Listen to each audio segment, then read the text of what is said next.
A genius boy who grew up in an orphanage shocked everyone on Global Career Awakening Day when he awakened a hidden profession that inspired both envy and sympathy. On the fateful day of September 1st, 2323, the campus square of Sandong Lanxiang Vocational Academy in Donghai City, Daxia, was bustling with excitement as the solemn career awakening ceremony was in full swing. As one of the top advanced vocational academies in Daxia, groups of young students, guided by their mentors, approached the towering career transition monument with a mix of anxiety and anticipation. From beneath the monument, a cold, synthesized voice announced one awakening after another. Yihei, career awakened. Life profession coffin bearer. Xiao Huahua, career awakened. Life profession alchemist. Bai Dachuan, career awakened. Life profession chef. Shi Hao, career awakened. Life profession dairy purifier. As student after student awakened life professions, the academy's headmaster, Song Yuan, furrowed his brows in concern. Nearly a tenth of the students had awakened, yet not a single combat or support profession had emerged. How could the academy's reputation withstand such results? Just then, Song Yuan's gaze landed on a tall, striking figure at the front of the line. The young man, nearly 1.9 meters tall with sharp, handsome features, stood out effortlessly. Shen Lang, it's your turn. Come forward and prepare. Song Yuan called out with a smile. At his words, the entire square fell silent. Shen Lang's name was well known throughout Lanxiang Advanced Vocational Academy. This orphan from the slums had earned his place in the academy with a perfect score in the Career Transition Theory exam and first place in the combat assessment. For 3 years, he had maintained his rank as the top student, a position no one could challenge. But Shen Lang harbored a secret that no one knew: he was a transmigrator from 300 years ago. In this era of career awakenings, born out of a global mutation, humanity obtained professions through the Career Transition Monument and gained power by defeating ferocious beasts and exploring dungeons. For someone well-versed in online novels, this world was like a dream come true, a real-life MMORPG. As Shen Lang placed his palm against the monument, countless runes lit up like stars. A mysterious rune descended and fused into his forehead. Then, a cold, resounding voice echoed across the square. Shen Lang, career awakened. Hidden profession Beastmaster. In an instant, the entire square erupted in cheers. A hidden profession, one of the rarest professions in the world, with only a handful appearing globally each year. Yet the excitement soon gave way to murmurs, as Beastmasters were notoriously expensive to sustain. Despite Shen Lang's extraordinary talent, as an orphan reliant on scholarships, how could he afford even the lowest grade beasts? But Shen Lang paid no attention to the whispers around him. His mind was consumed by a flood of system notifications. Congratulations! You have successfully awakened and become a Beast Master. Congratulations! You have obtained your exclusive Beast Space. Congratulations! You have learned the Universal Basic Skill Detection. Congratulations! You have learned Beastmaster Exclusive Skills Contract, Summoning, and Healing. Congratulations! You have awakened the Beastmaster Exclusive SS Grade Active Talent Bloodline Insight. Congratulations!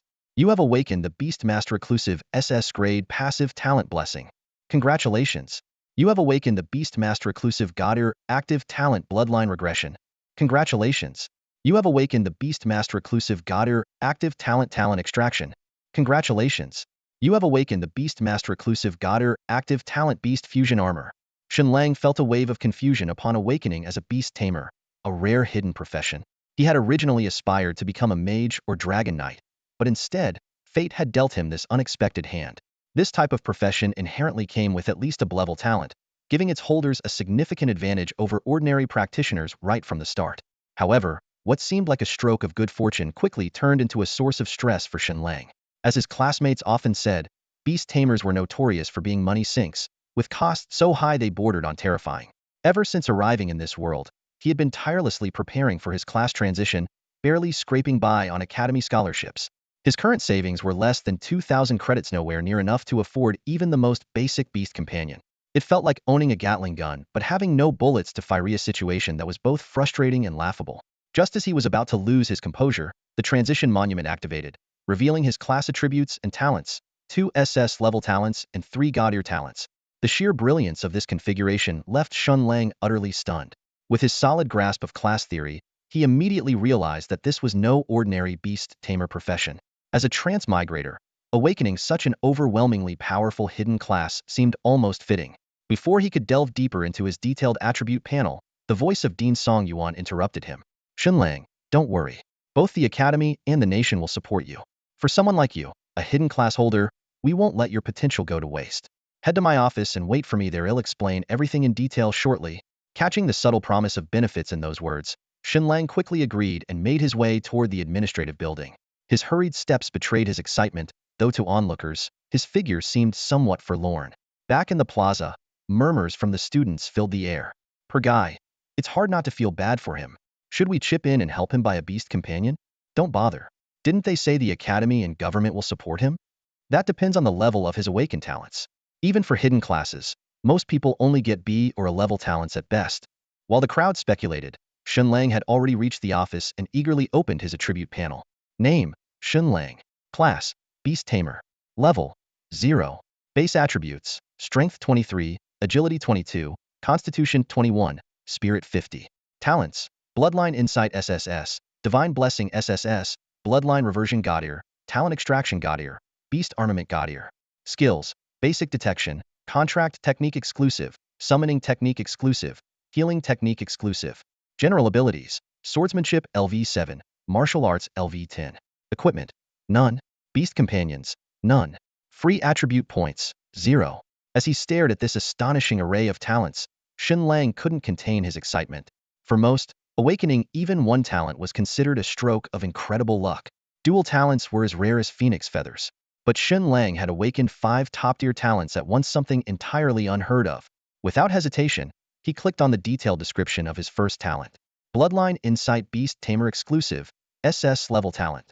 Allows the user to analyze the bloodline of any beast. No level restrictions. No energy consumption. Note: recommended to pair with the God-Ear talent, Bloodline Reversion. Seeing this recommendation, Shen Lang's curiosity surged. He immediately opened the detailed information for Bloodline Reversion.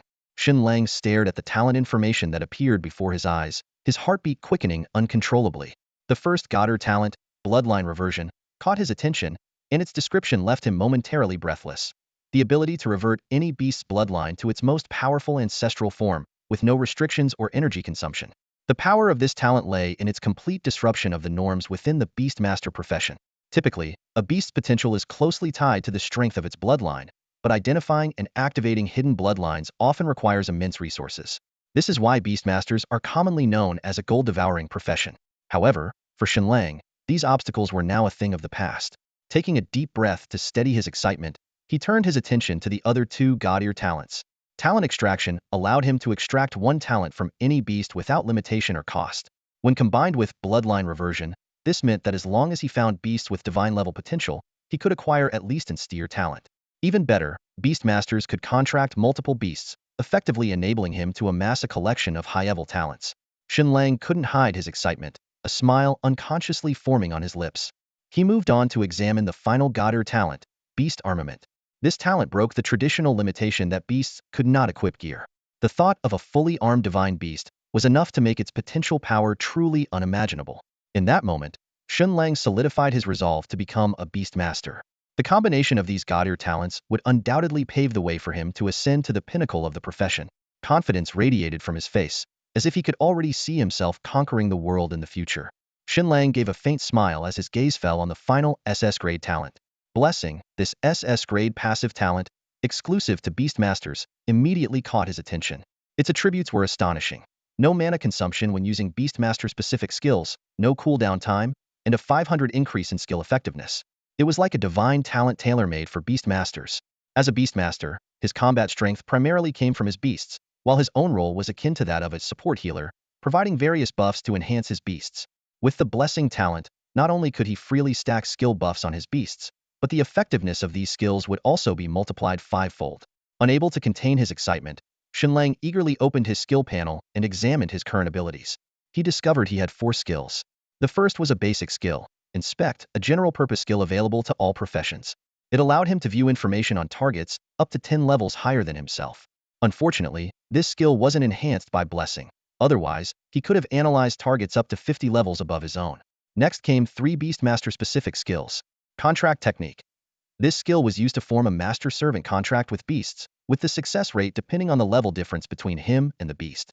With the added benefits of Bloodline Insight, Bloodline Reversion, and the 5-fold boost from Blessing, contracting beasts with powerful bloodlines would no longer be a challenge. Summoning Technique. This skill allowed him to summon beasts between their spatial realm and the real world. With the blessing enhancement, it now completely ignored mana consumption. Healing technique. This skill restored the mana and health of his beasts and could even heal himself. With the fivefold recovery effect from blessing, his beasts could essentially remain in peak condition, enabling nearly invincible combat. Of course, this assumed his beasts wouldn't be killed in a single strike, but with ancestral bloodline reversion turning them into divine beasts, how many opponents could accomplish such a feat? Shen Lang then checked his general abilities. The past 3 years of effort had paid off. His swordsmanship had reached level 7, and his hand-to-hand combat was at level 10, putting him ahead of many lower-tier professionals. While these skills were supplementary for a beast master since their primary strength lay in their beasts, they still provided some level of personal security. Having thoroughly analyzed his skill panel, Shen Lang felt an overwhelming sense of confidence about the future. However, an immediate and pressing issue remained money. As a novice professional under level 5, he couldn't venture outside the city to hunt wild beasts, and the beasts in city dungeons couldn't be contracted. To acquire a beast, his only option was to purchase one at the city's professional trading market. Unfortunately, the ever-persistent issue of money had yet to be resolved. Shen Lang sat in Dean Songyuan's office, his thoughts surging like waves. He reflected on the events of the job transition ceremony, carefully planning his path forward. Although the profession of Beastmaster seemed challenging, he wasn't worried. After all, Dean Song had assured him that both the Academy and the nation would provide him with full support. The policies in this world, 300 years into the future, were indeed impressive. The scholarship systems, especially for professionals, were particularly generous. Shen Lang calculated silently given his talent, he should be able to secure a considerable amount of funding. His expectations weren't high. Starting capital of 10 to 20 million would suffice. As for whether to conceal his talent, Shen Lang had given it serious thought. He understood the saying, the tallest tree in the forest is the first to be felled, and worried that revealing his abilities too early might bring trouble. However, he quickly realized that, in his current situation, it was nearly impossible to completely hide his talent. Instead of being overly cautious, it might be safer to face things openly. Under the spotlight, he might actually be more secure. I'm destined to climb to the peak, why should I hide in the shadows? Shen Lang silently encouraged himself. Of course, he wasn't foolish enough to reveal all his cards. Keeping some aces up his sleeve for critical moments was still essential. As Shen Lang was lost in thought, the office door swung open. Dean Songyuan entered with a smile, a stark contrast to the worried expression he had worn at the start of the ceremony. Clearly, the subsequent transitions had produced several outstanding combat and support professionals. Shen Lang, have you been waiting long? Songyuan asked cheerfully, gesturing for him to remain seated. No, just a short while. Shen Lang quickly stood up and replied. Songyuan sat across from Shen Lang, his smile slightly fading as he got straight to the point. Shen Lang, you've always been a role model for our academy, and this time you didn't disappoint, awakening the hidden profession of Beastmaster. Excellent, truly excellent. That said, the Beastmaster profession does come with its challenges, but don't worry, the academy and the nation have measures in place to support you. Hidden professions also come with dedicated scholarships. Shen Lang nodded in acknowledgement, not interrupting. He was familiar with the scholarship system prior to the transition, but less informed about what came after. Songyuan continued, for awakening a hidden profession, the nation grants a scholarship of 1 million, and the academy adds another 500,000. That's the base reward, a total of 1.5 million. Beyond that, additional rewards are given based on the talent level of the awakening. For talents rated C or below, the reward is 1 million. For level talents, 3 million. A-level talents, 5 million. And for S-level talents, 10 million.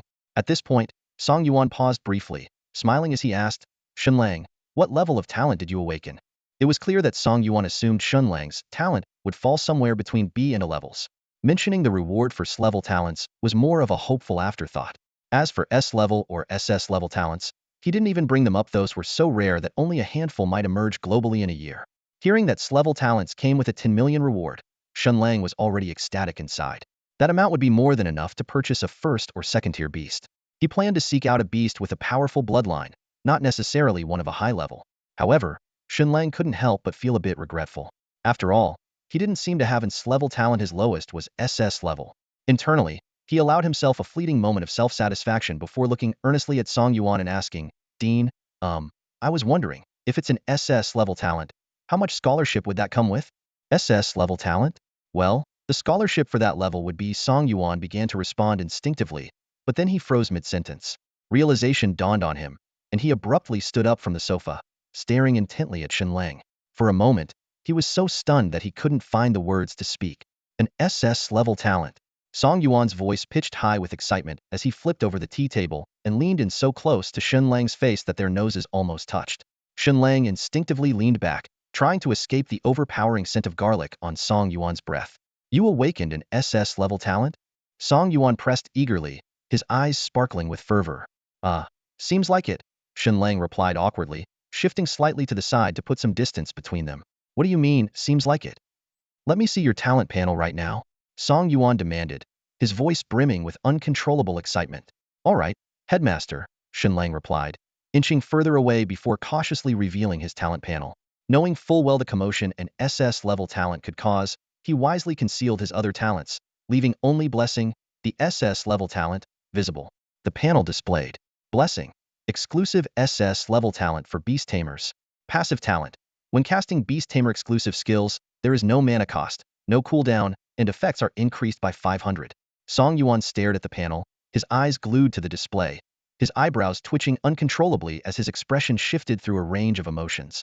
Inside, his heart was in turmoil, overwhelmed with exhilaration. After years without producing an SS-level talent holder, Lanxiang Academy had finally uncovered a hidden gem. Suppressing the urge to immediately announce this monumental news to the world, Song Yuan took a deep breath.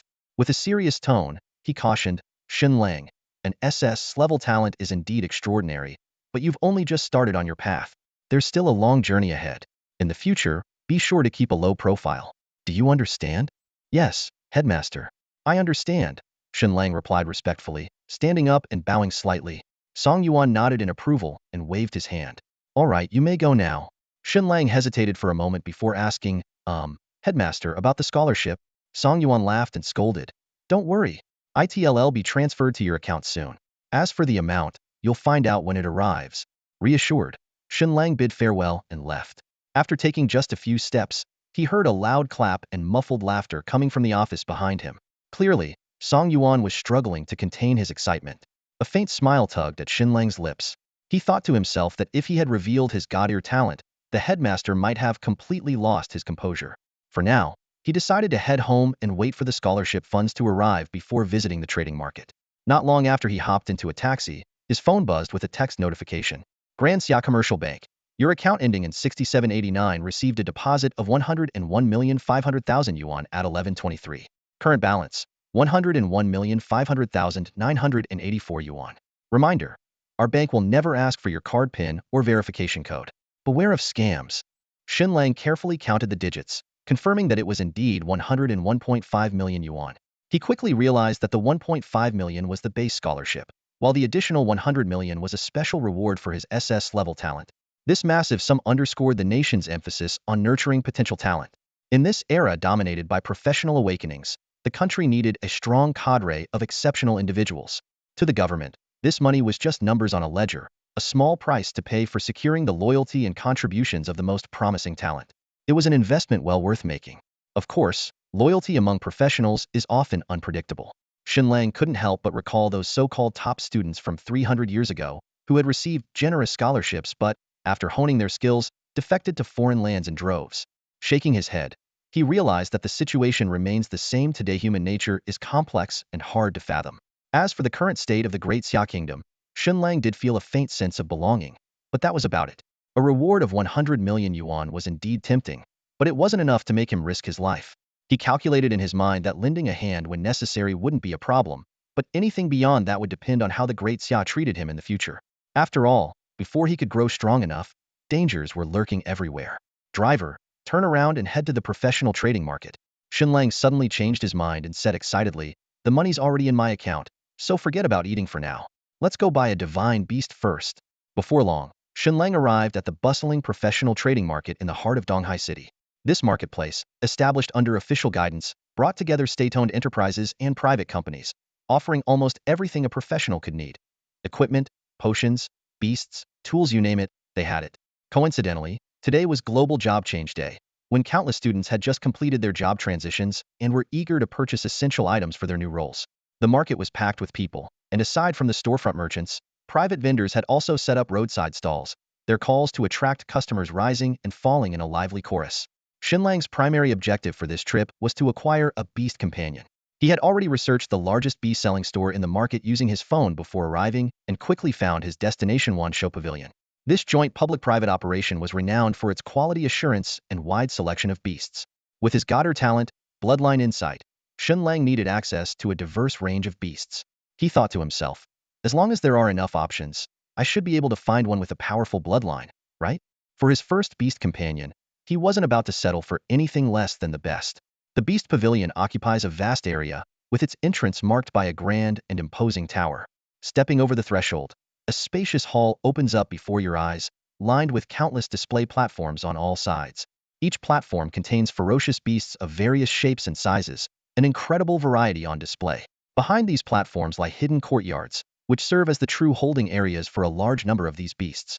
The entire structure is lavishly decorated, exuding an opulent, palace-like grandeur.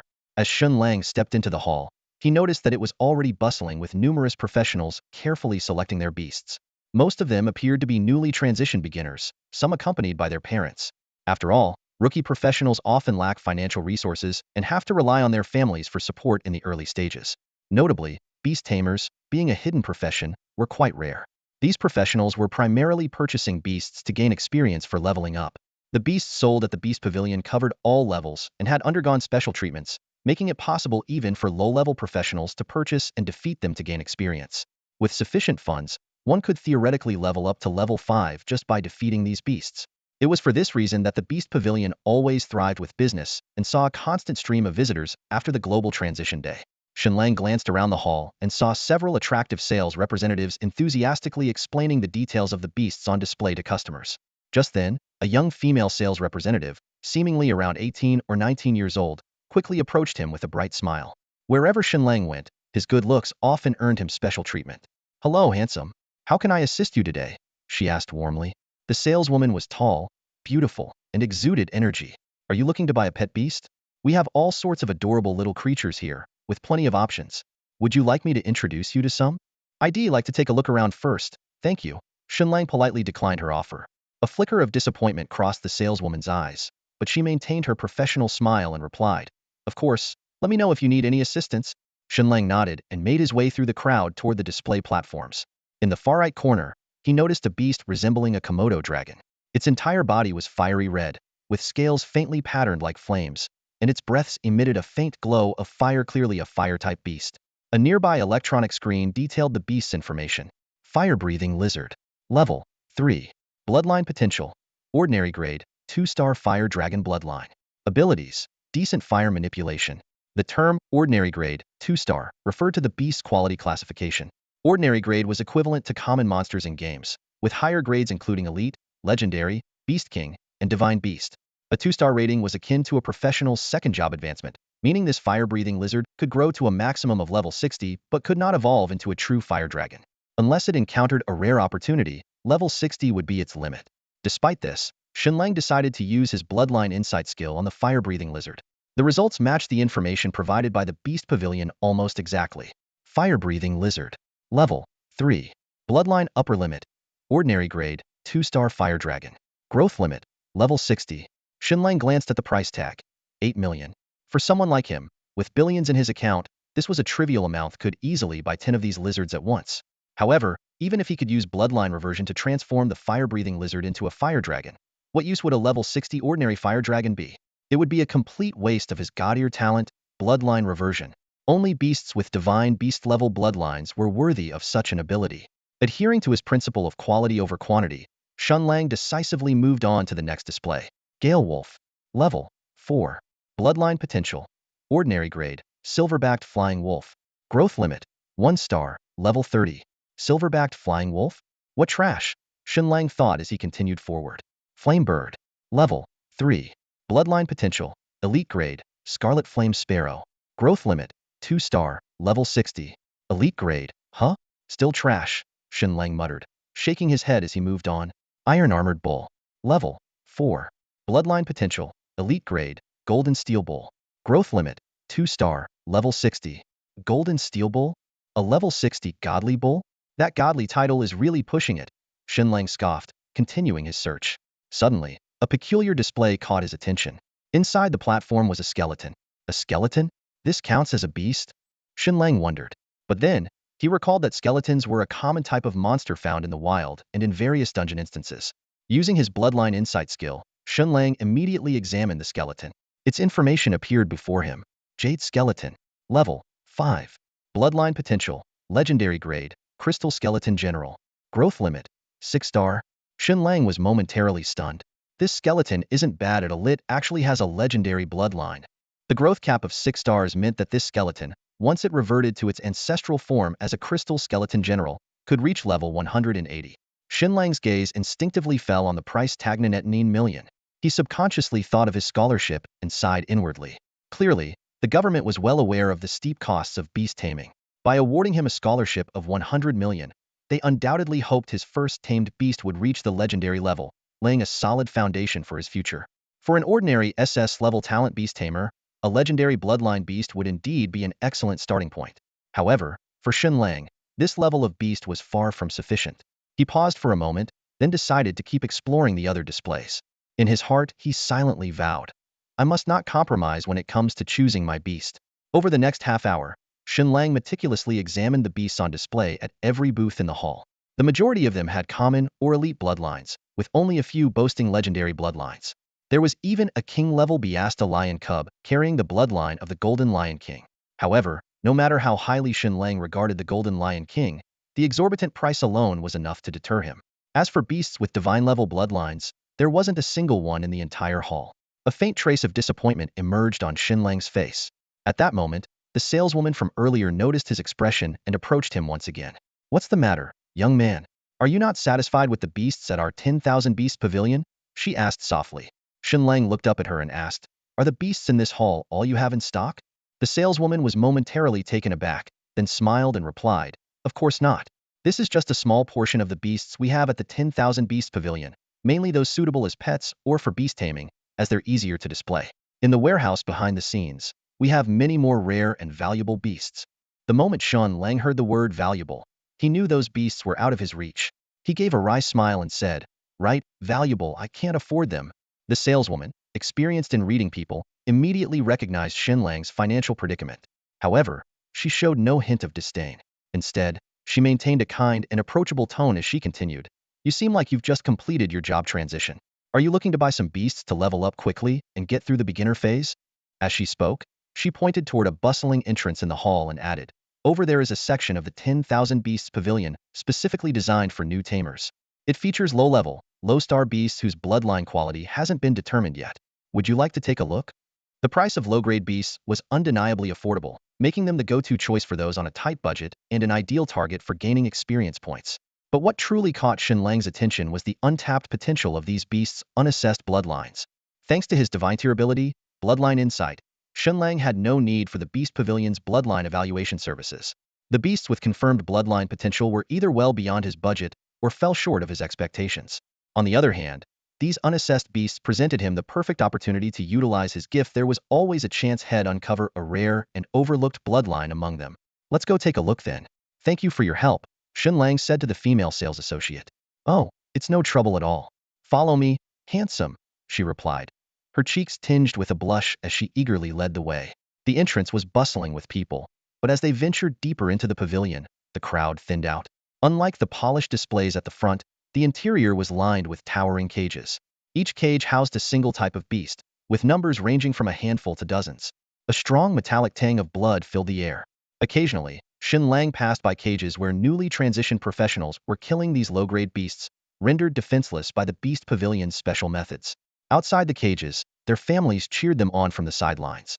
The scene brought a wry smile to Shen Lang's face as he shook his head slightly. As they walked, the female associate explained, These beasts were all captured from outside the city, handsome.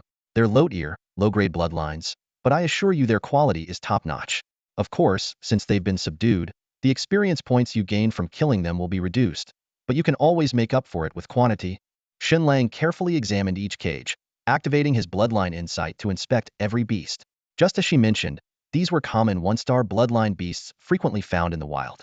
They were so ordinary that the Beast Pavilion didn't even bother conducting bloodline assessments, simply offering them as fodder for beginners to train on.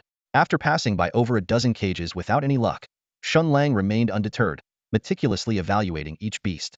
After all, If powerful bloodlines were so easily discovered, the world would have long been dominated by beastmasters.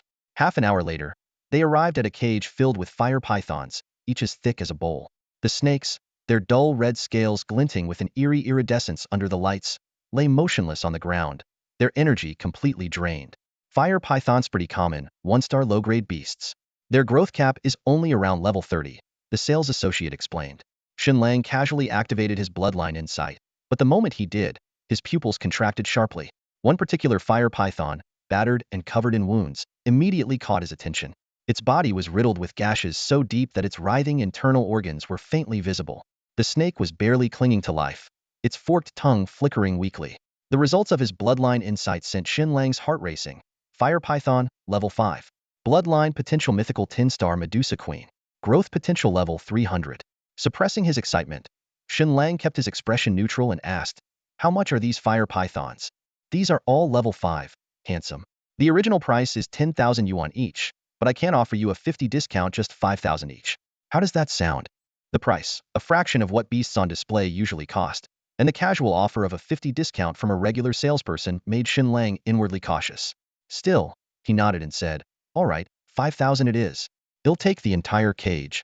"Got it, handsome." The sales associate responded with enthusiasm. To her, anyone visiting the Beast Pavilion likely had deep pockets. Selling a couple dozen fire pythons for a modest sum of over 100,000 yuan was just a routine transaction. Compared to the ferocious beasts in the outer exhibition hall, where prices easily reached millions, these snakes priced at just a few 100,000 were indeed a drop in the bucket. Shen Lang followed the saleswoman and quickly completed the payment process before finding himself once again standing outside the cage of the fire pythons. Though the Myriad Beast Pavilion offered delivery services, Shen Lang decided to deal with the fire pythons on the spot, considering the limited space in his home. Fortunately, the pavilion provided a convenient low-cost carcass recycling service, which he found quite satisfactory. "Sir, the gate is now open for you," the saleswoman said with a polite gesture before tactfully stepping away, leaving Shen Lang alone to handle his business. After scanning his surroundings to ensure everything was secure, Shen Lang stepped into the beast cage. Instantly, 22 pairs of snake eyes locked onto him. Thankfully, these tier 5 beasts were tightly restrained. Otherwise, even one of them could have easily devoured him whole. He walked straight to the fire python that bore the bloodline of the mythical 10-star Medusa Queen. Squatting down for a closer look, he examined this seemingly ordinary low-tier beast. To his astonishment, it harbored such an extraordinary lineage, a discovery nothing short of miraculous. Truly, the protagonist's destiny shone through. Even in mundane circumstances, he managed to uncover hidden treasures. The fire python lay motionless, its body stiff, with only its amber eyes following Shen Lang's every move, as if observing this strange human. Before long, however, its gaze turned dull and lifeless, as though it had resigned itself to its fate. At that moment, Shen Lang gently placed his palm on the python's head.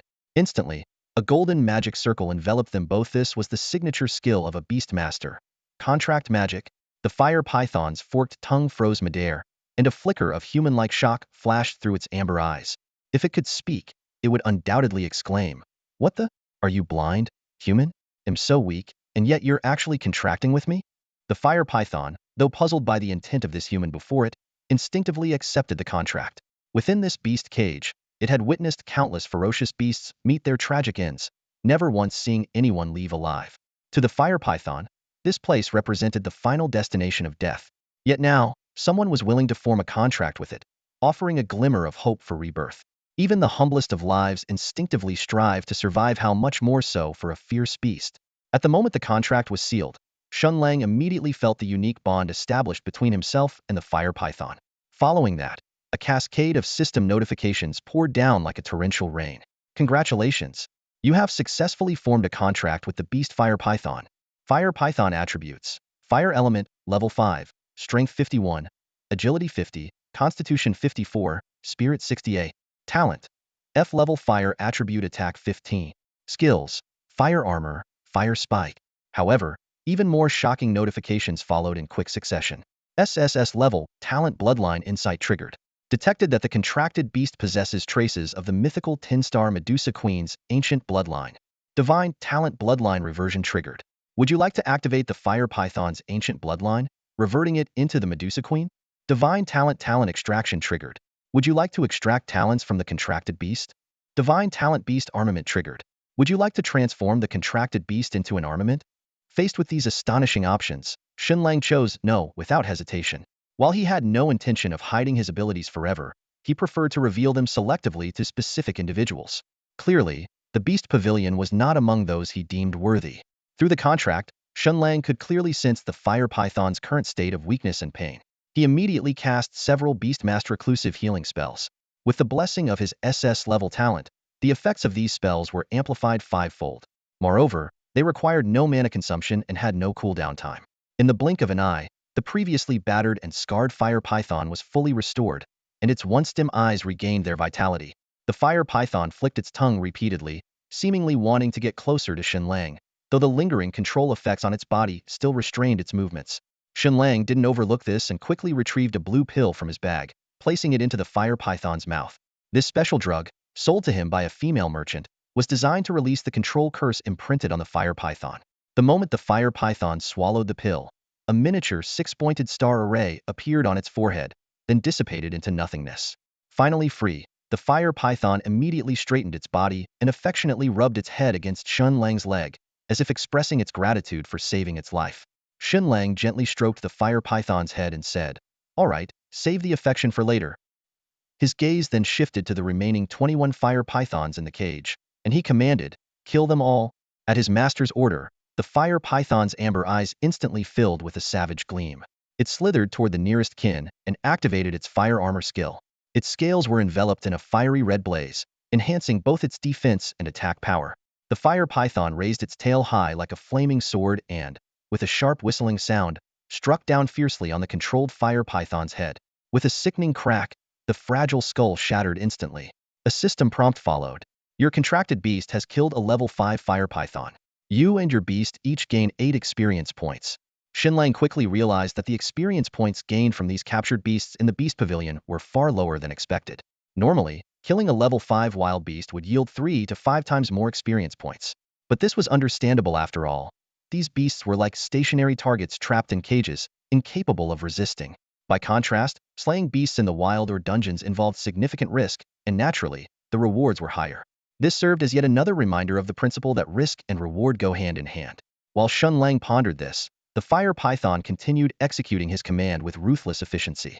System notifications kept ringing in rapid succession. Your contracted beast has killed a level 5 fire python. You and your beast each gain 8 experience points. Your contracted beast has killed a level 5 fire python. You and your beast each gain 7 experience points. Your contracted beast has killed a level 5 fire python. You and your beast each gain 9 experience points. In just a few minutes, all 21 fire pythons in the cage were dead. Their blood stained the ground, and the air was thick with the stench of iron. Shen Lang frowned at the gruesome scene and quickly stepped out of the cage. He silently tallied his gains, 21 fire pythons, each providing an average of 8 experience points, for a total of 168 experience points. While it wasn't a windfall, it was still a decent haul for someone just starting out. Shen Lang's gaze swept across the bloody scene inside the beast cage, and he frowned slightly. The experience gained was far from enough to level up from 0 to 1, but he wasn't discouraged. Despite having a scholarship worth billions, which made it easy for him to spend millions to buy enough experience to reach level 5, Shen Lang deeply understood the value of money and was fully aware of the heavy responsibility he bore. Once the fire python reverts to its ancestral form and becomes a 10-star divine beast level Medusa queen, gaining experience will be a piece of cake. Shen Lang thought to himself, a faint smile tugging at the corner of his mouth. The fire python keenly sensed its master's shift in mood. Its scales returned to normal as it gracefully slithered out of the cage and stopped at Shen Lang's feet. Looking down at it, Shen Lang softly said, "Let's go. A brand new chapter of your life as a beast begins now." The fire python tilted its head, as though pondering the meaning of his words. In that instant, Shen Lang had already placed it into the Beastmaster's exclusive space. As he turned to leave, he glanced back at the beast cage, which was littered with corpses. Cleaning up the bodies might actually raise suspicion. Shen Lang deliberated for a moment. Better to leave it as is. Maybe no one will notice one missing. Even if they do, they'll just assume I'm a poor beastmaster desperate enough to contract with low-level feral beasts. As he stepped out of the beast house, a familiar saleswoman immediately approached him with a warm smile. "Hey there, handsome. Looking for any more feral beasts?" she asked cheerfully. "No, thank you," Shen Lang replied politely with a nod before striding out of the 10,000 Beast Pavilion. The saleswoman watched him leave and suddenly stomped her foot in frustration, biting her lip. "Ugh, I forgot to ask for his phone number. She hurried to the door, but by the time she got there, Shen Lang's figure had already disappeared into the bustling streets. Another saleswoman, noticing her standing at the entrance and looking around, asked curiously, "Miss, what are you looking for?" "None of your business," she snapped, annoyed. "And stop calling me Mississippi. I'm just an ordinary saleswoman at the 10,000 Beasts Pavilion now." "Sure thing, miss," her colleague replied nonchalantly. The young lady sighed helplessly. After leaving the Beast Pavilion, Shen Lang checked into a five-star hotel called the Adventurer's Haven. It wasn't for indulgence and luxury, but rather its prime location right next to one of East Sea City's three major beginner dungeons, the Ferocious Beast Dungeon. His current rental in the outskirts, a cramped 10-square-meter room in the slums, was hardly suitable. Even his fire python could barely stretch out there, let alone the Sunto-ascend Medusa Queen. Once inside the suite, Shen Lang wasted no time. He summoned the fire python from his beast space. The majestic serpent slithered out, its fiery eyes scanning its new surroundings before affectionately brushing against its master's leg. "All right, big guy. Ready for your new chapter in life?" Shen Lang thought to himself as he activated his Bloodline Awakening talent. A system notification chimed in immediately. God-Ear talent, Bloodline Awakening, activated. SSS-tier talent, Bloodline Insight, is detecting. Detection complete. Your beast, Fire Python, possesses a 10-star divine beast bloodline. Medusa Queen. Suddenly, a radiant burst of 7-colored light engulfed the fire python. Its massive body began to transform. The upper half morphed into a humanoid figure, its snake head reshaping into a strikingly beautiful human face. Countless tiny serpents replaced its hair, cascading like a waterfall, while its scales reformed into an ornate, elegant outfit. As the glow subsided, standing before Shen Lang was none other than the Medusa Queen herself. Her presence was otherworldly. Pointed elf-like ears peeked out from her flawless, radiant skin. A crimson silk robe draped her figure, with glimpses of her shimmering, scarlet snake tail beneath. But her most captivating feature was her amber vertical pupils eyes that exuded both the icy chill of an abyss and the enigmatic allure of a distant galaxy. "Thank you, Master, for saving me, and for awakening my divine beast bloodline," Medusa said, her voice a harmonious blend of maturity and grace. Noticing Shen Lang's silence, a flicker of uncertainty crossed her face. "Master, do you not like me?" "No, no. I like you. Of course I like you," Shen Lang quickly reassured her. "From now on, just follow me, all right?" "Ma'am, my master." Medusa's sweet, sultry reply sent a shiver down his spine. When Shen Lang pulled up her attribute panel, he was stunned.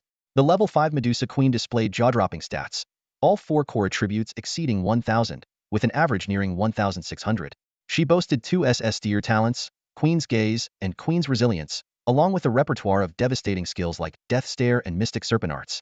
Her sheer power could effortlessly overwhelm any 4-star geared adventurer or wild beast below level 120. Meanwhile, Shen Lang himself was still at level 0. Just as he was marveling over her strength, the system chimed again, prompting him to activate talent extraction. Without hesitation, Shen Lang agreed. He obtained the SS-tier talent Queen's Resilience, a passive ability that quintupled stamina recovery. Combined with his other SS-tier talent, Blessing, this would grant him near-limitless endurance in battle. Things were finally starting to look up for Shen Lang. Shen Lang, having lived 2 lifetimes, was both mentally and physically healthy, and naturally, he yearned for enduring strength. Just as his thoughts began to wander, the system's professional notification chimed, pulling his attention back to the present. God-Ear talent beast armament activation detected. Would you like to initiate beast armament transformation? The notification drew Shen Lang's gaze to the Medusa Queen. He had nearly forgotten about this God-Ear talent, but it didn't seem particularly useful at the moment after all. He didn't even have any equipment himself, so how could he utilize it for Medusa? Nevertheless, he decided to proceed with transforming Medusa into an armament, preparing for any future opportunities that might arise. "Medusa Queen, let's just call you Medusa from now on. You should return to the beast space for now," Shen Lang said. Medusa, however, blinked her large, glistening eyes, her voice laced with a hint of pleading. "Master, can I stay by your side instead?" Her request gave Shen Lang pause. From a tactical perspective, keeping Medusa nearby was the optimal choice. No matter how quick a summoning might be, there would always be a delay, and if an enemy exploited that moment to strike him down, even Medusa's power would be useless. The practical issue, however, was her striking appearance. Her head of writhing snakes and the crimson serpent tail beneath her skirt made her stand out far too much, unlike the typical beast companions of other summoners. Sensing her master's hesitation, Medusa's lips curled into a confident smile. Under Shen Lang's astonished gaze, the snakes on her head coiled inward, transforming into silky, ordinary hair. Her now lustrous locks cascaded naturally, concealing her pointed ears.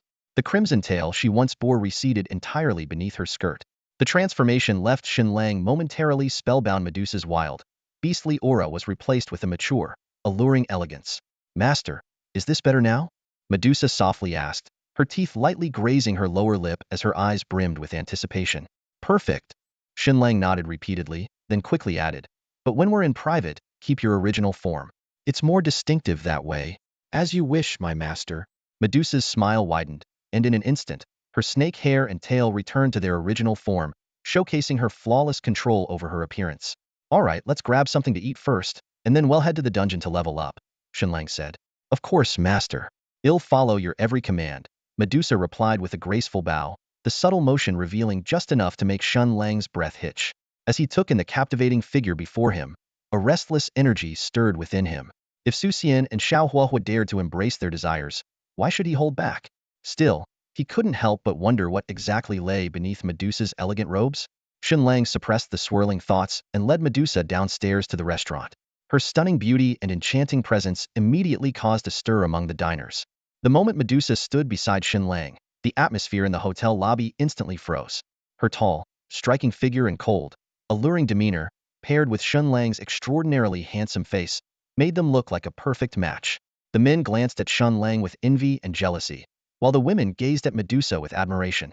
No one dared to approach them, as if an invisible barrier surrounded the stunning pair, keeping the ordinary masses at bay. Under the envious stares of the crowd, the two finished their meal with simple elegance and then headed toward the Beast Dungeon located 2 kilometers away. As they strolled through the bustling streets, they encountered many passers-by, yet none could see through Medusa's disguise.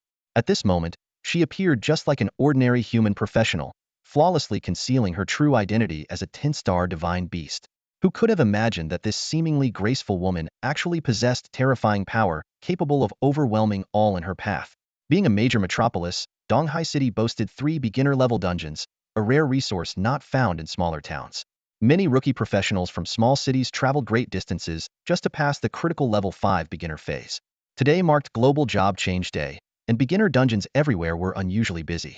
Before long, the two arrived at the entrance of the Beast Dungeon. It was a vast altar surrounded by a glowing star array inscribed with intricate runes. Though the area was crowded with people coming and going, the dungeon's independent space design allowed each team to enter immediately, eliminating the need for queues. Judging by the state of those entering and exiting, it was clear that even beginner-level dungeons posed significant challenges for novice professionals. Most walked in with confidence, but emerged exhausted and out of breath. The appearance of Shen Lang and Medusa once again captured the attention of everyone outside the dungeon. Even though Medusa had disguised herself as human, her noble bloodline as a 10-star divine beast was impossible to conceal. In her amber eyes, those novice adventurers were nothing more than insignificant ants. Apart from her master, Shen Lang, for whom she was willing to give everything, the rest of humanity was utterly beneath her notice. Shen Lang, long accustomed to being the center of attention, led Medusa straight to the altar of the fierce beast dungeon. As runes flickered, a strange energy swept over his body, and a text prompt appeared before his eyes. Welcome, great adventurer, to novice dungeon number 1314 Howling Jungle. Please select your challenge mode. Solo mode, team mode. Without hesitation, Shen Lang chose solo mode. Please select your difficulty level. Easy, normal, hard, nightmare, hell. Glancing at Medusa by his side, a faint smile tugged at Shen Lang's lips. With the 10-star divine beast Queen Medusa at his disposal, choosing anything less than hell difficulty would be an insult to her. To Medusa, adventurers and fierce beasts below level 120 were nothing but fodder. Even in hell difficulty, the dungeon's boss would be only around level 10. The system notification chimed. Adventurer has selected hell difficulty. Adjusting Howling Jungle parameters. Parameters adjusted successfully. You will be transported to Howling Jungle in 10 seconds. Please prepare yourself. As the countdown ended, a starry formation appeared beneath Shen Lang and Medusa, and in an instant, they vanished from the altar. The next moment, they found themselves in a dark, eerie jungle. The dim sky seemed almost within reach, with dense trees and tangled vines stretching in every direction. The air was thick with the scent of decaying vegetation, and the distant, haunting sound of wolves howling echoed relentlessly. Shen Lang couldn't help but inwardly mock how aptly the dungeon was named, while Medusa stood protectively in front of him, her amber eyes glinting with hostility. Clearly, the wolf howls had annoyed her. Relax, Medusa. Judging by the sound, there might be fierce beasts over there, Shen Lang said reassuringly, before leading her toward the source of the howling. Within 100 meters, they came upon a clearing in the forest where two gray wolves were playfully tussling. Shen Lang immediately activated his scouting skill, and the attributes of the wolves appeared before him. Jungle Gray Wolf. Level 9. Strength 145. Agility 160. Constitution 139. Spirit 16. Both wolves had identical stats, with a total attribute score of 460. While their spirit stat was relatively low, their other attributes were formidable. For ordinary novice adventurers, these stats would pose an immense challenge. Even a level 5 novice would typically have a base attribute total of only about 150. However, adventurers also benefit from equipment and skill bonuses, so their combat power isn't solely reliant on base stats. Moreover, most novices would opt for team play, rather than attempting a hell difficulty solo dungeon like Shen Lang. Globally, the number of adventurers who had successfully cleared hell-level novice dungeons was exceedingly rare, and solo completions were even rarer. But for Shen Lang, the stronger the beasts, the better. Powerful beasts meant more experience points and faster leveling, with the added chance of obtaining high-quality loot. After a quick glance at the two jungle gray wolves, Shen Lang turned to Medusa and said, "Medusa, they're all yours. Take them down." "As you wish, my master," Medusa replied with a seductive smile, striding confidently toward the two wolves. For the proud Medusa, two level 9 jungle gray wolves were no more than insects, unworthy of any stealth or strategy. However, as she approached, the snarling wolves suddenly froze, overwhelmed by an immense sense of dread. They immediately dropped to the ground, whimpering pitifully, their tails tucked tightly between their legs as their entire bodies trembled uncontrollably. The bloodline of the 10-star divine beast was like the descent of a god to these low-star, low-level ferocious beasts. Medusa hadn't even made a move yet, but the sheer suppression from her bloodline reduced two jungle gray wolves to nothingness in their terror.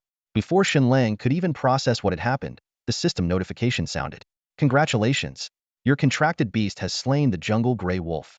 You and your beast each receive 25 experience points." The notification chimed twice, effortlessly granting a total of 50 experience points. Shen Lang couldn't help but marvel at how easy this dungeon was. Medusa turned gracefully, a faint smile curling at the corners of her lips, her eyes shimmering with anticipation for her master's praise. Shen Lang caught on immediately and stepped forward to compliment her. "Haha, well done. Amazing job, Medusa. Let's keep going and take down more monsters." "Of course, my master." Medusa's soft and sweet response almost made Shen Lang lose his composure on the spot. The duo continued their search through the forest and soon came across three larger and more imposing beasts, jungle dire wolves. These dire wolves had razor-sharp fangs and bristled fur like steel needles, exuding a menacing aura. The system identified them as level 9 beasts, with stats slightly higher than the gray wolves they had faced earlier. However, under the suppression of Medusa's bloodline, these seemingly ferocious dire wolves were nothing more than lambs to the slaughter. Shen Lang didn't even bother to speak. He simply led Medusa past the dire wolves. As expected, the three jungle dire wolves trembled uncontrollably and dissolved into nothingness in an instant. The system notification chimed again, with each dire wolf granting both Shen Lang and Medusa another 25 experience points. Listening to the continuous stream of notifications, Shen Lang couldn't help but think to himself, this isn't a dungeon raid. It's more like a sightseeing tour. Shen Lang and Medusa continued their journey, soon encountering the third wave of ferocious beasts. 5 jungle flying wolves darted between the trees, their bat-like wings enabling them to move with remarkable agility. However, the moment they caught sight of Medusa, the oppressive aura of her 10-star divine beast bloodline rendered them powerless. Like dumplings falling from the sky, they plummeted to the ground and were easily crushed to death. A system notification sounded. "Congratulations! Your beast has slain a jungle flying wolf. You and your beast each gain 25 experience." This message repeated 5 times, granting Shen Lang and Medusa a total of 125 experience points. At that moment, a faint white glow caught Shen Lang's attention. He quickly approached one of the jungle flying wolf's corpses and discovered a white leather armor lying nearby. A wave of delight surged through him finding equipment after just the third wave of beasts was undeniably a stroke of luck. He picked up the leather armor, and his detection skill immediately revealed its details. Wolfhide armor white, common. Defense 50, Spirit 5, Agility 10. Shen Lang was slightly surprised. He hadn't expected his first piece of equipment to be of the common white grade. However, considering he was in a hell-level dungeon, obtaining higher grade rewards was to be expected. With a thought, he equipped the wolfhide armor. A system notification followed. "Congratulations! You have equipped wolfhide armor white, common. Spirit, 55-5, Agility, 22-10. Although Shen Lang was still at level 0, The addition of this armor boosted his spirit attribute to 60 and his agility to 32. As for the 50 points of defense, it held little significance for him as a beast master who primarily relied on his companion for combat. Shen Lang and Medusa pressed on, soon encountering 3 jungle grey wolves and 2 jungle flying wolves. As before, these beasts were no match for Medusa and were effortlessly turned into experience points. A few minutes later, a group of grey wolves with spiral horns protruding from their heads appeared in Shen Lang's line of sight. He frowned and counted there were 10 of them. Using his detection skill, he quickly assessed their stats. Jungle Horned Wolf. Level 9. Strength 165. Agility 195. Constitution 159. Spirit 25. These jungle horned wolves were clearly stronger than the previous beasts, with total stats reaching 544, averaging nearly 140 per attribute. More concerning was the fact that there were 10 of them. For most adventurers, taking on 10 jungle horned wolves alone would be nearly impossible, and even a team would struggle against such odds. Shen Lang turned to Medusa, who responded with a playful smile. She extended her slender hand toward the pack of wolves. This time, Medusa seemed to find the earlier battles too dull and decided to take matters into her own hands. Clenching her fist lightly, she summoned a flurry of flaming arrows in the air, which rained down like meteors. Though the jungle horned wolves were stronger than the previous beasts, they were still no match for Medusa. The instant the flaming arrows struck, the wolves were reduced to ashes, leaving only experience points for Shen Lang and Medusa to claim. System notifications rang out in rapid succession. Congratulations! Your beast has slain a jungle horned wolf. You and your beast each gain 30 experience. This message repeated 10 times. Congratulations! You have leveled up. Your class level has increased from 0 to 1. Congratulations! Your fixed attributes have increased by 10 and have been automatically distributed. Strength 1, Agility 2, Constitution 2, Spirit 5. Congratulations! You have gained 10 free attribute points. Shen Lang was pleasantly surprised. I hadn't expected to level up so quickly. The 300 experience points from the 10 jungle horned wolves, combined with his previously accumulated experience, had propelled him straight to level 1. After a moment of thought, he decided to allocate all 10 free attribute points to his spirit stat, further enhancing his strongest attribute. He then opened his class panel to review his updated stats. Name: Shen Lang. Class: Beastmaster. Level: 1. Strength: 24. Agility: 2410. Constitution: 23. Spirit: 55.5. After a brief glance, Shen Lang closed the interface. Determined to maintain his momentum, he resolved to continue advancing through the howling jungle dungeon. With Medusa by his side, Shen Lang pressed onward, his heart brimming with anticipation and resolve. Shen Lang, accompanied by Medusa, ventured deep into the jungle, cautiously scanning their surroundings. Along the way, they encountered no more wolf packs. However, upon reaching a small hill, they stumbled upon a truly awe-inspiring sight: a massive wolf. This giant creature was as large as an old water buffalo, with a pair of fleshy wings sprouting from its back and 2 golden, spiraling horns atop its head that gleamed with an icy light. A boss. Shen Lang wondered silently, immediately activating his detection skill. The wolf's stats appeared before his eyes. Golden Horned Flying Wolf Leader Boss. Level: 10. Strength: 210. Agility: 250. Constitution: 320. Spirit: 330. Indeed, it was a boss-level entity, far stronger than the ordinary beasts they had encountered before. Its total attribute points exceeded 1,000, with an average nearing the 300 mark. A truly formidable opponent. At that moment, the golden-horned flying wolf leader, which had been lying down, suddenly rose to its feet. Its cold, piercing gaze locked onto Shen Lang and Medusa. It showed little reaction to Shen Lang, but the instant it saw Medusa, its fur bristled in alarm. A divine beast? No, a high-star divine beast. Shen Lang realized. Despite being a dungeon boss, this level 10 mini-boss was utterly unable to resist the pressure of Medusa's divine beast bloodline. Shock and fear flickered in its eyes. However, the dungeon's rules compelled it to eliminate all intruders, overriding its natural instincts. Howl! The golden-horned flying wolf leader suppressed its fear and spread its wings, letting out a long, resounding howl. In an instant, 10 ferocious wolves leaped out from behind the hill, forming 2 groups of 5 on either side. Among them were gray wolves, flying wolves, giant wolves, and horned wolves. With the boss present, these wolves, though still intimidated by Medusa, were no longer paralyzed with fear. They crouched low, baring their teeth, ready to strike at any moment. The golden-horned flying wolf leader soared into the air and let out another howl. Golden light burst forth from its twin horns, enveloping the 10 wolves. Bathed in this golden radiance, the wolves' auras surged as they charged toward Shen Lang and Medusa. Unfazed, Shen Lang crossed his arms over his chest and said calmly, Medusa, go ahead. It's a boss. After all, time to show off your skills. As you command, my master. Medusa replied sweetly, turning to face the oncoming wolves, a faint smile playing on her lips. Her mesmerizing eyes suddenly transformed into swirling vortexes, radiating a blinding crimson light. In an instant, the crimson light engulfed the golden glow emanating from the golden-horned flying wolf leader. Under this eerie radiance, the surrounding space seemed to freeze. The 10 charging wolves and the boss hovering midair were all immobilized, their bodies visibly turning into crimson stone. Medusa blinked, and the crimson light vanished, restoring the surroundings to normal. The petrified wolves and the boss crashed to the ground, shattering into countless fragments of stone. With a single death stare, Medusa instantly petrified all the ferocious beasts, including the dungeon boss, turning them into fiery red stone. This was just one of her many abilities, capable of transforming any living creature within her gaze into solid rock. However, this skill only worked as an instant kill against enemies weaker than Medusa. For stronger foes, it merely inflicted petrification damage and control effects.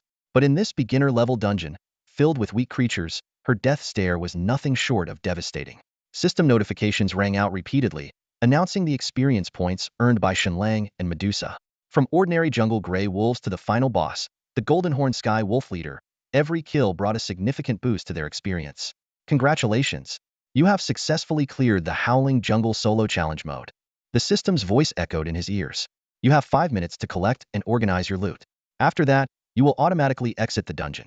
Upon exiting, the system will evaluate your performance and grant corresponding rewards. Shen Lang couldn't help but feel a surge of joy.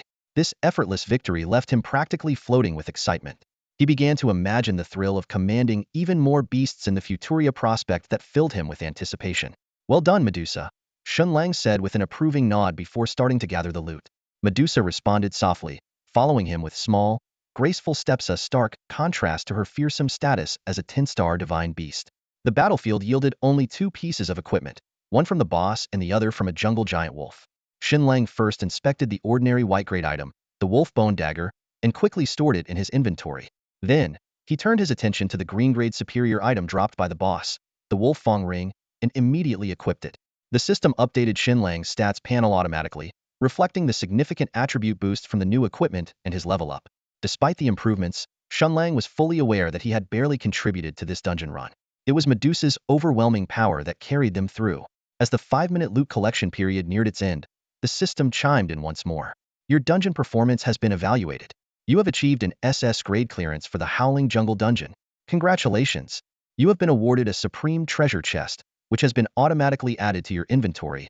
The system went on to explain the treasure chest tiers and how the clearance records would be stored.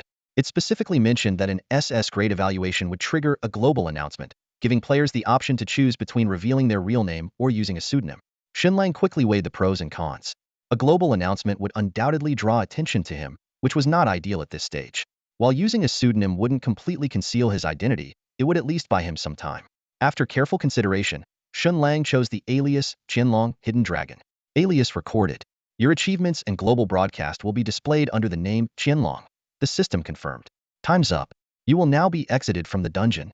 As the system's final notification echoed, Shen Lang's consciousness began to blur, signaling his departure from this beginner Dungeona challenge he had cleared with almost no effort, thanks entirely to Medusa's overwhelming strength. Missing one. Missing one. We need a healer. A loud shout echoed outside the Fierce Beast dungeon in Donghai City. Among the crowd, a player claiming to be a hidden class paladin called out enthusiastically, I can go offensive or defensive. Hurry up and join my team. I can't wait anymore. Not far away, a guild member was passionately recruiting. Join our guild. We're a tier 5 guild. Newbies will be assigned personal mentors to level up, and the benefits are amazing. Does anyone have a mage? We need one, preferably a fire mage. Another voice joined the clamor. Suddenly, a heated argument caught everyone's attention. A player with a crafting profession complained indignantly, what's with the attitude? Just because you're combat classes doesn't mean you're better. Who says we crafters can't run dungeons? The other person shot back immediately. Oh, shut up. You want a duel? Stop whining. You crafters think you're tough? You're asking for it. As the argument escalated, a calm yet provocative voice cut through the tension. Come at me then. We're all level 0 here. Who cares? Let's see you kill me right now if you've got the guts. Amid the chaos, a sudden announcement echoed in everyone's minds, instantly silencing the entire area. Global announcement. Congratulations to the Daxia Kingdom's player with the codename Shen Lang for achieving an SSS-tier clearance rating in the Hell Level Beginner Dungeon. The announcement repeated 3 times, each time hammering the news into the minds of everyone present. For a moment, there was stunned silence, followed by an explosion of expletives and disbelief. What the hell? Did I hear that right? SS-tier clearance rating? No way. They just completed their class change today, and in a matter of hours, not only cleared the dungeon but got an SSS rating? I barely survived killing one monster in there, and they cleared it perfectly? As the initial shock subsided, people started analyzing the situation. Hey, this Shen Lang is from our Daxia Kingdom. Give it a few years, and we'll have another super strong player in our ranks. That codename, Shen Lang, really suits them. Truly a hidden dragon. Someone noticed a crucial detail. Wait, the announcement only mentioned Shen Lang, no one else. Does that mean they soloed the Hell Level Beginner Dungeon? Whoa, soloed it? And got an SSS rating? What kind of god or player is this? SS-tier clearance comes with rewards, right? Like the Supreme Treasure Chest? Oh my god, the Supreme Treasure Chest. That could mean at least an epic item, maybe even a legendary artifact. I'm so jealous I could scream. Speculations and discussions buzzed through the crowd. Some started guessing Shen Lang's identity. I wonder where this Shen Lang is from? Are they a man or a woman? Could they be from Donghai City? Who knows? Using a codename clearly means they don't want anyone to know their real identity. Eventually, everyone resigned themselves to reality. Forget it. They're amazing, but it has nothing to do with us. Let's just focus on our own dungeon runs. After the initial shock and envy, the crowd gradually returned to their usual activities. After all, such extraordinary achievements felt far beyond their reach. It was better to focus on their own goals. Amid the bustling crowd, Shen Lang and Medusa exchanged a knowing smile, quietly enjoying the strange satisfaction of blending in unnoticed. However, Shen Lang didn't linger in the moment for long. He led Medusa back into the Howling Forest dungeon. After all, beginner dungeons had no entry limits for players under level 5, allowing for infinite runs. Unbeknownst to most, the impact of Shen Lang's global announcement was far from over. In the Forbidden City, the capital of the Daxia Kingdom, the news caused an uproar at Qingbei Academy. Qingbei Academy was the top-tier vocational academy in Daxia. Every global class change day marked the busiest time for their admissions office. At this moment, the admissions meeting room was filled with stunned mentors and leaders, their faces frozen in disbelief. The atmosphere was so tense that even a pin drop could be heard. Suddenly, the urgent chime of a communication device broke the silence. A holographic projection of an elderly man wearing black-rimmed glasses appeared in the office. His expression mirrored the excitement of everyone present. The old man's gaze swept across the room before locking onto a bald, middle-aged man. Director Guan. The elder's tone left no room for argument. I don't care what it takes. You must find this Shen Lang and bring them to Qingbei Academy. It's non-negotiable. The bald man, Director Guan, looked troubled. But, Principal. He hesitated, clearly eager to recruit such a talent but frustrated by the player's concealed identity. The old man's voice suddenly rose, cutting the other person off forcefully before they could finish speaking. No excuses. Remember, find him at all costs and bring him to me. If you can't, you're no longer fit to be the director of admissions. Someone else will take your place. Before the last word had fully settled, the projection vanished swiftly, leaving only a glimpse of the old man's hurried departure. As the president of Tsinghua Academy, he was acutely aware that relying solely on the admissions office's standard procedures would not suffice. A professional who could achieve an SS grade evaluation and clear a hell-level novice dungeon immediately after their career change was someone who absolutely could not fall into the hands of any other elite academy, let alone be recruited by rival guilds. Otherwise, it would not only mark the greatest loss in nearly a century for Tsinghua and Peking academies, but also his personal failure as president. At the same time, in the coastal megacity of Shunqing in the Great Xia Nation, another top-tier institution, Shindan Academy, had also sprung into action. Their response was even more dramatic. Their president stormed into the admissions office fully armed. Investigate. His voice thundered throughout the office. Use every available resource, no matter the cost. We must uncover the true identity of Shen Lang. Shindan Academy needs him. Whatever he wants, we'll give it to him. The president's face flushed red with intensity. This is a heaven-sent opportunity for us to surpass Tsinghua and Peking academies. What are you all standing around for? Move now. We must find him before they do. The stunned admissions staff snapped out of their daze like startled rabbits and bolted from the office, launching their search immediately. Meanwhile, in the southeastern coastal megacity of Yangsheng, while there were also prestigious academies, the spotlight was on a guild called Mythic Celestial Court. As one of the nation's few 10-star guilds, it boasted the presence of 10-star professional powerhouses. For guilds, Career Day was equally significant, representing the prime opportunity to recruit fresh talent.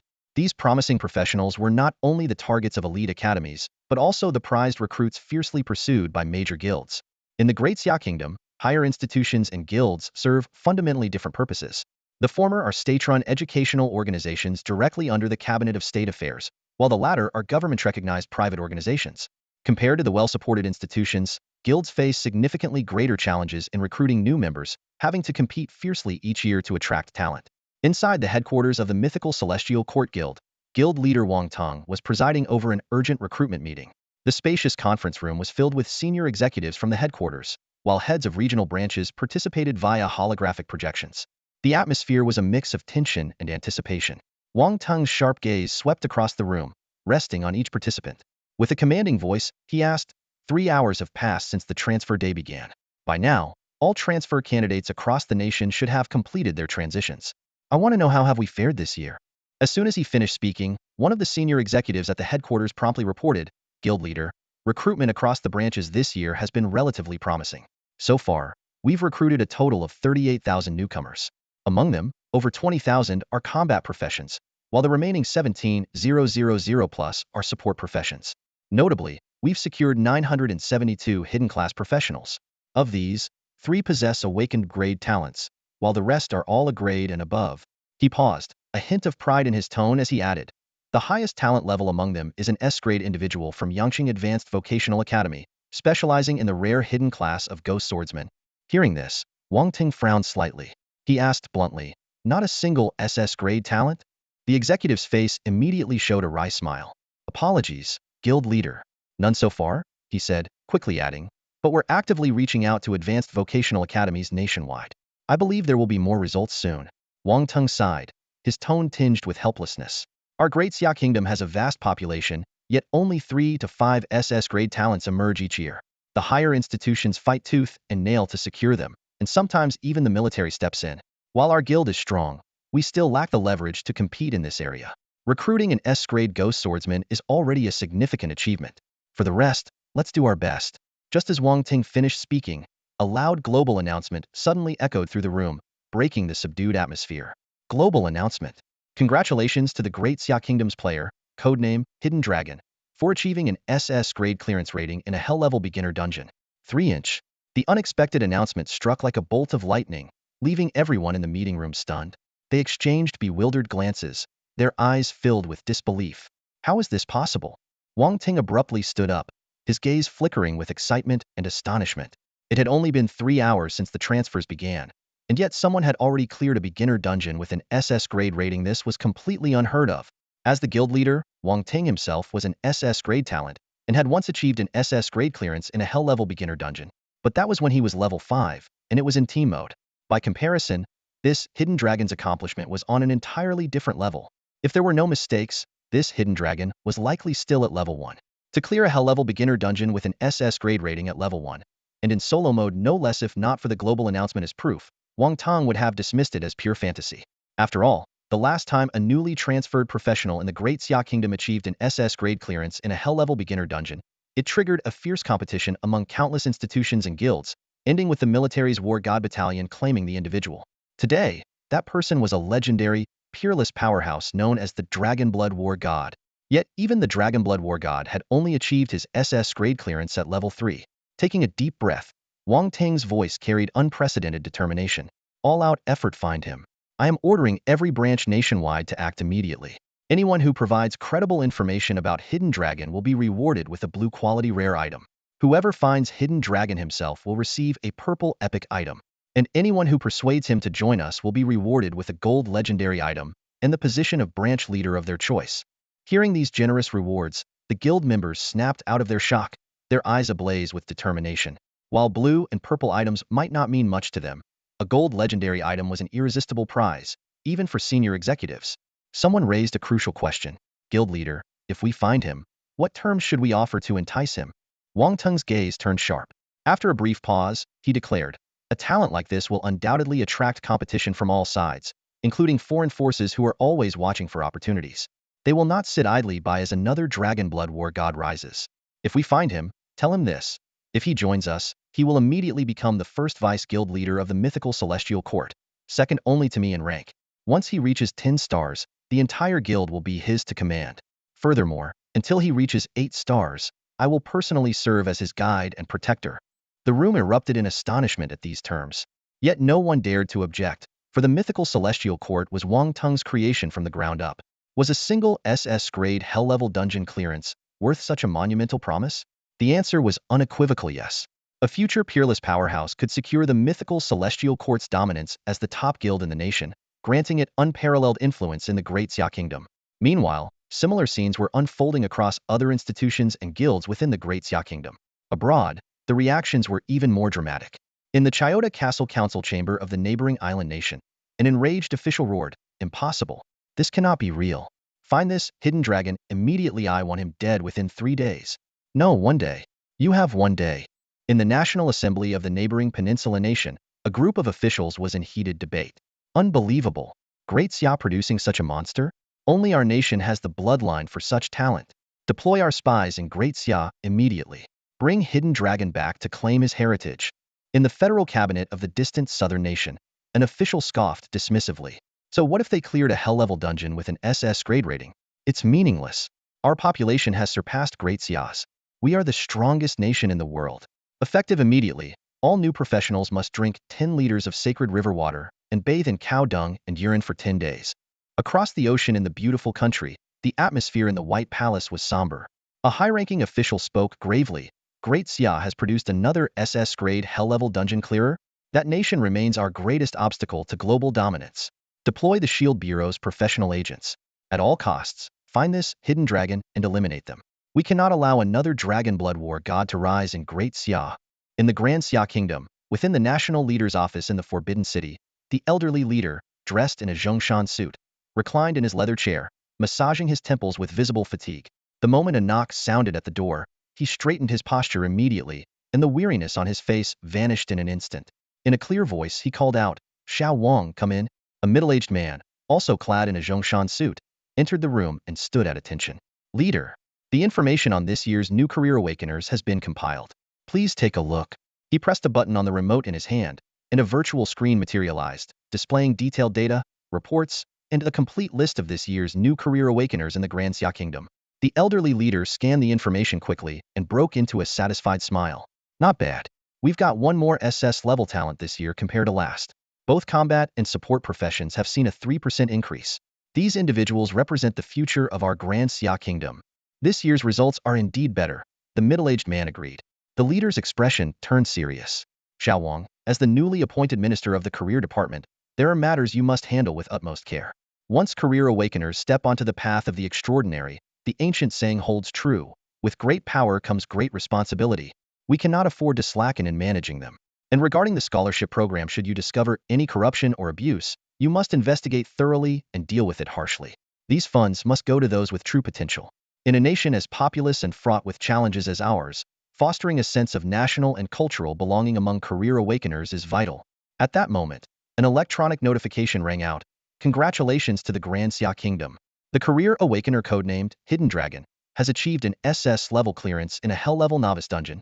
The announcement repeated 3 times, instantly electrifying the atmosphere in the office. The leader exclaimed "good" 3 times in succession.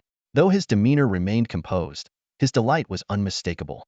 However, his smile quickly faded, replaced by a sharp, calculating glint in his eyes. "Xiao Wang, it looks like you're about to get even busier." The middle-aged man immediately understood and replied firmly, "They'll make the arrangements right away. Go ahead," the leader said with a dismissive wave. "And while you're at it, clean up some of the domestic troublemakers." Once the middle-aged man had departed, the leader brought up the list of SS-level talent awakeners.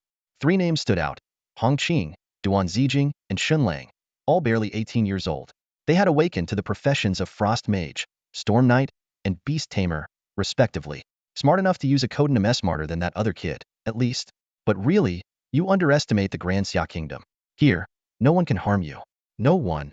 As he spoke, the leader began encrypting the personal information of these prodigies before initiating a holographic call to a contact labeled Little Rascal. Meanwhile, in an SS-level perilous secret realm in the northeastern region of the Grand Xia Kingdom, a cold-eyed man with sharp brows and tiger-like eyes stood amidst a golden, dragon-shaped apparition. He faced off against a pack of 2-headed griffins.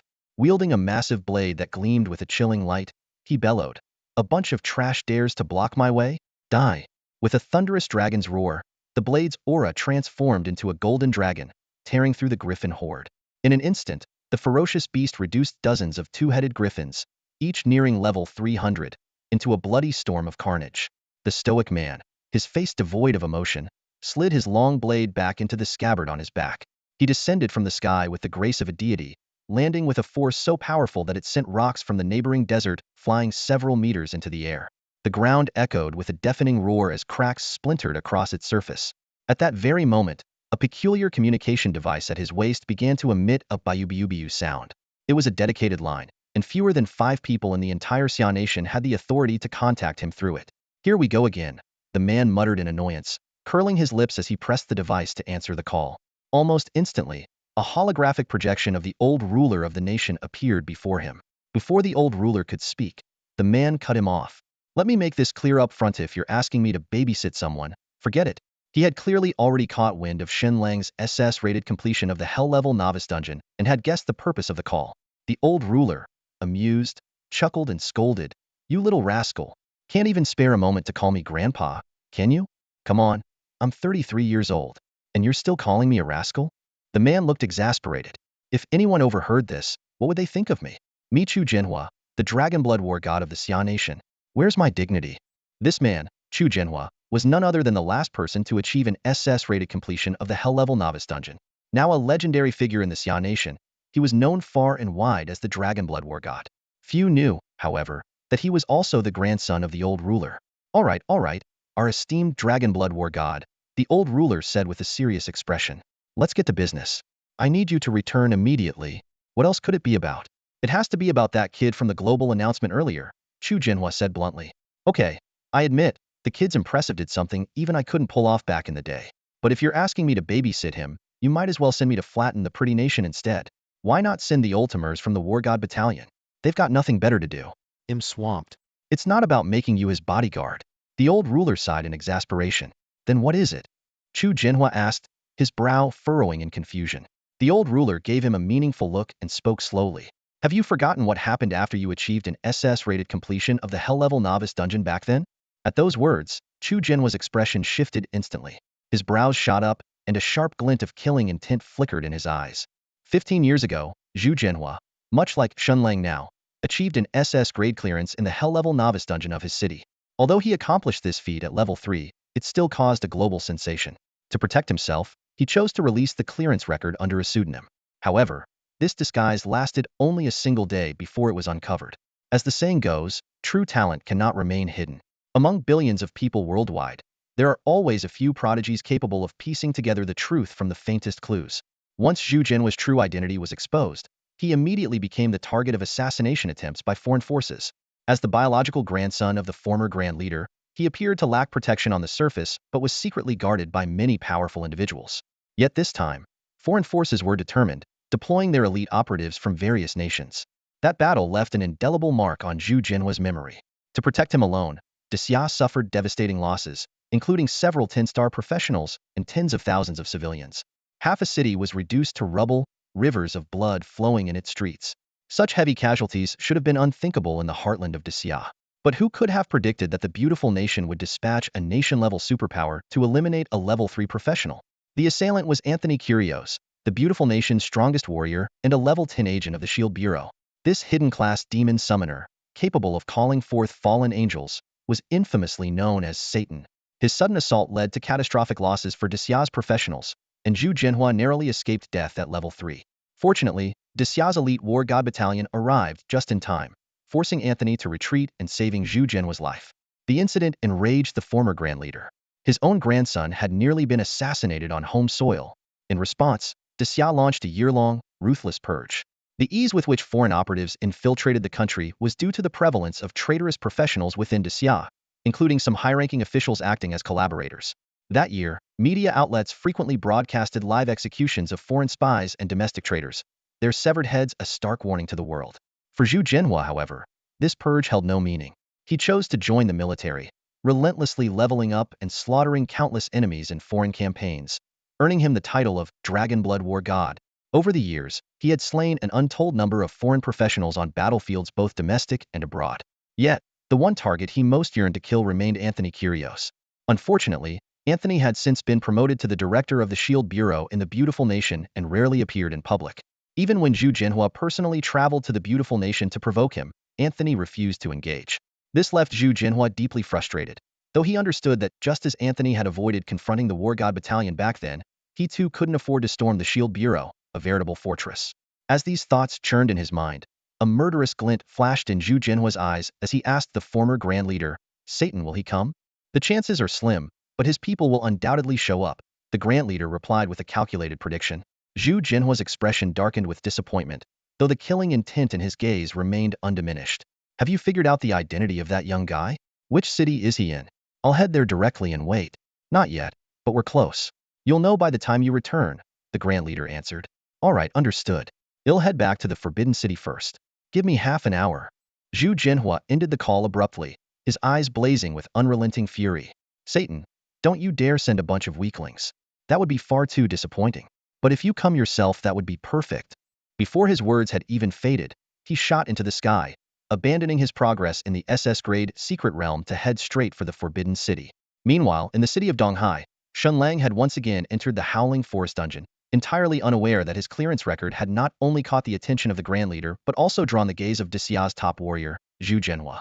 Even less could he anticipate that while the Grand Leader had ordered his protection, he was simultaneously orchestrating a grand and open scheming, a deadly trap aimed at foreign forces. The words still echoed in his ears. "Our great Xia kingdom has produced a peerless genius. If you dare, come and kill him. But if you do, be prepared to remain in the Xia kingdom forever." With those words lingering in his mind, Shen Lang once again stepped into the Howling Forest.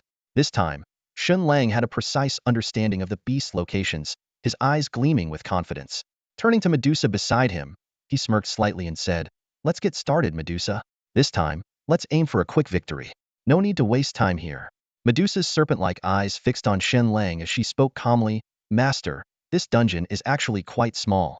I've already sensed the positions of all the wolves in the area. If you want to finish quickly, I can eliminate them all from right here." Shen Lang raised an eyebrow in surprise. "You can take care of them all from here?" His gaze met Medusa's, and she nodded lightly in confirmation. Shen Lang quickly recalled his knowledge about beginner dungeons. Typically, they had a diameter of no more than 2 kilometers, with the largest being around 3 kilometers. Judging by the scale of the Howling Forest, it was likely less than 2 kilometers across. For a 10-star divine beast like Medusa, clearing such a small dungeon seemed well within her capabilities. "All right, let's give it a try," Shen Lang decided without hesitation. A faint smile appeared on Medusa's lips. "As you command, my master." In an instant, her figure vanished, reappearing midair. Her serpent tail coiled beneath her, and the countless snakes in her hair writhed and danced in the wind. Suddenly, an intense red light burst from Medusa, spreading rapidly outward. In the blink of an eye, she resembled a blazing sun, her radiance illuminating the entire dungeon. Hundreds of meters away in the forest, 2 unsuspecting gray wolves were caught off guard as ghostly blue flames ignited within them. They didn't even have time to howl before they were reduced to ash. Further away, forest flying wolves and giant forest wolves met the same fate, spontaneously combusting one after another. Within moments, every beast in the dungeon was obliterated by Medusa's astonishing attack. The system notifications chimed continuously. "Congratulations! Your beast companion has successfully slain 4 jungle gray wolves, 5 jungle giant wolves, 8 jungle flying wolves, and 13 jungle horned wolves. Both you and your beast have earned corresponding experience points. Congratulations! Your beast companion has defeated the howling jungle boss, the golden horned flying wolf leader. Both you and your beast have earned an additional 100 experience points. Congratulations! You have cleared the single-player challenge mode of the Howling Jungle. You now have 5 minutes to collect loot before automatically exiting the dungeon and receiving your reward evaluation." Shen Lang blinked, still trying to process what had just happened. Before he could even prepare himself, Medusa had already wiped out every single enemy. She descended gracefully from the air, her voice soft and composed as she asked, "Master, I believe the wolves here have all been dealt with, correct?" "That's right. Every single one, including the boss," Shen Lang exclaimed, giving her an enthusiastic thumbs up. "Amazing work, Medusa. Defeating all the dungeon monsters in one strike likely set a new record for the fastest completion in the history of the Howling Jungle." The system revealed that Medusa had used the skill Heart-Devouring Flames, a devastating area effect attack. The wolves, with their insufficient defenses, stood no chance against the power of a 10-star divine beast. "I'm glad I could be of help to you, Master," Medusa replied with a faint smile. However, Shen Lang noticed a hint of fatigue in her expression. Upon closer inspection, he realized that her mana was nearly depleted. It was no surprise such a powerful skill required an immense amount of energy.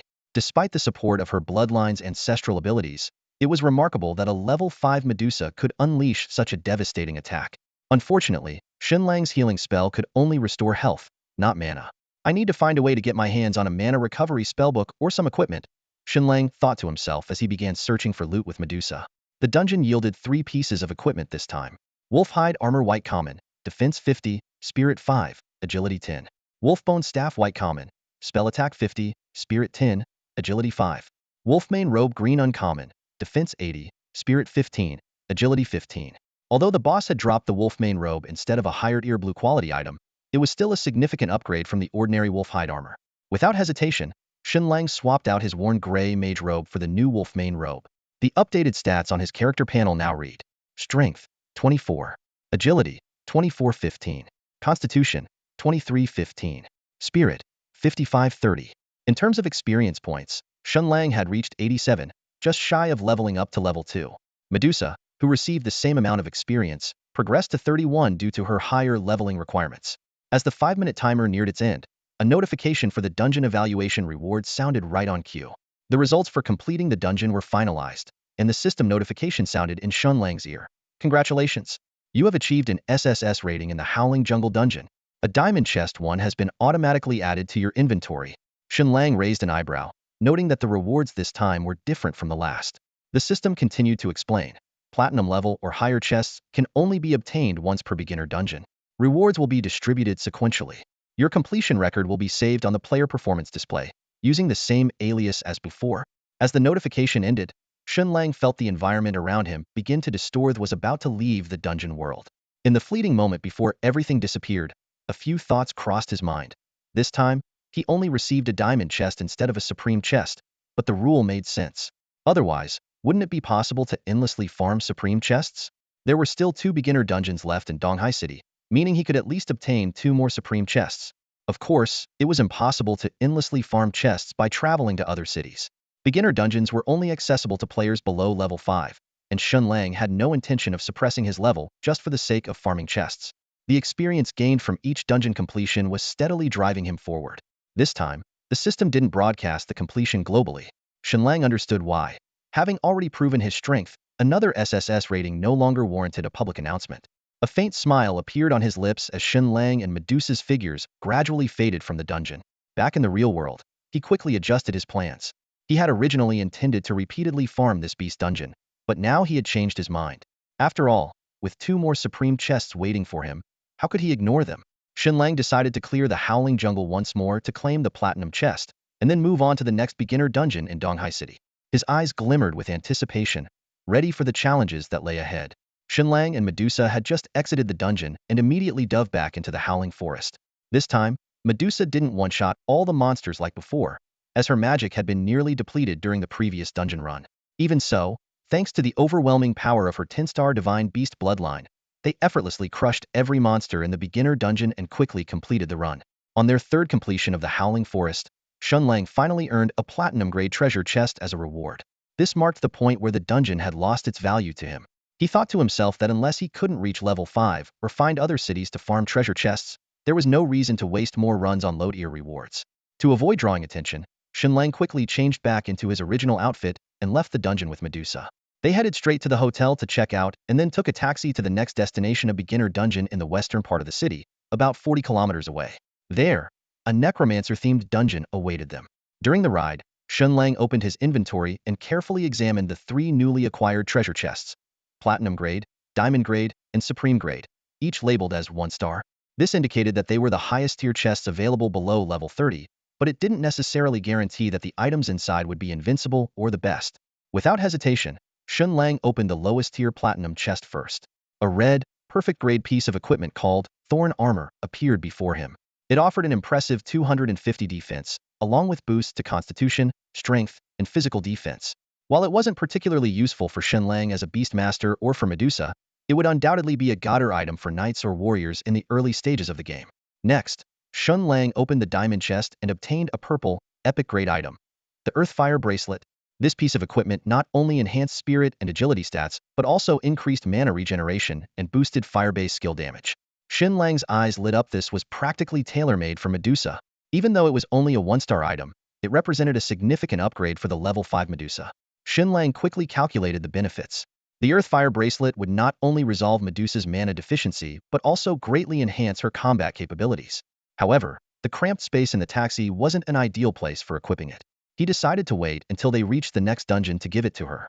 Shen Lang carefully stored the Earth-Fire bracelet, then turned his attention to the final treasure chest, the highly anticipated Supreme Chest. As the success notification chimed, a dark gold wolf soul pendant appeared before him. The attributes of this dark gold legendary item were truly remarkable. Spirit 25, Agility 25, Mana Recovery 5, Stamina Recovery 5.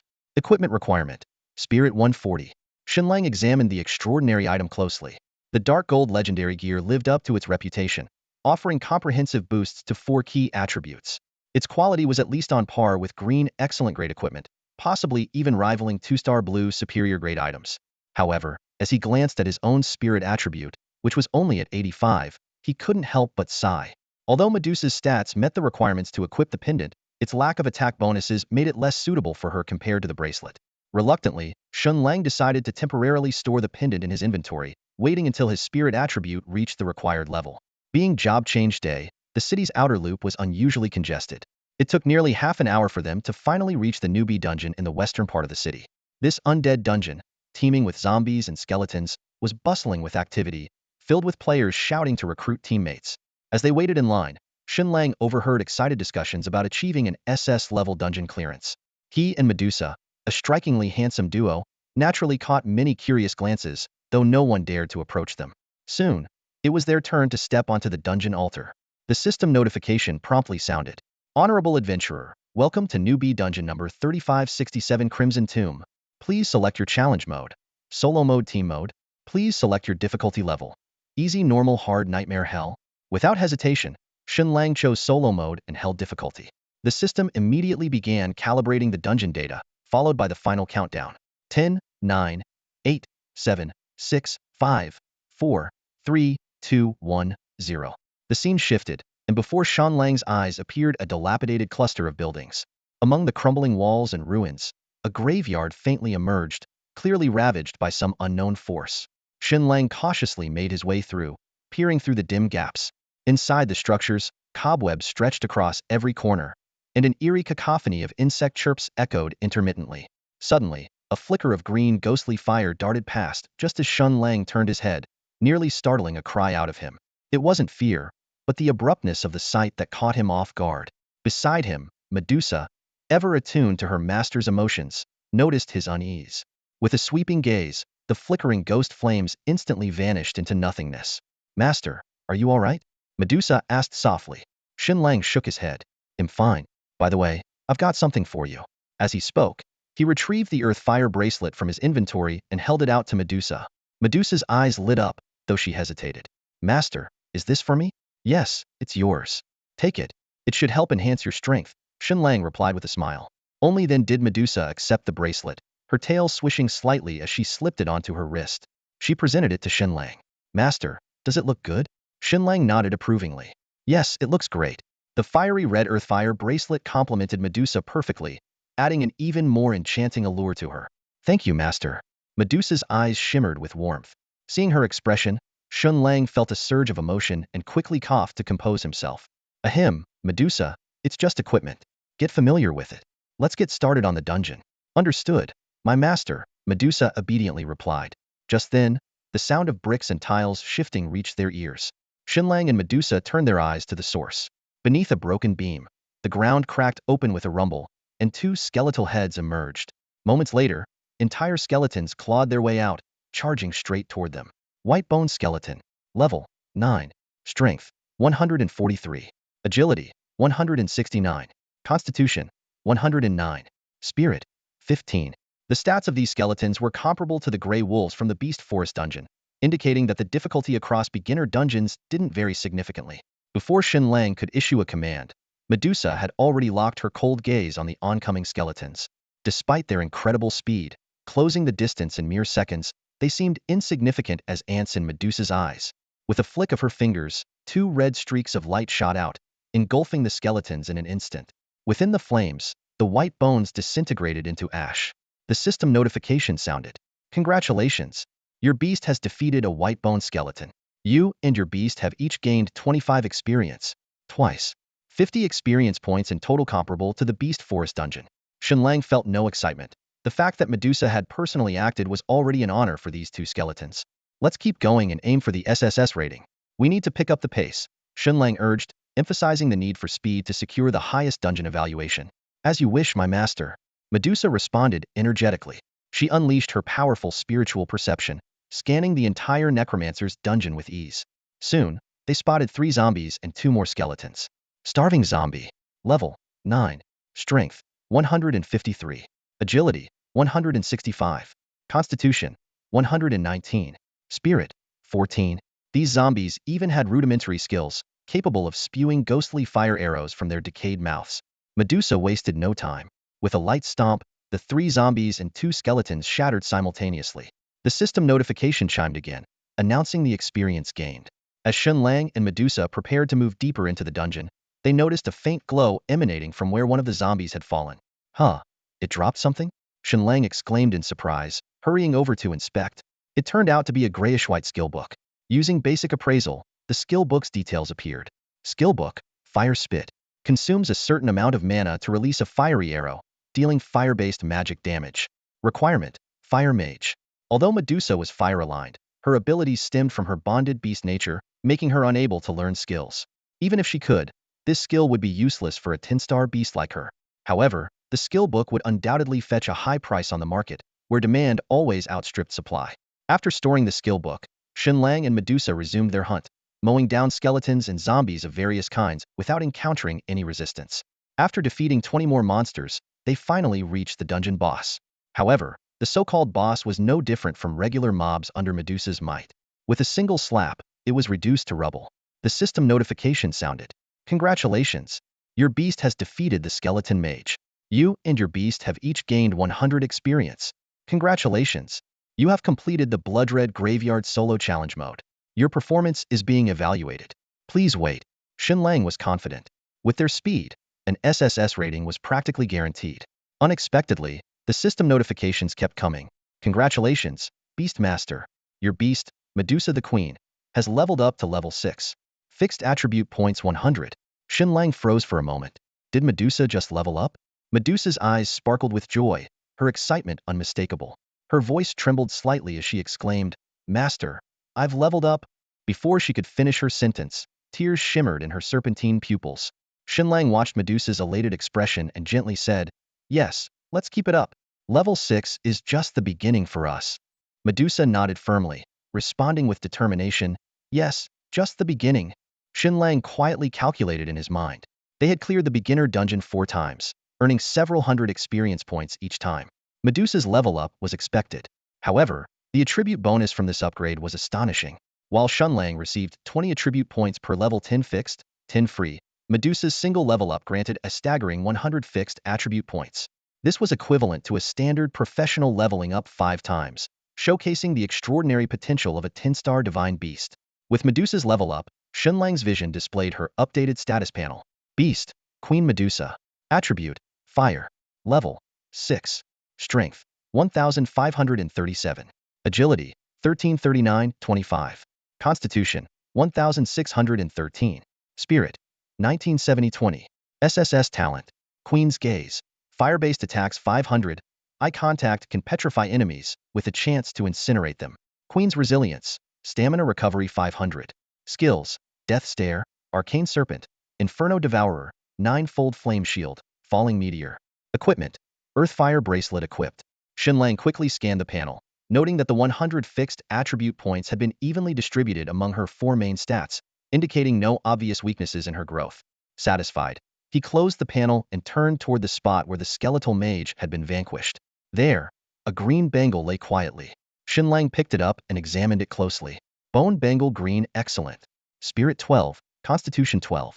Compared to the Wolf Fang ring he had previously acquired in the Howling Forest dungeon, this equipment was slightly inferior but still decent. Both items boosted spirit and constitution without any special requirements. Without hesitation, Shen Lang equipped the bangle on his arm.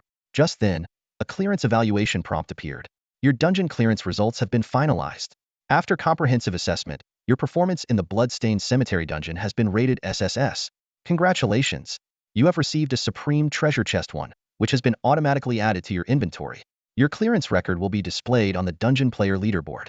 Your SSS rating will be broadcast globally. It has been detected that you are already registered under the codename Hidden Dragon in other dungeons. Your records and global broadcast will use this codename for display and announcement. Time's up. You will now exit the dungeon. As the prompt ended, Shen Lang and Medusa's figures began to fade from the Bloodstained Cemetery dungeon. Simultaneously, Shen Lang's clearance record echoed in the minds of transfer professionals worldwide. Congratulations to the professional known as Shen Lang from the Grand Xia Kingdom for achieving an SS level clearance rating in the Hell level beginner dungeon. This earth-shattering global announcement once again echoed across nations, sparking an unprecedented storm. Countries reacted swiftly and intensely. In the Empire of the Rising Sun, top officials turned pale with fury as they gritted their teeth and issued a decisive order. Shen Lang must die. This is the highest level imperial decree. They quickly contacted their ninja corps, preparing to spare no expense in eliminating this threat. Meanwhile, the leaders of the Stick Nation were ecstatic. One of them slammed the table and declared, Shen Lang must be one of our descendants. He immediately ordered a full-scale search for Shen Lang's whereabouts and directed the media to widely promote Shen Lang's supposed Stick Nation lineage. India, on the other hand, adopted a rather unique approach. They issued a new cabinet directive mandating all novice professionals to undergo a 1-month cow dung and cow urine bath while consuming large amounts of Ganges water. The apparent goal of this initiative was to cultivate a strong contender capable of rivaling Shen Lang. In the beautiful nation, the reaction was even more intense. They realized that failing to stop Shen Lang would pose a significant threat in the next all-out battlefield. As a result, they resolved to expose even their most critical operatives if necessary, all in the effort to locate and eliminate Shen Lang. Back in the Grand Xia Kingdom, the response was equally fervent. Universities and guild recruitment offices were packed with job seekers and newcomers, all aspiring to become the next Shen Lang. At the mythical Celestial Court Guild, Wang Teng's eyes widened in disbelief as he stared at the latest announcement. Having once achieved an SS-level clearance in a beginner dungeon himself, he fully understood the gravity of this accomplishment. Shen Lang had not only achieved an SS-level clearance once, but had done so consecutively in 2 different Hell-level beginner dungeons, a truly staggering feat.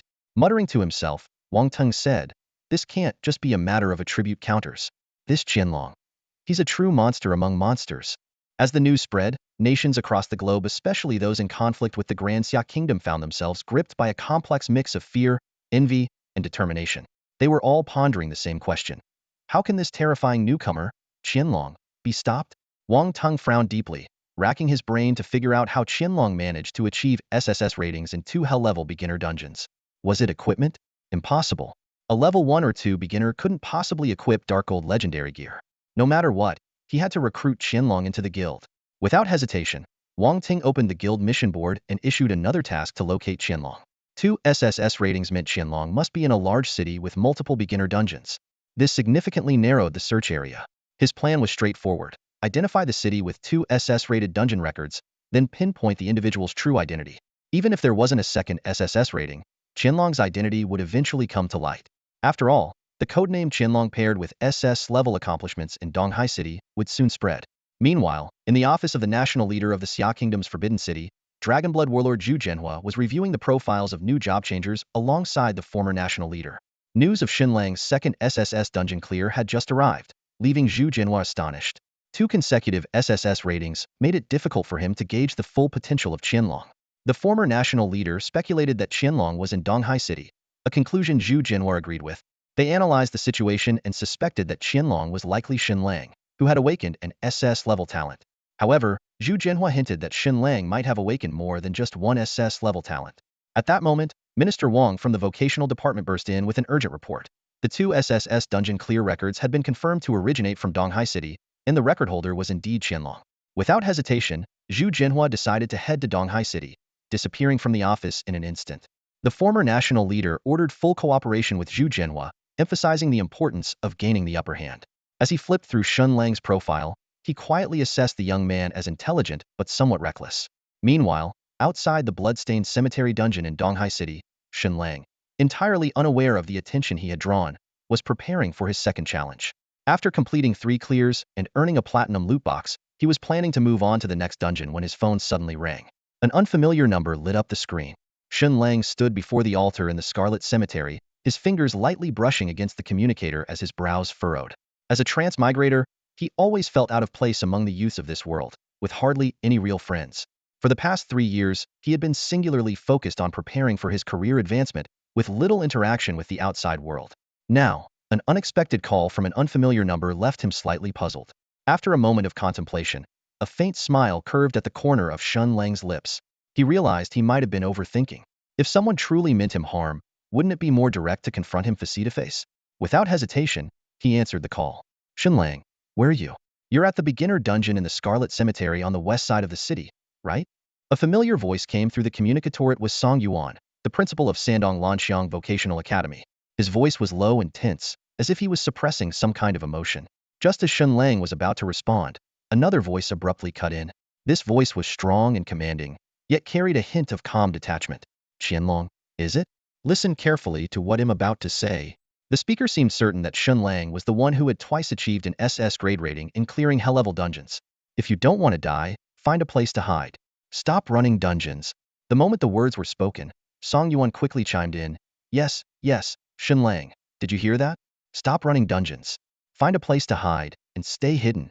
Narrowing his eyes, Shen Lang began to ponder. Clearly, his identity had been exposed, and the officials had acted with surprising efficiency. He gave a brief response to Song Yuan. Got it? Then, he ended the call. Although the identities of the callers were still unclear, the fact that they contacted him through Song Yuan suggested they were likely government officials. Shen Lang still had lingering doubts. Logically, if his identity had been exposed, the authorities would have sent someone to meet him directly. Yet, despite knowing his location, they had only made a call. This raised questions about their intentions. Master, is something the matter? Medusa, standing nearby, noticed Shen Lang's unusual demeanor and asked softly. Turning to her, Shen Lang smiled faintly. It seems we won't be able to continue with the dungeon for now. Let's go. If they want me to hide, then let's find a place to lay low. Shen Lang began weighing the pros and cons in his mind. Since the authorities were aware of his identity, it was unlikely they meant him harm. Over the past 3 years, he hadn't offended anyone, nor was it likely that he'd face suppression from the government. Besides, the Great Xia Kingdom had always had favorable policies toward individuals with high potential. While their exact intentions were unclear, their suggestion for him to hide likely came from a place of concern. Otherwise, they wouldn't have warned him. Though the tone of the second caller had irked Shen Lang slightly, cooperating with them seemed to be the wise choice for now. He was also curious to see what the officials had planned. Shen Lang had his suspicions, and that curiosity was part of why he was willing to comply. Since the authorities had discovered his identity, it was only a matter of time before other factions did as well. The government might be looking to leverage this situation. With that thought, Shen Lang found himself looking forward to what might happen next. Medusa, ever loyal, had no objections to his decision. Together, they abandoned their plan to head to another ferocious beast dungeon. As Shen Lang and Medusa stepped out of the altar in the Scarlet Cemetery, he once again heard whispers of discussion about him. Haha, your information is so outdated. A sudden burst of lively chatter erupted from the crowd. The global announcement just now came from the Bloody Necropolis dungeon, and this is already the second global announcement from Donghai City. The first one happened in the Howling Jungle. 2 SS level clears, someone gasped. Doesn't that mean Donghai City has produced 2 future legends? No, it's even crazier than that, another voice interjected. Both SS level clears were achieved by the same person. The president of Mythic Celestial Court has already issued several bounty missions to track down this rookie. The crowd buzzed with excitement. The reward is a legendary dark gold tier piece of equipment. Just finding this hidden dragon could make you rich. That's not even the wildest part, someone whispered conspiratorially. Rumor has it that the president of Mythic Celestial Court said he'd step down and hand over his position if this hidden dragon agrees to join their guild. Standing amidst the commotion, Shen Lang's heart tightened. Only now did he realize he might have underestimated the impact of clearing an SS level hell difficulty beginner dungeon. Just providing information about him could earn someone a legendary item, effectively making him a walking gold mine. Though Mythic Celestial Court, being a guild from the Xia Kingdom, might want to recruit him out of camaraderie, hostile forces would likely go to even greater lengths to eliminate such a promising talent. It wouldn't be surprising if high-level professionals were already on their way to hunt him down. With this thought, Shen Lang, who had been preparing to leave the dungeon, suddenly halted in his tracks. What's wrong, master? Medusa asked, puzzled. After a moment of contemplation, Shen Lang replied, forget it. We're not leaving just yet. Let's head back and keep farming the dungeon. If the official suggestion was to lie low, It meant danger was imminent. And in a situation like this, what safer place could there be than the beginner dungeon itself? For Shen Lang, having Medusa by his side as protection meant that any professional below level 120 posed no real threat. However, if the enemy's strength exceeded Medusa's, the consequences would be unpredictable. He understood clearly that he couldn't rely entirely on the official organization for his safety. After all, he was still a rookie below level 5. No matter how much importance the authorities placed on him, they were outsiders who could never value his life as much as he did. The novice dungeon had strict rules in place. Professionals above level 5 couldn't enter, and each participant would find themselves in an independent dimensional space. This meant that as long as Shen Lang stayed in the dungeon, he was at his safest. Even though the authorities suggested that he stop running the dungeon, staying inside was actually the safer option. With this realization, Shen Lang didn't hesitate. He brought Medusa with him and stepped onto the dungeon altar, re-entering the Scarlet Tomb dungeon. The moment their figures disappeared, the plaza outside the altar was already teeming with experts disguised as low-level professionals. Among them were even 3-star and 4-star professionals. These individuals came from various influential factions of the Xia Kingdom, and some spies from opposing forces had also blended in. In a high-rise building not far away, a middle-aged man with a thick beard was closely observing the bustling Scarlet Tomb dungeon altar. Speaking into a communicator, he issued orders. Get into position, and use detection spells on every rookie that comes out. If multiple people cast it at once, it won't draw suspicion. Focus on targets above level 2 with decent equipment. Report any suspicious individuals immediately. Afterward, the bearded man contacted another number. The person on the other end spoke Xia Kingdom's language with a foreign accent, clearly not a local. The two had a brief exchange, confirming that as soon as the target was found, the other party would assist the bearded man in obtaining citizenship in the pretty country, along with other benefits. Meanwhile, in a modest hotel in Donghai City, a one-eyed man was having a conversation with a bespectacled young man. The younger man was providing a detailed report on the activities of opposing forces. William, an 8-star professional from the pretty country's Shield Bureau, had infiltrated the Xia Kingdom half a month ago. His contact, Vice Dean Hua Dongying from Donghai Advanced Professional Academy, had already taken position outside the Scarlet Tomb dungeon. The one-eyed man expressed his fury over Hua Dongying's betrayal and decided that a thorough investigation of all academies would be conducted afterward. The bespectacled young man continued to report on the 5-star to 7-star professionals sent by other countries and confirmed that the bait plan was ready to be executed. Just then, a figure identical to Shen Lang walked out from another room in the suite. However, the figure spoke in a girl's clear and ethereal voice, asking, "Boss, aren't we taking action yet?" In the Scarlet Tomb instance, Shen Lang and the Medusa Queen strolled leisurely, no longer in a rush to clear the dungeon as they had been before. Amid the eerie atmosphere of the instance, their calm and composed figures stood out. Shen Lang's goal this time was no longer just to grind mobs. Instead, he used this opportunity to pass the time while gaining some experience points along the way. Nonetheless, the time limit for beginner instances still applied. Every novice player was strictly limited to an hour inside the instance, after which they would be forcibly teleported out if they exceeded the time limit. Shen Lang was well aware of this and always timed his clears precisely, commanding the Medusa Queen to defeat the boss at the very last moment. Each time he exited the instance, Shen Lang carefully observed the changes in the outside world. While his own strength was still relatively weak, the Medusa Queen, a mature form of a 10-star divine beast, had a keen sense for detecting the presence of powerful individuals nearby. Over time, these presences grew more numerous, indicating that more high-level players had arrived in the area. On several occasions, Shen Lang felt the effects of detection spells scanning him, but he was prepared. He had swapped all his gear for ordinary white-grade items, avoiding drawing any unnecessary attention. As night fell, Shen Lang remained unhurriedly grinding mobs in the instance. However, after his last 2 trips out of the Scarlet Tomb instance, the situation outside took a sudden turn. The number of high-level players in the plaza drastically decreased, and the Medusa Queen's perception confirmed this. This strange development left Shen Lang puzzled. With lingering doubts, Shen Lang and the Medusa Queen spent nearly another hour in the instance. Upon exiting again, the area around the instance altar was almost devoid of high-level players, as if the previously lurking figures had never been there. Could something have happened? Did the authorities make a move? Shen Lang speculated to himself. "Master, are we not continuing?" the Medusa Queen asked. "We can't continue," Shen Lang replied with a shake of his head. Although he wanted to stay in the instance longer, the circumstances didn't allow it. From the time he began re-entering the instance until now, Shen Lang had completed 6 runs, reaping considerable rewards. He had acquired nearly 20 pieces of equipment, mostly green-grade excellent with a few blue-grade superior. More importantly, these 6 runs had significantly boosted his experience points, propelling him from level 1 to level 4. The Medusa Queen, too, had leveled up from 6 to 7. Shen Lang level 4, 39.72. Medusa Queen level, 7, 53.68.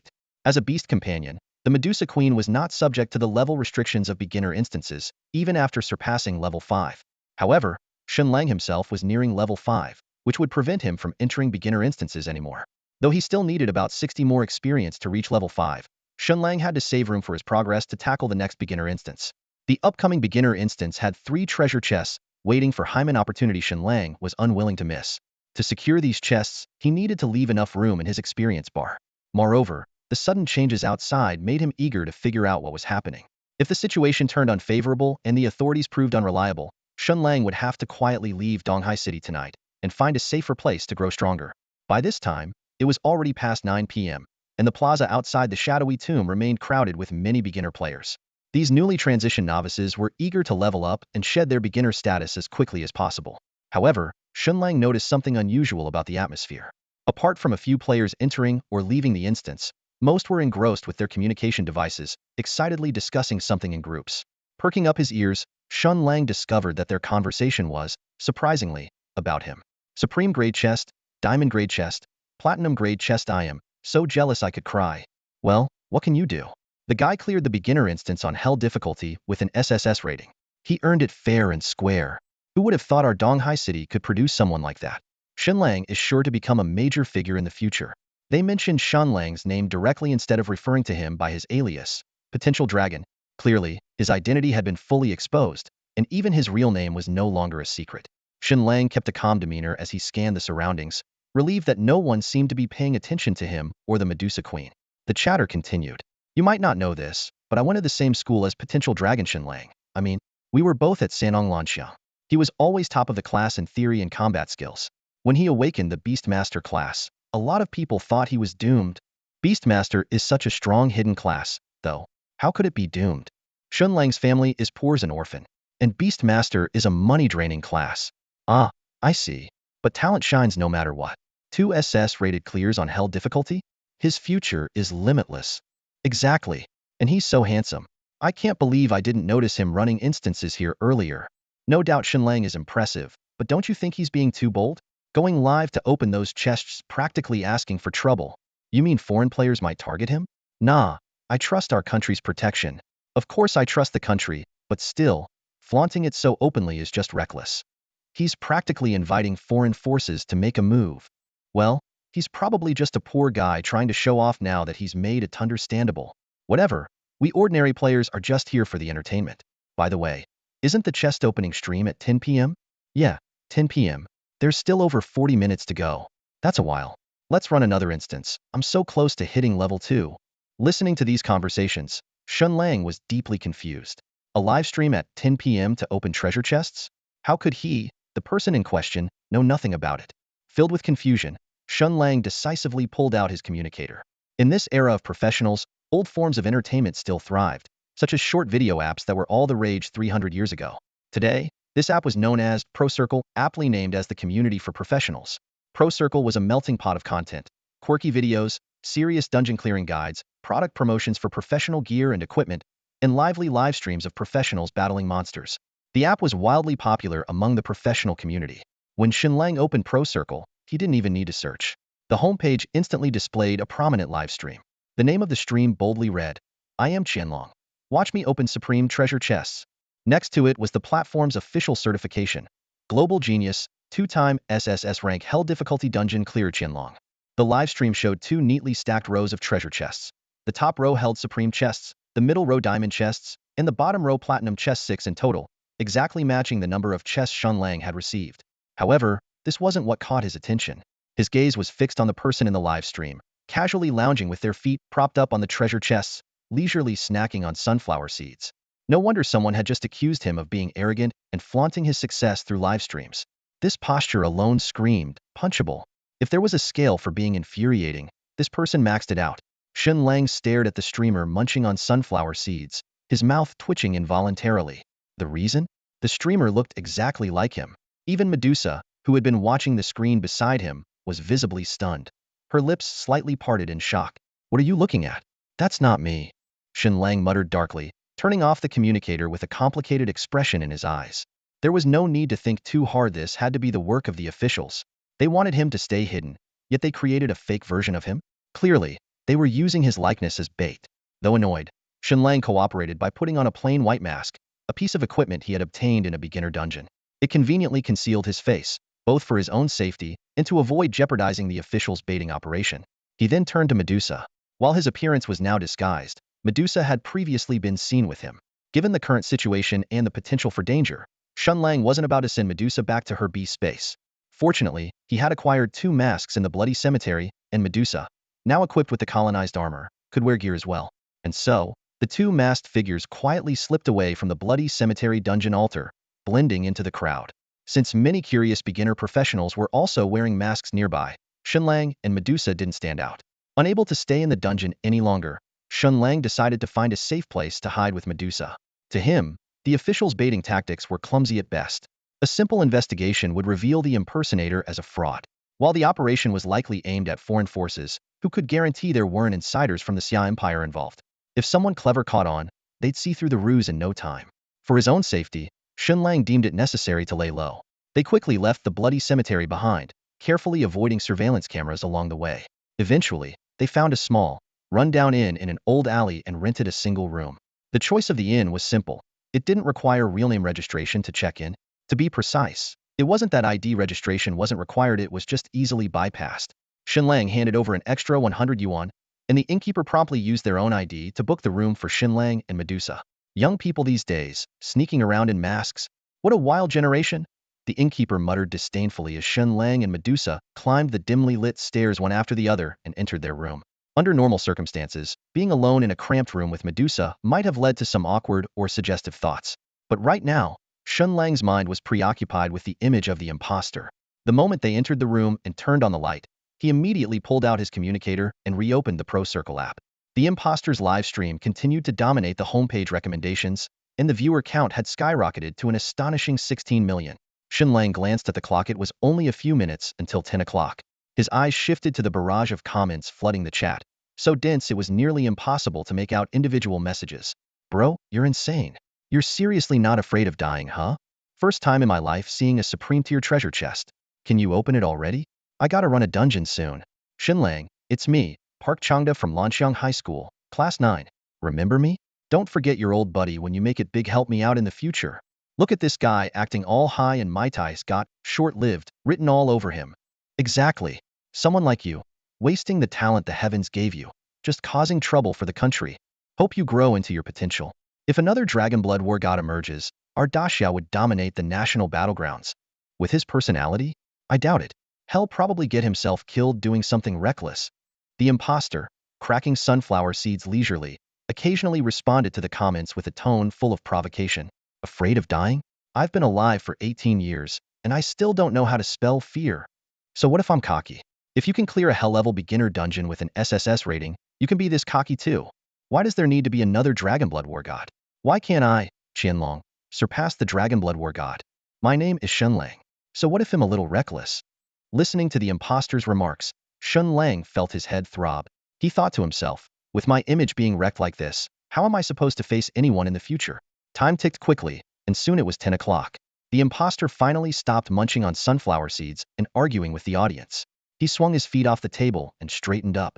All right, folks, it's time. Let's get started. No more nonsense, let's open the treasure chests. We'll start with the supreme tier ones. With a casual swipe of his mouth and a clap of his hands, the imposter grabbed the top 2 supreme tier treasure chests and placed them in front of him. As the chests were opened, they emitted dazzling, multicolored light. When the light faded, the chests disappeared, leaving behind 2 dark golden glows. Within the golden glows were a broadsword and a shield. Are you kidding me? I'm a Beast Tamer. These 2 pieces of equipment are completely useless to me, the imposter said with a regretful expression. Frustrated, he added, damn it, this is ruining my mood. That's it, I'm done streaming. I'm out. Without a second thought, the imposter completely ignored the flood of comments and abruptly ended the live stream. Shen Lang gazed out the window, silently calculating in his mind. His abrupt decision to end the live stream was nothing short of impulsive and completely unexpected. This unrestrained behavior was a true reflection of his carefree nature. Once the live stream went dark, the comment section exploded like a tidal wave, filled mostly with angry messages directed at the imposter. Shen Lang was fully aware that the so-called imposter was nothing more than bait. Now that the hook had been set, all that remained was for the big and small fish to take the lure. Whether the imposter himself appeared in the live stream no longer mattered. Under the cover of night, the city of Donghai simmered with hidden tension. Especially in the area where the imposter was located, it had likely become the center of attention for numerous factions. Pinpointing the location of a live streamer was child's play for those lying in wait. What Shen Lang didn't realize was that, while he was grinding through the blood-stained tomb dungeon, the imposter had been lingering around the dungeon's entrance for quite some time. This explained why, as soon as Shen Lang exited the dungeon, the suspicious high-tier professionals who had been lurking around suddenly vanished. They had all gone to track the imposter. Shen Lang couldn't help but marvel at the official force's tactics. This kind of opportunistic scheming, dressed up as clever strategy, was, in reality, ruthless and calculating. Yet, Shen Lang appreciated this no-holds-barred approach. Though he had yet to interact directly with the officials, he had already developed a certain admiration for their style. When dealing with enemies, ruthless efficiency was the way to go. All that talk of honor and chivalry? Pure nonsense. Just 10 kilometers away, the neon lights of the West City Grand Hotel flickered incessantly. Inside this 5-star establishment, the imposter occupied one of the rooms. After ending the live stream, he didn't leave the computer but instead cursed under his breath while opening 4 more treasure chests. The room's windows were wide open, offering a clear view of the interior. Outside the hotel, countless eyes were fixed on the imposter's room. Communications buzzed among the various factions. They had confirmed that the treasure chests were genuine and that the imposter was indeed opening them. Someone had even disguised themselves as hotel staff to get close to him, using a detection scroll to verify his identity. Shen Lang of Sandong Lanxiang Advanced Vocational Academy, now a level 5 Beast Tamer, also known as Qianlong. Suddenly, someone noticed that one faction had already begun infiltrating the hotel. The various groups sprang into action, converging on the imposter's room from both the ground and the air. One particularly bold team even resorted to breaking down the door. "Kill him!" the leader shouted, and his men swarmed in. Faced with the sudden assault, the imposter momentarily showed a flicker of panic, but reacted swiftly. He quickly stashed the gear he had just acquired, vaulted over the desk, and made a beeline for the window. "You think a bunch of trash like you can take me down? Dream on!" he yelled as he ran. With a loud crash, the floor-to-ceiling glass shattered as the imposter dove through it. His figure, along with the shards of glass, began plummeting in free fall. However, just as he dropped 2 floors, a 6-pointed summoning array suddenly materialized in midair. From the array emerged a massive bird with cyan feathers, crackling with purple lightning. The bird let out a piercing cry, spread its enormous wings, and caught the falling imposter with ease before soaring into the night sky. The pursuing professionals immediately launched their detection skills at the bird as it appeared. The results came back: Beast Companion, Purple Thunder Azure-Scaled Eagle, Grade 3-star, Level 118. This only further confirmed their suspicions. The imposter was undoubtedly Qianlong. A nearly 4-star Beast Companion? No wonder he could achieve an SS rank clearance in a hell-level dungeon. As for how a newbie like Shen Lang could contract such a powerful beast, there was only one explanation: his terrifying innate talent. Thus, the pursuers unleashed their respective abilities and relentlessly chased after the fleeing imposter. Once the groups had all disappeared into the distance, several figures quietly appeared at the shattered window of the hotel room. Among them were the one-eyed man and the bespectacled man who had been seen earlier. They stood silently, staring into the far distance with thoughtful expressions on their faces. The one-eyed man peered through the shattered window, his sharp gaze fixed on the direction in which the fake Shen Lang had fled. Pressing the communicator on his earpiece, he spoke with a steady and commanding tone into the channel. "Attention all units. Group 1 is expected to reach Net 1 in 1 minute. Prepare to close the net at any moment." As soon as he finished speaking, the one-eyed man swiftly switched to another communication channel. This time, his voice carried a hint of doubt. "Group 1 doesn't include Hua Dongying or Shields William and his team." A light chuckle came from the other end, the voice exuding confidence. "In that case, they must be in the backup group too." The one-eyed man frowned slightly, pondering for a moment before responding, "Highly likely. That little guy must have been discovered and slipped away ahead of schedule. Send me the location of Net 2. I'll head there now," the other party mumbled, their words slightly muffled by the sound of slurping. The one-eyed man's eye twitched slightly in irritation, but he held back his discomfort and replied, "I just sent you the coordinates for Net 2. "Oh, didn't notice." "All right then." Hanging up, the other person said, followed by another loud slurp before abruptly cutting off the communication. Standing nearby, a bespectacled man had been listening to the exchange. A peculiar expression crossed his face as he glanced at the one-eyed man and cautiously asked, "Is our dragon blood war god eating noodles?" The one-eyed man shot him a cold, expressionless look and retorted, "What's it got to do with you? You want some noodles too? The bespectacled man chuckled awkwardly, but before he could respond, the one-eyed man barked a sharp order. Clean up and move out? Yes, sir. The bespectacled man responded promptly, leading the others as they quickly leapt out the window and pursued in the direction the fake Shen Lang had escaped. Meanwhile, near the small inn where Shen Lang was hiding, a middle-aged man with a thick beard was leading a group of over a dozen professionals through the maze-like alleys. This bearded man was none other than Hua Dongying, the deputy dean of the Eastern Sea Advanced Academy and a high-priority target on the authorities' watch list. Suddenly, Hua Dongying raised his hand, signaling the group to halt. He pulled a vibrating communicator from his pocket, glanced at the caller ID, and answered with a tone of evident reverence. Mr. William? Hua, your instincts were correct. This place is indeed a trap. William's voice was deep and composed. Thanks to your warning, S.H.I.E.L.D. avoided a major loss. What's the situation on your end? Hua Dongying scanned his surroundings cautiously and replied in a low voice. We've identified a suspicious target and are currently searching. They should be around here somewhere. Good. Send me your coordinates and I'll join you, William instructed curtly. Hua Dongying ended the call swiftly and sent the coordinates to William without delay. He then gestured to his team and resumed leading them through the labyrinthine alleys, determined to locate their target. Not long ago, the fake Shen Lang exited the Blood Crimson Mausoleum dungeon, and this information quickly spread across various factions, revealing a crucial detail. Shen Lang was actually Qianlong. Hua Dongying, the vice principal of the East Sea Advanced Vocational Academy, naturally received this news. He even witnessed with his own eyes as Shen Lang stepped out of the dungeon, got into a taxi, and left. At first, Hua Dongying believed this was the real Shen Lang. However, after watching the imposter's live stream, he began to suspect that this might be an elaborate setup. His suspicion stemmed from his understanding of Shen Lang as a person. As the vice principal responsible for managing new students, Hua Dongying was well informed about the situation at their rival school, Sandong Lanxiang, especially regarding top-tier students like Shen Lang, who were highly sought after by schools. Last year, Hua Dongying had sent someone to approach Shen Lang, attempting to persuade him to transfer from Sandong Lanxiang to East Sea Academy by offering a higher scholarship. However, Shen Lang politely declined the offer, as the resources available at different schools did not significantly vary before career transitions. With this understanding, Hua Dongying became convinced that the Shen Lang in the livestream was a fake. The information he had painted the real Shen Lang as a calm, introverted, and somewhat aloof individual completely at odds with the flamboyant personality displayed in the live stream. Despite his subordinates conducting a specialized investigation and confirming that the individual in question was indeed Shen Lang, Hua Dongying's doubts remained. In the professional world, tools that allowed individuals to impersonate others were not unheard of. While such items were rare for ordinary professionals, it wouldn't be surprising if the authorities had employed them either to protect Shen Lang or to set a trap targeting external forces. With these suspicions in mind, Hua Dongying decided to re-examine the situation outside the Blood Crimson Mausoleum dungeon. He ordered his subordinates to hack into all nearby surveillance systems and scrutinize every frame of footage. Although they didn't find the real Shen Lang, they did uncover some suspicious details. Since there were no cameras inside the dungeon or on the altar square, Hua Dongying could only review the surveillance footage from the roads leading in and out of the area. Comparing the footage of Shen Lang entering the dungeon and later leaving it, he noticed a critical detail. Shen Lang had not arrived alone. He was accompanied by a beautiful woman. However, when he left, the woman was nowhere to be seen, only Shen Lang remained. This discovery further convinced Hua Dongying that something was amiss.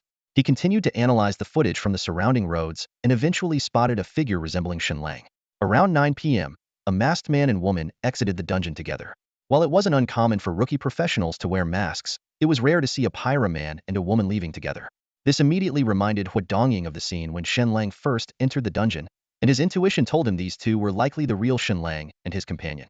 Hua Dongying immediately ordered his team to track the movements of the masked pair. Although Shen Lang had deliberately taken a circuitous route and avoided surveillance cameras, he wasn't an expert in counter-surveillance, leaving behind traces that could be followed.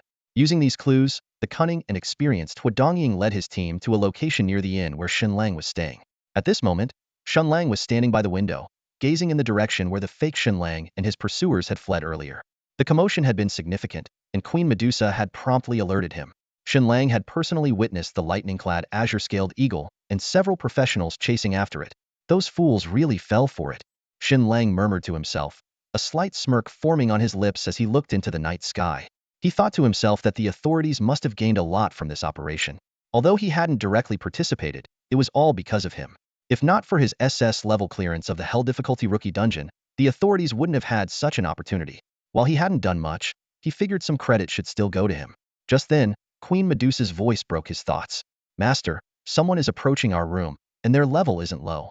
Hearing this, Shen Lang immediately turned toward the door, his brows furrowed. Shen Lang's nerves tightened instantly. His first thought was that the visitor might be an official representative, coming to initiate formal contact with him. With the resources of the authorities, it would be no challenge to locate him. However, he quickly dismissed the idea. Surely the officials were preoccupied with hunting down and eliminating the imposter. They wouldn't have the luxury of time to seek him out right now. If it wasn't the authorities, then who could it be? A cold glint flashed in Shen Lang's eyes. If it's not the officials, then it must be the enemy, he thought to himself. Looks like there are still some clever people out there. Turning to Medusa, he asked in a low voice, "What's their level? Can you handle it?" The Medusa Queen had already sensed the impending threat. With a flicker of movement, she appeared in front of Shen Lang, shielding him. Fixing her gaze on the direction of the door, she replied confidently, "Relax, master. The strongest among them is only level 119. Hearing this, Shen Lang let out a small sigh of relief. Not even 4-stars, no match for Medusa. At that moment, footsteps approached from outside. Without any warning, a deafening boom echoed as the door was violently blasted open. A burly man with a thick beard, Huadongying, stormed into the room, leading over 10 seasoned professionals. These individuals, all at least 2-star level, quickly surrounded Shen Lang and Medusa, blocking all escape routes. Huadongying's cold, calculating eyes locked onto Shen Lang. "Shen Lang, you've been quite hard to track down," he said with a mocking smile. "Now that we've found you, there's no need for the mask anymore. Take it off." Shen Lang chuckled lightly. Slowly, he removed the mask, meeting Huadongying's gaze with unwavering calm. "As expected, you are the real Shen Lang," Huadongying exclaimed, a hint of admiration in his tone. Then, with a smirk, he added, "The officials' plan to lure you out wasn't half bad. But what a pity they shouldn't have left you out here alone, without protection." Huadongying had already sent men to scout the area and confirmed there were no other powerful individuals nearby. This could only mean that Shen Lang was indeed alone in this small inn, with no official protection. At those words, Shen Lang's lips curled into a mysterious smile. He countered, "And how do you know I'm unprotected?" As soon as Huadongying finished speaking, Shen Lang's heart skipped a beat, but he quickly regained his composure, even letting a faint smile curl at the corner of his lips. He glanced around, his eyes sweeping past the unremarkable professionals nearby as he calculated silently. Although there were indeed some professionals in the vicinity, not a single one of them was above 2-star level. They were entirely incapable of providing him with effective protection. As for the Medusa Queen, Huadongying completely ignored her existence. In his eyes, she was nothing more than an ordinary person, not even worth considering as a professional. This was because, after her transformation, the Medusa Queen could not only equip gear but also conceal herself from all detection skills. Unless she willingly revealed her true form and power, no one would be able to see through her disguise. Shen Lang chuckled inwardly, realizing that Huadongying was trying to bluff him. However, what Huadongying said next caused Shen Lang's heart to tighten. "It's a pity, really," Huadongying remarked meaningfully, giving Shen Lang a pointed look. "To achieve an SS grade evaluation and clear a hell-level novice dungeon right after transitioning there have been only a handful like you since the dawn of the professional era. You are destined to become a 10-star powerhouse. Too bad you were born in Daxia." Before he even finished speaking, Huadongying waved his hand. "Take him away." The other professionals immediately stepped forward, ready to apprehend Shen Lang. As a spy for the beautiful country, Huadongying had no authority to deal with Shen Lang himself. He could only bring him back to hand over to William. At this critical moment, the Medusa Queen made her move. Her actions were as swift as lightning, almost impossible to track with the naked eye. She merely lifted her hand slightly and softly uttered 2 words, "Mystic Serpent." In an instant, the 6 professionals closest to Shen Lang froze in place. Bright red serpents suddenly emerged from their foreheads, hissing ominously. These serpents weren't born from within their bodies but appeared out of thin air, darting into their skulls with lightning speed, shredding their brains to pieces before bursting back out through their heads. The entire process was shockingly fast, as if the serpents had materialized directly from their brains. The 6 professionals collapsed to the ground instantly, their eyes wide open in death, their expressions frozen in disbelief. After completing their deadly mission, the crimson serpents dissolved into glowing red particles and disappeared into the air. The eerie scene made Huadongying's face pale with alarm. He glanced around warily and shouted, "Who's there?" Huadongying had no idea it was the Medusa Queen who had acted. He assumed it was some hidden powerhouse aiding Shen Lang from the shadows. The fact that this individual could evade his detection implied they were stronger than him. Regret began to creep into Huadongying's ear. They shouldn't have acted so impulsively. He should have waited for William from the Shield Bureau to arrive. William, a formidable 8-star professional, was more than capable of handling most threats. The remaining 6 professionals were equally terrified. Their companions had died silently, their deaths both sudden and horrifying. Shen Lang, observing the scene, couldn't help but sneer. So, do you still want me to go with you?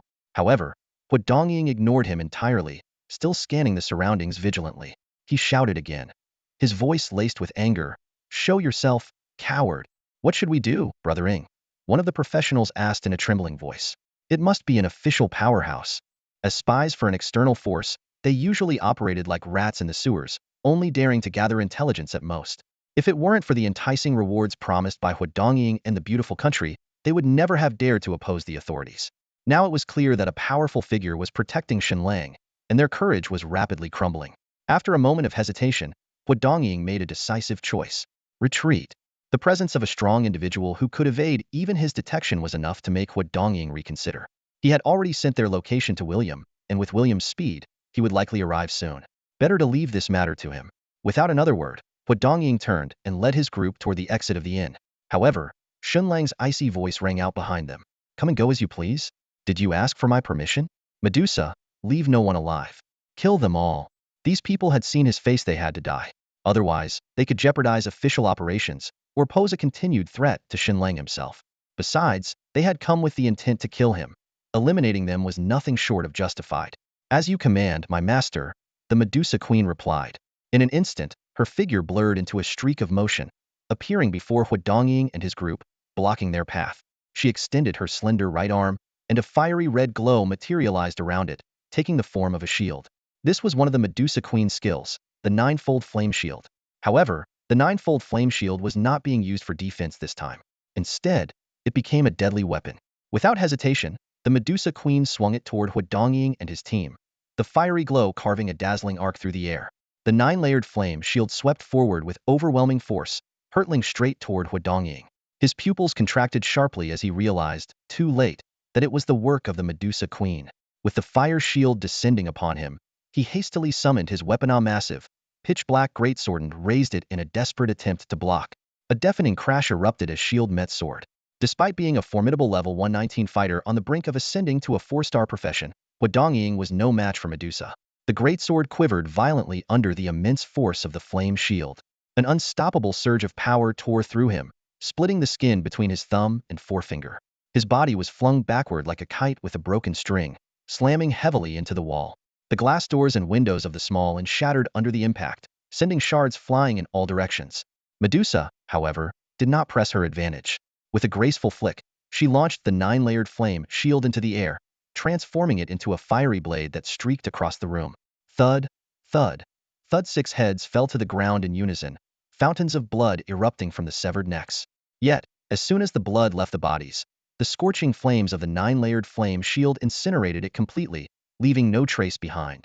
Dongying staggered to his feet, staring at the Medusa Queen in utter disbelief. His lips trembled as he stammered. Who are you? To him, the Medusa Queen had seemed like an ordinary person, but the immense power she now displayed was anything but. Her strength was undoubtedly that of a 4th-tier or higher professional. Unbeknownst to Dongying, the Medusa Queen was not human but a powerful beast. Yet, he had no time to dwell on this realization. Struggling to steady himself, he prepared to flee once more, only to find his gaze locked with hers. In that instant, Dongying felt his entire body grow sluggish, his limbs stiffening and succumbing to a paralyzing numbness.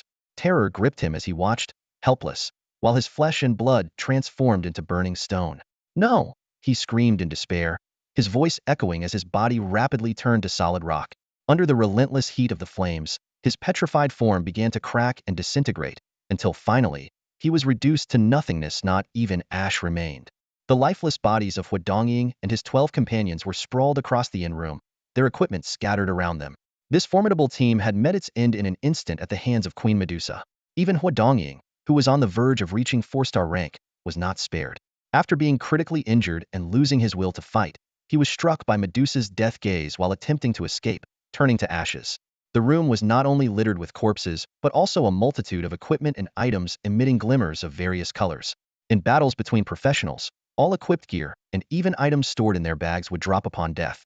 This 100-drop mechanism attracted opportunistic looters who specialized in hunting down other professionals.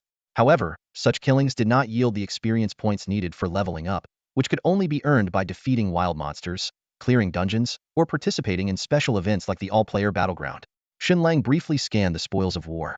Most of the gear was white common or green uncommon, with only a handful of blue rare and red perfect items. Nevertheless, the total number of items reached around 120. If sold, even a conservative estimate suggested they could fetch several million in revenue. Despite the tempting haul, Shen Lang faced a dilemma. His newly acquired professional backpack had only 100 slots, insufficient to carry all the items. Fortunately, Queen Medusa, after her symbiotic integration, also possessed a backpack with the same capacity. Together, they managed to store most of the equipment. As he sorted through the loot, Shen Lang paid special attention to two red perfect items. One was a 2-star golden flow robe. While its attributes were impressive, Shen Lang's current level was too low to equip it. The other was Hua Dongying's 4-star black tiger greatsword. Though its stats were excellent, it was unsuitable for Shen Lang, a Beast Tamer, or Queen Medusa. For now, he decided to keep it in reserve for potential future use by other beasts under his command. While organizing the items, Shen Lang's gaze fell upon two skill books. Unlike ordinary equipment, skill books were far more valuable. His eyes lit up with excitement, hoping these unexpected finds would bring even greater surprises. Shen Lang grinned and was just about to examine the two new skill books he had acquired when Queen Medusa suddenly spoke up, her tone alert. "Master, another group of people is approaching us," she said, her brows furrowed and her voice heavy with concern. "This time, they're strong. I can't defeat them." Medusa's words immediately put Shen Lang on edge. Even the formidable 4-star Queen Medusa admitted she couldn't handle them, which meant the newcomers were at least 5-star, level 150 or higher.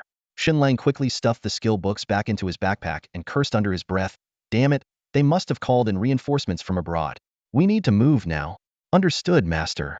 Without hesitation, Queen Medusa stepped forward, scooped Shen Lang up in her arms, and in an instant, her lithe figure transformed into a blur. She whisked Shen Lang away from the inn room. At his current level 4, Shen Lang's speed was no match for Medusa's, so he had no choice but to rely on her to escape. Almost the moment they vanished, a group of people stormed into the room. At the forefront was a blonde-haired, blue-eyed foreigner William, a representative of the SHIELD organization from the United States. His sharp gaze quickly scanned the room and landed on the lifeless bodies of Hua Dongying and the others lying on the floor. William's face darkened instantly. He barked angrily, "Damn these Daxia people. This place is a trap too. Fall back." As an 8-star professional, William was well aware of Hua Dongying's strength. For Hua Dongying to have perished here meant there was a powerful Daxia expert lying in wait. This was clearly a trap designed for him. Without hesitation, William made the call to retreat immediately. While neutralizing Shen Lang, a potential threat, was critical for the United States, William's value as an 8-star agent of SHIELD far outweighed that of an unripe prodigy. Besides, this was Daxia's territory, and even a mighty dragon would struggle against a local serpent. Just as William was about to lead his team out, a playful voice echoed through the room. "An 8-star like you dares to cause trouble in my Daxia? How bold." A commanding voice thundered through the room like a crack of lightning, shaking the very air with its power.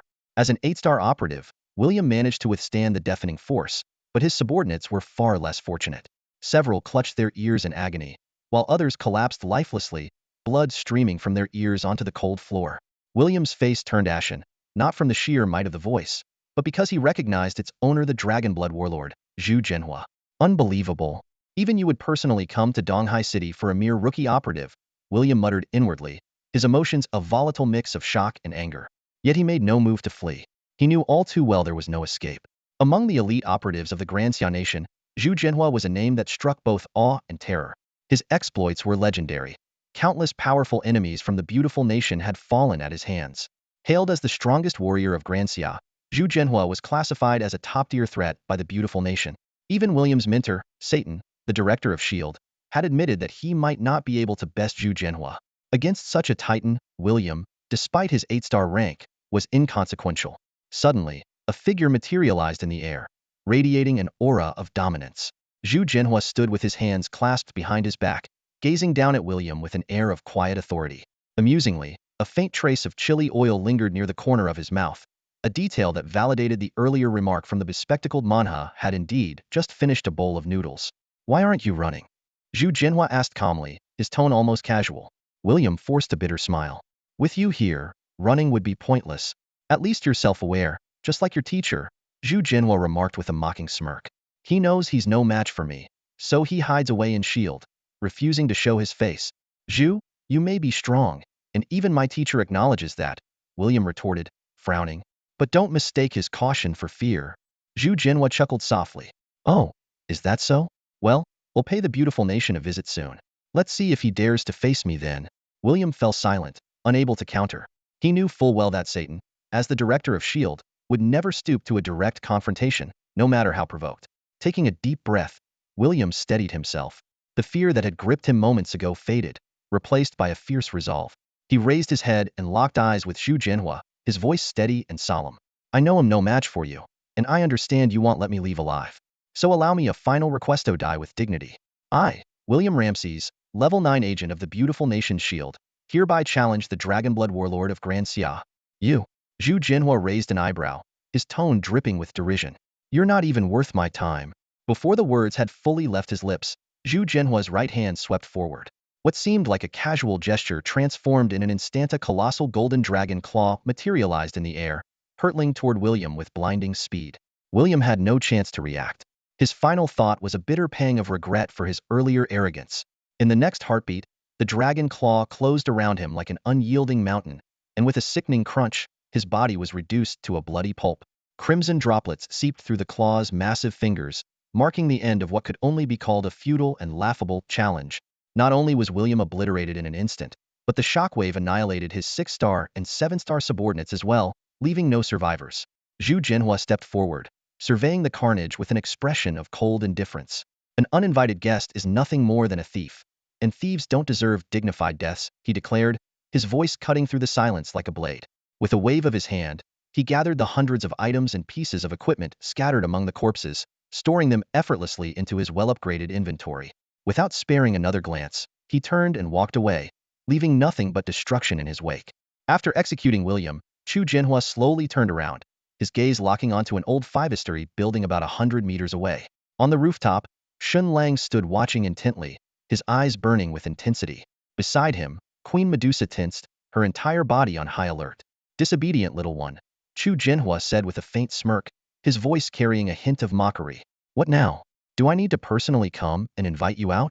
Shen Lang's heart skipped a beat as he immediately recognized the voice. It was the mysterious man who had called him earlier. Coupled with what William had just said, he finally pieced it together.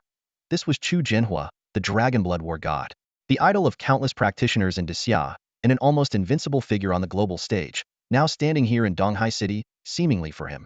Shen Lang quickly deduced Zhu Jinhua's purpose must have come to save him. Turning to Medusa, he whispered, "Take me back." Although hesitation flickered across her face, Medusa ultimately obeyed her master's command. They returned just in time to witness Zhu Jinhua crushing William with a single powerful strike. The scene sent Shen Lang's blood surging with excitement, while Medusa was so overwhelmed by the sheer force emanating from Zhu Jinhua that she froze in place. Let's go. Take me down, Shen Lang said softly. Sensing Medusa's reluctance, he added reassuringly, it's fine. Don't worry. He's not an enemy. Only then did Medusa not. She picked up Shen Lang as before and, with a few swift movements, brought him to Zhu Jinhua. Zhu's gaze lingered on Medusa momentarily before settling on Shen Lang. Little one, Zhu Jinhua said with a meaningful tone, this beast of yours is quite extraordinary. How about letting me keep it for some research? Shen Lang's expression froze instantly at those words. Zhu Jinhua observed Shen Lang's reaction with a faintly amused smirk. Scared? Relax, it was just a joke. I, Zhu Jinhua, haven't fallen so far as to start robbing from the younger generation. His gaze shifted meaningfully toward the Medusa Queen. That beast of yours, though now that's something special. In truth, Zhu Jinhua had arrived at Shen Lang's modest and well ahead of Huadongying and his group. He had planned to teach the boy a lesson for ignoring his earlier phone warning to lay low. But to his surprise, Shen Lang had already dealt with Huadongying and the other professionals, eliminating them completely without any need for outside help. It was during this unexpected turn of events that Zhu Jinhua made a startling realization: the woman beside Shen Lang was actually his beast. The discovery caught him off guard. Until now, he hadn't detected the Medusa Queen's true identity. But after some thought, it all made sense. With a beast capable of instantly dispatching Quasi-Forster professionals, earning an SS level clearance for a dungeon was no surprise. Even now, Zhu Jinhua couldn't discern what the Medusa Queen's true form was. Her disguise was flawless, and he hadn't dared to use any detection skills on her. It would have been impolite. In his eyes, she was merely a beast maintaining a humanoid form, and he hadn't considered the possibility of her being a 10-star divine beast. The concept of beasts taking human form wasn't unheard of. There existed a rare spiritual fruit known as the morph fruit, which could grant beasts or feral creatures a human form upon consumption. Alternatively, Beast Tamers could obtain or purchase morph tickets while hunting monsters, achieving the same result. Though both items were extraordinarily rare, Chu Jinhua hadn't bothered to question their origin. As he had mentioned, someone of his status had no need to concern himself with such trivialities. Faced with Chu Jinhua's probing, Shen Lang clumsily shifted the topic. Thank you, Warlord, for saving my life. I will never forget this debt. Chu Jinhua couldn't help but chuckle at the awkward deflection. Saving your life was certainly an overstatement. With the Medusa Queen's strength, she could likely have evaded William's pursuit even without his intervention. However, Chu Jinhua chose not to expose Shen Lang's pretense and instead adopted a serious tone. Kid, you're practically on every nation's kill list at this point. While we've already intercepted a significant number of pursuers to send a message, they won't back off so easily. Until you've grown strong enough, they'll stop at nothing to eliminate you. We don't have the resources to assign someone to protect you at all times. From here on, you'll have to rely on yourself to grow stronger as quickly as possible. Only by building enough strength can you crush any enemy that dares to come your way. Remember, a flower raised in a greenhouse will never truly thrive. Only those who endure life and death battles can become real powerhouses. Do you understand? I understand. Shen Lang nodded firmly. In truth, he had been worried that the authorities might assign someone to protect him or even assist his growth. While that would make becoming stronger easier, he agreed with Chu Jinhua's words a sheltered life would only make him weak. More importantly, Shen Lang carried many secrets that he preferred to keep hidden. Satisfied, Chu Jinhua gave an approving nod. You're a good kid. You have great potential. I hope that one day, you'll stand beside me as a comrade, fighting side by side to conquer the battlefield. That day will come, Shen Lang replied with a faint smile. The government's efforts to protect him this time had deepened his sense of loyalty to Daxia. If the opportunity arose, he would indeed be willing to fight for his homeland alongside this renowned Dragonblood warlord. Let me know if you'd like me to proceed with the next part, or make further adjustments to this section. Shen Lang stood in front of the mirror, examining his new appearance. He had to admit, this face was almost excessively handsome, with an astonishingly high level of distinctiveness. Wherever he went, he would undoubtedly become the center of attention, drawing countless glances from girls. After careful consideration, Shen Lang decided to tweak his appearance slightly. He was still strikingly good-looking, but now he wouldn't be recognized as the original Shen Lang. Satisfied, he nodded to himself, marveling at the complete transformation brought by the second identity card at a new face, a new identity. His gaze shifted to the second item left behind by Chu Jinhua. Shen Lang carefully read the details on the second profession transition card. Item: Second profession transition card. Function: use this card to complete the associated transition task, allowing the user to awaken an additional profession. Requirement: user must be level 30. Shen Lang looked in the direction where Chu Jinhua had departed, recalling his stern yet meaningful words. Chu Jinhua had said he wouldn't interfere much and wanted Shen Lang to carve his own path. Yet he had left behind these two incredibly valuable items. The value of the second identity card was self-evident. It could easily sell for hundreds of billions. The second profession transition card, on the other hand, was a priceless treasure, something money couldn't buy. Such cards only had a minuscule drop rate when defeating high-star, world-level bosses. Even among 10,000 5-star bosses or higher, it was unlikely for a single card to appear. Activating the transition card came with an extraordinarily difficult task, one that was nearly suicidal. But if completed, it would propel the user into the ranks of the world's top elites. Having a second profession essentially doubled a person's capabilities, granting twice the attribute points with every level up. Shen Lang couldn't help but admire Chu Jinhua's generosity. The weight of this favor was enormous. While it might simply be an investment in someone with potential, Shen Lang still made a mental note of this debt of gratitude. He silently hoped that one day, he could stand side by side with Chu Jinhua in battle. Just as Shen Lang was stowing the transition card into his backpack, a notification suddenly popped up before his eyes. Congratulations, esteemed Beastmaster. You have been inducted into the honor contribution system of the Great Xia Kingdom. You have slain 13 traitors to the nation, earning 10,000 contribution points. Your contribution points have reached the standard for a level 5 honor warrior. You will receive the level 5 honor warrior attribute rewards. Level 5 honor warrior reward. All attributes increased by 10. Honor attribute rewards apply only within the territory of the Great Xia Kingdom. Shen Lang recalled the lessons he had learned in the academy about the honor contribution system. This system was similar to the contribution systems of sects often mentioned in cultivation novels, except the benefactor was the nation itself. In addition to exchanging points for items, the greatest benefit lay in the attribute boosts. While the percentage increase wasn't much at lower levels, it became incredibly significant at higher levels. This was why top-tier experts were usually stronger within their own countries and why few, like Chu Jinhua, frequently ventured abroad for challenges. Even if you're stronger within your own domain, I won't back down. That's the confidence of a true powerhouse. Shen Lang thought to himself, a faint smirk appearing on his lips. He recalled how Anthony, the director of SHIELD, also known as Satan, had never dared to challenge him. Shaking his head at the memory, he couldn't help but find it amusing. But none of that mattered in the current situation. Shen Lang let out a sigh of relief, feeling fortunate that the immediate danger had passed. He speculated that his sudden promotion to a level 5 honor warrior was likely due to the Dragon Blood Warlord reporting his achievements in defeating Huadongying and the others. After all, taking down a Quasi Forster and a few 3-star and 2-star enemies was reason enough to justify the rank increase.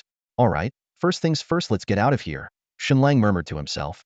With his updated basic information and new appearance, he quickly disappeared into the labyrinth of alleyways. The small inn he had stayed at earlier was now under official control, and given the recent events, staying there any longer was out of the question. A few streets away, Shen Lang checked into another modest hotel.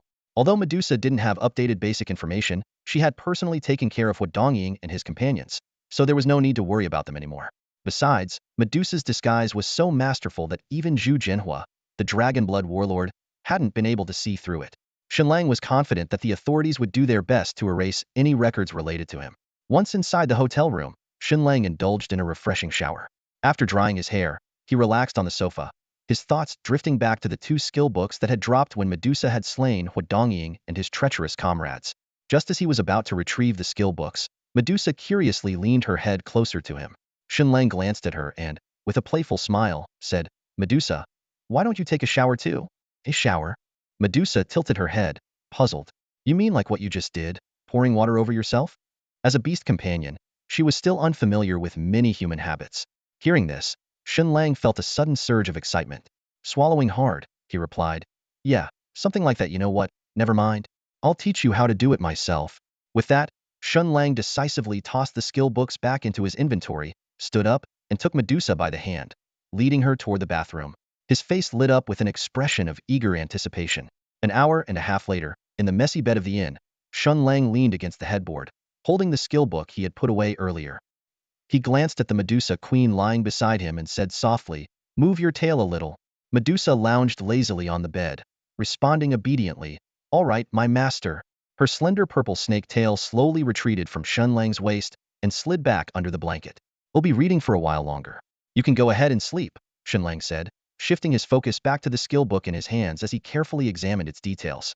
Skill book, Ghost Cry / Skill description. Consume stamina to summon ghostly clones, dealing dual damage based on level attributes to enemies. Learning requirement, 2-star assassin. A skill book for a warrior-type assassin profession, and it even deals dual damage. Not bad, Shen Lang nodded in satisfaction, placing the book back into his backpack. He thought to himself, although he couldn't use it now, it might come in handy in the future perhaps if he transitioned to an assassin profession, or if one of his new beasts could utilize it. Next, Shen Lang took out another skill book and began examining its information. Skill book, Mana Tide. Skill description, exclusive skill for beast masters. Consumes mana to provide a 60 mana recovery for the beast, lasting 25 minutes. Learning requirement, beast master profession. Seeing the details of this skill book, Shen Lang's eyes lit up as he thought excitedly, "I can't believe it's a beast master skill book. Those guys really are my lucky charm." Since transitioning to this profession, he only had basic skills, which weren't very useful for the 10-star Medusa Queen. In dungeons, he often felt like a bystander with nothing to contribute. Now, with the Mana Tide skill, he could finally provide mana recovery for the Medusa Queen, making him feel that he was finally fulfilling his role as her master. Even more thrilling was the fact that his SS grade talent, Blessing, amplified exclusive Beast Master skills by 500. This meant that when he used Mana Tide, the Medusa Queen's mana regeneration rate would increase threefold. Additionally, the Medusa Queen wore the Earthfire bracelet, which also helped restore mana. With this combination, she could continuously unleash her powerful area effect attacks without worrying about running out of mana. This indirectly and significantly enhanced her combat capabilities. Without hesitation, Shen Lang learned the Mana Tide skill. He wanted to test it on the Medusa Queen right away, but since her mana was currently full, he could only wait until tomorrow when they entered another dungeon. In his mind, he calculated that after clearing the final beginner dungeon and obtaining its 3 treasure chests, he would likely reach level 5. At that point, he could freely explore the wilderness, where even stronger beasts awaited him, marking the true start of his rise. The next morning, Shen Lang and the Medusa Queen checked out of the inn and headed straight for the 3rd beginner dungeon in Donghai City. This time, they both wore masks, with Shen Lang using his real appearance but avoiding revealing himself as Shen Sanliang. The previous night, The authorities had launched a major crackdown on opposing factions and internal spies, temporarily clearing Shen Lang's name. Meanwhile, the large-scale operation had caused widespread panic among mid- and high-ranking members of those factions, leaving them too preoccupied to focus on Shen Lang. Before long, Shen Lang and the Medusa Queen entered the beginner dungeon. This time, Shen Lang didn't bother with a slow exploration. Instead, he instructed the Medusa Queen to unleash her wide-area damage abilities, clearing the dungeon instantly. As expected of a beginner dungeon, Shen Lang's record-breaking completion time was once again announced globally, though he paid it no mind. At this moment, Shen Lang's goal was simple: obtain the 3 treasure chests, reach level 5, and head to the wilderness, a place he envisioned as his ultimate paradise. Although Shen Lang didn't care about the global announcement, the news caused quite a stir, particularly in the capital building of the beautiful country, where a group of officials was seething with impotent rage over the events that had unfolded in Donghai City the previous night. Are the agents of S.H.I.E.L.D. raised on garbage? How could they not see through such a simple trap? Losing 1 8-star, 3 7-stars, and 8 6-stars, this is unquestionably the worst loss the United States has suffered in recent years, aside from the all-out war scenarios. In the conference room, the air was heavy with tension. A monkey-faced elderly woman glared furiously as she demanded, "Where's that old turtle Anthony? Why isn't he attending this meeting? He must answer to Congress." The assistant beside her leaned in and whispered, "Madam Speaker, Director Anthony has taken leave. He said his dog just had puppies, and he doesn't have time to attend. Damn it." The woman was about to continue her tirade when suddenly, a global announcement echoed in everyone's minds. Global announcement. Congratulations to the professional codenamed Chen Lang from Daxia for achieving an SS level clearance in the Hell level beginner dungeon. The message repeated 3 times, each repetition like an invisible slap across the faces of everyone present. It was as if Chen Lang himself was taunting them. "Come and get me if you dare." The elderly woman slammed the table in rage, her voice shrill and hysterical. "Tell that bastard Anthony that if this Chen Lang isn't eliminated, there's no reason for S.H.I.E.L.D. to exist." The others in the room exchanged glances, some even casting mocking looks at the woman. Everyone understood the reality. S.S.S.tier, as the cornerstone of the United States professional era, was not something a speaker could simply abolish with a few angry words. Especially when Director Anthony was publicly acknowledged as the nation's strongest individual, someone even the president had to respect. As for this elderly woman, Anthony probably didn't even deem her worthy of his attention, couldn't even be bothered to attend the meeting. The United States' losses were merely a reflection of the global damage inflicted by external forces. Other nations faced similarly devastating setbacks during the night and in the hours that followed. Some countries saw their hard-earned intelligence networks within Daxia entirely uprooted. Even within Daxia itself, certain powerful factions had gone eerily quiet, too afraid to act recklessly. The mythical Heavenly Court Guild had already ceased its search for Chen Lang as of yesterday. All tasks related to him were officially cancelled in the early hours of the night.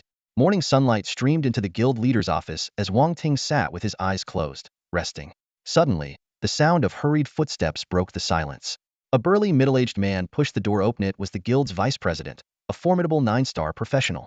"President," the vice president began without preamble, "we've already uncovered Chen Lang's identity. Why stop now?" Wang Ting slowly rose to his feet, but didn't answer immediately.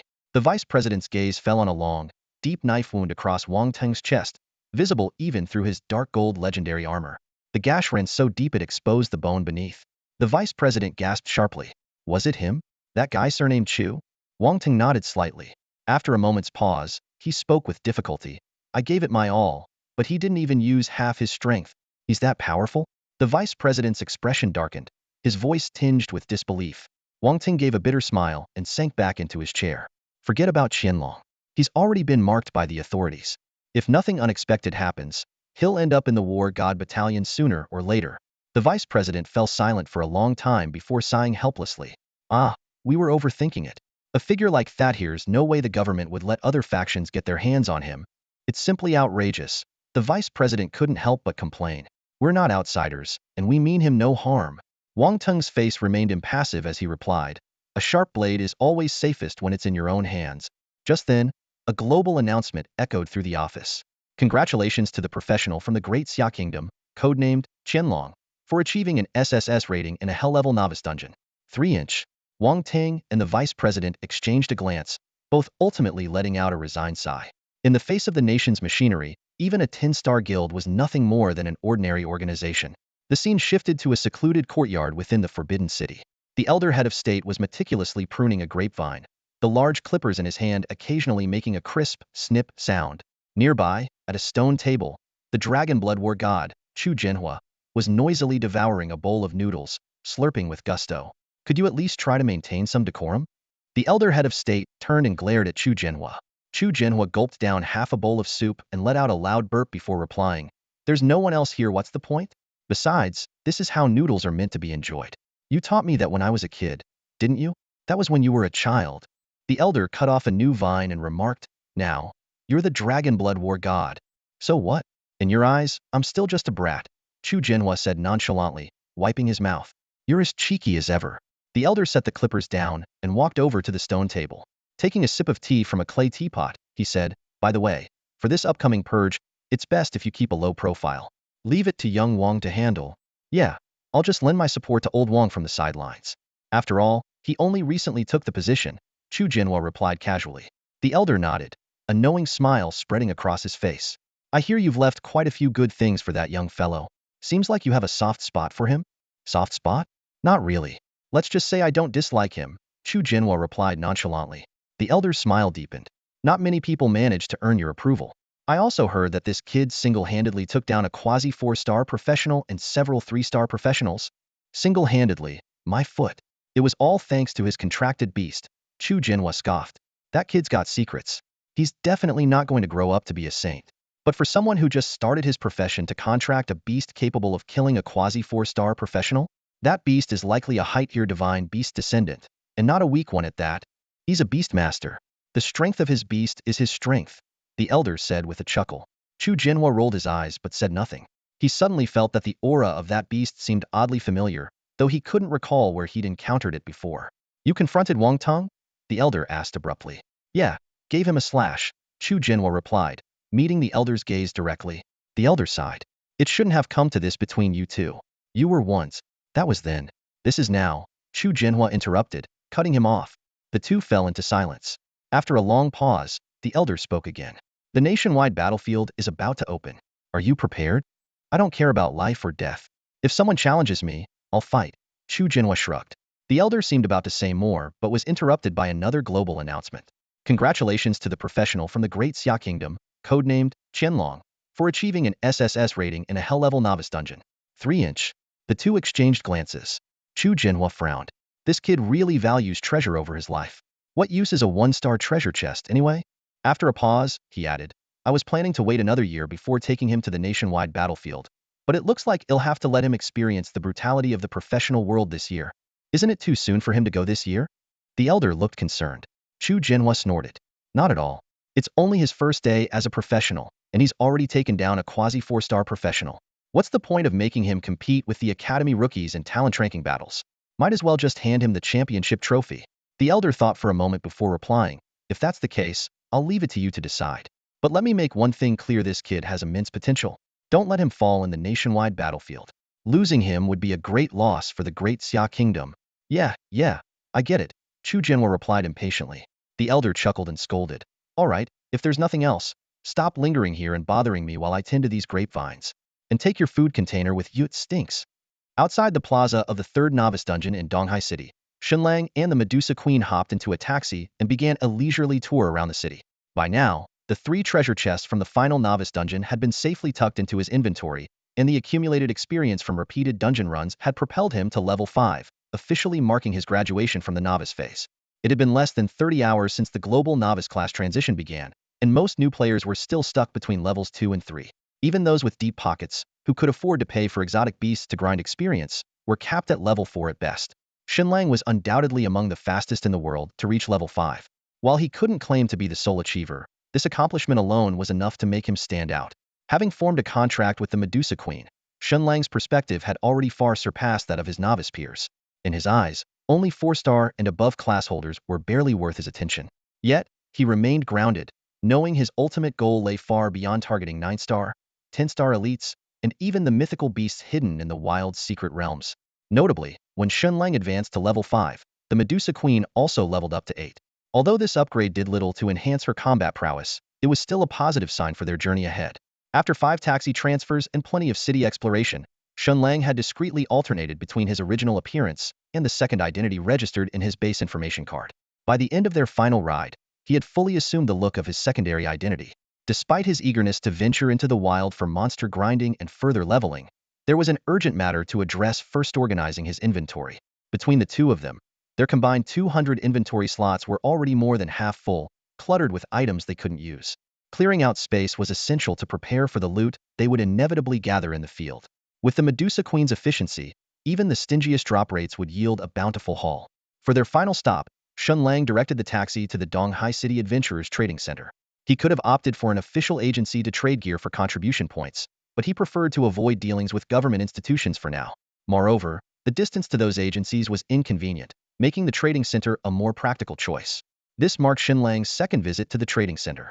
Just yesterday, he had been here to contract the Medusa Queen, a pivotal moment that set him on his path to greatness.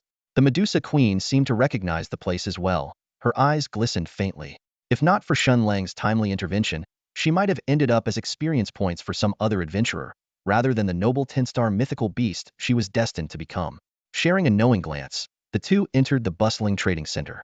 After a brief stroll, Shen Lang decided on a shop called Wanbao Pavilion. The name, reminiscent of Wanshou Pavilion, where he had met the Medusa Queen, struck him as a curious coincidence. To his surprise, as soon as he stepped inside, he ran into a familiar face, the same charming young woman who had assisted him at Wanshou Pavilion. "Hello, handsome. Are you here to buy items or equipment?" She greeted him warmly, clearly not recognizing Shen Lang in his altered appearance. This confirmed his suspicion that the owners of Wanshou Pavilion and Wanbao Pavilion might very well be the same person. "Neither. I'm here to sell some items," Shen Lang replied directly. The young woman gave him a quick once-over before flashing a professional smile. "I see. May I ask what kind of items you're looking to sell?" "Some equipment," he answered succinctly. "Perfect. Wanbao Pavilion deals in equipment. Please, show me what you've got," she said enthusiastically. Noticing the crowded shop floor, Shen Lang suggested, "How about we discuss this somewhere more private?" Only then did the young woman realize her oversight. She quickly apologized. "Oh, my apologies, sir. I should have thought of that. Please follow me." Shen Lang and his group followed the enthusiastic young lady through the exhibition hall and into an office in the backyard. The interior was tastefully minimalist, exuding an understated elegance with a faint scent of sandalwood lingering in the air. "Please, have a seat," the young lady said with a warm smile, gesturing for Shen Lang and Queen Medusa to sit down. She then turned to pour them steaming cups of tea. With graceful poise, she took a seat across from Shen Lang, her eyes reflecting a professional curiosity. "Sir, what kind of equipment would you like to sell?" "At Wanbao Pavilion, we guarantee fair pricing. However, we'll need to inspect the items first for appraisal." Hearing this, Shen Lang stood up, causing the young lady to look at him in confusion. "Aren't you going to appraise the equipment? This table is a bit small, so I was thinking of placing everything on the floor. Is that all right?" Noticing her still puzzled expression, Shen Lang added, "I have quite a lot of equipment." "Oh, a lot? In that case, placing it on the floor is fine," the young lady said, finally understanding. Shen Lang exchanged a knowing glance with Queen Medusa and then proceeded to empty the contents of his bag onto the floor. In an instant, the entire office was bathed in a green glow, interspersed with flashes of white and blue light. The young lady's eyes widened in disbelief as she took in the scene. Apart from a few ordinary items, most of the equipment was of green, excellent quality, with a few blue, superior grade items, and even a skill book. There were more than 100 pieces in total. Her gaze briefly lingered on Shen Lang's calm and composed face, and a bold thought crossed her mind. Could this handsome man be a looter? But she quickly dismissed the notion, silently laughing at her own wild imagination. "Sir, you certainly have a large collection of equipment. I don't think I can handle this alone. Let me call in a few colleagues to assist with the inventory and appraisal." "Not a problem, take your time," Shen Lang replied, sitting back on the sofa with an air of ease. The young lady soon returned with a middle-aged appraiser and 2 female sales associates. The 4 of them worked diligently for nearly half an hour before completing the inventory and appraisal process. The middle-aged appraiser handed the records to the young lady with slightly weary hands. "Xiao Yi, erase the valuation. Take a look." She accepted the document, politely seeing her colleagues off before carefully reviewing the details. Then, she returned to her seat across from Shen Lang. "Sir, the total number of items you're selling is 108. This includes 4 blue superior grade items, 97 green excellent grade items, and 7 white common grade items. Based on our appraisal, the total value comes to 64.78 million. To show our appreciation for your trust in Wanbao Pavilion, how about we round it up to an even 65 million? What do you think?" she said with a professional smile. "That works for me," Shen Lang agreed readily, inwardly pleased as the price exceeded his expectations. The young lady stood up and extended her hand. "Then let's wish for a successful partnership. We hope to see you at Wanbao Pavilion again in the future." You are always welcome here. Indeed, a pleasure doing business, Shen Lang replied, standing to shake her hand lightly. Sir, could you provide your account details? I'll arrange the transfer right away, she said, preparing to initiate the transaction. Shen Lang paused for a moment before replying, no rush for now. I'd like to purchase a few items first. Oh. The young lad's eyes lit up. What are you looking to buy, sir? Tools or equipment? Shen Lang got straight to the point. I heard about a tool that allows professionals to automatically collect equipment dropped by wild monsters. Do you have it here? He recalled learning in Sandong Lanxiang that certain wild monsters could drop such items. Once activated, they could automatically gather loot, saving professionals a great deal of time. For someone like Queen Medusa, whose attacks covered wide areas, this tool was practically a must-have. The young lady gave a charming smile and replied, yes, sir.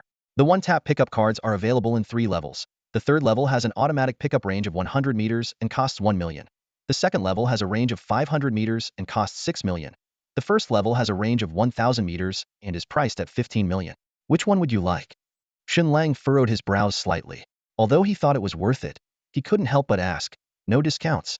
The young lady was momentarily stunned but quickly responded cheerfully, how about an 80 discount for you, sir? All right, I'll take the 1000 meter one. Shen Lang agreed without hesitation, thinking to himself that it would be foolish not to take advantage of the discount. The young lady nodded and asked, do you need anything else, sir? The same 20 discount applies. Her words reminded Shen Lang that he was indeed missing a few things, such as exclusive skills for beast masters. As a 1-star beast master, he had already mastered the skill Magic Tide, but he still needed 2 more skills. Determined to get everything in one go, Shen Lang asked, do you have the Force Tide skill book and the Invisibility skill book for a 1-star beast master? So you're a beast master, sir. The young lady's eyes lit up. We have both skill books here at the Myriad Beasts Pavilion, each priced at 1.2 million. Add them to the order with the one-tap pickup card, Shen Lang said decisively. He wasn't willing to skimp on essential skills for his profession. The young lady smiled and asked if he needed anything else, but Shen Lang shook his head, indicating he was good for now. She went to retrieve the items and soon returned with the one-tap pickup card and the 2 skill books. At the same time, the Myriad Beast Pavilion transferred the remaining funds in Great Xia currency to Shen Lang's account. As Shen Lang was about to leave, the young lady suddenly called out to him, mustering her courage to say, sir, can we add each other as friends? Noticing Shen Lang's puzzled expression, she quickly explained, oh, please don't misunderstand. I just thought it might be more convenient for you to contact me directly if you want to sell equipment to us in the future. Shen Lang considered it for a moment and realized it could indeed be convenient. After all, he would likely sell equipment or purchase skill books and items again in the future. Besides, the young lady seemed to have an unusual background, making her a reliable contact.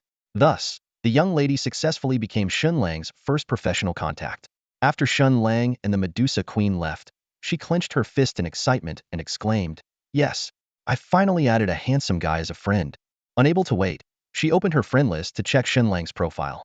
Name, Shen Sanliang. Profession, Beastmaster. Level, Confidential. The young lady smiled and said, as expected, he's a Beastmaster. And he's really handsome. She didn't mind that his level was marked as confidential.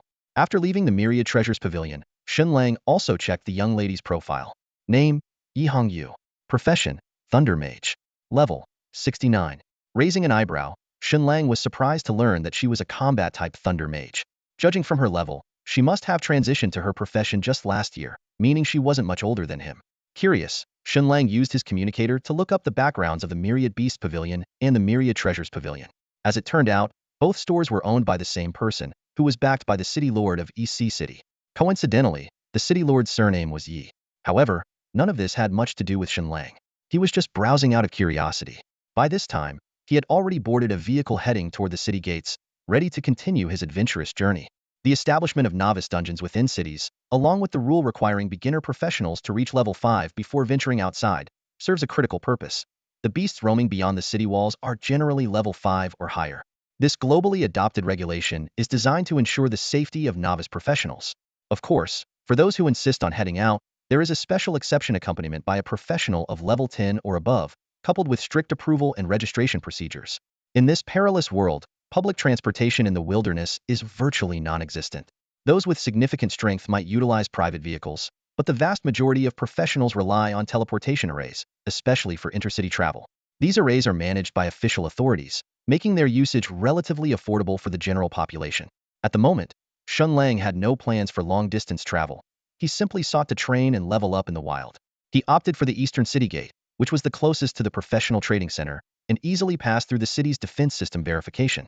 As he stepped beyond the city gates, Shen Lang gazed at the vast wilderness stretching before him, feeling a sense of liberation. Compared to the restrictions of city life, the wild was a realm of true freedom. 3 kilometers outside the city lay the official routine clearing zone, relatively safe area regularly patrolled by professionals, with beasts rarely appearing. Near the city gates, a massive electronic display prominently showcased a detailed map of Donghai City's territory. The map divided the regions into sections, marking the levels and types of beasts in each area, reflecting the authorities' thoughtful consideration for professionals. At this time, the number of people leaving the city was sparse. A few professionals hurried past, paying no attention to Shen Lang and his companion. Finding a secluded spot, Shen Lang began to study the 2 skills of a 1-star Beast Tamer. The first skill, Power Surge, was akin to the mana-restoring skill Mana Surge, but focused on restoring a beast's physical stamina. Under the enhancement of his SS grade talent, Power Surge could triple the recovery rate of his beast's stamina. The second skill was Invisibility, a personal defensive ability for Beast Tamers. By consuming mana, it allowed the user to temporarily obscure themselves from external perception for 3 minutes. Movement would cancel the effect, but it did not interfere with the use of other skills. This skill wasn't exclusive to Beast Tamers. Assassins, hunters, and rogues could also learn it. Although the duration was relatively short, it was impressive for a 1-star skill. After mastering the 2 skills, Shen Lang carefully examined the map and eventually decided on the nearby Ghost Shadow Forest. This was a 1-star area with wild creatures ranging from level 3 to level 30. While it posed no threat to him or the Medusa Queen, it was an ideal spot for leveling up. With their destination set, Shen Lang and Medusa headed south along the road leading out of the city, entering the boundaries of the Ghost Shadow Forest. The outer edge of the forest was eerily quiet, with only the faint rustling of leaves stirred by the gentle breeze. Shen Lang moved forward cautiously, his every step measured. After advancing nearly a kilometer into the woods, the scene before him suddenly took a strange turn. Hovering in the air were peculiar creatures humanoid from the waist up, but their lower halves dissolved into swirling black mist. Shen Lang immediately recognized them as the legendary Phantom Shadows. Without hesitation, he activated his detection skill, and a stream of information appeared before his eyes. Phantom Shadow Swordsman. Level 5. Strength 88. Agility 78. Constitution 67. Spirit 4. Shen Lang scanned the data calmly, his expression unshaken. Compared to the elite monsters he had encountered in hell-level dungeons, these Phantom Shadow Swordsmen seemed rather unimpressive. Suddenly, an idea flashed through his mind. What if he attempted to contract these wild creatures? As a beast master, this could be an opportunity worth exploring. Acting swiftly, he unleashed his Bloodline Insight skill, directing it toward the nearest Phantom Shadow Swordsman. Phantom Shadow Swordsman. Level 5. Bloodline Potential, Common, 1-star. Growth Limit, Level 30. Seeing the data, Shen Lang couldn't help but curl his lips in disdain. Such a low-tier bloodline was an insult to his god-tier talent. Losing all interest in forming a contract, he turned to the Medusa Queen beside him and said indifferently, "Medusa, kill them all." Before she could act, he added, "Wait, kill one first, I want to test a skill." The Medusa Queen responded respectfully, "As you command, my master." With a graceful wave of her slender fingers, a searing burst of fire shot forth, striking one of the Phantom Shadow Swordsmen with pinpoint precision. A sharp hiss echoed as the flames consumed the creature, leaving no trace behind. It disintegrated into nothingness in an instant. A system notification followed promptly. Your beast has slain a level 5 Phantom Shadow Swordsman. You and your beast have each gained 6 experience points. Shen Lang frowned slightly. The experience points were pitifully low. Still, he quickly adjusted his mindset. After all, his level had already progressed significantly, and these Phantom Shadow Swordsmen were nowhere near the caliber of dungeon monsters. He reassured himself, the wilds are full of creatures. Slow and steady wins the race. However, his brief moment of reflection was abruptly interrupted as the atmosphere around him grew tense. The death of one Phantom Shadow Swordsman seemed to have stirred an angry hive. Within a 50-meter radius, every remaining Phantom Shadow Swordsman locked their glowing red eyes on Shen Lang and Medusa. Their names above their heads turned a menacing crimson. Medusa's attack had not only drawn the aggro of the entire group, but had also dragged Shen Lang into the fray. To these enraged Phantom Shadows, Beastmaster and Beast were one and the same. As the Phantom Shadow Swordsmen surged toward them from all directions, Shen Lang and Medusa found themselves surrounded, trapped in the eye of an impending storm. As a group of ghostly sword fighters swarmed in to attack, Shen Lang remained unfazed. These level 5 low-tier creatures were nothing more than ants in the eyes of the Medusa Queen. He spoke softly, almost playfully, "Take your time with them, Medusa. He then activated the newly learned abilities, Force Surge, Mana Surge, and Invisibility. System notifications flashed one after another. Your Beast, Medusa Queen. Mana regeneration rate 300. Your Beast, Medusa Queen. Stamina regeneration rate 300. Invisibility activated successfully. For the next 3 minutes, your presence is diminished, and your form becomes difficult to detect. The glowing halos of Force Surge and Mana Surge enveloped the Medusa Queen, and for the first time, Shen Lang felt like he, as her master, was actually contributing something of value. Medusa turned her head, offering a graceful smile, and elegantly stepped into the swarm of ghostly sword fighters. With each step she took, ghostly figures were either crushed or incinerated into nothingness.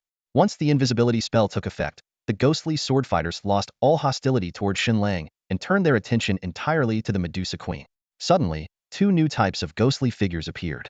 Shen Lang immediately activated his Bloodline Insight ability to scan them. Ghostly Armored Soldier, Level 5, Bloodline Cap at 1-star Ordinary, Growth Cap at Level 30. Ghostly Archer, Level 5, Bloodline Cap at 1-star Ordinary, Growth Cap at Level 30. Shen Lang sighed inwardly. These new ghosts were still trash, not even reaching a 2-star bloodline. The Medusa Queen continued her relentless slaughter, advancing several hundred meters. She then encountered a new group of ghostly figures, larger in size and clad in thick, pitch-black armor. Shen Lang used Bloodline Insight again. Most of them were still worthless until he spotted a unique individual. Heavy Armored Ghost, Level 5, Bloodline Cap at 4-star Ghostly Squad Leader, Growth Cap at Level 120. What surprised Shen Lang even more was that his Bloodline Insight ability seemed to have leveled up. A new option appeared next to the Bloodline Cap, marked by an ellipsis. When he clicked on it, additional details were revealed. Congratulations, esteemed Beastmaster. Your Bloodline Insight proficiency has reached intermediate level. Specific Bloodline Cap information will now be displayed. The system then showed the evolution success rates for the Heavy Armored Ghost's Bloodline. 2-star Bloodline Evolution Success Rate, 75. 3-star Bloodline Evolution Success Rate, 29. 4-star Bloodline Evolution Success Rate, 3-inch. Shen Lang analyzed the data silently. For an average Beastmaster, raising this Heavy Armored Ghost to 2-star was almost guaranteed, while reaching 3-star would require significant resources, and 4-star was nearly impossible. However, with his Bloodline Reversion talent, awakening the 4-star Squad Leader Bloodline in this Heavy Armored Ghost would be a trivial task. Shen Lang stood to the side, coldly watching Medusa's slaughter. Even with only a 3 success rate, he was confident he could evolve this Ghost Shadow into a 4-star mature form. However, the mere prospect of a 4-star bloodline wasn't enough to warrant expending the power of bloodline regression. Thus, he silently allowed Medusa to act, watching as the 4-star, heavily armored Ghost Shadow quickly fell under her attacks. Suddenly, a thought crossed Shen Lang's mind. They had been in the Ghost Shadow forest for quite some time, and Medusa had slain numerous Ghost Shadows, yet not a single piece of equipment had dropped. Could the drop rate in the wild really be this low? Feeling a bit frustrated, Shen Lang couldn't help but think about the expensive auto-loot card he had purchased, which now seemed utterly useless. Just then, as if to answer his doubts, a gray light appeared where a fallen Ghost Shadow swordsman lay. Shen Lang's eyes lit up, and he immediately activated the auto-loot function. In an instant, the gray light materialized in his inventory. Inferior Iron Sword. Quality: Gray, Rough. Attributes: Attack 20, Spirit 1, Agility 5. Looking at the item's attributes, Shen Lang couldn't help but shake his head with a wry smile. The quality of this equipment was laughably poor, even worse than the most basic Y-tier items from beginner dungeons. To think that the first piece of equipment he obtained in the wild turned out to be such a crude, gray-tier item. Just as Shen Lang was feeling slightly disappointed, a series of system notifications suddenly chimed. Congratulations! You have leveled up. Your class level has increased from level 5 to level 6. Congratulations! Your fixed attributes have increased by 10 and have been automatically distributed. Strength 1, Agility 2, Constitution 2, Spirit 5. Congratulations! You have gained 10 free attribute points. Hearing the familiar notification sounds, Shen Lang's frustration instantly vanished. He realized that while the drop rate and quality of wild equipment were inferior to those in beginner dungeons, the sheer number of beasts here more than made up for it. He had barely reached level 5 before leaving the beginner dungeon, and now, in less than half an hour after venturing into the wild, he had already leveled up again. Looking at the 10 free attribute points he had just gained, Shen Lang decisively allocated them all to Spirit once more. He was determined to double down on his specialization strategy, unwaveringly committing to the path he had chosen. Medusa swiftly eliminated a level 5 ghostly archer, granting both herself and Shen Lang 4 experience points each. Shen Lang, who had just reached level 6, quickly noticed a peculiar detail. The experience points Medusa gained from defeating the ghostly enemies had decreased from 6 to 4. It didn't take him long to deduce the logic behind this experience gain diminishes as the level gap widens. If the disparity becomes too great, there might be no rewards at all. Medusa, let's keep moving. Shen Lang gestured forward as the last two ghostly figures fell to the ground. As you command, my master, Medusa replied, following closely behind. The ghostly forest, designated as a one-star area, was unusually quiet. Last year's professionals had long surpassed level 30 and wouldn't bother returning, while this year's novices were still struggling to reach level 5, making it impossible for them to leave the city. Even if a few managed to reach level 5, the vastness of the wilderness made encounters exceedingly rare. This forest had effectively become Shen Lang's personal training ground, allowing him to level up without any interruptions. To maximize efficiency, Shen Lang bypassed the level 6 zones entirely and led Medusa straight into the level 7 beast territory. While defeating higher-level enemies offered greater experience rewards, he remained pragmatic, knowing the importance of managing limited monster resources wisely. As they ventured deeper into the level 7 area, Shen Lang maintained his habit of activating bloodline insight before engaging. The ghosts here were indeed stronger, with more impressive bloodline potential. Ghostly Mage. Level 7. Bloodline potential, 3-star. Max growth potential, Ghostly Squad Leader, level 90. Evolution success rate, 2-star 90, 3-star 12. Let's proceed, Shen Lang commanded succinctly. Yes, my master. Medusa responded immediately, launching into another round of relentless slaughter.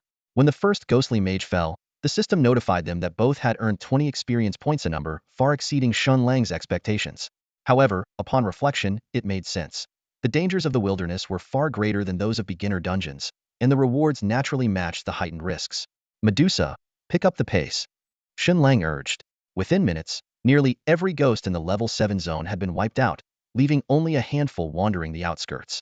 Medusa moved like a phantom, her every strike accompanied by the satisfying chime of experience points being earned. As the final ghost fell, two system notifications echoed simultaneously. Medusa Queen has reached level 9. Fixed attribute points 100. You have reached level 7. Fixed attributes 10 Strength 1, Agility 2, Constitution 2, Spirit 5, Free attributes 10. After a quick auto-loot, the rewards proved underwhelming. Over 1,000 ghosts had dropped only 12 pieces of equipment, 1 green superior, 2 white common, and 9 gray crude. Without lingering, the pair moved directly into the level 8 zone. Here, the ghosts were more varied in their weaponry. Some wielded spears, others swords. Though their combat abilities had improved, they were still no match for Medusa. Activating Bloodline Insight on a spear-wielding ghost revealed an impressive lineage. Spear-wielding ghost. Level 8. Bloodline potential, 6-star. Max growth potential, Ghostly General, level 180. Evolution success rate, 2-star 99, 3-star 73, 4-star 43, 5-star 18, 6-star 5. While this was the first 6-star bloodline Shen Lang had encountered in the wild, it still paled in comparison to Medusa's 10-star potential. Before long, the level 8 zone was cleared as well, and Shen Lang advanced to level 8 without issue. Do you want to take a break? Shen Lang asked as he gathered the loot. There's no need, my master. This is easy, I'm not tired at all, Medusa replied softly. For her, these low-level ghosts were hardly a challenge. Good. Let's keep going and see how many levels we can climb today, Shen Lang said with a confident smile. Ghost Shadow Forest, level 9 Ghost Shadow Zone. Shen Lang leaned casually against a fallen ancient tree, legs crossed, his eyes fixed on the battle unfolding not far away. The Medusa Queen was wreaking havoc on the level 9 Ghost Shadows, her figure darting through the darkness like lightning. Each strike she delivered claimed the life of a ghost shadow. Shen Lang's Bloodline Insight ability had already scanned all the ghost shadows in the vicinity. The strongest among them was only a 3-star elite-level creature, which, while comparable to a 5-star ordinary level 1, was hardly worth his attention. After all, he had just effortlessly defeated a 6-star ordinary level foe. With Medusa's swift and relentless attacks, the level 9 Ghost Shadow Zone was soon cleared. Shen Lang efficiently gathered the dropped equipment with a single command, and then headed with Medusa toward the level 10 Ghost Shadow Zone. The battles in the level 10 zone were similarly one-sided. The Ghost Shadows were reduced to nothing more than sources of experience for Shen Lang and Medusa. When the last level 10 Ghost Shadow fell, both Shen Lang and Medusa leveled up. Shen Lang advanced from level 8 to level 9, while Medusa ascended from level 9 to level 10. This leveling speed, who can compete with that? Shen Lang grinned smugly. He knew that if Medusa unleashed her area effect ultimate skill, their leveling pace could be even faster. The only downside was the abysmally low drop rate of equipment. Only a handful of items appeared each time, and their quality was dismal. Still, Shen Lang didn't let this slow him down. They pressed deeper into the Ghost Shadow Forest. The forest stretched about 30 to 40 kilometers in diameter, and they had already ventured nearly 10 kilometers in, approaching the central area. Beyond level 10 zones, there was a chance of encountering a boss, which filled Shen Lang with anticipation. However, as they entered the level 11 zone, something felt off. They only encountered a few scattered level 11 ghost shadows, while the usual swarms of them were nowhere to be found. This anomaly made Shen Lang uneasy. Just then, Medusa broke the silence. Master, there's a stronger presence up ahead. Oh, let's check it out. Shen Lang decided immediately. They advanced about 100 meters, and through the gaps in the trees, a massive ghost shadow came into view. This creature was clad in black armor that seemed fused with its body, and its thick arms were wrapped with black chains that emitted an unsettling clinking sound as it moved. Compared to the other ghost shadows they had encountered, this one was at least twice as large, standing nearly 3 meters tall. This time, Shen Lang didn't immediately use his bloodline insight. Instead, he cast a probing skill. Ghost Shadow Lieutenant. Type: Legendary Boss. Level: 16. Attributes: Strength 320, Constitution 350, Agility 300, Spirit 250. A boss? Shen Lang was taken aback. He hadn't expected to encounter such a rare wild boss so soon. At that moment, the Ghost Shadow Lieutenant seemed to sense Shen Lang's probe. It let out a furious roar, its massive eyes scanning the surroundings before locking onto Shen Lang and Medusa. Boom! The Ghost Shadow Lieutenant charged toward them. However, as it caught sight of the Medusa Queen, it abruptly froze. As a boss, its intelligence was clearly higher than that of ordinary monsters, and it could feel the terrifying aura emanating from Medusa. After a brief hesitation, the Ghost Shadow Lieutenant made an unexpected decision. It turned and fled. Medusa, quick! It's running away. Shen Lang was momentarily stunned by the scene, but quickly snapped back to reality, shouting. A legendary boss was a rare find.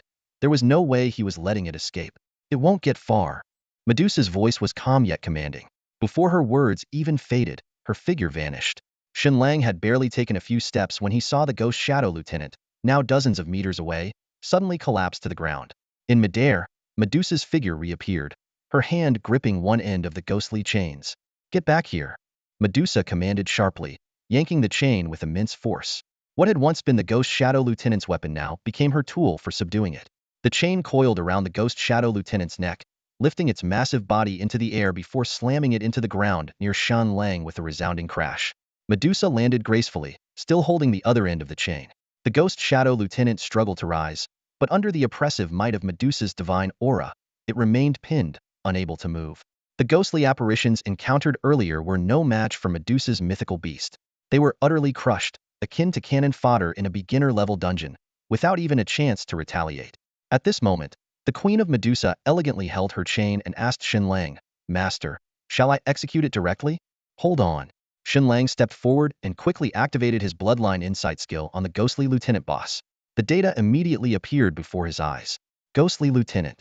Rarity: Legendary Boss. Level: 16. Bloodline limit: 3-star Legendary. Growth cap: Level 120. Evolution rate: 2-star 98, 3-star 80. Shen Lang shook his head silently. Although the evolution success rate was decent, the bloodline limit was far too disappointing. Merely a 3-star Legendary. In comparison, it was inferior even to an 8-star ordinary creature. In a world where even 10-star ordinary creatures were considered trash, this kind of quality was hardly worth his attention. Kill it, Shen Lang ordered with a wave of his hand, his tone laced with faint disappointment. As you command, my master. Before her words fully landed, the Queen of Medusa unleashed her chain like an arrow loosed from a bowstring. It pierced straight through the ghostly lieutenant's head. The massive figure collapsed instantly, dissolving into wisps of black mist that dissipated into the air. A system notification chimed in. Your beast has slain Ghostly Lieutenant Legendary Boss. You and your beast each gain 180 experience points. In the spot where the Ghostly Lieutenant had vanished, several beams of light shimmered. Shen Lang immediately activated the one-click loot feature, collecting the spoils into his inventory. After inspecting his bag, his eyes gleamed with delight. Oh, not bad. This time, it even dropped a skill book. Shen Lang didn't have high expectations for the loot from this boss. After all, the drop rates and quality of items from the thousands of wild creatures he had defeated earlier were rather underwhelming. Yet this time, the rewards exceeded his expectations and caught him off guard. Alongside a skill book, he found a beast crystal and 2 pieces of gear with impressive quality. One was a blue-grade fine item, and the other was a red-grade perfect item. It was like upgrading from a slingshot to a cannon in one fell swoop. Considering that this red grade gear wasn't obtained from treasure chests, it was the highest quality piece he had acquired so far. First, he took out the skill book to inspect it. His probing skill immediately revealed the details. Phantom Summoning. Effect. Consumes mana to summon phantoms to assist in combat. Features. The higher the skill level, the stronger the summoned phantoms and the greater their number. Class requirement. Summoner. Too bad it requires the summoner class to learn, Shen Lang thought with a tinge of regret. Although these phantoms wouldn't stand a chance against Medusa, summoning skills had undeniable tactical value. Summon 1 and you've got a 2 versus 1 situation. Summon 10 and it's a 10 versus 1 advantage. If you could summon an entire horde, it would be a fool and swarm tactic. They'll hold on to it for now. Who knows? Maybe my second class in the future will be summoner, he mused. Next, he examined the black crystal, roughly the size of a fist. Dark Beast Crystal. Grade, 1 star. Description. A crystallized fragment of dark power, useful for crafting, formations, alchemy, and more. As a material that only dropped from wild beasts, beast crystals had a wide range of applications. Shen Lang decided to keep it in his inventory rather than stashing it in Medusa's pack like the other items he intended to sell. He then turned his attention to the blue-grade fine equipment. Phantom Pendant Blue-grade fine. 12 spirit. 10 agility. Requirement. 70 spirit. The attribute bonuses were mediocre, making the pendant destined for the trade market. Without a second thought, Shen Lang tossed it into Medusa's pack. Finally, he reached for the piece de resistance, the red-grade perfect gear. Phantom Mask red-grade perfect. 30 defense. 16 strength. 12 agility. 15 spirit. Requirement. 150 spirit. Its appearance was strikingly unique. Rather than a simple mask, it resembled a semi-hollow helmet or even a crown, with a blackened design that exuded an eerie, otherworldly aura. Wasting no time, Shen Lang equipped it immediately. Although it clashed with the style of his other gear, its effectiveness far outshone his previous mask. One day, I'll get myself a full Godder set, he thought, his excitement building. All in all, the rewards from defeating the Phantom Lieutenant were substantial, reigniting Shen Lang's anticipation for wild beast encounters. Let's move on, Medusa. Deeper into the Phantom Forest, he called out, pressing forward. Perhaps due to just having slain a boss, the surrounding phantoms were sparse. The few that did appear were swiftly dealt with by Medusa. By all accounts, this area should have been populated with level 11 phantoms, yet the number of enemies was unusually low. Are we sure we're going the right way? Shen Lang asked. Master, we haven't strayed, Medusa replied, pointing ahead. There's a strong concentration of phantom energy up ahead. Alright, let's pick up the pace. Trusting Medusa's 10-star divine beast level perception without question, Shen Lang quickened his steps. After a few minutes, a dense black fog emerged in the distance, reducing visibility to less than 10 meters. Medusa, is there any danger in there? Shen Lang asked, his tone cautious. The Medusa Queen gazed at the fog with a faint smile. Master, there's no danger inside. However, what? Shen Lang pressed, curiosity piqued. With a cryptic smile, Medusa replied, there's a shadowy figure in the mist. This fog is emanating from him. Such a vast expanse of black mist, could it be another boss? Shen Lang's eyes lit up instantly, a barely concealed excitement evident in his voice. Turning to the Medusa Queen beside him, he eagerly said, Medusa, quickly, drag it out and let's take a look. The Medusa Queen gave a slight nod. As you wish, my master. Before her words had fully faded, her figure shot forward like an arrow, disappearing into the dense black mist in an instant. In mere moments, the swirling black mist began to churn violently, dissipating rapidly at a speed visible to the naked eye. Even before the mist had completely cleared, the Medusa Queen re-emerged.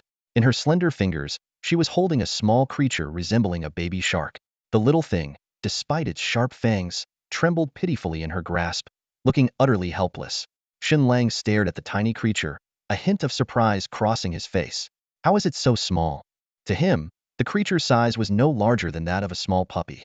However, since the Medusa Queen claimed that the black mist had emanated from this little being, it must possess extraordinary qualities. Without hesitation, Shen Lang activated his bloodline insight skill. Instantly, a flood of information surged into his mind. Dark Mist Phantom. Level 10. Bloodline potential. 10-star divine beast grade. Shadow Sovereign growth cap. Level 300. When Shen Lang saw the 10-star divine beast grade bloodline potential, he froze in astonishment. His expression quickly shifted from surprise to sheer elation, a brilliant smile spreading across his face. 10-star divine beast bloodline. This is unbelievable. I wasn't prepared for such good fortune. As for the bloodline evolution success rate, Shen Lang thought to himself, did it even need checking? Even if this dark mist phantom had a 1 in a billion chance of successful evolution, with him, it was guaranteed to be 100%. The Medusa Queen, noticing Shen Lang's uncontrollable grin, raised the trembling dark mist phantom in her hand and asked, "Master, do you like this little one?" "Yes, from now on, it will be our new companion." Shen Lang replied with a laugh, walking toward them. He extended a hand, gently placing it on the dark mist phantom's head, while silently chanting in his heart, "Contract technique, activate." The dark mist ghost saw Shen Lang approaching and instinctively tried to struggle, but it was firmly restrained by Medusa, unable to move. When Shen Lang placed his hand on its head and the contract starlight array lit up, the dark mist ghost suddenly realized. This human wasn't trying to kill, it was forming a contract with it. The fear in its dark red eyes gradually transformed into a sense of pleasure. As the contract ritual concluded, the starlight array was absorbed into the dark mist ghost's body. Shen Lang established a master-servant bond with it and was immediately greeted by a system notification. "Congratulations! You have successfully contracted the Beast Dark Mist Ghost." The system then displayed the Dark Mist Ghost's attributes. Dark Attribute. Level 10. Strength 168. Agility 160. Constitution 150. Spirit 8. Talent Level 39. Dark Power Attack. Skills Black Mist. Soon after, a series of notifications rang out. SS level Talent Bloodline Insight activated. Detected a faint trace of Divine Beast level 10-star Shadow Monarch bloodline in your contracted beast. Divine level Talent Bloodline Reversion activated. Would you like to awaken the Dark Mist Ghost's bloodline, reverting it to the Shadow Monarch? Divine level Talent Extraction activated. Would you like to extract the talent from your contracted beast? Divine level Talent Beast Armament activated. Would you like to turn your contracted beast into an armament? Shen Lang skillfully declined the last two divine level talents, planning to revisit them after the Dark Mist Ghost's bloodline reversion. By now, the newly contracted Dark Mist Ghost was struggling in Queen Medusa's grasp, eager to approach its new master. "Medusa, let it go," Shen Lang said. Medusa nodded in acknowledgement and released the Dark Mist Ghost. It immediately darted toward Shen Lang, circling him and carefully examining its new master, before finally settling on his shoulder. Seeing this, Queen Medusa softly commanded, "Get down." The Dark Mist Ghost shivered, met Medusa's gaze briefly, and eventually jumped off Shen Lang's shoulder, not daring to act out further. Shen Lang chuckled at the scene and said to the jealous Medusa, "All right, don't scare it. Like you back then, it's a fierce beast with a powerful bloodline, which is why I chose to contract it." "Oh, I see," Medusa replied, now seriously observing the Dark Mist Ghost. She then declared, "But I'm the eldest. I was the first to follow the master." Yes, you're the big sister," Shen Lang said with a laugh, placating her while thinking to himself that once he contracted more beasts, things would only get livelier. Satisfied with Shen Lang's reassurance, Medusa cast a smug glance at the Dark Mist Ghost, which immediately hid behind Shen Lang, looking rather adorable. Shen Lang chuckled softly and decisively issued the command, "Revert the bloodline." A system notification promptly sounded. Divine level Talent Bloodline Reversion successfully activated. Your contracted beast, Dark Mist Ghost, is now awakening the 10-star Divine Beast level Shadow Monarch bloodline. The Dark Mist Ghost involuntarily floated into the air, emitting layers of black mist that completely enveloped it. Within the mist, its form began to change gradually. Shen Lang watched the process curiously, though the dense mist made it difficult to see clearly. Moments later, the black mist began to dissipate, revealing the final form of the Shadow Monarch. To Shen Lang's surprise and delight, it had taken on a semi-human form. Much like Medusa, it was a girl. The Shadow Monarch had waist-length hair and a delicate, doll-like face, giving her a youthful, almost ethereal appearance. She wore a black outfit resembling a petite suit, which complemented her overall dark aesthetic. Her slightly crimson-tinted eyes added to her mysterious charm. Notably, the Shadow Monarch shared another similarity with Medusa. She lacked fully formed legs. From her thighs down, her legs abruptly faded into a swirling mass of black mist, making her appear as though she were floating, an eerie yet captivating sight. "Congratulations, Beastmaster. Your beast, the Shadow Mist Phantom, has successfully undergone ancestral regression and evolved into a 10-star divine beast, the Dark Night Monarch." Hearing this, Shen Lang's heartbeat quickened. He immediately shifted his gaze away from the imposing Dark Night Monarch and eagerly opened its information panel. Details flooded into his mind like a tidal wave. Beast, Dark Night Monarch. Attribute, Darkness.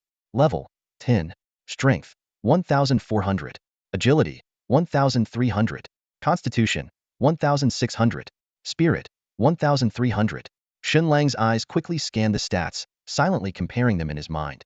These attributes were nearly on par with those of his Medusa Queen, except for the Dark Knight Monarch's superior constitution, which clearly made it more formidable in terms of defense.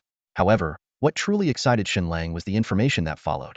SSS-level talents. 1. Shadow Leap allows the beast to traverse through shadows. 2. Shadow Form transforms the body into a shadow, reducing incoming damage by 500. Skills. Ultimate Darkness, Shadow Clone Technique, Unmatched Shadow Arrow. Shen Lang's eyes lit up with excitement.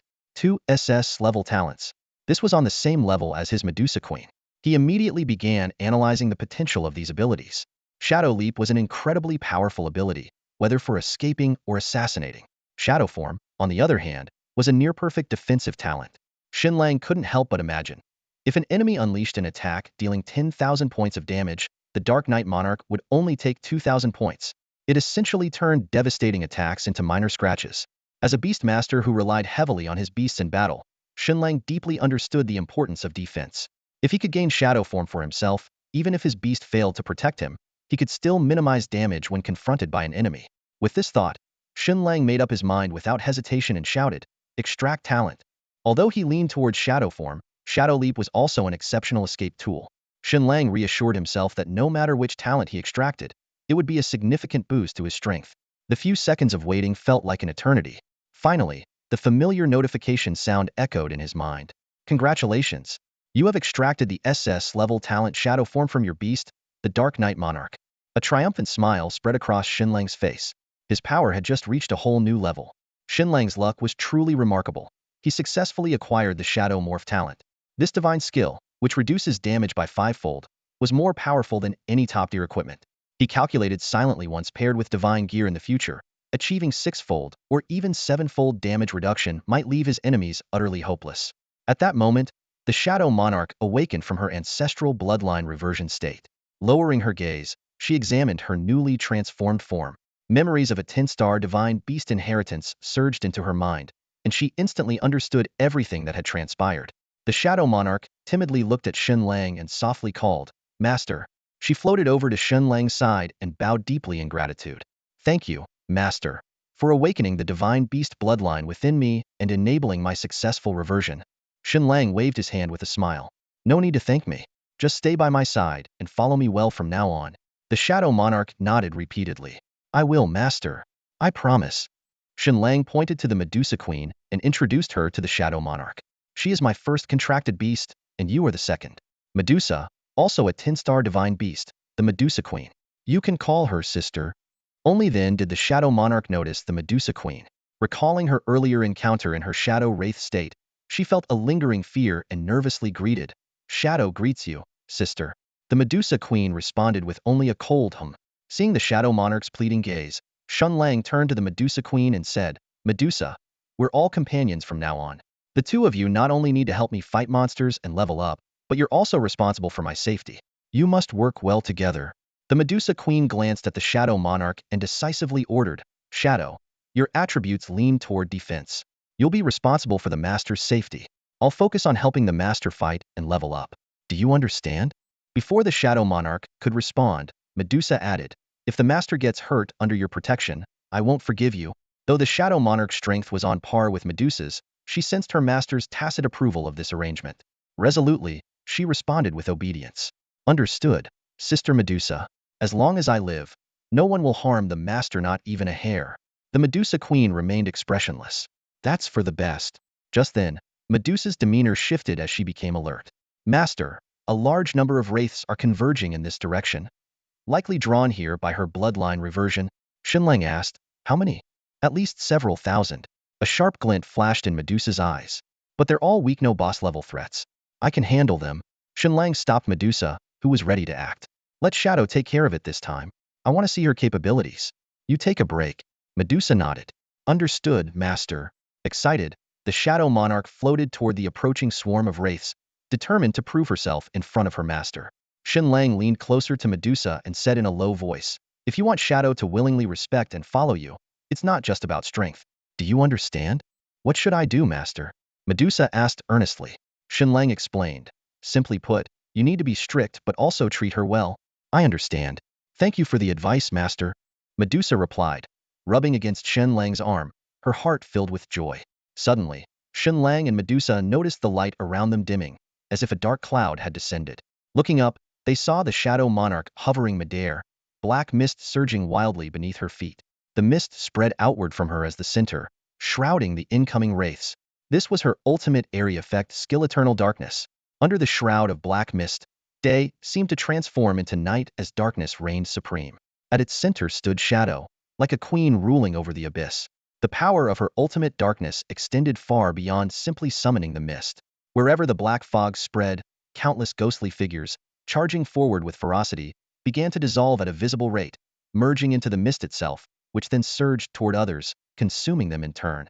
These spectral entities were not mere cannon fodder. Their numbers were vast, and their strength formidable. Each was at least level 10, with some approaching level 20. It was evident that the aura released during Shadow's ancestral reversion had drawn nearly every ghost within a several-mile radius under level 20. As the ghosts disintegrated, a relentless stream of system notifications echoed in Shen Lang's mind. Your beast has slain a winged phantom. You and your beast have each gained 9 experience points. The notifications came so rapidly that it became impossible to distinguish the specific types of phantoms being slain. Yet, the experience points were climbing at an astonishing rate, increasing by 2 or 3-digit increments every second. His level progression soared. 9th level 12, 34, 58. Although Medusa was merely observing from the sidelines, her role as a contracted beast of a beastmaster ensured she still received a share of the experience. As long as the summoned beasts were present, whether they participated in combat or not, they contributed to her growth. This meant the experience gained from Shadow's massacre was split 3 ways between Shen Lang, Shadow, and Medusa. Even so, the rapid pace of advancement underscored the sheer scale of Shadow's destruction. The area effect capability of a 10-star divine beast is truly extraordinary, Shen Lang exclaimed with genuine admiration. He recalled the overwhelming power Medusa had displayed during the novice dungeon. Now, Shadow's devastating attack evoked that same sense of awe. As more phantoms fell, the black mist began to contract, swirling only around the remaining specters. Then came a series of system notifications in quick succession. Congratulations! You have leveled up. Your class level has increased from 9 to 10. Congratulations! Your contracted beast, Queen Medusa, has leveled up from 10 to 11. Congratulations! Your contracted beast, Shadow Sovereign, has leveled up from 10 to 11. This relentless wave of destruction had propelled Shen Lang and his 2 beasts to level up almost simultaneously. This leveling speed is insane, but I'm not complaining, Shen Lang remarked with a grin, clearly delighted by Shadow's ultimate ability. Although Shadow was primarily a defense-oriented 10-star beast, her offensive prowess was equally remarkable, making her an all-around powerhouse capable of both offense and defense.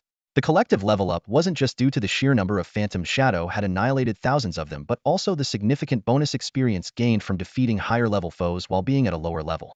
Shen Lang earned 10 fixed attribute points and 10 free attribute points as a result, while Shadow and Medusa each received a whopping 100 fixed attribute points. Shen Lang couldn't help but feel a twinge of envy. But then he reminded himself that everything his beasts gained was ultimately his, and the thought brought him some comfort.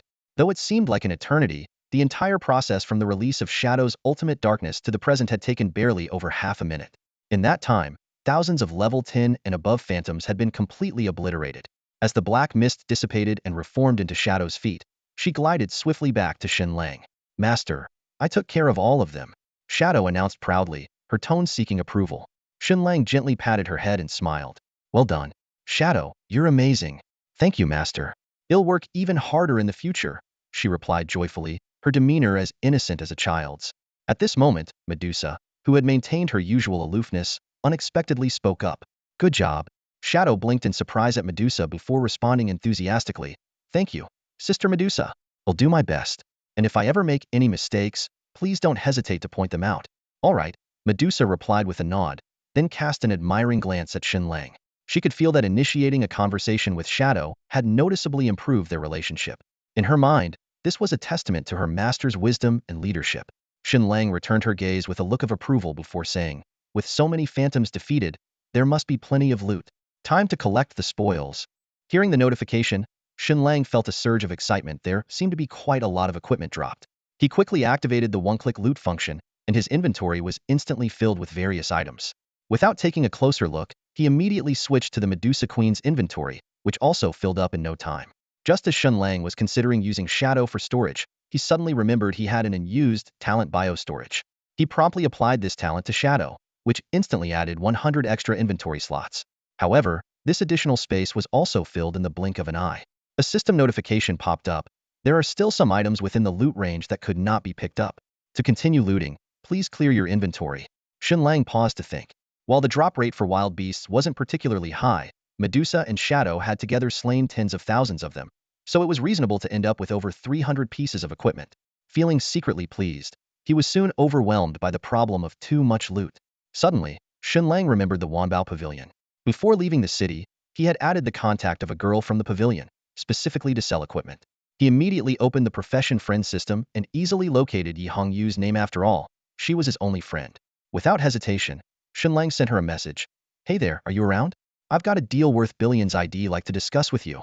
Undeniably, Shen Lang had an exceptionally fruitful haul this time, with the number of equipment pieces exceeding 300.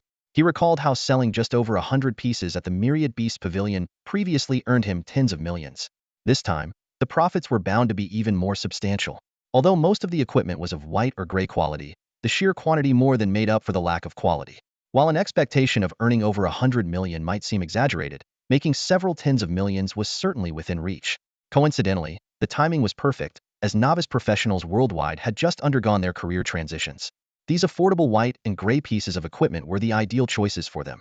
Shen Lang was confident that with the discerning eye of the Myriad Beast Pavilion, they wouldn't pass up this business opportunity simply because the equipment was of a lower grade. As Shen Lang sent out his message, an unexpected encounter was unfolding outside the Myriad Beast Pavilion at the Professional Trading Center in Donghai City.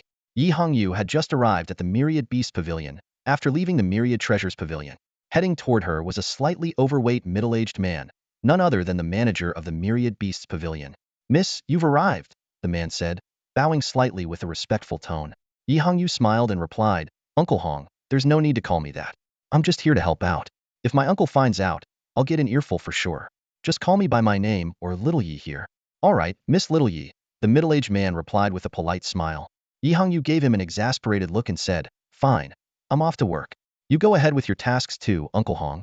As Shen Lang had surmised, Yi Hongyu's identity was indeed extraordinary. She was the beloved daughter of Yi Yunzhang, the lord of Donghai City, and was deeply cherished. Last year, Yi Hongyu successfully transitioned into a promising thunder mage, much to her father's delight.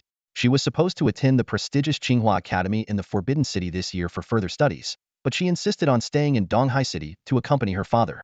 Yi Yunzhang knew well that his daughter had little interest in Qinghua Academy and was not particularly enthusiastic about her professional career. Otherwise, with her family background and talent, advancing to a 3-star or even 4-star professional within a year would have been entirely feasible. However, Yi Hongyu was only slightly above 2-star, clearly indicating that her focus lay elsewhere. Yi Hongyu's true passion was in business. She aspired to follow in the footsteps of her uncle, Yi Yuzhang, and replicate his success. Despite being a non-combatant professional, Yi Yuzhang had built a vast business empire through his commercial acumen.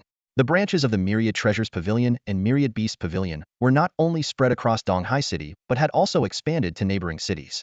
While many outsiders attributed Yi Yuzhang's success to the support of his younger brother, Yi Yunzhang, those in the know understood that the reality was quite the opposite.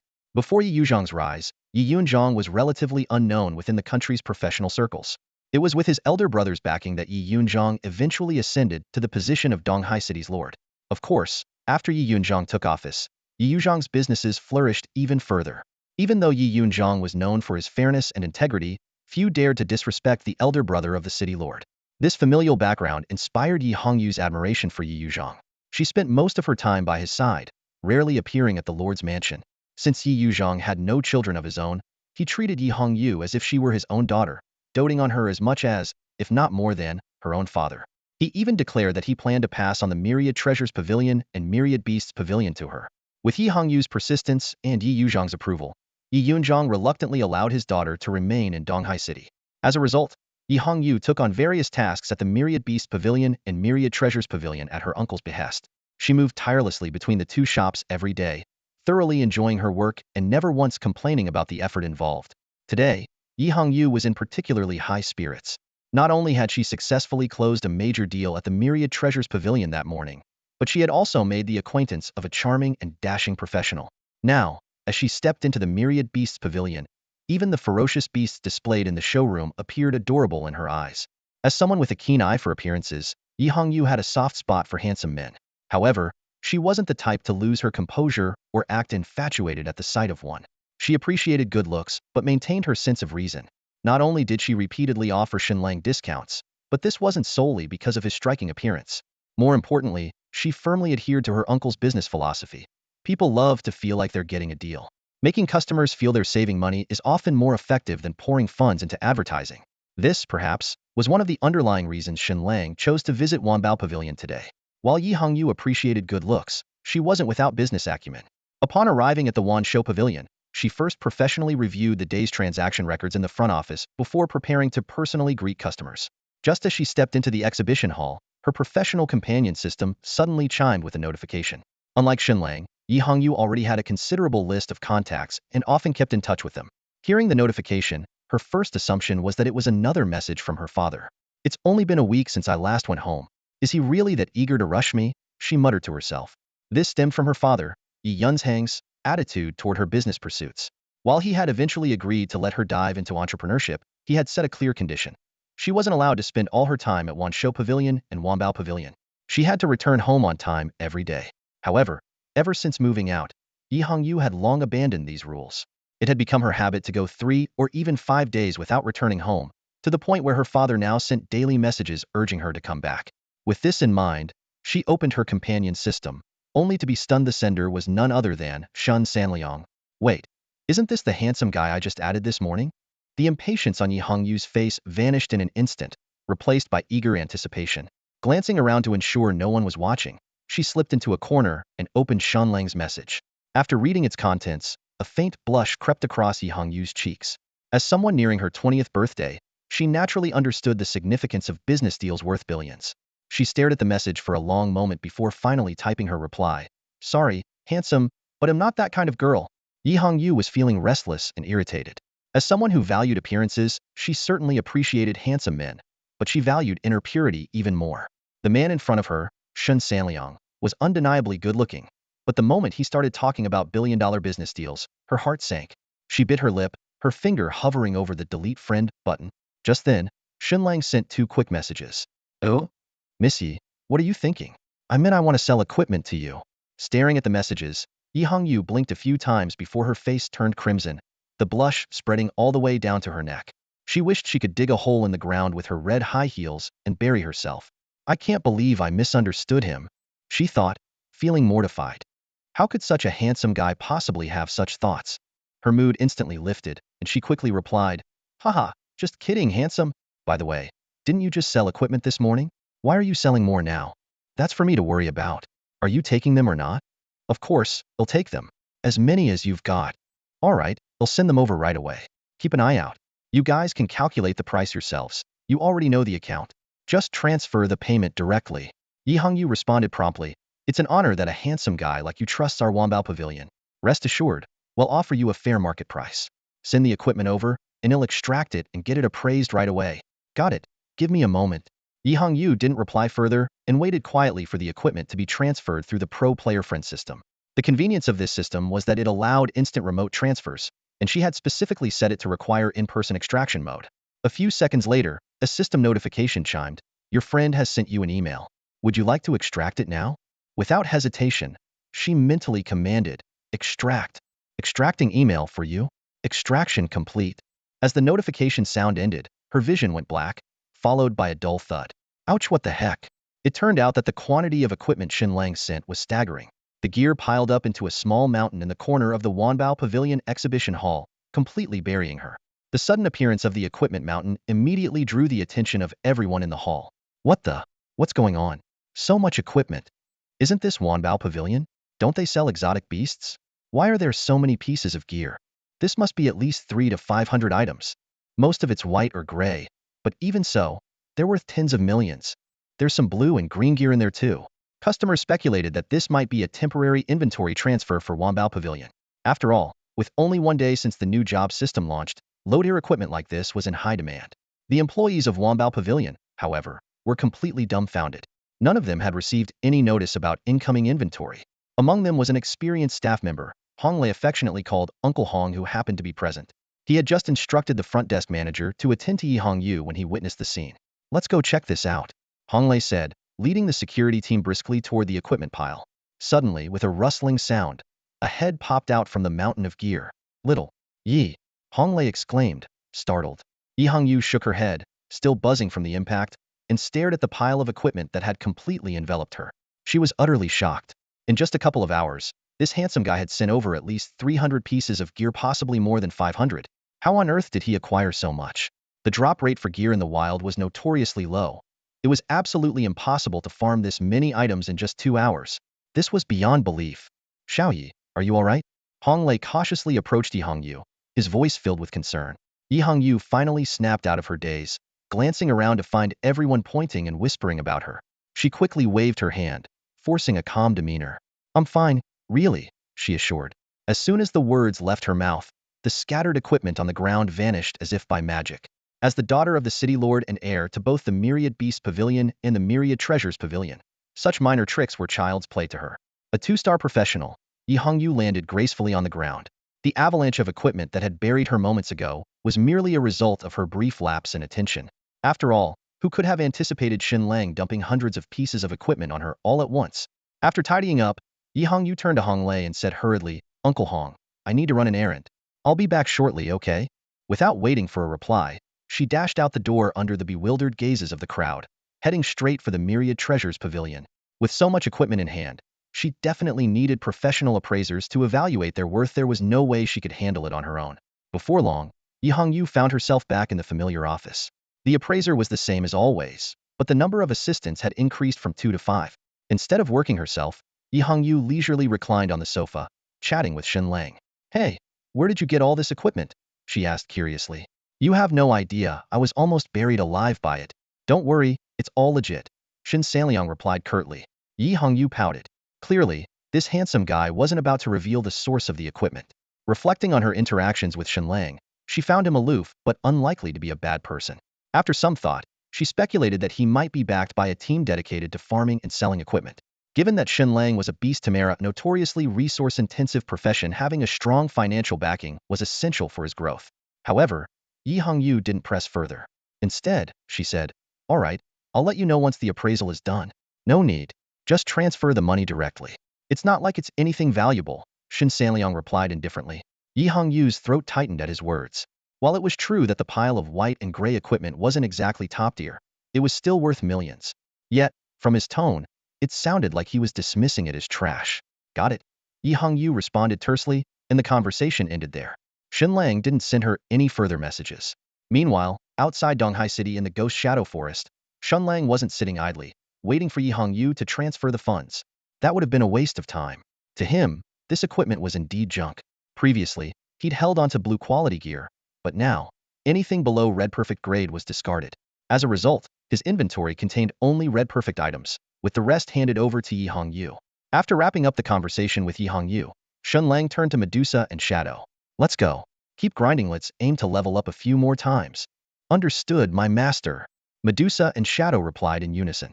Medusa took the lead, while Shadow stayed close to Shen Lang, acting as his guard. It was clear they had settled into their respective roles, following Medusa's earlier task allocation. Medusa would handle the offensive, while Shadow ensured Shen Lang's safety. The relationship between the two seemed to have improved, and Shadow showed no resistance to the arrangement. The trio continued deeper into the Ghost Shadow Forest. It wasn't until they traveled about a kilometer that they encountered more ghost shadows. The earlier wave had drawn most of the nearby monsters, and Shadow had already wiped them out. Even now, after encountering a few ghost shadows, there was a noticeable scarcity of creatures, much to Medusa's frustration. Suddenly, Medusa halted and turned to Shadow. Shadow, protect the master, she commanded. Then, addressing Shen Lang, she said, Master, I'll be gone for a moment. All right, go ahead, Shen Lang replied. With Shadow by his side, he had no concerns for his safety. Clearly, Medusa intended to scout for more monsters. Medusa nodded and shot into the sky, disappearing in an instant. After she left, Shadow stuck out her tongue and said to Shen Lang, Master, Sister Medusa is so fierce. You little rascal, you shouldn't talk about others behind their backs. Shen Lang glanced at Shadow, chuckling. Spend more time with her, and you'll see that Medusa is actually quite approachable, he added. I do like Sister Medusa, but she is pretty scary, Shadow replied, tilting her head thoughtfully. Shen Lang looked at the innocent, naive little girl beside him, then thought of Medusa's aloof demeanor. He couldn't help but marvel at the stark contrast in personalities between these two 10-star divine beasts. At that moment, Ning suddenly looked up into the distance, a puzzled expression appearing on her doll-like, porcelain face. So many ghost shadows. Why is Sister Medusa gathering so many ghost shadows? She asked, blinking her wide eyes. Shen Lang followed in Ying's gaze. Even with his strength, he could sense an overwhelming wave of dark energy surging toward them. In the distant sky, a swarm of winged ghost shadows was chasing a crimson light. Within that light, the figure unmistakably belonged to Medusa. Seeing this, a knowing smile appeared on Shen Lang's face. Unlike the naive Ning, he quickly pieced together what was happening. Judging from the situation, Queen Medusa was clearly pulling aggro, luring ghost shadows from one place to another with the intention of gathering them all in one spot. Shen Lang understood her motive. Medusa's actions were undoubtedly a response to Ying's earlier skill, which had wiped out thousands of ghost shadows in a single move. As someone who prided herself as the big sister, how could Medusa stand being outshone? Her competitive spirit was clearly at play, and she was determined to showcase her own devastating area effect attack. Shen Lang didn't mind her antics. Earlier, he had been cautious about letting Medusa unleash large-scale attacks in the Ghost Shadow Forest, fearing the possibility of encountering a high-star divine beast. But now, with the 10-star divine beast bloodline and Ing as his contracted beast, that concern was no longer relevant. Besides, it was unlikely there'd be another 10-star divine beast-level shadow monarch lurking in the forest. And even if there was, killing it wouldn't be an issue. Thinking back to his initial plan of capturing fierce beasts to sell to the Myriad Beast Pavilion, Shen Lang found the idea too troublesome. While he loved money, he wasn't exactly short on it these days. Farming beasts for loot was far more efficient, could sell off the junk equipment he acquired while leveling up. Capturing and transporting beasts? That was a waste of time. At this moment, Medusa was still busy pulling aggro. Behind her, a massive horde of ghost shadows had gathered, most of them above level 10, with quite a few over level 20. Medusa, possessing combat power equivalent to a 4-star professional, had no trouble outpacing her pursuers. Normally, it was Shen Lang who slowed her down, but now, on her own, she moved with incredible speed. After about 10 minutes, Medusa finally stopped midair. The sky was densely packed with flying ghost shadows, while the ground and trees below were teeming with more. Shen Lang and an Ing, standing at a distance, were just outside the range of the ghost shadows' aggression. The number of ghost shadows gathered this time was no less than the ones an Ing had wiped out earlier. Shen Lang couldn't help but marvel at the scene. In the air, Queen Medusa was ready to strike. She spread her arms wide, revealing the snake hair and crimson serpent tail she usually kept hidden. Suspended in the air in her full form, an intangible yet overwhelming divine beast aura radiated from her. Under this oppressive aura, the flying ghost shadows, which moments ago were circling in the sky, began plummeting like raindrops. At the same time, Medusa's amber eyes flared with a fiery glow. Immediately, countless sparks appeared in the sky, and fire elements rapidly converged. In an instant, these sparks transformed into blazing fireballs. The fiery light illuminated the surroundings, making the ghost shadow forest below seem as if it were engulfed in flames. Medusa's snake hair suddenly straightened, letting out a cacophony of hissing sounds. Amidst the symphony of hisses, the fireballs hurtled toward the ghost shadow horde like meteors. This was one of Medusa's powerful area effect skills, Falling Meteor Inferno.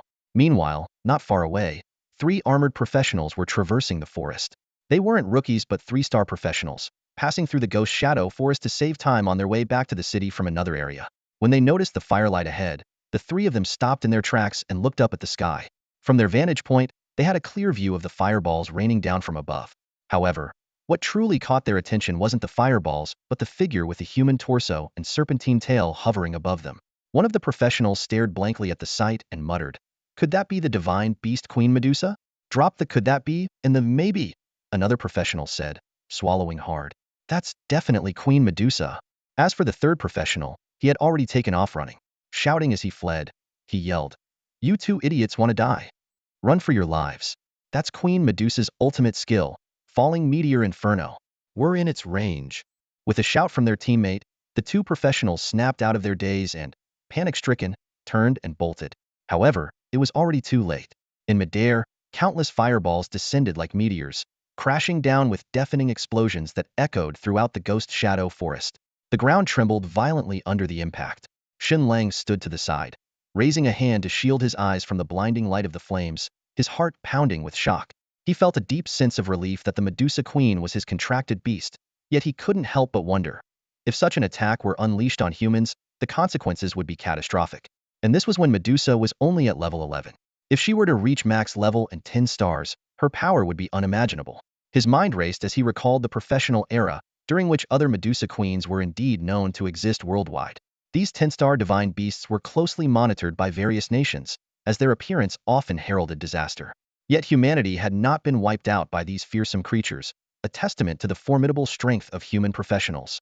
This realization filled Shen Lang with pride and determination. A single 10-star divine beast could pose a devastating threat to humanity, yet here he was, already in possession of two. Though neither had reached their full potential, the possibilities were endless. The inferno of falling meteors continued its rampage, consuming countless ghostly shadows in a sea of fire. Shen Lang's mind was bombarded with kill notifications as his experience points soared. Although he was already level 10, making another level up in the short term challenging, the slaughter was far from over. Medusa's attack had a range exceeding 1 kilometer, far beyond the limits of the autoloot function. Based on the earlier scale of Shadow slaughter, the number of beasts drawn in by Medusa's attack likely exceeded 10,000. Harvesting so many beasts in one go, Medusa was truly a beast harvester. Compared to the more defense-oriented Shadow, the Medusa Queen was undoubtedly a true offensive powerhouse.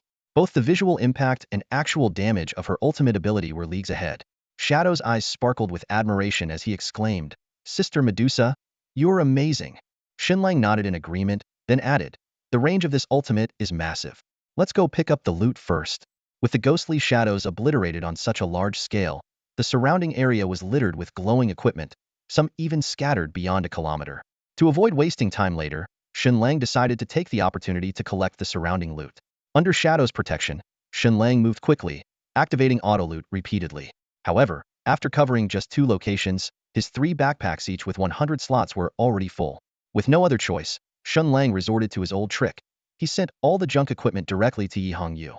Meanwhile, at the professional trading center in EC City, inside the Wanbao Pavilion, Yi Hongyu was busy assisting an appraiser in evaluating and pricing the hundreds of items Shen Lang had sent earlier. The sheer volume of equipment meant that the task would take a significant amount of time. Apart from Yi Hongyu, 2 others were present in the office. One was Su Qian, the current head of Wanbao Pavilion, who, like Hong Lei, was one of the loyal followers who had helped Yi Yuchang rise to power in the past. The other was an elderly man in his 50s, Yi Hongyu's uncle, and the true master of both the Wanbao Pavilion and the Myriad Beast Pavilion, Yi Yuchang. As chairman of the Wanwan Group, Yi Yuchang had delegated most of his authority and rarely visited the professional trading center. Today, however, he had come for 2 reasons: to check in on his beloved niece, and because his younger brother EC City's lord, Yi Yuncheng, had urged him to convince her to come home for a visit. What he hadn't expected, however, was to stumble upon such a scene upon his arrival. His niece had just closed a major deal and was in the process of sorting and appraising the goods. Yi Yucheng stood in the center of the office, his gaze sweeping over the mountain of equipment piled high around him. His face betrayed no trace of surprise. For this seasoned veteran of the business world, hundreds of ordinary items, even rare red-tier equipment, were hardly noteworthy. His attention quickly shifted to his niece, Yi Hongyu, who was engrossed in her work. A flicker of satisfaction crossed his eyes. As someone without children of his own, Yi Hongyu was not only his sole niece, but also the future heir to his vast empire. Watching her dedicate herself so diligently to Wanbao Pavilion filled Yi Yuchang with a sense of pride. Yet, he understood deeply that in this era of professional adventurers, wealth alone was not enough. Only true strength could secure one's place in this world. He recalled the struggles of his past, when his business faced fierce opposition. Though he weathered the storm, it was only after his brother, Yi Yunchang, became the lord of Donghai City that no one dared to challenge him. This experience taught Yi Yuchang an important lesson. He hoped Yi Hongyu would not only inherit the business but also grow stronger herself. Taking a seat on the sofa beside Yi Hongyu, Yi Yuchang spoke earnestly, "Hongyu, your father calls me a dozen times a day. Just hearing the communicator ring gives me a headache. You should take some time to visit him. And don't forget you need to focus on your training as well. You can't spend all your time in Wanbao Pavilion or Wanshou Pavilion. Remember, we're the bosses. That's what employees are for." Without looking up, Yi Hongyu replied, "Got it, uncle." Yi Yuchang chuckled helplessly and pulled out his communicator. Speaking to a middle-aged man whose features bore a striking resemblance to his own, he said, "Second brother, I wasn't lying. I've said everything I needed to. Look, even I can't manage our little lady here." With that, he ended the call. Watching Yi Hongyu immersed in her work, Yi Yuchang silently contemplated. Even if her professional level isn't quite up to par, it's fine. Worst case, he'll hire 10 or so 10-star experts to protect her. Still, deep down, he hoped she would learn to be self-reliant and strong. Just then, Yi Hongyu looked up from the pile of equipment, muttering to herself in confusion. Who's contacting me now? She opened her professional friend's system and exclaimed, him again. Who is it, Hong Yu? Yi Yuchang asked warily, concerned that someone might be eyeing his beautiful and well-connected niece. Yi Hongyu replied, it's the person who sold me all this equipment, Shen Lang. What does he want? Yi Yuchang's tone was even more cautious. Yi Hongyu frowned as she checked her chat log. No messages. Oh, another email. She glanced at Yi Yuchang, then at the pile of equipment she had barely begun to sort through. A strange thought crossed her mind. Could he be sending me another load of equipment? The idea grew more plausible the longer she thought about it. Standing up, Yi Hongyu addressed the appraisers and other staff in the room. Take the identified items out for now. I'll call you back in later. Though puzzled, the appraisers followed her instructions, carrying the equipment out and closing the door behind them.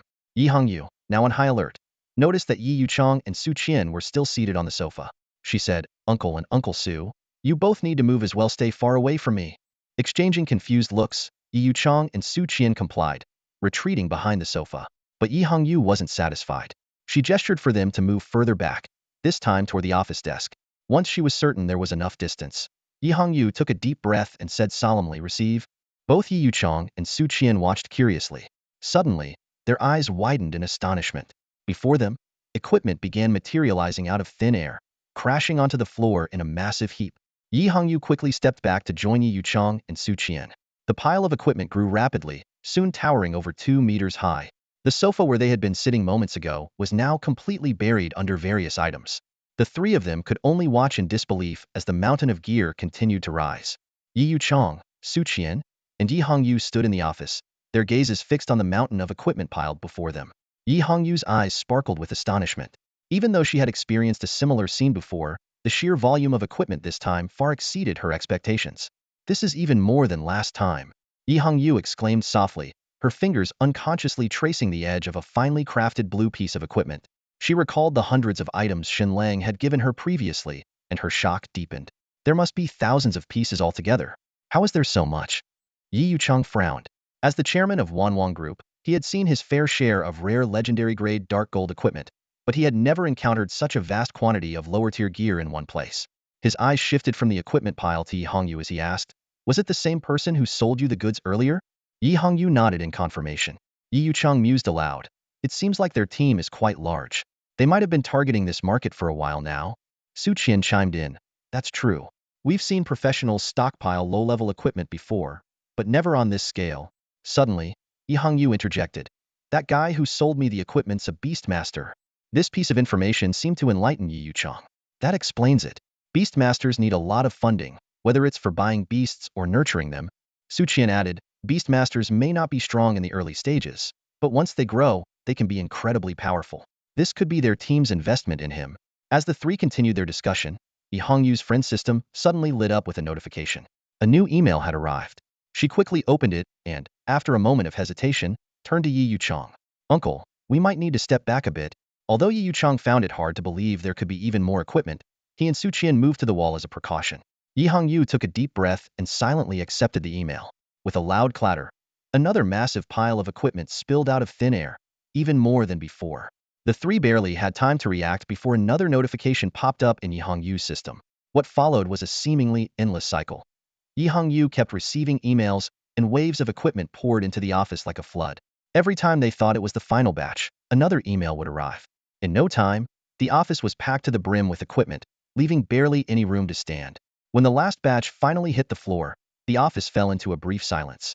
Squeezed into a corner, Yi Yuchang glanced around uncertainly and asked, this has to be the last of it, right? Yi Hongyu stared intently at her friend's system, hesitating before replying, I think it might be. The three held their breath, waiting for another possible notification. Minutes ticked by, and finally, after 5 long minutes of silence, they were certain there would be no more. The office was filled with a strange atmosphere, a mix of relief and a lingering sense of anticipation for the unknown. Yi Yuchang stepped into the room filled with equipment, a flicker of astonishment flashing across his eyes. The sheer volume of low-level gear was staggering. Such a quantity could only be amassed by hundreds of professionals hunting low-level monsters across various regions.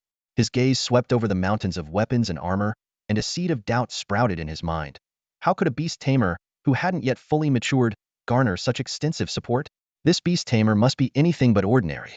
Yi Yuchang had initially dismissed this Beast Tamer, but now he couldn't help but feel a twinge of curiosity. He turned to Yi Hongyu and asked, Hongyu, what's the name of this beast tamer? Shen Lang, Yi Hongyu answered honestly. The moment he heard the surname Shen, a name immediately surfaced in Yi Yuchang's mind. Shen Lang. It was no surprise. The stir caused by Shen Lang, the hidden dragon, yesterday was impossible to ignore. While ordinary people might be unaware, someone of Yi Yuchang's stature knew all too well about the seismic events that had rocked Donghai City. The shockwaves were spreading nationwide, rivaling the impact of the legendary dragon blood war god, Chu Jinhua, clearing an SS-level beginner dungeon years ago. Leaders of major factions had already received detailed information about Shen Lang, and Yi Yuchang was no exception. It was precisely because of this that Shen Lang came to mind at this moment. What's more, that hidden dragon Shen Lang also happened to be a beast tamer. Although Yi Yuchang didn't equate the two individuals, he made a mental note of the name Shen Lang. Alright, I need to get going. I've got a meeting waiting for me, Yi Yuchang said as he maneuvered through the piles of equipment. Turning back to Yi Hongyu, he added, girl, don't forget to check on your father, and get more people to help sort this out. Otherwise, you'll be here forever. Got it, I'll remember, Yi Hongyu replied listlessly. As soon as Yi Yuchang left, Yi Hongyu summoned appraisers and plunged back into the tedious task of sorting and identifying the equipment. Meanwhile, in the Ghost Shadow Forest, Medusa's infernal rainfire not only engulfed the ghost shadows she had lured, but also swept across several kilometers of the surrounding area. The fiery rain spread outward, almost blanketing the entire forest. Because of this, Shen Lang had to repeatedly send equipment back to Yi Hongyu. Every time he emptied his inventory, it filled up again, leaving him exasperated. I need to buy some backpack expansion cards when I get back. I can't believe I forgot last time, Shen Lang thought with frustration, recalling how he had overlooked this while at the treasure pavilion. As Medusa's ultimate skill finally came to an end, the ghost shadow horde below was nearly wiped out. The exact count was impossible to determine, but a conservative estimate put the number at over 10,000. Whether it reached 20,000, Shen Lang couldn't be sure. He wasn't about to count every single kill notification. The rewards from this ultimate attack were substantial. Both Medusa and Shadow, his two beast companions, leveled up from level 11 to level 12. Shen Lang himself, being at a lower level, gained 2 levels at once, reaching level 12 and matching his beast companions. Just as Shen Lang was checking his and his beast companion stats, he caught sight of 3 notifications out of the corner of his eye. You are attacking another professional. You and your beast companions have entered combat mode. You are attacking another professional. You and your beast companions have entered combat mode. You are attacking another professional. You and your beast companions have entered combat mode. Shen Lang stared at the notifications, baffled. Since arriving in the Ghost Shadow Forest, he hadn't seen a single professional, let alone attacked one. How could this be possible? Then, it dawned on him. His gaze shifted from Medusa, who was returning, to the still smoking forest. A chill ran down his spine. Could it be were there other professionals within the range of Medusa's ultimate skill? Although the professional era shared similarities with games, it wasn't an actual game. Skill damage didn't automatically exclude teammates or allied professionals. Medusa's infernal rainfire, for instance, attacked all living beings within its range. If there were professionals in the Ghost Shadow Forest who happened to be caught in the skills area of effect, they would have been attacked. Attacking, but there's no kill notification. So they shouldn't be dead, right? Shen Lang stared at the notifications for a moment, waiting until he and his beast companions exited combat mode before breathing a sigh of relief. Since there was no kill notification, it meant that the professional accidentally caught in Medusa's infernal rainfire had survived. Shen Lang stood at the edge of the phantom forest, his brows slightly furrowed. Although he had grown accustomed to taking lives since arriving in this world, the current situation gave him pause. Killing other professionals without reason, especially if they might be fellow citizens of the Daxia kingdom, left an uncomfortable feeling in his heart. Suddenly, a thought flashed through Shen Lang's mind. If someone had managed to survive Medusa's lethal skill, their strength must be formidable. His expression shifted slightly, and he promptly gave an order to Medusa and Shadow, who had just returned. Let's go. Leave here immediately. At this moment, Shen Lang couldn't determine the opponent's level of power. If they were weak, he had no reason to fear. But if they turned out to be a 4-star or higher level expert, things could become problematic. Worse still, if the opponent was a hot-tempered and ruthless individual, it could lead to an unavoidable and intense battle. Even if he were to win, it might result in unnecessary trouble. Weighing the risks and benefits, Shen Lang decided to adopt the wisest strategy: retreat. He silently reminded himself of an important lesson. Never let Medusa and Shadow unleash their ultimate skills recklessly again, as it could provoke avoidable conflicts. With one hand resting on Medusa's shoulder and the other supporting Shadow, the three of them quickly retreated from the phantom forest. Meanwhile, deeper within the forest, 3 other professionals were fleeing for their lives in a similarly disheveled state. Damn it, we almost died back there. One of them cursed, his hair completely scorched off. And my green tier gear is ruined too. That was the Medusa Queen. Surviving her attack is something to be grateful for, another said, panting heavily. Good thing we were on the edge of her ultimate skills range. Otherwise, we'd be done for, the third man added, wiping cold sweat from his brow. All three of them bore varying degrees of injuries, and one of them was now entirely bald, his hair completely burned away. They finally stopped to catch their breath behind a large tree after running a considerable distance. The bald man chugged a stamina potion and cursed, "What the hell is going on? How does a 1-star beast zone suddenly have a 10-star divine beast like the Medusa Queen?" "Who knows?" another replied. "But divine beasts of that level usually have fixed territories and don't roam around casually." The third man, furrowing his scorched eyebrows thoughtfully, added, "Yesterday was Global Job Transition Day. These next couple of days, there'll definitely be new rookies out here grinding and leveling up. If they run into the Medusa Queen." Before he could finish, the expressions of all three grew grim. It wasn't just rookies who would be in danger. Even seasoned professionals like themselves or high-level ones would struggle to survive a random encounter with the Medusa Queen. The bald man suddenly stood up, his face serious. "We can't just ignore this. We have to report it to the city lord's office immediately." "Agreed. We need to get back to the city," the other two said in unison. Without hesitation, the three reached a consensus. While swallowing various recovery potions, they chose an alternate route and sped toward the city as quickly as they could. Shen Lang moved in the opposite direction and quickly returned to the safety of the city gates. He cautiously scanned his surroundings but saw no injured or battle-worn professionals in sight. Being back in this secure area eased his tension slightly. After all, even if those professionals who were accidentally attacked by Medusa managed to catch up, it would be difficult for them to recognize his identity at a glance. Besides, Medusa had once again concealed her serpent hair and tail, appearing no different from a beautiful, ordinary professional. After a moment of hesitation, Shen Lang ultimately decided to return to the city for now, abandoning his plan to continue leveling up in other areas. This decision wasn't driven by fear, but by a sense of responsibility. Considering the authorities' current laissez-faire attitude toward him and the immense favor he owed to Chu Jinhua, he didn't want to treat the lives of other Daxia professionals recklessly. Such behavior would be unworthy of the trust placed in him. Moreover, the two ultimate abilities recently unleashed by Medusa and Shadow could potentially attract high-level professionals tracking them, and Shen Lang had no desire to become an easy target.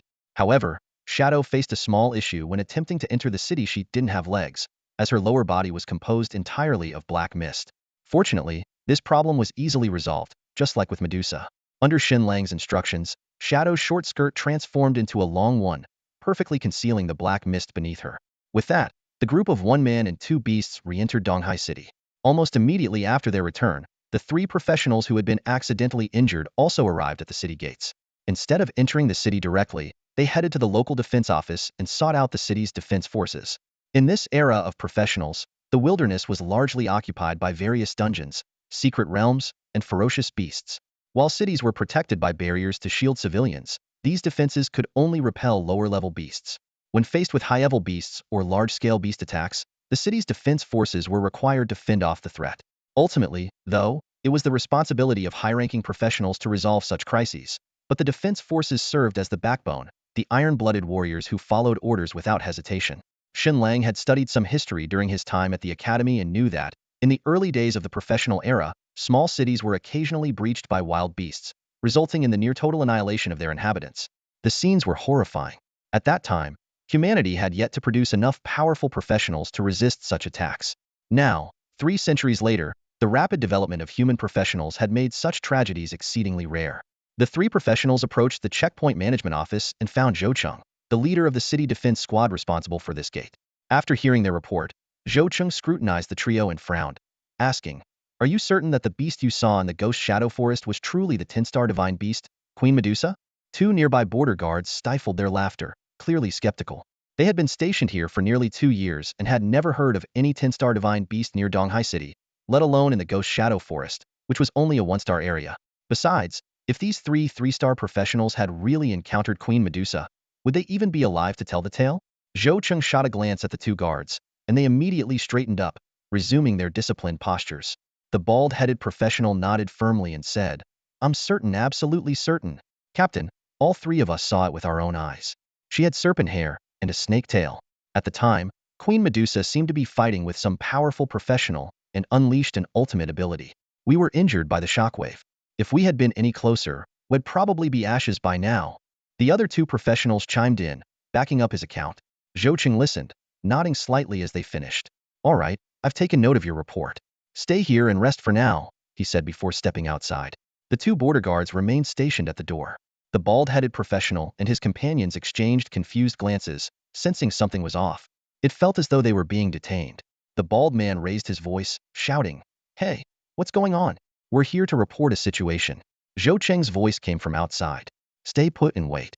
They'll report this to the city lord's office immediately. But until then, you'll need to remain here. After all, if you're fabricating military intelligence, you could face serious charges." "We're not lying. Everything we said is true," the bald man shouted again, but Zhou Cheng had already walked away. As the captain of the city defense squad at this checkpoint, Zhou Cheng had his own judgment and protocols to follow. As a dedicated soldier, Zhou Cheng, though skeptical about the rumors of a 10-star divine beast-level Medusa queen appearing in the Ghost Shadow Forest, felt compelled by duty to investigate. Without hesitation, he led his team of soldiers into the forest to uncover the truth. Navigating through the dim and eerie Ghost Shadow Forest, the group advanced cautiously. Before long, they were stunned by the scene before them. A vast expanse of scorched forest, spanning several kilometers, lay in ruins. Scattered embers flickered faintly, and thick smoke spiraled upwards. The air was saturated with an intense fluctuation of fire elemental energy, silently narrating the story of a fierce and devastating battle that had unfolded here. "Stay concealed. Retreat immediately. Retreat now." Zhou Cheng's pupils contracted as he urgently issued the command through his communicator. Seeing the scene with his own eyes, he could no longer dismiss the reports from the three professionals as baseless. Even if it wasn't the Medusa Queen herself, some kind of super beast must have caused this destruction. This was far beyond what the city defense squad could handle. Before retreating, Zhou Cheng quickly captured footage of the site. Upon returning to the city, he wasted no time reporting to the higher-ups at the city defense headquarters. When the senior officials reviewed the harrowing footage, their initial skepticism was replaced by grave concern. They immediately escalated the matter to the city lord's office. At that moment, City Lord Yi Yunchang was preoccupied with the matter of his daughter, Yi Hongyu, returning home. A knock at the door interrupted his thoughts. "Come in," he said, barely finishing the word when the commander of the city defense corps, Chen Dong, strode in briskly. "We've got a situation, old Yi," Chen Dong said bluntly. "What is it, old Chen?" Yi Yunchang asked, frowning. Chen Dong handed over a communicator. On the screen was the desolate, charred landscape of the scorched forest, with smoke still billowing in the air. "This is Ghost Shadow Forest?" As the city lord of Donghai City, Yi Yunchang recognized the location instantly. Chen Dong nodded solemnly. "That's right. Based on eyewitness accounts, this was caused by a 10-star Medusa Queen." "What? The Medusa Queen?" The news made Yi Yunchang spring to his feet. Even someone as experienced and seasoned as the city lord could not suppress a gasp upon hearing such a name. Yi Yunchang and Chen Dong exchanged a glance as a heavy atmosphere immediately filled the room. Their eyes were brimming with worry and fear, fully aware of the implications of a 10-star divine beast appearing outside Donghai City. This wasn't just a challenging ordeal, it could very well be a catastrophic disaster. Frowning deeply, Yi Yunchang spoke in a low voice. "If the divine beast is merely passing through, we might be lucky. But if it launches an attack on Donghai City..." His voice trailed off, as the unspoken conclusion hung in the air. No one could withstand the assault of a 10-star divine beast, not Donghai City, nor even most cities around the world relying solely on their own strength. Chen Dong added, "Beasts are inherently stronger than professionals of the same level. Even with the advantage of equipment and items, the gap in strength remains significant. Moreover, the power disparity among beasts of the same star level can be vast. Even within one-star beasts, there are the strong and the weak." Yi Yunchang nodded in agreement and continued his analysis. "It's true that one-star divine beasts exist in the wild. A one-star professional might be able to handle a level 30 ordinary beast, but against a one-star divine beast, they would be utterly defeated. And now, we're facing a 10-star divine beast. Even an ordinary 10-star professional wouldn't stand a chance against it. Unless it's someone like the Dragon Blood War God, victory would be impossible without overwhelming numbers, and even then, it might not be enough." The two fell into a brief silence, contemplating the seemingly impossible challenge before them. Finally, Yi Yunchang broke the silence and asked, "Are we certain it's the Medusa Queen?" Chen Dong gave a bitter smile and shook his head. "No, we're not certain. But regardless of whether it is or not, we can't afford to gamble. A single wrong decision could result in the deaths of over 90% of Donghai City's population." Yi Yunchang took a deep breath and resolutely declared, "Then we have no choice but to request aid from the War God Palace. Aside from the independent 10-star professionals who operate outside official control, the War God Palace is the gathering place for Daxia's strongest 10-star professionals. It's our best line of defense against beasts and hostile nations. With that, Yi Yunchang pulled out a specially designed red communicator. Despite being the city lord, his status wasn't high enough to contact the Grand Ruler directly. He had to go through the professional department and follow the chain of command until the decision reached the Grand Ruler. The communicator quickly connected, and a gentle female voice answered. Hello, this is the professional department office. Yi Yunchang spoke in a grave tone. This is Yi Yunchang, city lord of Donghai City. Please connect me to Minister Wang immediately. The other end replied politely, City Lord Yi, Minister Wang is currently in a meeting that won't conclude for another hour. I can help you leave a message. Before she could finish, Yi Yunchang cut her off sharply. A 10-star divine beast. A 10-star divine beast has appeared outside Donghai City. I don't care what you have to do, get Minister Wang on the line immediately. If you don't, you, I, and Minister Wang will all bear the guilt for the deaths of millions of our fellow citizens in Donghai City. The startled secretary stammered. City Lord Yi. Yi Yunchang interrupted her again, shouting, hurry. As it happened, Minister Wang's meeting had already ended, and he was currently in the Grand Ruler's office discussing matters. Although the secretary didn't have the authority to contact Minister Wang directly, she realized the gravity of the situation and immediately reported it to the office director. The director, who had access to Minister Wang's personal contact information, quickly placed the call. At that moment, in the Grand Ruler's office, Minister Wang was accompanied by Chu Jianhua. They were reviewing updates and partial results from the ongoing purge operation. Reclining lazily on the sofa, Chu Jianhua remarked to Minister Wang, Old Wang, you're still too soft. Once you're in this position, you can't afford to show mercy. For those who betray the nation and their fellow citizens, there's only one solution: eliminate them. The Grand Ruler chuckled and scolded. You still have such a bloodthirsty streak. Then, turning to Minister Wang with a sharp glint in his eyes, he added, But Chu's not wrong, little Wang. We cannot tolerate traitors. If they need to be dealt with, then deal with them. Minister Wang nodded solemnly. Understood, Grand Ruler. Chu Jianhua chimed in again. And if anyone dares to object, tell them to come find me, Chu Jianhua. It'll make them see reason. Minister Wang could only offer an awkward laugh, choosing not to respond. At that moment, his communicator suddenly rang. Glancing at the Grand Ruler, he received a nod of approval before answering the call. With the permission of the old sovereign, Minister Wang urgently connected the communication line. He gave a concise report of the situation and then, without hesitation, searched his contact list for the number of Donghai City and dialed Yi Yunchang. Old Yi, what's going on? Speak quickly. Minister Wang's voice was filled with tension and urgency. The old sovereign exchanged a wary glance with Chu Jianhua, both sensing that something significant might have occurred. Their suspicions were confirmed when Minister Wang hung up the call, his expression turning grave. He looked at the two of them and said urgently, Sovereign, Jianhua, something's happened in Donghai City. Donghai City? Isn't that the city where Shen Lang is located? Zhu Jianhua frowned and asked, What happened? Minister Wang responded immediately. The city lord of Donghai City, Yi Yunchang, reported that a 10-star divine beast has appeared outside the city. What? Explain this in detail. The old sovereign stood up from his chair, his expression stern. Zhu Jianhua also rose to his feet. Despite being a 10-star powerhouse himself, the mention of a 10-star divine beast was not something to take lightly. Minister Wang relayed Yi Yunchang's report in detail and presented the relevant video evidence. After watching it, the old sovereign turned to Zhu Jianhua and said, A Medusa queen, there aren't many of them in the world. We do have one within the borders of our Xia nation. Jianhua, have you received any information about that Medusa queen leaving her territory? No, Zhu Jianhua replied firmly. We monitor all 10-star divine beasts within our borders around the clock.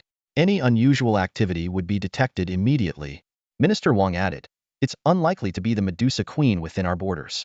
If I remember correctly, the one here is ice elemental, while the one outside Donghai City is fire elemental.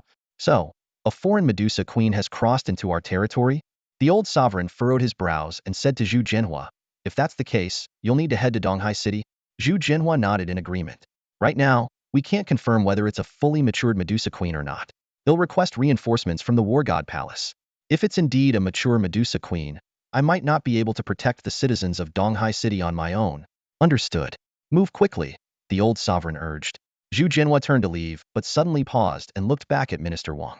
Old Wang, you mentioned earlier that the Medusa queen outside Donghai City is fire elemental, correct? After receiving confirmation from Minister Wang, a thought flashed through Zhu Jianhua's mind. He pondered for a moment and then said, Yi Yunchang mentioned that there were survivors who endured the Medusa queen's skill, correct? Contact him immediately and ask those survivors if they entered combat mode after being hit by the skill. Huh, what do you mean by that? Minister Wang was momentarily puzzled. Don't ask questions. Just make the call and ask as I said. Zhu Jinhua urged. Minister Wang promptly reconnected with Yi Yunzhang and relayed Zhu Jinhua's question word for word. Although Yi Yunzhang didn't fully understand the reasoning, he happened to be speaking with 3 of the survivors at the time and directly asked them, "Combat mode? Isn't that something that only activates during battles between professionals?" A bald professional responded in confusion. "That was the Medusa Queen's skill attack. We didn't enter combat mode." Yi Yunzhang suggested, "Check your system logs. The 3 of you should review them together." Though still puzzled, the 3 survivors complied and checked their logs. The result left them even more perplexed, as the logs indeed indicated that they had entered combat mode. How is this possible? We didn't encounter any other professionals on our way back. Exactly. I swear we didn't have any conflicts with anyone. This doesn't make sense. Why would we enter combat mode? After receiving this information, Yi Yunzhang immediately understood the purpose behind Minister Wang's question and stepped out of the meeting room to report back. Minister Wang, that's enough. I already heard what they said, Minister Wang interrupted. Yi Yunzhang chuckled bitterly and asked, "This powerhouse, is he one of ours from Xia Nation? Can you at least tell me when we got another 10-star professional? Is he a beast master or a druid? You don't need to know that. Just lift the crisis alert," Minister Wang replied before ending the call. Yi Yunzhang stared at the communication device in his hand, then glanced in the direction of the ghost shadow forest and muttered under his breath, "Damn, that's impressive. Whether it's a beastmaster capable of controlling a Medusa Queen or a druid transforming into one, they're undoubtedly a top-tier 10-star professional. Their strength is probably on par with Dragonblood War God Zhu Jinhua. But why would such a powerhouse come to Donghai City and wreak havoc in the Ghost Shadow Forest? That forest is a training ground for novice professionals. With all this chaos, the forest is practically half destroyed. It'll take weeks to recover." Yiyun let out a deep sigh, but a faint trace of joy appeared on his face. It was a mixture of relief from a false alarm and excitement over the emergence of a new superpowered warrior for the nation. Broad daylight, and I got such a scare. He chuckled to himself before turning to head back to the reception room. Once there, he issued the order to lift the city's military alert status. Without delay, Yiyun went to meet the 3 professionals involved in the incident. As the city lord, he had already pieced together the situation. The combat state of 3-star professionals is only triggered when they engage in direct conflict. However, the trio was adamant that they had not encountered any other professionals on their return journey. Yet, all 3 simultaneously received combat state notifications. There was only one plausible explanation. During the ultimate attack unleashed by the 10-star divine beast Medusa Queen, they were all caught in the area of effect. This wasn't some wild beast, it was clearly being controlled by a professional, Yiyun said, his voice tinged with both gravity and wonder as he looked at the 3. "The fact that you all survived, you're incredibly lucky. The city lord is right. We were unbelievably fortunate," one of them said, the relief of narrowly escaping death evident on their faces. Had they not been at the very edge of the skill's range, they would have been wiped out. After all, being accidentally killed by a professional capable of controlling a 10-star divine beast was simply a matter of bad luck. Even if the authorities investigated, the worst the strong professional would face was a minor penalty. Yiyun's sharp gaze swept over the trio as he spoke with a serious tone. "This matter is of utmost importance, City Lord. Rest assured, I won't breathe a word of it." The bald one was the first to pledge his silence. "Neither will I." "Me neither." The other 2 quickly chimed in, promising to keep the Medusa Queen incident a secret. Yiyun nodded in satisfaction. "Good. Your discretion is commendable. Although your initial report contained errors, your intentions were for the safety of the city's people. As such, I've decided to grant you the title of 2-star honor warriors, along with 500 contribution points." "Really? Thank you so much, City Lord." The trio was overjoyed, their faces lighting up with excitement. For ordinary professionals like them, this was nothing short of a windfall. After they signed confidentiality agreements, Yiyun wasted no time and headed straight for Ghost Shadow Forest, eager to catch a glimpse of the professional capable of commanding a 10-star divine beast. However, after a fruitless search, he returned to the city empty-handed, his curiosity unsatisfied. On his way back, he passed by the professional trade center. Thinking of his daughter, Yi Hongyu, he decided to stop in. Meanwhile, the tense atmosphere in the office of the old national leader within the Forbidden City had finally dissipated. "What a close call," Minister Wang remarked with a sigh of relief. The old national leader nodded in agreement before turning to Chu Jinhua. "Judging by your expression, it seems you know this person?" "I think I do," Chu Jinhua replied with a faint smile. "What do you mean, think?" "I want a definitive answer," the old national leader said, his brows furrowing. "A beastmaster capable of controlling a 10-star divine beast or a druid capable of transforming into one did not exist in the official records of the Grand Xia Kingdom. If such a powerful individual hailed from abroad, the potential threat was immeasurable." "You all actually know this person too," Chu Jinhua said, the corners of his mouth curving upward. We do. The old national leader and Minister Wang exchanged puzzled glances. This individual is a beastmaster. Think back, why did I recently visit Donghai City? Chu Jinhua prompted. The revelation struck them like a bolt of lightning. The old national leader and Minister Wang stared at each other, their eyes wide with shock and disbelief. Minister Wang was the first to break the silence, exclaiming in shock, Shen Lang? He just switched professions, how is that possible? The old ruler's eyes flickered with caution as he asked, Are you certain? Chu Jinhua pondered for a moment before responding, I can't say for sure, but don't forget, I saw him and his beast with my own eyes.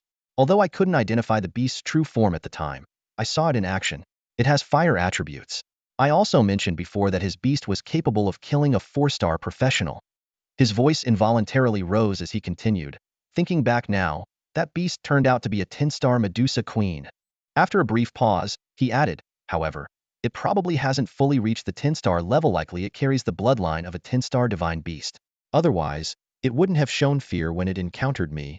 The old ruler frowned, black lines appearing on his forehead as he asked gravely, So, everything you just said is mere speculation? Sensing the tension in the room, Chu Jinhua cleared his throat and quickly said, Don't worry, I'll confirm it right away. Hurry up. The old ruler slammed the table and shouted angrily, You're playing with the lives of tens of millions of people. Even if it's confirmed that a 10-star Medusa queen is under a professional's control, what if that professional is from an enemy nation? That would pose an even greater threat to Donghai City than the Medusa queen on its own. All right, my bad, Chu Jinhua admitted hastily. He pulled out his communicator to contact Shen Lang, only to realize he didn't have his contact information. Thinking quickly, he opened the professional's friend system and sent Shen Lang a friend request. A few seconds later, the system notification sounded. Shen Lang had accepted the request. Chu Jinhua immediately sent a message. Dragon Blood Battle God? Kid, was that incident in the Ghost Shadow Forest outside Donghai City you're doing? Shen Lang replied. Battle God? I have no idea what you're talking about. Chu Jinhua threatened. Do you believe I won't come to Donghai City right now and string you up for a beating? Shen Lang reluctantly admitted. Fine, it was me. My beast accidentally injured some professionals. They're okay, right? I didn't receive any kill notifications. Chu Jinhua breathed a sigh of relief and replied, You're lucky this time, kid. Stay put, I'll deal with you later. He turned to the old ruler and Minister Wang, grinning as he said, Confirmed it's that brat. Hearing this, the old ruler and Minister Wang both looked relieved. However, the old ruler quickly furrowed his brows and asked, How could a novice who just switched professions contract a Medusa queen? It must be some sort of special talent, Chu Jinhua replied casually, though he was equally astonished. He recalled his first encounter with Shen Lang and had already thought that the beast was extraordinary, but he never expected it to be a Medusa queen. Chu Jinhua mused to himself. That Medusa queen may carry the bloodline of a 10-star divine beast, but it's likely still in its juvenile stage. Yet how could a juvenile Medusa queen unleash a powerful ability like Rain of Fallen Flames? This kid is hiding some serious secrets. As Chu Jinhua was lost in thought, Minister Wang suddenly remarked, Jinhua, this young man just switched professions and already contracted a juvenile Medusa queen. His future potential might surpass even yours. Chu Jinhua sneered. It's just a 10-star Medusa queen. Do you really think I'd be afraid? Minister Wang was about to respond, but the old ruler interjected, asking, As I recall, that kid is a Beast Tamer, isn't he? Isn't that obvious? Chu Jinhua scoffed. How else could he have contracted the Medusa queen? The old ruler turned around slowly, his gaze lingering meaningfully on Minister Wang. Xiao Wang, is there a limit to how many beasts a Beast Tamer can contract? No limit, Minister Wang replied decisively. The old ruler nodded slightly and continued to ask, Then tell me, do you think this young fellow, Shen Lang, could contract another 10-star divine beast? It's not impossible. Minister Wang responded with a serious expression. On the side, Chu Jinhua couldn't hold back any longer. His face darkened as he said, All right, that's enough. Do you really think 10-star divine beasts are as common as cabbages, ready to contract at will? If that kid actually manages to contract another 10-star divine beast, I'll hand over the leadership of the war god camp to him. If that day really comes, you wouldn't even need to hand it over, Minister Wang said with a cheerful smile. Chu Jinhua shrugged, his tone light. Then I'll just accept it. The younger generation surpassing the old. Isn't that how it's supposed to be? Hearing this, the old ruler nodded approvingly. Well said. Our great Xia must grow stronger with each generation. He paused for a moment before adding, But this young fellow has such a high starting point at such a young age. He still needs proper guidance to keep him on the right path. I've carefully reviewed his file. He's an honest kid, Minister Wang remarked, turning to Chu Jinhua. How about this, Jinhua? Why not just have him join the war god camp directly? Chu Jinhua pondered for a moment. No rush. That kid may seem honest, but he's got a wild streak in him. He's a promising talent, no doubt, but let him roam a bit and temper himself first. The old ruler didn't express an opinion, but still gave a reminder. Make sure his safety isn't overlooked. He must grow up safely. Chu Jinhua leaned back into the sofa with confidence. Don't worry about that. I've already made arrangements. The second information card I gave him is exclusively for the War God Camp's reserve unit. He'll definitely use it. Once he does, he'll be marked as part of the War God Camp. Anyone in the country who dares to target him will have to face the wrath of Chu Jinhua. By the end of his statement, Chu Jinhua's tone turned icy, and a chilling glint flashed in his eyes. As for those foreign dogs, if they come, I'll kill them one by one. If two come, I'll kill them both. The professional exchange center of Donghai City was bustling with activity. Yi Yunchang, weary from his journey back into the city, headed straight for the Wan Shou Pavilion. He knew well that his daughter, Yi Hongyu, was usually at the Wanbao Pavilion in the morning and at the Wan Shou Pavilion in the afternoon. However, when he pushed open the door of the Wan Shou Pavilion, she was nowhere to be found. Frowning slightly, Yi Yunchang turned and left the Wan Shou Pavilion, heading directly toward the Wanbao Pavilion without missing a step. As the city lord of Donghai City and the brother of the chairman of Wanwang Group, he was familiar with both places. Faces greeting him warmly were a common sight along the way. The moment Yi Yunchang stepped into the Wanbao Pavilion, Su Qian approached him with a wide smile. City lord, are you here to see the young lady? Yi Yunchang nodded. Yes. That girl is never home. I came to check on her. This period must have been quite a hassle for you and old Hong. I appreciate your efforts. Su Qian quickly waved his hand. You flatter us, City Lord. The young lady has been doing an excellent job. Hearing this, Yi Yunchang sighed softly. It's precisely because of that I worry even more. Su Qian, a core member of the Wanwang Group, naturally understood Yi Yunchang's concerns. Yi Hongyu was deeply engrossed in business affairs, neglecting her cultivation. However, as an outsider, he refrained from commenting further. Yi Yunchang shifted the topic. By the way, old Hong mentioned she was here. Where is she? I don't see her around. Su Qian gave a wry smile. Yes, the young lady is indeed here, but she's not in the showroom. She found a Beast Tamer somewhere, and today they brought her over 1,000 pieces of equipment. She's inside, busy sorting and appraising them. 1,000 pieces of equipment? Yi Yunchang raised an eyebrow in surprise. Su Qian nodded and clarified. That's correct. But they are all low-level equipment, not worth much. Yi Yunchang immediately lost interest and urged, Oh, where is she? We'll go take a look. Su Qian gestured. This way, City Lord. When Yi Yunchang followed Su Qian to the reception office, he was momentarily taken aback by the mountain of equipment piled inside. Even with his vast experience, he couldn't help but mutter under his breath, that's quite a lot of equipment. As he stepped into the office, he saw his daughter, Yi Hongyu, fully engrossed in sorting the equipment, completely oblivious to his arrival. It was the appraiser beside her who noticed him first and promptly stood to greet him. Greetings, City Lord. Yi Yunchang nodded with a smile. It was only then that Yi Hongyu turned her head, her tone carrying a hint of exasperation. Dad, why are you here? Yi Yunchang feigned a stern expression, though a trace of humor lingered in his voice. What? You roam about all day without coming home. Am I not allowed to come see you? Pointing to the room full of equipment, Yi Hongyu explained.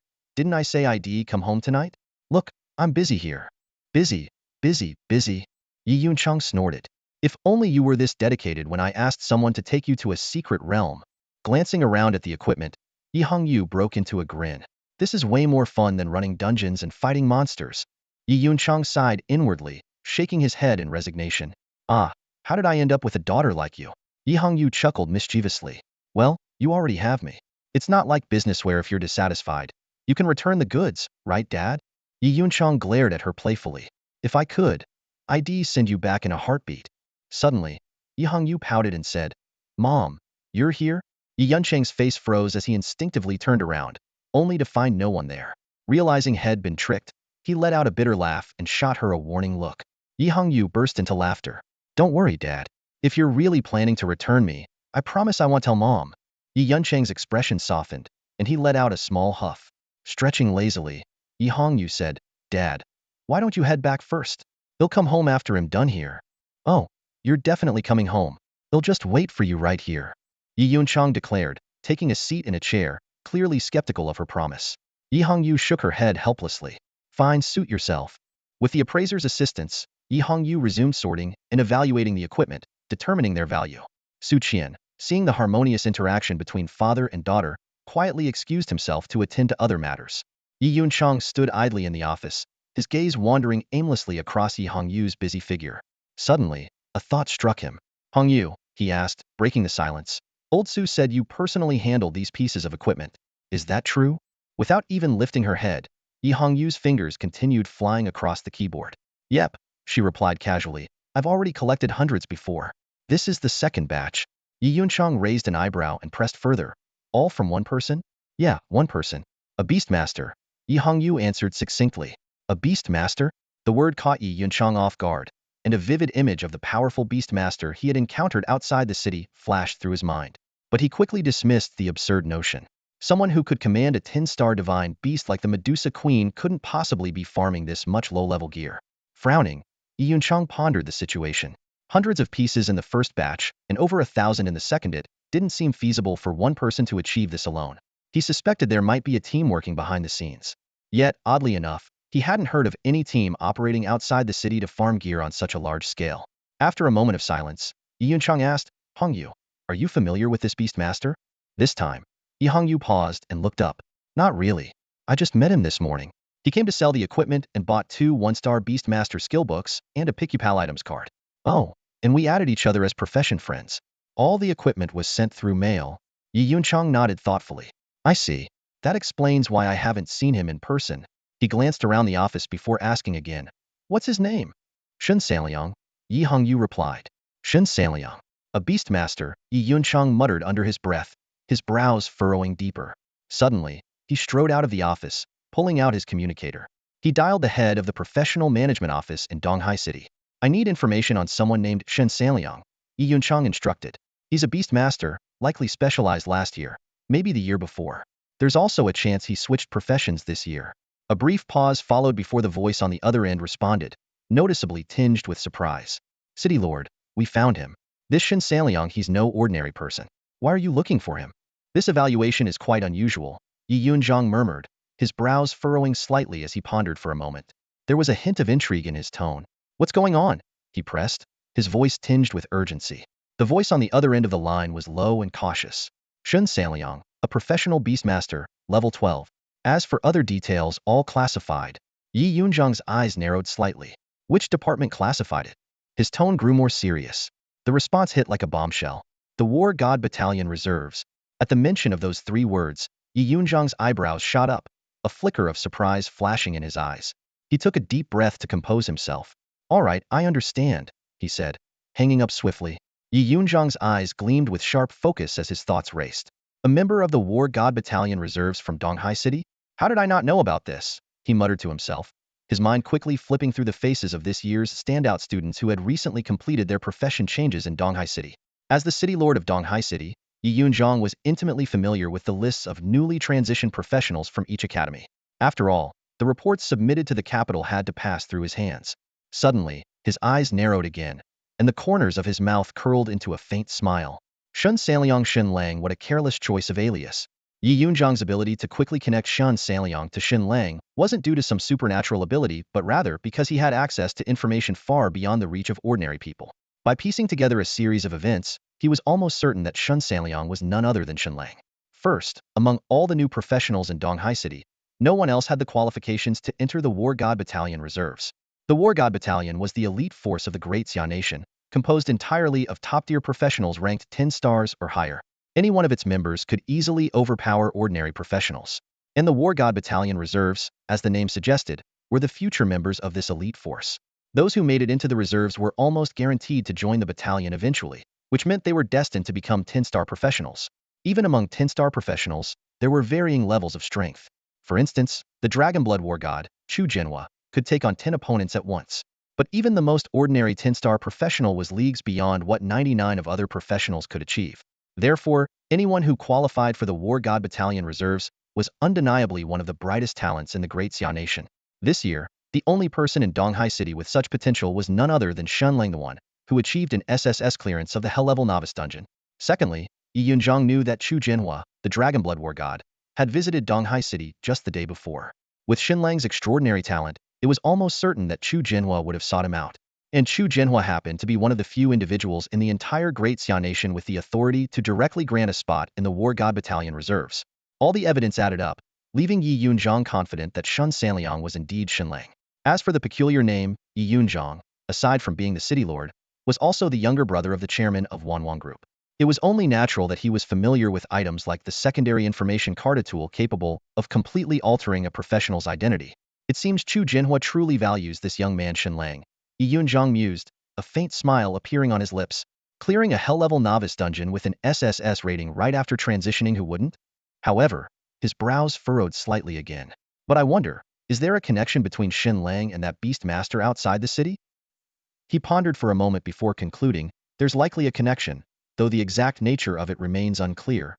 Just then, Yi Yunzhang's communicator buzzed. Glancing at the screen, he saw that it was his elder brother, Yi Yunzhang.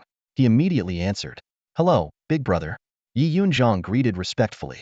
Yi Yunzhang got straight to the point. Yunzhang, I need to confirm something with you. Go ahead, big brother, Yi Yunzhang replied. Yi Yunzhang asked directly, that Shen Lang beastmaster who sold equipment to Hongyu is he? Yi Yunzhang paused briefly, carefully choosing his words. Big brother, this is classified information, and I can't say much. You understand. After a moment's hesitation, he added, however, I'm currently at the Wanbao Pavilion. I'll inform Hongyu that no matter how much equipment Shen Lang sells, the Wanbao Pavilion will take it all without question. All right, Yi Yunzhang replied with a single word before ending the call. Although Yi Yunzhang hadn't provided a direct answer, both brothers were astute enough to glean the necessary information from the conversation. After setting down the communicator, Yi Yunzhang turned and walked back to the room filled with equipment. Watching his daughter busily sorting through the pile, he chose not to say anything. He knew that even without his instructions, his daughter would unhesitatingly accept anything Shen Lang wanted to sell to her. Getting closer to him wouldn't be a bad idea, Yi Yunzhang thought to himself. As a city lord, Yi Yunzhang's position had indeed been quite impressive in the pre-profession change era, akin to a regional governor. However, in this new era of professionals, strength ultimately reigned supreme.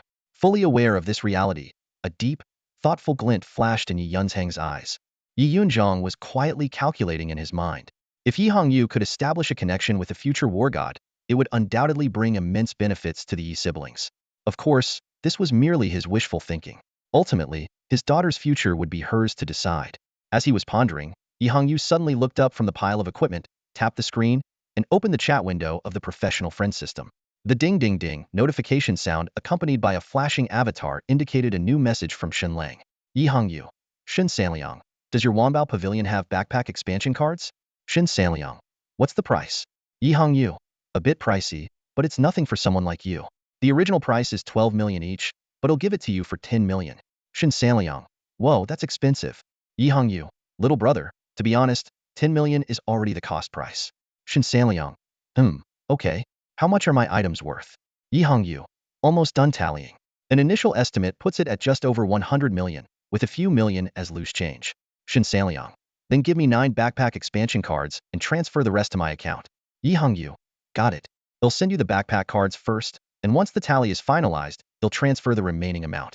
Shen Lang. No problem. Yi Hongyu immediately closed the chat window and quickly went out to find Su Qian to retrieve the backpack expansion cards. She then forwarded them to Shen Lang. Meanwhile, in a small inn in Donghai City, Shen Lang received a notification email.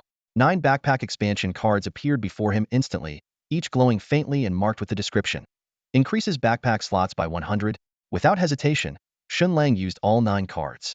In an instant, his backpack slot surged from 100 to 1000. Adding the extra space provided by the Medusa Queen and the Shadow Sovereign, he now had a total of 1,200 slots. That should solve my storage problems, Shen Lang thought to himself with relief, though he couldn't help frowning at the steep cost.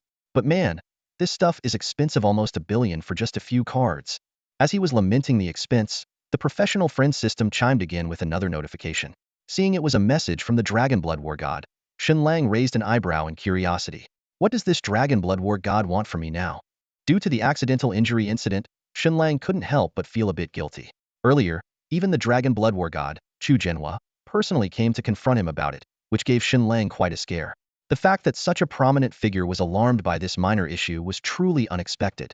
What Shen Lang didn't realize was that this matter not only caught Chu Jinhua's attention, but even drew the concern of the former ruler of the Great Xia Kingdom. However, it also made Shen Lang aware that Chu Jinhua must have already known about him, having the Medusa Queen as his contracted beast. Otherwise, Chu Jinhua wouldn't have approached him directly to question the incident of accidentally injuring other professionals. The only puzzling thing was that Chu Jinhua initially hadn't recognized the Medusa Queen and only learned of her after the accidental injury incident. More importantly, Chu Jianhua was unaware that Shen Lang now had a second contracted beast, which was also a 10-star divine beast. Fortunately, the accidental injury incident didn't result in any fatalities. Shen Lang thought the matter was resolved, but to his surprise, Chu Jianhua sought him out again for reasons unknown. After pondering for a moment, Shen Lang opened the chat window. Chu Jianhua's message popped up immediately. This incident caused quite a stir. If I didn't know it was you, you might already have 10-star war gods coming after you. Your contracted beast's damage output is too high. You should avoid using such skills in low-level wild zones. Honestly, it's best if you don't go to these places at all. If another accident happens and someone gets killed, it'll be a big problem. Seeing these messages, Shen Lang frowned slightly and replied, "But, war god, I need to farm monsters to level up." Not allowing him to farm in low-level areas was problematic. While high-level zones were an option, some of them were inaccessible to him, not to mention the risk of encountering formidable beasts or malicious professionals. That would be like walking into a trap. Shen Lang firmly believed in the saying, "A wise man does not stand under a dangerous wall." A moment later, Chu Jianhua responded, "I'm not saying you can't farm monsters at all. Don't worry, they'll find you a place where you can farm and level up safely without risking accidental injuries or fatalities, and it'll match your and your beast's combat power." Shen Lang quickly replied, "Is there really such a place? If so, thank you, war god." After this accidental injury incident, Shen Lang couldn't help but feel more cautious during future farming sessions. He'd likely have Medusa and Shadow refrain from using or completely avoid their powerful AoE skills, which would undoubtedly slow his progress.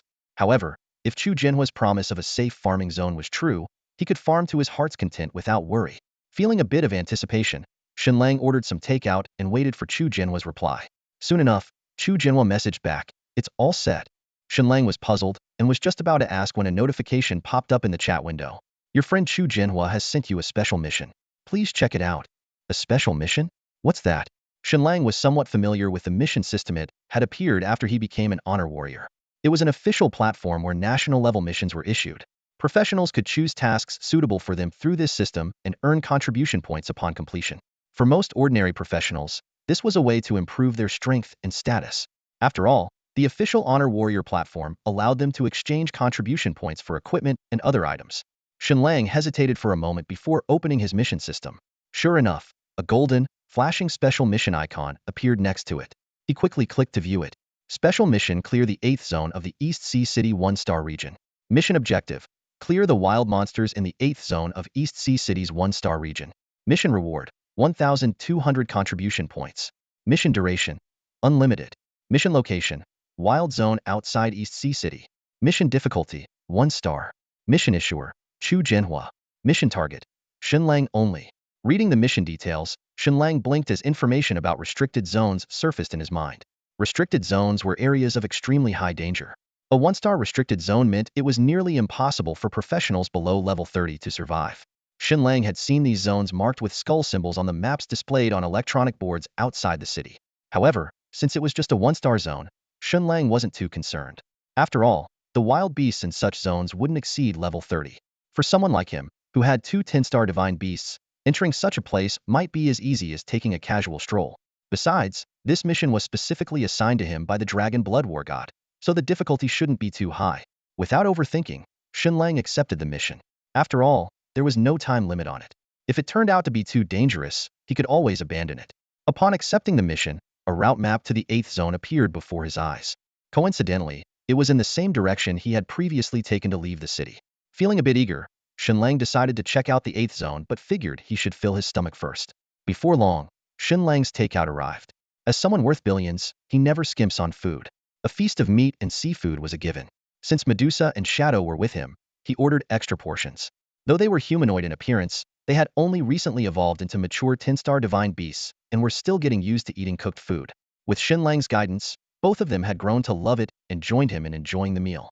After a satisfying feast, Shen Lang set out with Medusa and Shadow, heading once again to the wild zones outside East Sea City. With the mission system's route map, there was no need to consult a physical map. He just followed the directions. The 8th zone, being a 1-star restricted zone, wasn't far from East Sea City.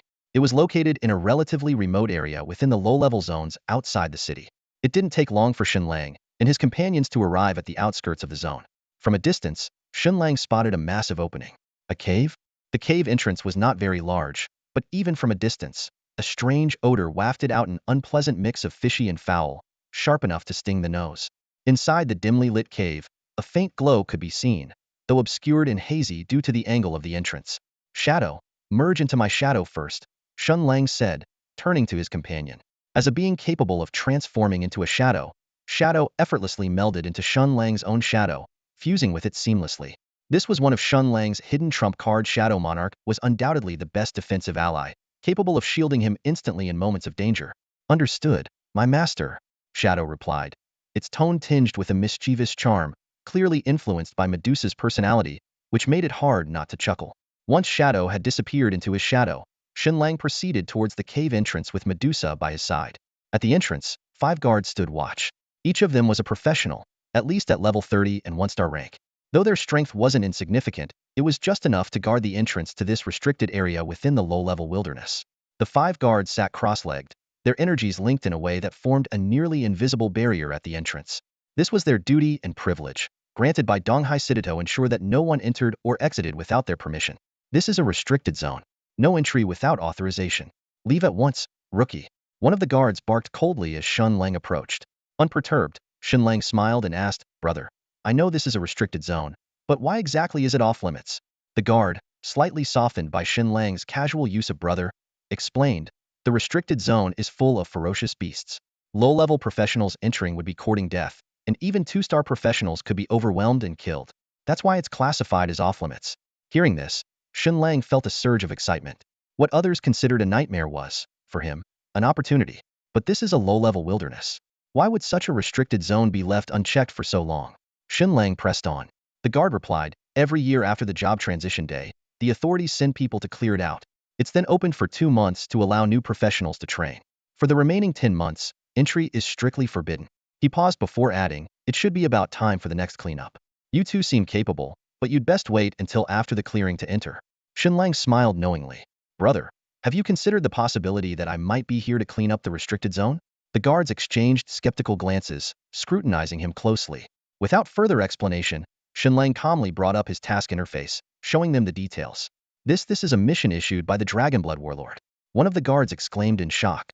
The others leaned in to confirm, and sure enough, the mission was indeed issued by Zhu Jianhua. The task description clearly specified the target, Shan Sanliang, a recruit of the Warlord training camp. In that moment, the guards' gazes towards Shen Lang shifted entirely. Zhu Jianhua secretly arranged for Shen Lang to join the reserve forces of the War God camp, a move so subtle that even Shen Lang himself remained unaware. The guard gave Shen Lang another once-over, a flicker of surprise flashing in his eyes as he muttered under his breath, "A reserve member of the War God camp. No wonder he's been sent to clear the forbidden zone." He exchanged a glance with the other guards, and the barrier at the cave entrance split open, revealing a narrow gap. Shen Lang expressed his gratitude to the 5 guards before stepping through the opening with Medusa by his side. In an instant, their figures vanished into the cave. It was clear that the entrance was merely a guise, concealing an entirely different world within. The guards quickly restored the barrier, their faces collectively tinged with envy. "Who would have thought they'd send someone from the War God camp reserves to handle the forbidden zone?" One guard murmured in awe. "A War God camp reserve member, huh? He's destined to become a 10-star war god someday." Another chimed in, "Maybe they're just putting this rookie through some tough training. I called him a rookie earlier." "You think he'll hold a grudge against me?" a third guard asked nervously. "Huh? Who do you think you are? Why would someone like him even bother holding a grudge against you?" a companion scoffed dismissively. "Exactly. We're just nobodies, not even worth his attention." Meanwhile, as Shen Lang and Medusa stepped through the entrance, their surroundings transformed in an instant. The cave was gone, replaced by an expansive, desert-like landscape. But this wasn't just any desert, this was a sea of snakes. Countless serpents stretched as far as the eye could see, their vibrant scales creating a kaleidoscope of colors. There were massive pythons as thick as barrels, winged serpents with grotesque forms, horned snakes adorned with dazzling patterns, and even bizarre snake species with claws. Large and small, the snakes swarmed together, forming a dense, writhing ocean of serpents. It was no wonder this place was designated a forbidden zone. Just this area alone held tens of thousands of snakes. The moment Shen Lang and Medusa stepped into the snake sea, countless snake heads shot up, their multicolored eyes locking onto the pair. As if catching the scent of fresh prey, the snake swarm surged forward like a tidal wave, each serpent vying to reach them first. Various snakes of every imaginable color writhed and intertwined, surging like a grotesque nightmare that could make anyone's stomach churn. Shen Lang suppressed his nausea and the stench with great effort, but his heart was filled with exhilaration. In this 8th forbidden zone, Apart from ferocious beasts and wild monsters, there were no other challengers. He could finally unleash his full potential without restraint. Excitedly, Shen Lang turned to Medusa and said, "It's your turn." At the same time, he quickly cast supportive skills like Magic Surge and Force Tide on her, ensuring she had no distractions. Medusa smiled faintly. "Understood, my master." Her amber eyes locked onto the seemingly endless tide of serpents. As the Queen of Snakes, Medusa unleashed a unique, overwhelming pressure befitting a 10-star divine beast. A surge of fiery energy, as intense and scorching as molten lava, swept across the snake tide, enveloping everything in its path. The weaker snakes were forced to the ground, trembling, while the slightly stronger ones frantically tried to flee. But how could Medusa allow them to escape so easily? Her amber eyes gleamed with a dangerous light, and wherever her gaze fell, the massive serpents turned into fiery red stones before disintegrating into dust. System notifications continuously chimed, contributing hundreds if not thousands of experience points per second to Shen Lang and Medusa. With just one sweep of her gaze, thousands of serpent-like beasts were annihilated on the spot. Yet, this was only the beginning. The sheer number of creatures in the snake lair was staggering. As soon as one wave perished, another immediately filled the void. Some smaller snakes weren't even directly killed by Medusa, but were crushed under the chaos caused by the larger serpents. Empowered by Shen Lang's support, Medusa's magic reserves were abundant, allowing her to unleash skill after skill. Each cast resulted in the obliteration of hundreds or even thousands of serpent-like beasts, converting them into valuable experience points. Shen Lang soon noticed his inventory filling up rapidly, with a third of it already packed. And this was just the first wave of their assault. Helplessly, Shen Lang began sending all equipment below the red perfect tier to Yi Hongyu. After roughly the time it takes to drink a cup of tea, the fiery elemental energy around Medusa finally began to subside. Surveying the area, there wasn't a single living snake in sight for several kilometers. Even the corpses had been reduced to nothing. All that remained was a thick layer of crimson powder, the only evidence of the snake tide that had been petrified and burned to ashes. Exactly how many serpent-like beasts met their end at the hands of Queen Medusa? Shen Lang couldn't give a precise answer, but he estimated at least 60,000, possibly more than 70,000. In just under 15 minutes, while clearing the area within a few kilometers, Shen Lang and his two companions Medusa and Shadow managed to level up by 11 whole levels, reaching level 23 in one fell swoop. Recalling the moment he stepped into the 8th Forbidden Zone, Shen Lang couldn't help but marvel at how time had flown. If it hadn't been for Shadow siphoning off a third of the experience points, their levels might have been even higher. However, as their levels rose, the experience gained from slaying these beasts gradually decreased. Otherwise, the three of them might have already climbed another level. Aside from the rapid level-ups, Shen Lang's haul in terms of equipment was equally impressive. The serpent-like beasts in the 8th Forbidden Zone were generally between levels 20 and 30, and their drop rates were relatively high. At this moment, Shen Lang's inventory was crammed with nearly 30 pieces of red, perfect-grade equipment, not to mention the countless blue, fine-grade, and lower-tier items. Standing atop a high vantage point, Shen Lang gazed into the distance at the still-fleeing serpent horde, a smirk playing on his lips. If Chu Jianhua were here right now, Shen Lang might not be able to resist taking a bite out of him. This 8th Forbidden Zone was practically a monster farming paradise tailor-made for him. Shen Lang couldn't help but imagine if Shadow had joined in the fight and both of his companions attacked simultaneously, they might have already broken past level 30 by now, and their equipment gains would have doubled. However, after the initial rush of excitement, Shen Lang settled down and began to ponder a serious question.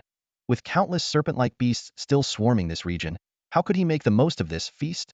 As his level increased, the experience gained from killing these beasts continued to decline. But there were still millions of these creatures left, couldn't just let such a treasure trove go to waste. Deep in thought, Shen Lang began strategizing how to maximize the potential of this unparalleled monster farming ground. With the overwhelming number of ferocious beasts in the serpent's lair, Shen Lang and his two tamed beasts were now all but guaranteed to reach level 30 and the peak of the 1-star professional tier. The sheer experience points provided by the nearly 10 million beasts would be more than enough to secure their upgrade, as the experience required for levels below 30 wasn't particularly high.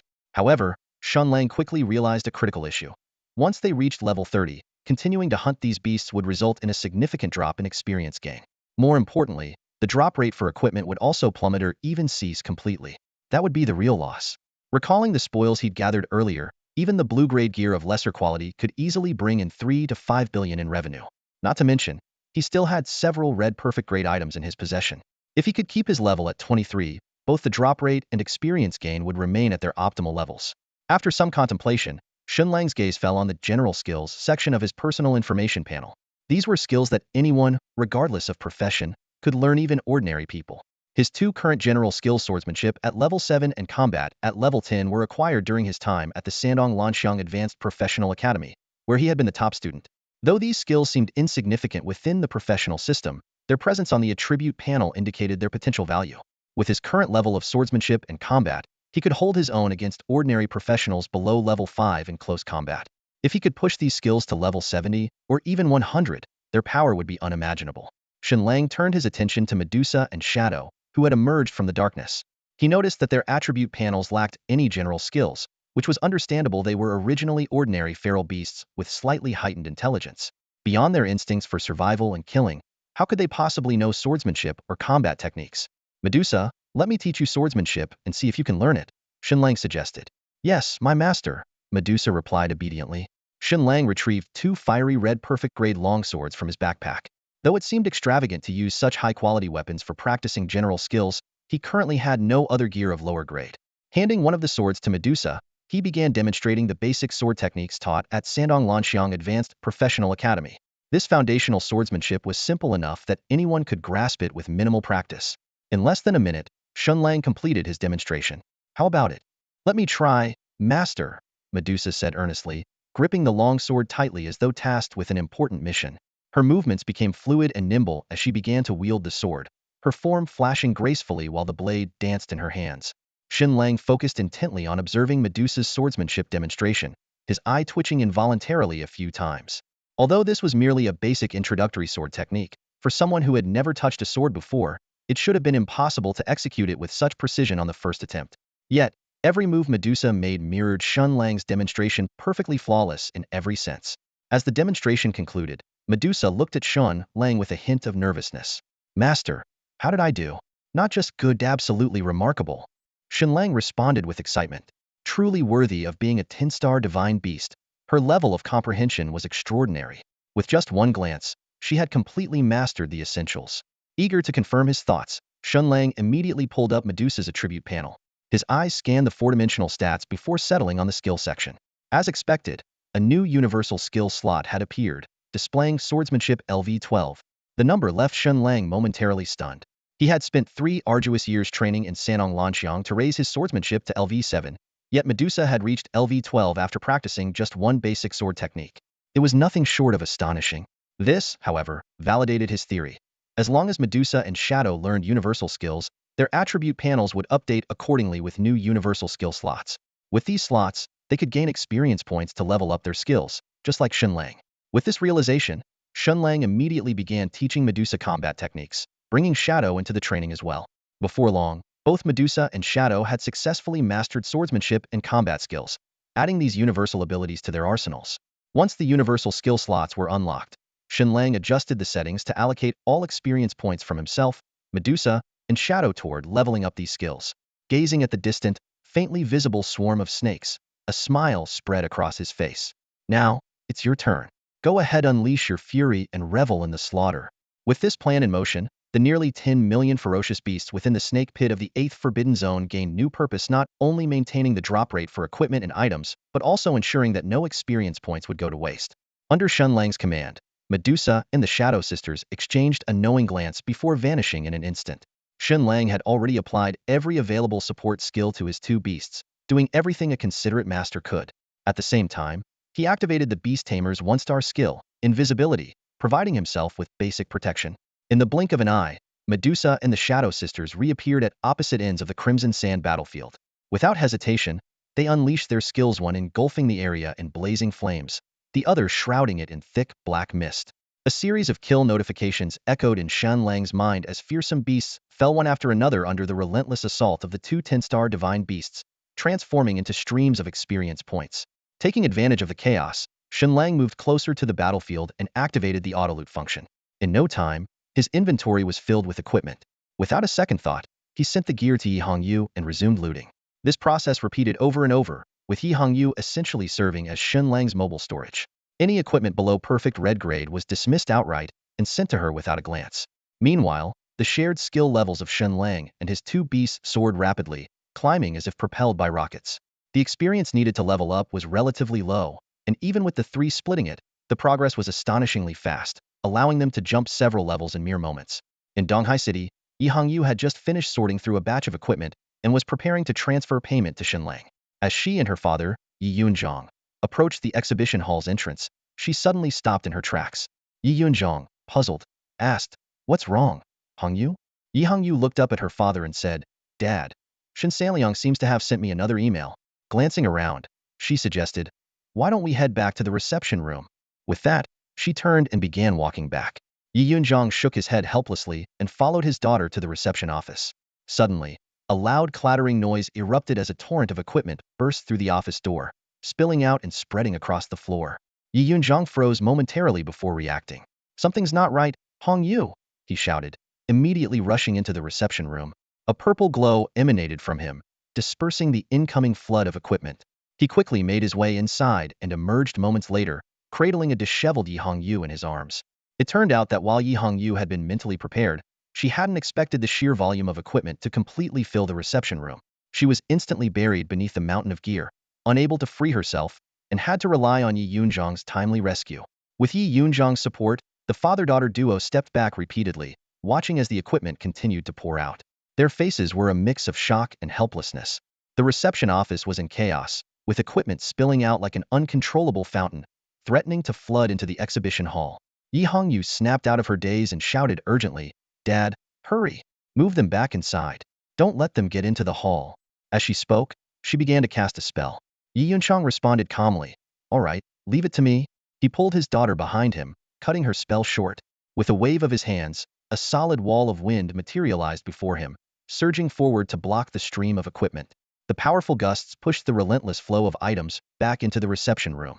The father and daughter stood outside the wind barrier, their eyes fixed on the mountain of equipment piling up inside. At first, they were stunned by the sheer volume. This batch of gear sent by Shen Lang was far greater than the last two combined. But as time passed, their initial shock gave way to numbness. 3,000 pieces? 5,000? Or even 10,000? Yi Hongyu murmured, her eyes filled with disbelief. Suddenly, she turned to her father and said, "Dad, I don't think I'll have time to go back with you today." Yi Yunchang didn't reply immediately. His sharp gaze remained locked on the seemingly endless stream of equipment, his emotions a mix of numbness and curiosity. Inwardly, he pondered. Shen Lang was undeniably impressive. He not only achieved an SS grade clearance of the Hell-level beginner dungeon, but also earned a spot in the War God Battalion Reserves, personally granted by Chu Jianhua. But still, he had just transitioned into his role. How could he possibly have so much low-tier equipment? Given Chu Jianhua's status and personality, even if he valued Shen Lang highly, it was unlikely he'd provide such an overwhelming amount of low-level gear. And as for Shen Lang's background, Yi Yunchang knew it well. There was no way any family elder could have supplied him with this much equipment. That left only one plausible explanation: Shen Lang had farmed all of this himself? Yi Yunchang's shock deepened. It was almost beyond belief. To amass such an immense quantity of equipment, how many beasts would one have to kill? 100,000? Or even 1,000,000? Yi Yunchang frowned deeply, lost in thought, as he realized that his decades of life experience seemed utterly inadequate in this moment. His gaze swept once more over the mountain of low-level equipment piled before him. In his mind, he calculated. To gather this much gear, one would need to slay hundreds of thousands, if not millions, of low-level beasts. Shaking his head, he thought, how could a novice under level 30 possibly achieve such a monumental feat in such a short time? Yi Yunchang's mind raced as he pondered how Shen Lang could have acquired all this equipment. Could it be like one of those stories in novels where Shen Lang stumbled upon the inheritance of a fallen high-level professional by sheer luck? But he quickly dismissed the idea. What kind of lunatic would hoard this much low-level gear? Unable to come up with a reasonable explanation, Yi Yunchang resorted to the most straightforward method, reaching out to his intelligence network to investigate whether any professionals outside the city were engaged in mass slaughtering of beasts. He specifically excluded one notable figure, an expert with a 10-star divine beast, Medusa, since it was rumored that this individual had already left Donghai City. The answer he received left Yi Yunchang stunned. In the public areas outside the city, from low-level to high-level zones, there had been no reports of mass beast killings. However, he did learn of a peculiar mission issued by Zhu Jianhua. It was an open task, but with a designated recipient, a man named Shen Lang. Yi Yunchang's eyes narrowed slightly, and he was almost certain that Shen Lang was none other than Shen Lang. What shocked him even more was the mission's location, the 8th Forbidden Zone. As a high-level professional who had once personally participated in the clearing of that area, Yi Yunchang was well aware of its dangers. The zone was home to millions of serpent-type beasts, and each clearing operation required an enormous effort. This revelation plunged Yi Yunchang into even deeper confusion. Such a massive number of beasts, combined with Shen Lang supposedly undertaking the mission alone, could theoretically result in the acquisition of this much equipment. But the issue remained: Shen Lang had only just transitioned to a professional class. How could a novice possibly survive, let alone thrive, in a forbidden zone filled with level 30 beasts? Yi Yunchang rubbed his temples, caught between doubt and amazement. He had no choice but to admit that the reality before him suggested an almost unbelievable truth. It was highly likely that Shen Lang had indeed farmed all this equipment on his own. With a heavy sigh, Yi Yunchang resigned himself to the idea. Perhaps such prodigies really did exist in the world. He made a mental note to find an opportunity to meet Shen Lang. Regardless of the reason, forming a good relationship with such a genius could only be beneficial. Who knew? Perhaps they might someday find themselves allies on the battlefield. At that moment, Yi Yunchang's eyes inadvertently fell on his daughter, Yi Hongyu, who was meticulously sorting through the equipment. A bold idea suddenly crossed his mind. Wasn't his daughter the perfect bridge to approach Shen Lang? He recalled that Shen Lang was a strikingly handsome young man, and his daughter happened to have a weakness for good looks. If he could bring these two young people together, a faint smile tugged at the corners of Yi Yunchang's lips. He couldn't help but imagine the possibilities. If Shen Lang became his son-in-law, the Yi family's future would no longer be confined to Donghai City. They would have the chance to shine on a much larger stage. The Yi family had a stable position in Donghai City due to the two brothers' influence, but in this era where strength defined supremacy, power was the ultimate foundation. Unfortunately, the Yi family lacked deep resources. Although Yi Yunzhang had connections with a few 10-star war gods, these individuals were not truly part of the Yi family, and favors had their limits. Yi Yunzhang pondered deeply. If the Yi family could recruit a 10-star war god, especially someone like Shen Lang, who had the potential to become an invincible war god in the future, it would completely alter their fate. With this thought, he couldn't sit still. He immediately sought out his daughter, Yi Hongyu. Hongyu, focus on your work, no need to hurry home, Yi Yunzhang said gently. By the way, when you have time, try to talk more with Shen Sanliang. Yi Hongyu looked up, puzzled. What? It's nothing, it's nothing. You just carry on, Yi Yunzhang replied, avoiding further explanation. He knew being too direct could lead to resistance. He believed in letting things happen naturally, with only a little nudge at the right moment. Yi Hongyu nodded and returned to her tasks. Meanwhile, Yi Yunzhang left the Wanbao Pavilion and headed straight for the city lord's mansion. Upon arriving home, he immediately ordered someone to gather all the information available about Shen Lang, from his birth to the present, intending to study it thoroughly. At this moment, Shen Lang was still in the 8th Forbidden Zone, completely unaware that he had already become a desirable prospect in someone else's eyes. With the assistance of Medusa and Shadow, the three of them had successfully leveled up their general skills to level 30. Shen Lang examined the description of his swordsmanship skill. Swordsmanship, LV 30. Ability. Your swordsmanship has reached an advanced level. When using skills related to swordsmanship, damage is increased by 30. Just as I thought, Shen Lang mused. Upgrading general skills really does unlock additional effects. The subtle emergence of the extended effects of general skills took Shen Lang by surprise and filled him with excitement. Reflecting carefully, he realized this phenomenon likely began manifesting after reaching level 20. Not only that, but his general combat skills had already risen to level 31, matching those of Medusa and Shadow. Feeling the surge of power coursing through his body, Shen Lang sensed that various sword techniques had become deeply ingrained in his muscle memory. He assessed himself quietly. At this point, I might already be a top-tier swordsmanship master. Against a lower level, weaker defense professional under level 20. If I get close, I could probably take them out with a single strike. Even though battles between professionals still largely depended on equipment and specialized skills, this extra strength was undoubtedly a powerful trump card. Shen Lang calculated in his mind if two opponents were evenly matched and their mana depleted, forcing them into hand-to-hand combat, his high-level general skills would undoubtedly become the decisive factor. As his thoughts drifted, Shen Lang envisioned himself turning the tide in a life-or-death situation, cutting his opponent in half with one decisive blow. He couldn't help but feel exhilarated by this potential game-changing ability. Just as he was immersed in imagining future triumphs, the beeping of his communicator snapped him back to reality. The sky had already dimmed, and the 8th restricted zone was shrouded in twilight. Shen Lang suddenly realized that, despite its isolation, this was still a real wilderness area with regular cycles of day and night.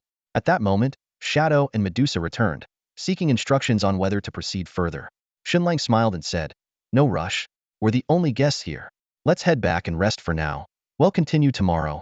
As they prepared to leave, Shen Lang's friend system pinged with a message. It was from Yi Hongyu, asking, "There's nothing left, right?" Her words carried a hint of exhaustion. Shen Lang chuckled as he replied, "Nothing for today." Then he added, "But there should be more in the near future." Yi Hongyu responded immediately, "Take it all. As much as you can get." Seizing the opportunity, Shen Lang requested, "Send me 10 more backpack expansion cards. Do you have enough funds?" "Plenty. I'll arrange it," Yi Hongyu replied without hesitation. After ending the conversation, Shen Lang led Shadow and Medusa toward the cave's entrance.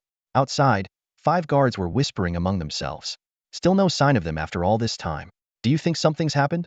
one guard asked anxiously. "Impossible." Another dismissed the concern. "He's a recruit from the War God Battalion, personally assigned this mission by the Dragonblood War God. There's no way they'd send him to his death." But a third guard hesitated. "He's still just a 1-star professional." A 1-star professional entering the 8th restricted zone. The chances of survival are almost non-existent. 5 guards stood anxiously at the entrance of the restricted area, their low voices carrying a trace of unease as worry flickered in their eyes. One of them lowered his voice and said, "But he was sent here by the Dragonblood War God himself, as a professional in training for the War God Reserves. He's not someone we can easily judge." Another guard, his expression equally grim, nodded in agreement. "I feel uneasy too. If he really dies in there, and the Dragonblood War God holds us accountable, we won't be able to bear the consequences. Should we go in and take a look?" A third guard suggested hesitantly, his tone filled with uncertainty. At that moment, Shen Lang and Medusa emerged slowly from the illusory entrance to the cave. As planned, Shadow had already concealed itself within Shen Lang's shadow. The 5 guards' pupils contracted sharply upon seeing them, and they immediately scrutinized the pair closely. To their astonishment, neither Shen Lang nor Medusa bore any injuries. Their magical energy and physical strength appeared just as steady as when they had entered the restricted area, showing no signs of having endured an intense battle. The guards exchanged puzzled glances, their minds swirling with questions. Finally, one of the guards, unable to contain his curiosity, asked, "You were in there for so long, didn't you encounter any of those serpent-like beasts?" Shen Lang's gaze fell on the guard who had spoken, as though he could see through the man's thoughts. Calmly, he replied, "We encountered plenty, but we took care of them all. The area within about 10 kilometers of the entrance should now be free of any serpent-like beasts." With those words, Shen Lang strode off toward East Sea City with Medusa, leaving the 5 guards staring after them, their minds buzzing in disbelief. He said there are no beasts left within 10 kilometers of the entrance.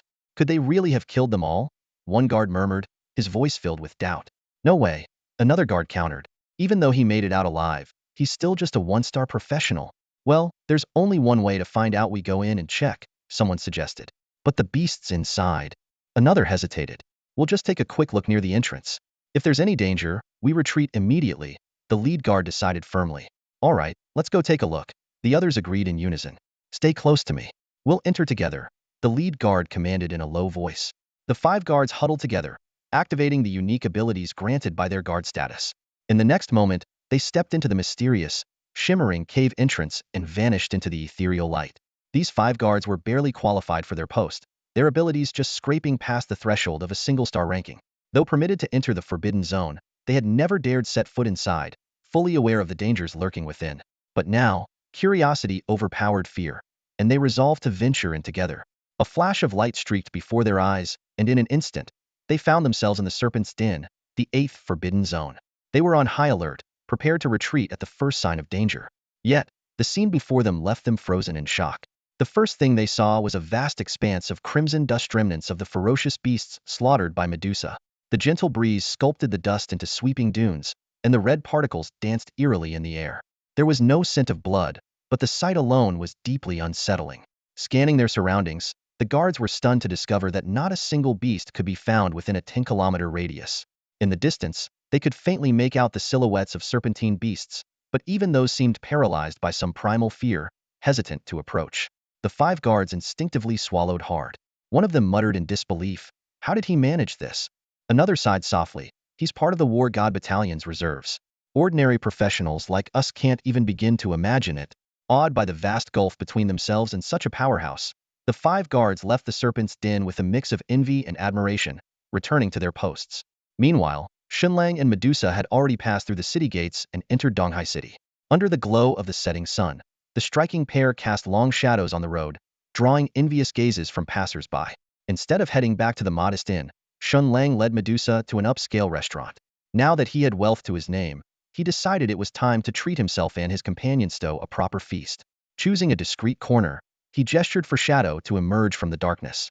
The 3 of them took their seats together. The restaurant was already bustling with diners. After placing his order, Shen Lang and his companions began enjoying the meal. For Medusa and Shadow, who had previously subsisted mostly on takeout, the gourmet dishes were a revelation. They ate with relish, their enthusiasm bordering on hunger-driven fervor. Suddenly, as Medusa gnawed on a large blue-shelled shrimp, a flicker of fire ignited in her amber eyes. In the next moment, a table 7 or 8 meters away burst into flames. A fiery projectile shot through the air, striking a professional square in the chest. The sound of sizzling filled the restaurant as the scent of charred flesh wafted through the air. The injured professional stared blankly at the gaping wound in his chest, his life force rapidly fading. His table companions, gripped by panic, scrambled to get away. Shen Lang heard the system notification. Your beast companion is attacking another professional. You have entered combat mode. He glanced at Medusa, his expression calm, as if fully understanding the situation. Without a word, he returned to savoring his meal. Over at the other table, the injured professional's companions rushed to administer aid. Fortunately, Medusa's strike had been a casual one. Otherwise, the entire table might have been wiped out. Thanks to the efforts of a healer in their party, the man barely clung to life, though he had already fallen unconscious. At this moment, a short-statured young man wearing a vest shifted his gaze from his unconscious companion to Shen Lang, fixing him with a sharp, piercing stare. His brows furrowed deeply, and his tone carried a mix of dissatisfaction and threat. Friend, while Xiao Yi may have been out of line for probing you without permission, you went way too far. You nearly killed him. The young man paused, a hint of darkness flashing in his eyes, before adding, if not for the East Sea Guild's wide range of professions, you'd be carrying the weight of a life on your hands. This blatant display of leveraging their connections revealed the group's usual arrogance. Shen Lang had heard a bit about the East Sea Guild, knowing it to be a relatively reputable 6-star guild in East Sea City, boasting a few 6-star professionals. However, in his eyes, a guild of this level was hardly worth mentioning. He couldn't help but recall the time when the 10-star guild, Mythical Heaven Court, had earnestly begged him to take on the role of reserve guild leader. The memory amused him. Besides, with his potential, it wouldn't take long for him to surpass the 6-star level effortlessly. In the face of the vest-clad young man's threats, Shen Lang remained indifferent. Without even lifting his head, he replied calmly, when he decided to probe us, he should have anticipated the consequences. Probing someone is an act of provocation. As the target of that provocation, do we not have the right to retaliate? If you disagree, why don't you go and report us to the City Lord's mansion? Shen Lang went on to elaborate. Conducting an intrusive probe on others is inherently provocative.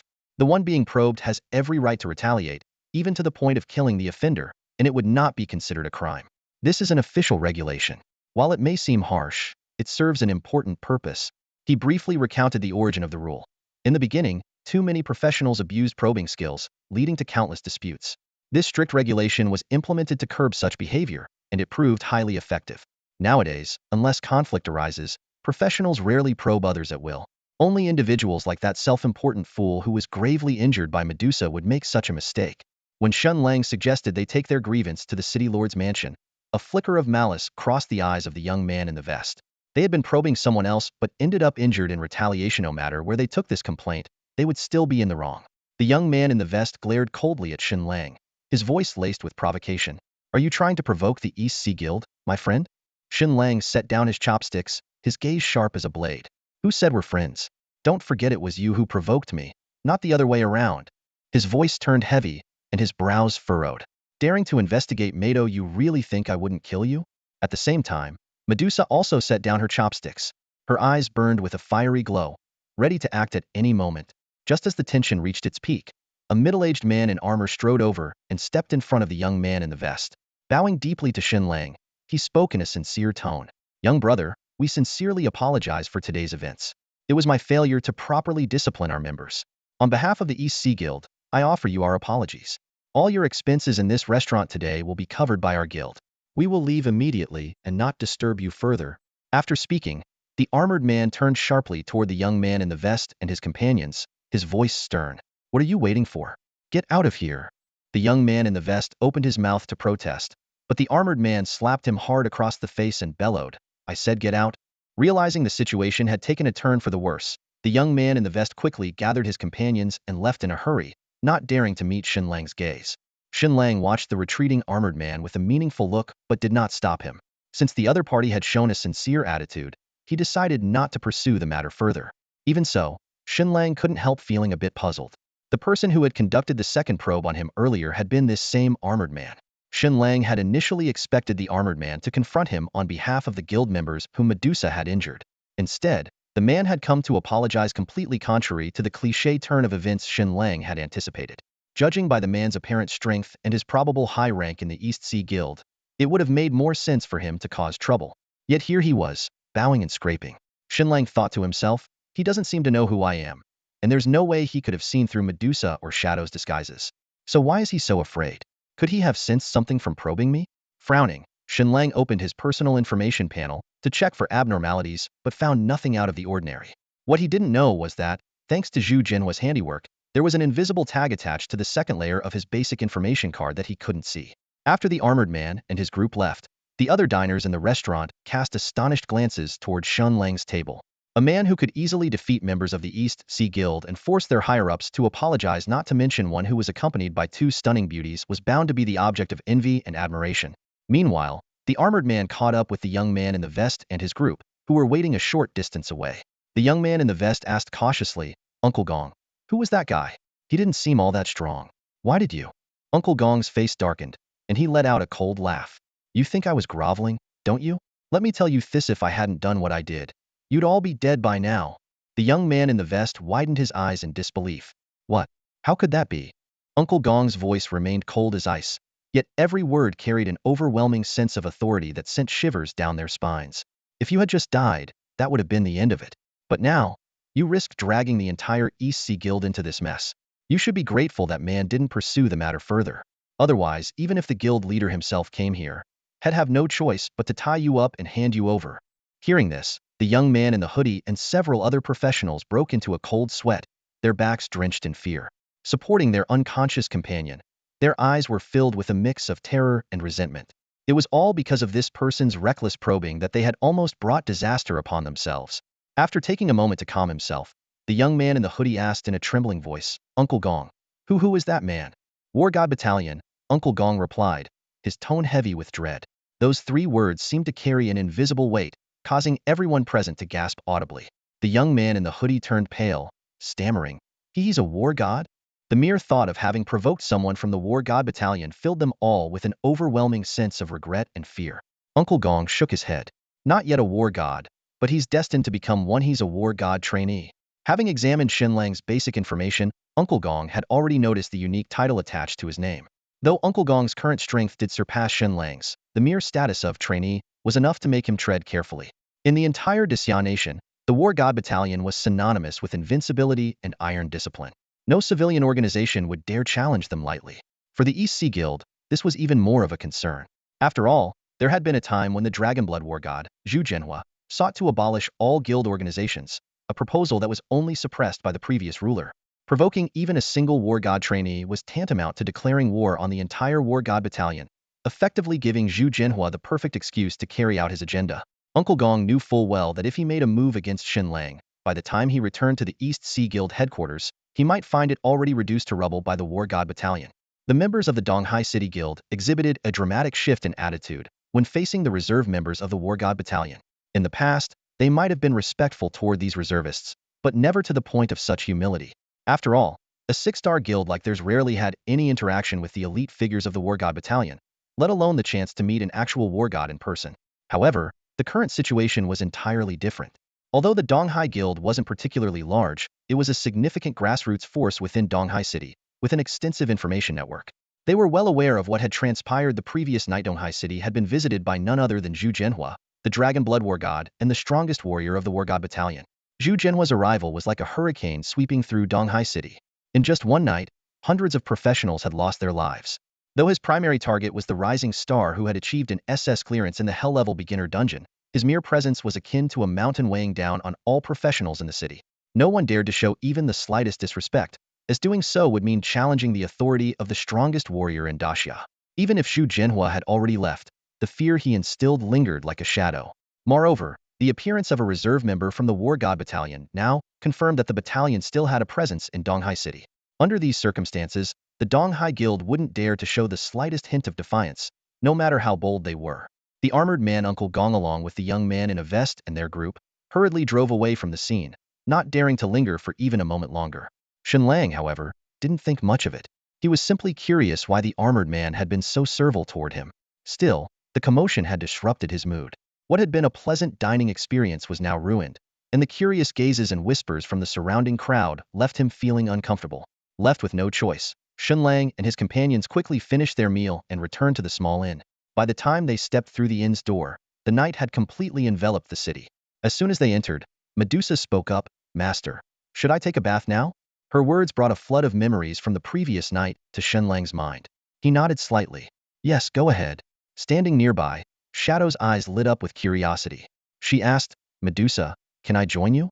"Sure," Medusa replied nonchalantly.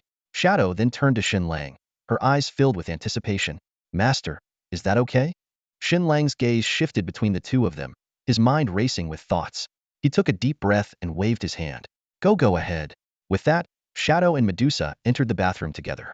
Soon, the sound of running water and their hushed conversation could be heard. "Medusa, your hair is so beautiful. It looks even better than usual," Shadow said. "Really? Master said the same thing last night." "No, wait. He said it was more exciting." Medusa corrected herself. Hearing their conversation, Shen Lang's forehead was instantly covered in sweat. He forced himself to look away from the semi-transparent glass of the bathroom, his heart involuntarily racing. "Namaste Umitba Amin, I haven't even bathed yet," Shen Lang muttered to himself, trying to redirect his thoughts. Suddenly, he remembered something important. Since the second beginner dungeon, he hadn't opened any of the treasure chests he had obtained. This meant he still had 2 1-star Supreme Grade chests, 2 1-star Diamond Grade chests, and 2 1-star Platinum Grade chests sitting in his inventory. Without hesitation, Shen Lang retrieved the 6 treasure chests. In an instant, a dazzling array of lights filled the room. Thankfully, the inn was in a secluded location, so there was no risk of attracting outside attention. To avoid any unnecessary disturbances, Shen Lang silently commanded, "Open the platinum chests." A system notification chimed immediately. "Congratulations! You have successfully opened a 1-star Platinum Grade chest and obtained the Crimson Blood Bracelet. Congratulations! You have successfully opened a 1-star Platinum Grade chest and obtained the Swift Arrow." The 2 platinum chests disappeared, replaced by 2 glowing red orbs. From one emerged a crimson bracelet, and from the other, a bow with red accents. Shen Lang carefully examined the details of the 2 items. Crimson Blood Bracelet Red Perfect. Defense 50, Constitution 16, Strength 14, Stamina Recovery 2.5. Requirement: Constitution 180. Swift Arrow Red Perfect.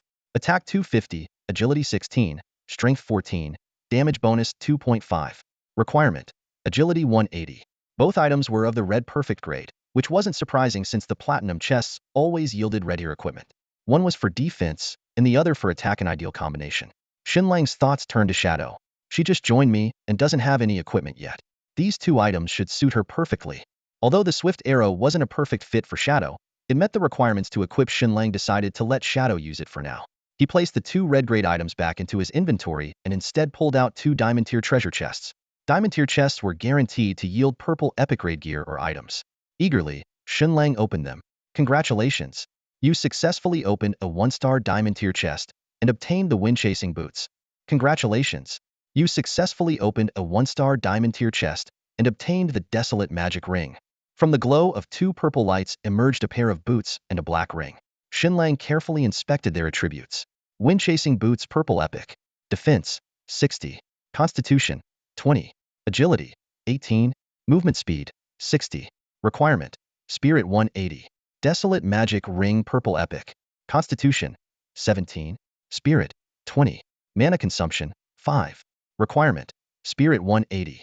Both items perfectly matched Shen Lang's needs, so he equipped them immediately. Next, he took out 2 Supreme Tier treasure chests, thinking to himself that, since he was already level 22, he should be able to equip 1-star Dark Gold legendary items now. Congratulations!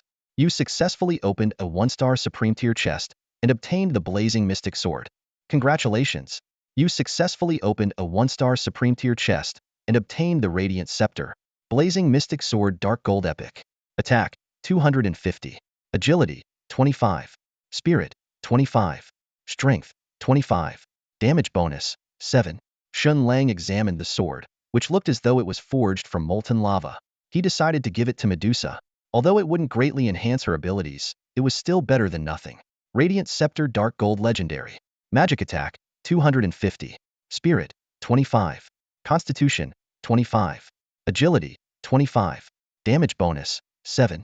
Unlike the Blazing Mystic Sword, the Radiant Scepter boosted Constitution instead of Strength, providing both offensive and defensive benefits. Without hesitation, Shen Lang replaced his previous staff with this one. As Shen Lang lamented how difficult it was to find perfectly suitable gear, Medusa's voice came from behind him. Master, are you going to punish me again? Turning around, Shen Lang saw Medusa and Shadow standing by the bed, freshly washed and ready. That's right. I'm going to punish you both, you little troublemakers. Shen Lang teased as he walked toward them. The following moments were filled with joy and intimacy, during which their general skills improved rapidly. However, as their levels increased, the required experience points grew exponentially, slightly slowing their progress. Fortunately, the snake den in the 8th Forbidden Zone was teeming with fierce beasts for them to hunt, so they didn't need to worry about running out of experience sources for now. After a month of relentless hunting, however, the serpentine beasts in the Forbidden Zone were almost completely wiped out. Shen Lang had no choice but to halt his general skill training. By this point, all three of them had raised their 2 general skills to level 60. Aside from skill advancement, their greatest gain was wealth. Hunting over 1,000,000 beasts daily yielded an overwhelming amount of loot. Yi Hongyu had already transferred more than 2 billion to Shen Lang, even with his considerable spending. Currently, Shen Lang's inventory had expanded to 3,000 slots, while Medusa and Shadow each had 1,000 slots. Most of their money came from selling low-tier equipment, though Shen Lang's inventory still held over 100 red perfect-grade items.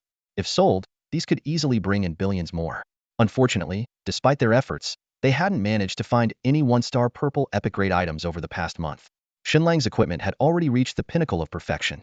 Clad in multiple pieces of legendary dark gold gear, he had long lost interest in ordinary items. He understood one crucial principle. As levels increased rapidly, low-star equipment would quickly become obsolete and inevitably be replaced. Therefore, Shen Lang was in no rush to seek new gear. Instead, he focused his attention on the upcoming adventure. On this day, Shen Lang led Medusa and Shadow back into the 8th Forbidden Zone. Compared to a month ago, the zone had undergone a dramatic transformation.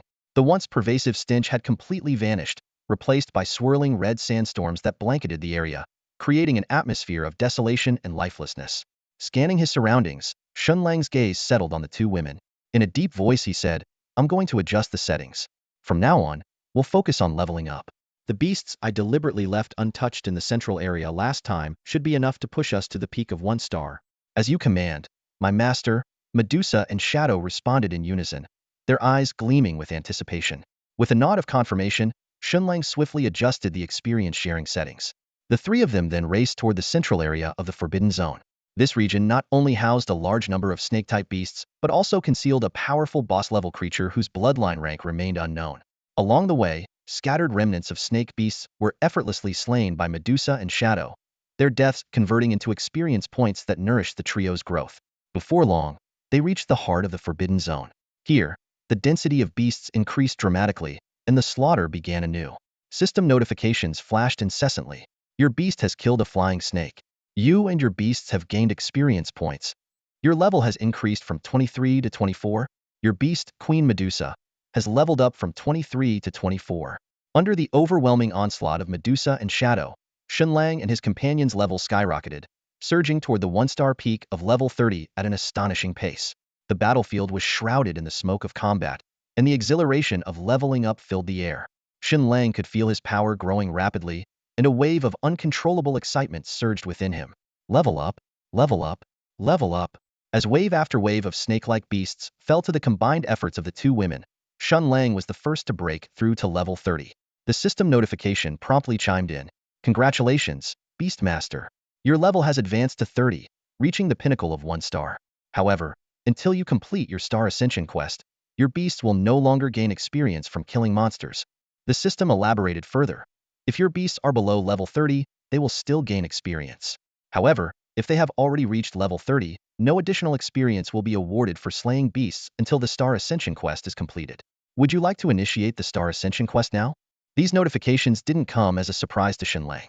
It was common knowledge that all practitioners needed to complete a Star Ascension quest upon reaching level 30. Otherwise, their progress would come to a halt. Advancing from 1 star to 10 star was a universal rule in this era. 300 years into the practitioner era, the process of leveling up had undergone significant changes. In the early days, even advancing to 1 star was an arduous challenge. However, in modern times, Star Ascension quests from 1 star to 5 star were no longer as daunting. With a mature support system within the practitioner community, these lower-tier quests could often be completed with assistance or even outsourced for a price. That being said, Star Ascension quests beyond 5 star remained formidable. They were akin to the tribulations in cultivation novels. Minor tribulations might be manageable, but major ones often required unparalleled personal strength. Even with external help, the cost was often beyond the reach of ordinary low-tier practitioners. As a result, the path of star ascension was anything but smooth. Many practitioners found themselves stuck at a particular star level, unable to advance further throughout their lives. Progress depended not only on their chosen profession, but also on personal connections and fortuitous opportunities. For Shen Lang, however, the 1-star to 2-star quest was unlikely to pose much of a challenge. What reassured him even more was that his advancement to level 30 hadn't affected Medusa and Shadow. They could still gain experience. Both of his beasts were already halfway through level 29, on the verge of their own breakthroughs. Though Shen Lang himself could no longer gain experience, he could still support Medusa and Shadow with his auxiliary skills. Before long, Medusa was the first to break through to level 30, followed closely by Shadow. With that, the trio had all reached the peak of 1 star. The 8th Forbidden Zone still teemed with snake-like beasts, but Shen Lang had no intention of wiping them out completely. As the guards had mentioned, it was customary for trailblazers to leave some prey for novice practitioners. However, there was one target he wouldn't let slip away: the suspected boss-level beast in the central area. While experience points were no longer on the table, the lure of high-quality loot was irresistible. Boss-level beasts were guaranteed to drop equipment of red, perfect, quality, or higher, with a chance of yielding rare purple epic items. "Let's go take down the boss," Shen Lang declared, leading the charge toward the central area. Medusa and Shadow flanked him on either side, effortlessly cutting down any beast that dared to block their path. As they ventured deeper, the density of snake-like beasts increased. Though still fewer in number compared to the outer regions, there were tens of thousands of them. Amidst the writhing mass of serpents, one figure stood out: a massive triangular head, larger than a millstone, jet black and ominous. Only its head was visible, as the rest of its body was concealed beneath the swarm of lesser snakes. Shen Lang immediately activated his detection skill, and the target's information appeared. Black Armored Viper King. Legendary boss. Level 30-inch. This boss was on par with the Ghost Shadow Lieutenant he had encountered earlier, and that battle had yielded significant rewards: not just equipment, but even a skill book. Eagerly, Shen Lang activated his Bloodline Insight skill. Black Armored Viper King. Legendary boss. Level 30. Bloodline potential, 5-star legendary. Growth potential, level 150. Evolution success rate, 2-star, 65. 3-star, 40. 4-star, 3. 5-star, 0.2-inch. A 5-star legendary is barely acceptable, but the evolution success rates beyond 3-star are abysmal. 1,000th of a chance for 5-star? What a waste. Shen Lang scoffed, then turned to Medusa. "Let's finish it off and move on." "As you command, my master," Medusa replied, springing into action. The overwhelming pressure of her 10-star divine beast aura surged forth like a tidal wave. The snake horde scattered in terror. Had Medusa not restrained her killing intent, none of the sub-30 beasts would have survived. The Black Armored Viper King's full form was finally revealed.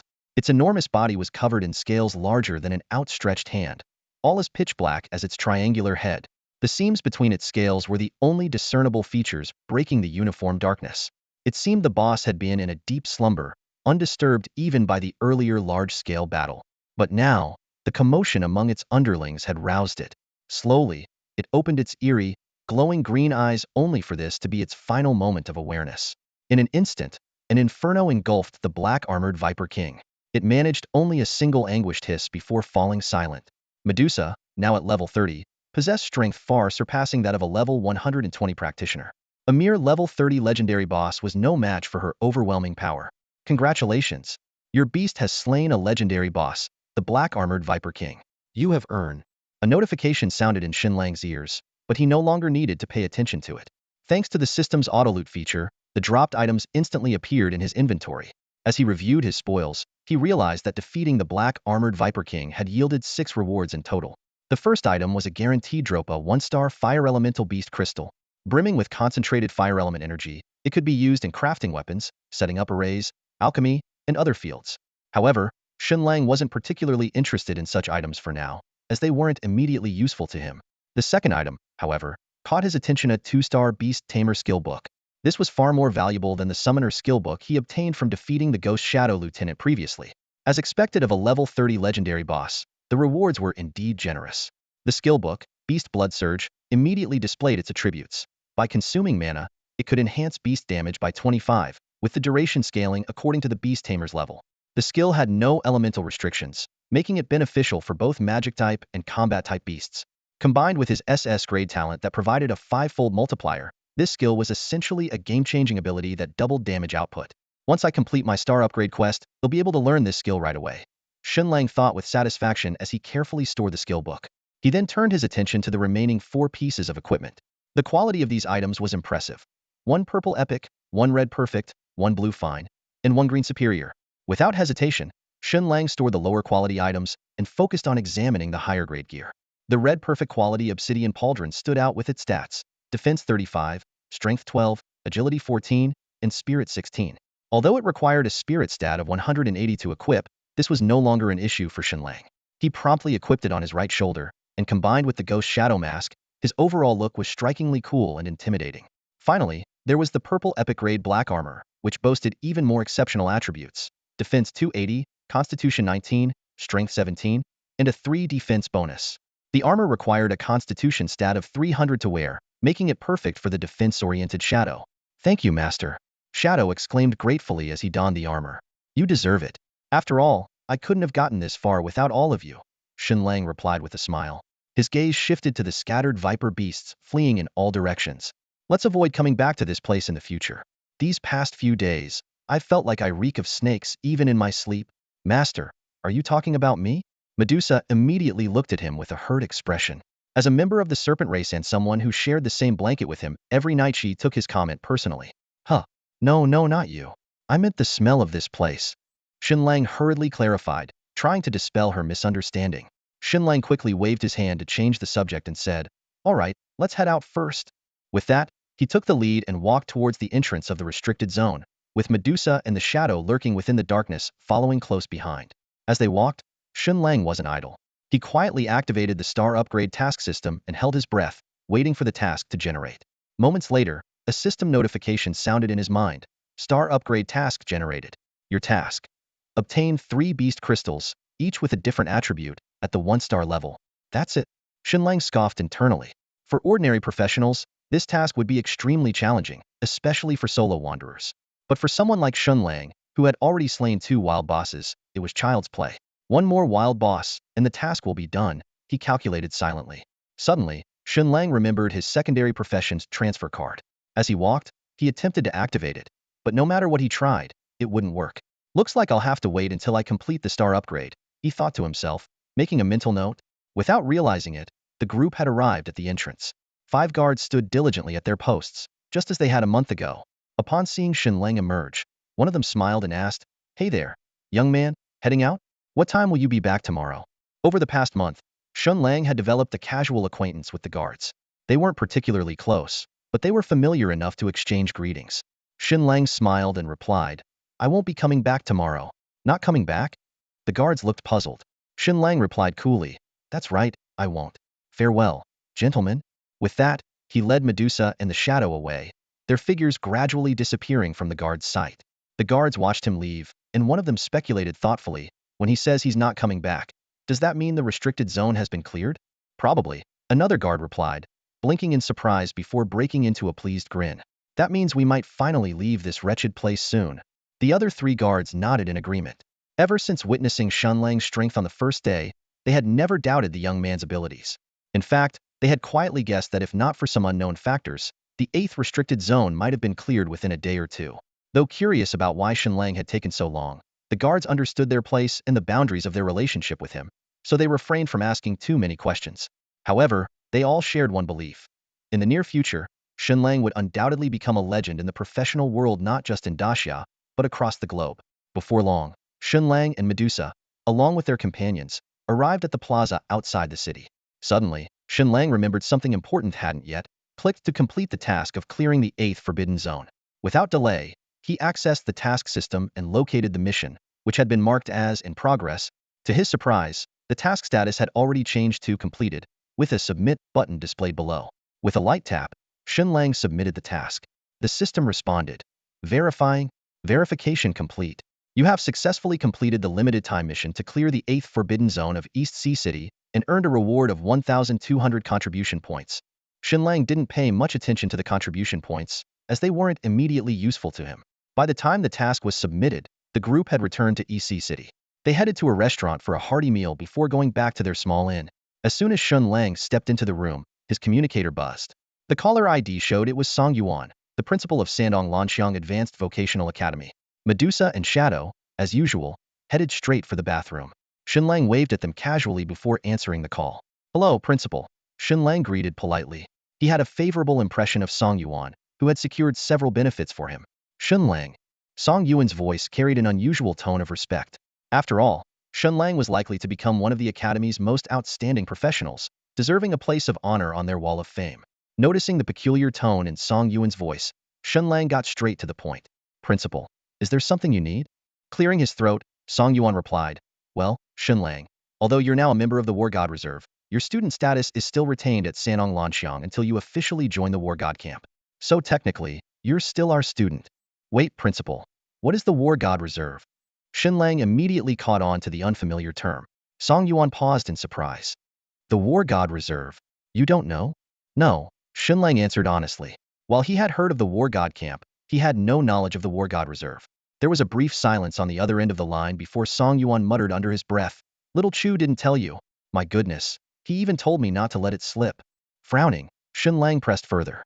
"Principal, what exactly are you talking about?" With a sigh, Song Yuan explained, "That Dragonblood War God, Chu Genhua, gave you a secondary information card, right? If you've used it, then any professional under 10 stars who uses that card will automatically be listed as a member of the War God Reserve, essentially a future member of the War God camp." It all suddenly clicked for Shen Lang. Unbeknownst to him, he had already been enlisted in the War God Reserve. This arrangement, made without his consent, left him feeling somewhat annoyed. If Chu Genhua had been upfront about it, Shen Lang would likely have agreed willingly. But now, being placed in such a position without his input didn't sit well with him.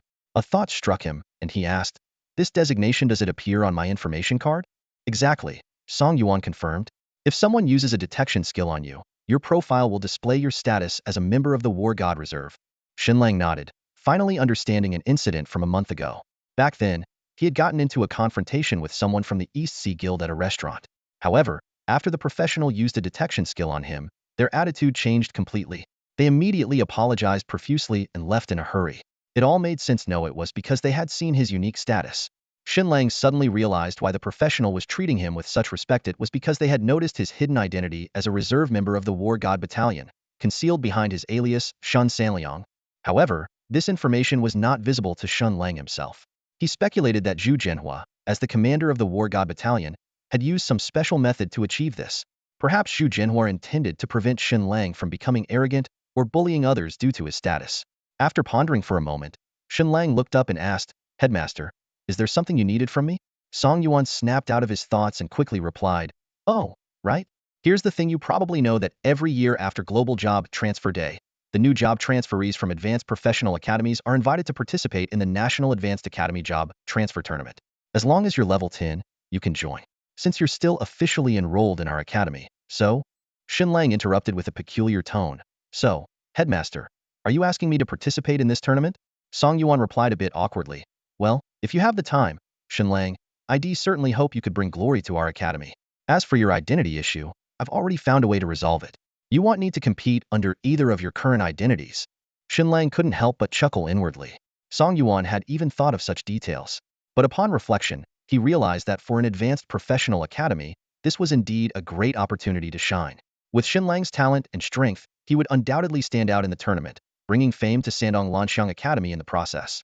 Seeing Shen Lang remain silent, Song Yuan added, "Shen Lang, I understand that your strength and potential far exceed this level of competition. It might not even catch your interest. However, the champion's rewards this year are exceptionally generous." Shen Lang's interest was piqued immediately. He asked, "What are the rewards?"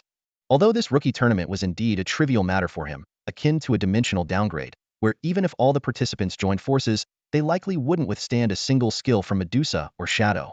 Still, Shen Lang had always been motivated by wealth, and the mention of rewards naturally intrigued him. Song Yuan replied, "This year's champion will receive a piece of red-grade perfect equipment and 4 bottles of 1-star attribute potions." Shen Lang glanced at the perfect grade red equipment in his hand and couldn't help but inwardly mock it. Gear of this level had long since filled his inventory, so it was hardly anything special. He looked up at Song Yuan and curiously asked, "What exactly is an attribute potion?" A flicker of excitement passed through Song Yuan's eyes as he explained in detail, "Attribute potions can directly increase the user's attribute points. The organizers of this competition have been quite generous this year. The rewards include 4 one-star attribute potions. Each potion can increase a single attribute by 10 points strength, constitution, agility, or spirit. If you win the championship, you'll gain a total of 40 attribute points in one go, which is equivalent to the fixed attribute growth from leveling up 4 times. Shen Lang nodded thoughtfully before asking, "When is the competition being held?" "Tomorrow," Song Yuan replied immediately, his tone carrying a sense of urgency. "So soon?" Shen Lang frowned. Song Yuan sighed and cautiously asked, "It's held at this time every year." "Shen Lang, do you think you could make time to participate?" His words were filled with expectation. It was clear he believed that with Shen Lang in the competition, Sandong Lanqiang would have the championship in the bag. Shen Lang weighed his options. 40 attribute points were indeed tempting, but to him, it wasn't particularly extraordinary. He could level up 4 times in no time, and he was currently preparing to complete his star-raising mission. Agreeing to participate in the competition would undoubtedly delay his plans. However, since Song Yuan had personally come to invite him, it felt inappropriate to outright refuse. Just then, Shen Lang's professional friend system notification sounded. He initially thought it was Yi Hongyu sending him some account details, but to his surprise, it was a message from Dragonblood warlord Chu Jianhua. Shen Lang's interest was piqued, assuming it was likely related to his completion of the 8th Forbidden Zone cleanup mission, which had caught Chu Jianhua's attention. As expected, Chu Jianhua's message was indeed about the 8th Forbidden Zone. "Based on my estimation, it should have taken you no more than a week to clear the 8th Forbidden Zone. Yet you dragged it out for an entire month. Care to explain what you've been up to?" Shen Lang turned to Song Yuan and said, "Dean Song, the Dragonblood warlord is looking for me. I'll get back to you on this later." With that, he quickly replied to Chu Jianhua, "Nothing special, warlord. I've just been farming fierce beasts this past month." Chu Jianhua pressed further, "I know you've been farming fierce beasts. The question is, where did all that experience go?"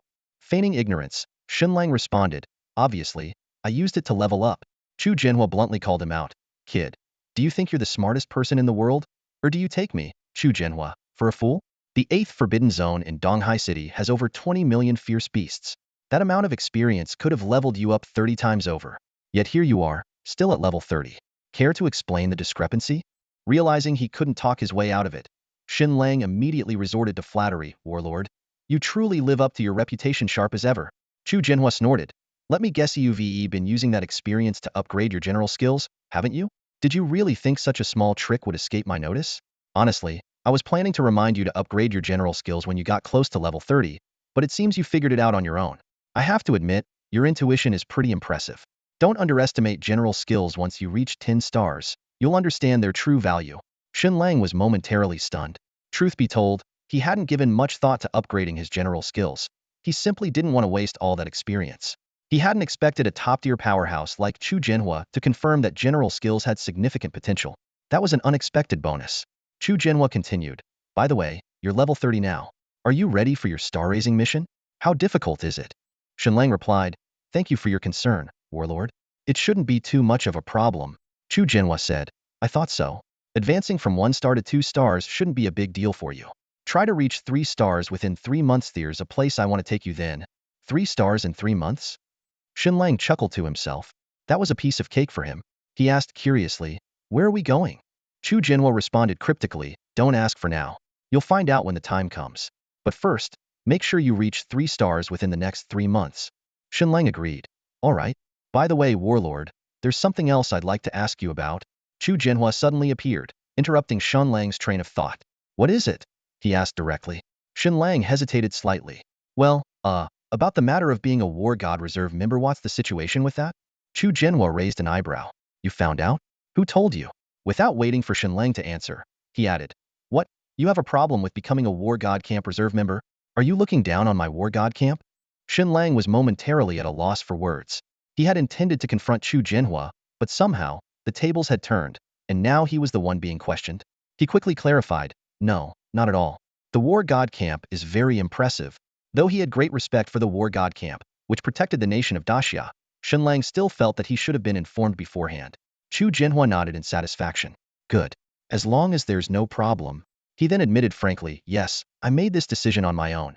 I added you to the War God Camp Reserve without your prior consent. It's mainly because you're a talented individual, and the nation needs people like you. You don't blame me, do you?" Faced with Chu Jianhua's relentless questioning, Shen Lang didn't know how to respond at first. After a brief moment of contemplation, he replied solemnly, "If the nation doesn't let me down, I won't let the nation down. Chu Jinhua's eyes lit up. Kid, now you're talking. I'll remember those words. I look forward to seeing what you can do. Then, switching gears abruptly, he asked, by the way, who told you about this? Shen Lang, caught off guard by Chu Jinhua's sudden change of topic, answered honestly, it was Dean Song? Song Yuan, that old geezer? Chu Jinhua frowned. Big mouth wait. What was he coming to you for? He called me, Shen Lang explained, to ask if I could represent Shandong Lanxiang in the National Advanced Vocational Academy competition. Chu Jinhua scoffed. He wants you to take part in that nonsense competition? The nerve of that old guy. Don't go. If you enter, there's no need for a competition at all. Those rookie professionals from all the academies across the nation wouldn't stand a chance, not even against a glance from your beast companion. Besides, for a competition of that level, the champion's rewards are just trash. It's meaningless. Shen Lang tried to defend the competition. You can't say that, war god. I'm only level 30. From what Dean Song said, the champion's reward this time includes a grade 4 1-star potion that increases 40 points in 4-dimensional attributes. Chu Jinhua sneered. Pathetic. You're willing to run errands for Song Yuan over a measly 1-star potion? Remember what I'm telling you, if you can reach 3-star strength within 3 months, we'll show you what real rewards look like. Chu Jinhua left the conversation with just one sentence and didn't send any more messages, clearly signaling the end of their chat. Shen Lang closed the chat window and sat on the soft sofa, his fingers tapping rhythmically on his leg. His gaze deepened as his thoughts drifted to the so-called competition. Although he didn't take it too seriously, Chu Jinhua's repeated insistence that he reach 3 stars within 3 months piqued his curiosity. What exactly did Chu Jinhua want to take him to? Shen Lang chuckled softly, shaking off the stray thoughts. Reaching 3 stars within 3 months was hardly a challenge for him. He picked up his communicator and dialed Dean Song's number. Dean, about the competition, I'm afraid I won't be able to help, Shen Lang said directly. Song Yuan's voice was filled with urgency. What's the matter? Are you dissatisfied with the rewards? If that's the case, the Academy can provide additional support. Dean, it's not about the rewards. It's my position, Shen Lang responded, deftly shifting the responsibility to Chu Jinhua. As you know, I'm now a reserve member of the War God Battalion.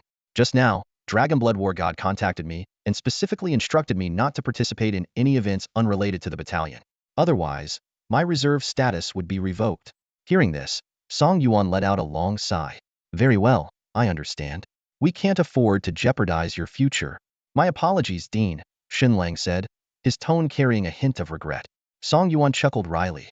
There's no need to apologize. You have a bright future ahead. Even if you don't bring glory to Shandong Lanxiang now, you'll undoubtedly become our pride in the future. If you ever have the chance, come back and visit the Academy. I will, Dean. Definitely. Good. They'll be waiting.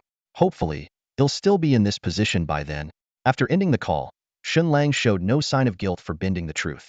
Just then, Shadow floated over, wrapped in a bath towel, and said softly, Master, it's your turn. Shen Lang turned to see Medusa, also wrapped in a towel, sitting by the bed and combing her snake-like hair. All right, I'm coming. Wait for me, Shen Lang replied, dashing into the bathroom in an instant. The sound of running water soon filled the room, followed by Shen Lang's voice calling out, Shadow, come in and help me scrub. A long night passed, and dawn broke. As Shen Lang emerged from the blankets nestled between two figures, he noticed his professional friend system blinking, indicating an unread message. What's this? Shen Lang muttered, opening the system to find an email from Chu Jinhua. He quickly accepted it, and the contents of the email appeared before him. 4 small dark green bottles materialized in his view, each labeled with a single character. Strength, Constitution, Agility, and Spirit. Shen Lang activated his inspection skill, and information about the Strength bottle appeared. Strength Elixir. Level, 1 star. Effect, increases Strength attribute by 10 upon consumption. A 1-star attribute potion? Shen Lang exclaimed in surprise. He hadn't expected Chu Jinhua to send him something so valuable. Checking the timestamp, he realized the email had been sent last night, while he was otherwise occupied with Medusa and Shadow. He had missed it until now. Is this to stop me from joining the Academy competition? Shen Lang shook his head with a wry smile. Does he really doubt my ability to reach 3 stars in 3 months? Well, I won't say no to free gifts. Without hesitation, Shen Lang consumed all 4 attribute elixirs in one go. The effects were immediate. Each of his 4 primary attributes increased by 10 points. As Shen Lang got out of bed, the 2 companions stirred as well. Though they didn't require sleep, sharing a bed with Shen Lang was a pleasure they didn't want to miss. After a quick wash, the trio headed downstairs for breakfast and then made their way outside the city. Since Chu Jinhua was so keen on him reaching 3 stars within 3 months, Shen Lang wasn't about to slack off. His goal for the day was to reach 2 stars first. Before long, they left Donghai City, traversing the ghost shadow forest toward higher-level hunting grounds.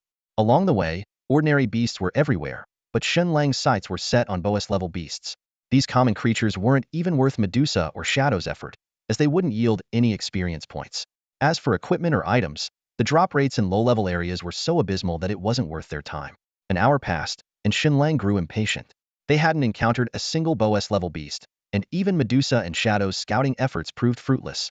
There wasn't a trace of a boss-level beast in the vicinity. This is strange. When I don't need them, boss beasts show up everywhere. Now that I'm actively hunting them, there's not a single one in sight. Shen Lang grumbled, pointing ahead. Let's try our luck over there. As you wish, master, the two women replied, following Shen Lang deeper into the wilderness. After another half-hour of searching, Medusa and Shadow exchanged a glance before turning to Shen Lang. Master, there's a strong presence of other professionals ahead, Medusa reported. Shadow added. There are also several beasts. It seems like two of them are fighting. Shen Lang, who had been frustrated by the lack of boss-level beasts, perked up at Shadow's words. After a moment of thought, his eyes gleamed with excitement. Let's go take a look. He had sensed that two powerful beasts were locked in a fierce battle ahead, seemingly fighting to the death. What intrigued him even more was that the two beasts were of the same species.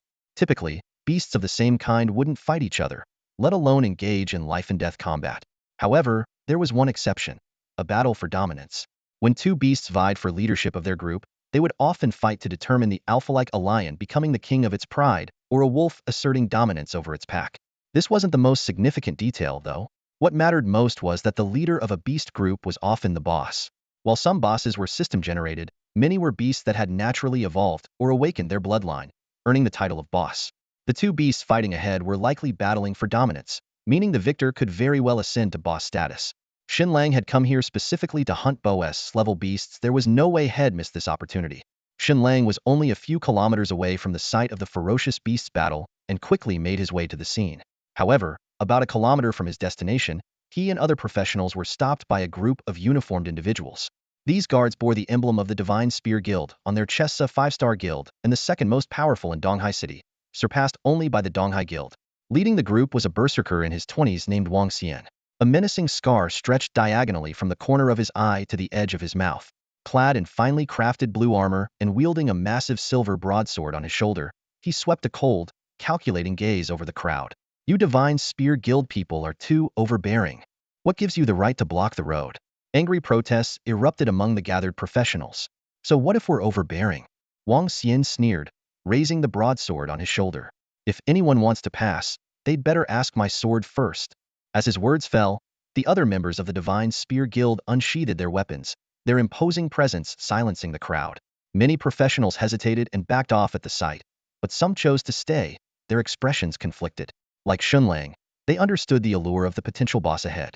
Wild Zone bosses, though formidable, were not invincible. Each one was a rare and valuable resource, highly sought after for leveling up, acquiring gear, or completing star upgrade tasks. It was clear that the Divine Spear Guild had set up this blockade in advance, intending to monopolize the boss once the two beasts finished their battle. Such territorial disputes were not uncommon in the wild, and official authorities from various nations rarely intervened. In this extraordinary era, excessive restrictions could lead to greater chaos. Outside the cities where laws governed, the wilderness was essentially a lawless free-for-all. Suddenly, 5 professionals made a coordinated charge. 2 of them targeted Wang Xian directly, while the other 3 split off to break through the blockade, aiming to reach the site of the beast clash. Their movements were swift and deliberate, clearly prioritizing escape over prolonged combat. Looks like we've got some reckless ones. Wang Xian smirked coldly. Stop them. If they don't retreat, kill them. 2 of the attackers, a coordinated duo of a warrior and a tank, charged directly at Wang Xian. The warrior led the assault, while the archer behind him constantly shifted positions, unleashing a barrage of golden arrows. Wang Xian deftly parried the warrior's strikes while simultaneously deflecting the incoming arrows, his movements smooth and precise. Get back! Wang Xian roared, gripping his sword with both hands. A ghostly blue light erupted from the blade as he swung it down with immense force onto the warrior's shield. The deafening clash sent the warrior flying over 10 meters, landing heavily on the ground, his condition uncertain. Using the momentum from the strike, Wang Xian leaped into the air, spinning his sword to deflect the remaining arrows with ease. He then dove straight toward the archer. Seeing Wang Xian close the distance, the archer's face turned pale with panic. He frantically retreated toward the fallen warrior, desperation written all over his face. Trying to leave? None of you will get away. With a thunderous shout, Wang Xian's sword slashed through the air, its sharp edge gleaming as it aimed directly at the archer's vital points. The archer, unable to dodge in time, was struck down in one swift motion. The sword's light sliced through him, severing his body in an instant, and blood sprayed vividly into the air. In the blink of an eye, the unconscious warrior suddenly regained consciousness. Witnessing the brutal death of his comrade, he instinctively turned to flee. But Wang Xian's wrist flicked almost imperceptibly, and the sword left his hand, cutting through the air with unerring precision. It pierced through the warrior's chest, embedding itself firmly. The warrior looked down at the blade protruding from his chest, his strength leaving him as he collapsed lifelessly to the ground. Two other fighters, seeing this, charged at Wang Xian together. Yet, within just a few exchanges, they were swiftly overpowered and slain. On the other side of the battlefield, the three remaining fighters underestimated the strength of the Divine Spear Guild. In mere moments, two of them were executed on the spot, leaving only one staggering away in a desperate, bloodied retreat. Of the five-member team, only one escaped. The rest were utterly annihilated. Wang Xian walked over to the fallen warrior's body with a cold, emotionless expression. As he passed the archer's corpse, he casually picked up the equipment that had been dropped. Reaching the warrior's lifeless form, he calmly collected the gear and pulled the sword from the body. His eyes, dark and chilling, scanned the remaining fighters in the area, silently daring them. Who else wants to die? With a slight flick of his wrist, the sword let out a sharp, resonating hum. The blood encrusted on the blade evaporated instantly, leaving it pristine once more. The onlookers, who had not yet left, froze in terror, their faces pale with fear. These fighters, who had stayed behind, originally hoped to see if the five-man team could breach the defenses of the Divine Spear Guild. If successful, they intended to take advantage of the chaos to grab whatever they could. But they had grossly underestimated the guild's resolve. The Divine Spear Guild killed without hesitation, ruthlessly cutting down 4 lives on the spot. What truly sent shivers down their spines, however, was Wang Xian's overwhelming strength. Those 5 fighters, who were at least 2-star professionals and possibly even 3-star, had fallen like lambs to the slaughter under his blade. They hadn't even had the chance to activate the berserker's innate rage talent. There was no doubt Wang Xian was a berserker with power far beyond 3 stars. Wang Xian's threatening voice echoed across the clearing, causing the onlookers to retreat one after another. No one was willing to risk their life for a mere boss fight, especially when Wang Xian's sharp, menacing gaze swept over them, prompting an even quicker departure. A satisfied smirk curled Wang Xian's lips, but it quickly gave way to a frown as his eyes landed on a man and a woman who remained rooted in place. Their attention was fixed on the distant battle between 2 ferocious beasts, seemingly oblivious to his presence. Looks like I wasn't clear enough. Wang Xian sneered, raising his long sword. The blade erupted with radiant light, enveloping him entirely as a palpable killing intent filled the air. He'll count of 5. Anyone still standing here by then will join these corpses as companions in death. The remaining professionals hastened their retreat, scattering from the scene. Wang Xian's actions finally drew Shen Lang's attention. In truth, Shen Lang had been held up by members of the Divine Spear Guild, but chose not to force his way through, as the duel between the 2 beasts remained unresolved.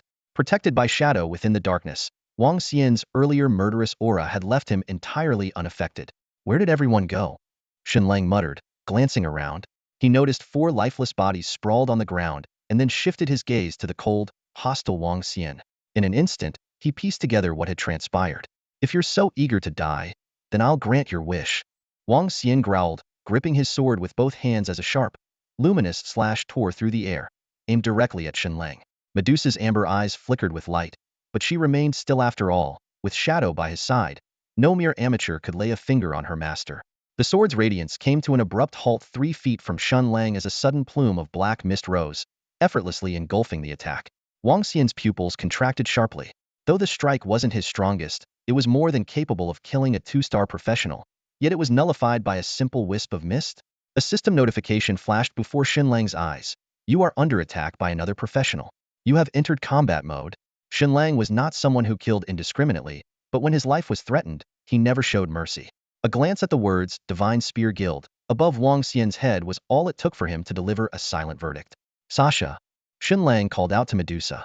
The nickname had been an offhand remark from the night before, whispered under the covers, but Medusa had taken a particular liking to it and insisted he use it from then on. Shadow had even grown jealous, prompting Shen Lang to give it the nickname Xiaoying. Before Wang Xian could launch another strike, his eyes locked with Medusa's amber vertical pupils. From his gaze outward, a fiery red hue rapidly consumed his entire body, and within moments, he was transformed into a crimson stone statue. Shen Lang walked past Wang Xian's petrified form with unhurried steps. Only after he had passed did the statue shatter into countless fragments with a thunderous crash. It was then that the retreating professionals and the members of the Divine Spear Guild realized what had just transpired. Wang Xian's sudden death struck everyone present like a bolt of lightning. This berserker, suspected to be a 3-star professional, had turned into nothing more than a pile of ashes without the slightest chance to resist. The crowd, overwhelmed by shock, instinctively shifted their gaze to Shen Lang and Medusa. Just moments ago, Wang Xian had attacked this man and woman, and Shen Lang had appeared to say something. Almost immediately after, Wang Xian inexplicably died. There was no doubt that this duo was responsible for his death. To silently and effortlessly eliminate a berserker of Wang Xian's caliber was a chilling display of their power. However, Shen Lang seemed entirely indifferent to the reactions of those around him. Casually picking up the equipment Wang Xian had dropped, he strode toward the direction of the ferocious beast's battle. Medusa followed closely behind, exuding an aura of icy, lethal menace. No one dared to stop them.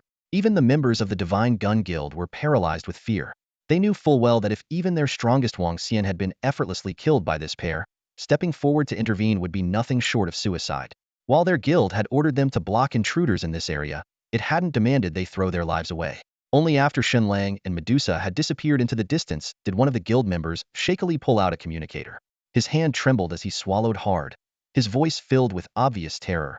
"Brother Chiu, someone broke through. We couldn't stop them." The communicator immediately crackled with Chiu Ji's irritated voice. "Useless fools. Isn't Wang Xian with you? He's a 3-star berserker." The guild member glanced nervously at the pile of rubble that was once Wang Xian and stammered, his voice trembling with lingering fear. "Wang Xian, he was killed." "What? Wang Xian is dead?" Chiu Ji's voice was filled with shock and disbelief, quickly turning into anger as he demanded, "Was it the East Sea Guild?"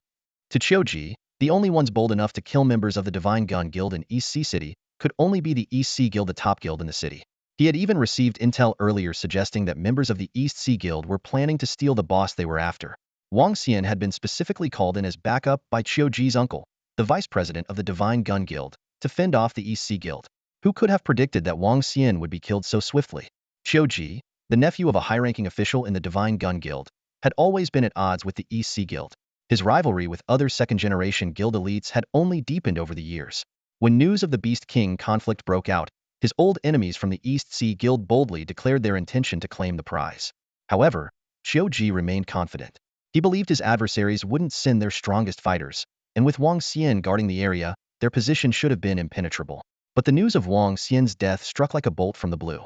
Chiu Ji was shocked by the sheer strength of their opponents and infuriated by the inevitable fallout this would bring. His uncle, already burdened by the guild's politics, would surely face harsh scrutiny. Wang Xian, after all, wasn't just any member, he was a pillar of the guild, a formidable 3-star berserker. His untimely demise would send ripples through the Divine Gun Guild's leadership. Damn that East Sea Guild. Chiu Ji cursed under his breath, his frustration boiling over. "Boss Chiu, it might not have been the East Sea Guild who killed Wang Xian." One of his subordinates quickly interjected. "The East Sea Guild did send people, but Wang Xian killed 4 of them. Only one managed to escape. The ones who ultimately killed him were a man and a woman." "A man and a woman?" Chiu Ji's eyes narrowed in astonishment. "Not from the East Sea Guild?" "Boss Chiu, what should we do now?" Another subordinate asked hesitantly. "Everyone, get over here now." Chiu Ji barked, his voice sharp and commanding. Without another word, he ended the transmission.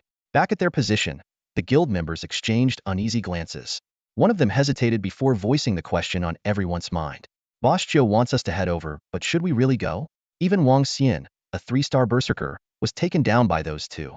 "What chance do we stand? If we don't go and Chiu Ji survives, you know how vindictive he can be," another member said gravely. "Would have no future in the Divine Gun Guild." After a brief deliberation, they decided to follow Chiu Ji from a safe distance. If he and his team were defeated, they would immediately retreat. But if the mysterious duo showed any signs of weakness, they would seize the chance to overwhelm them in numbers. This plan was unanimously agreed upon, and the group began cautiously making their way toward the site of the beast battle. Most of the onlookers scattered, unwilling to risk getting caught up in the chaos, though a few thrill-seekers lingered at a safe distance to watch. At the heart of the conflict, Chiu Ji had just ended his call, his expression shifting between anger and unease. Suddenly, a blood-curdling roar echoed through the area. His eyes snapped to the battlefield, where one of the 2 massive, one-horned ox-like beasts lay lifeless in a pool of its own blood. The surviving beast was tearing into its fallen counterpart, consuming it in a gruesome display. Despite their enormous, mountain-like forms and herbivorous nature, this act of cannibalism was grotesque and unnatural. Even more alarming, the victorious beast's aura was surging rapidly, growing stronger by the second. It's happening, it's evolving into a boss. One of Chiu-Ji's subordinates exclaimed, barely able to contain his excitement. The two beasts had been on the verge of breaking through to level 30, and now this survivor was about to complete its transformation. While the exact nature of its newfound power remained uncertain, whether it would awaken as an elite, a king-class beast, or something else entirely, those present were confident they could handle it, regardless of the outcome. Though Chiu-Ji's face betrayed a flicker of excitement, his mind remained preoccupied with Wang Xian's death. He said nothing about it, instead focusing on the task at hand.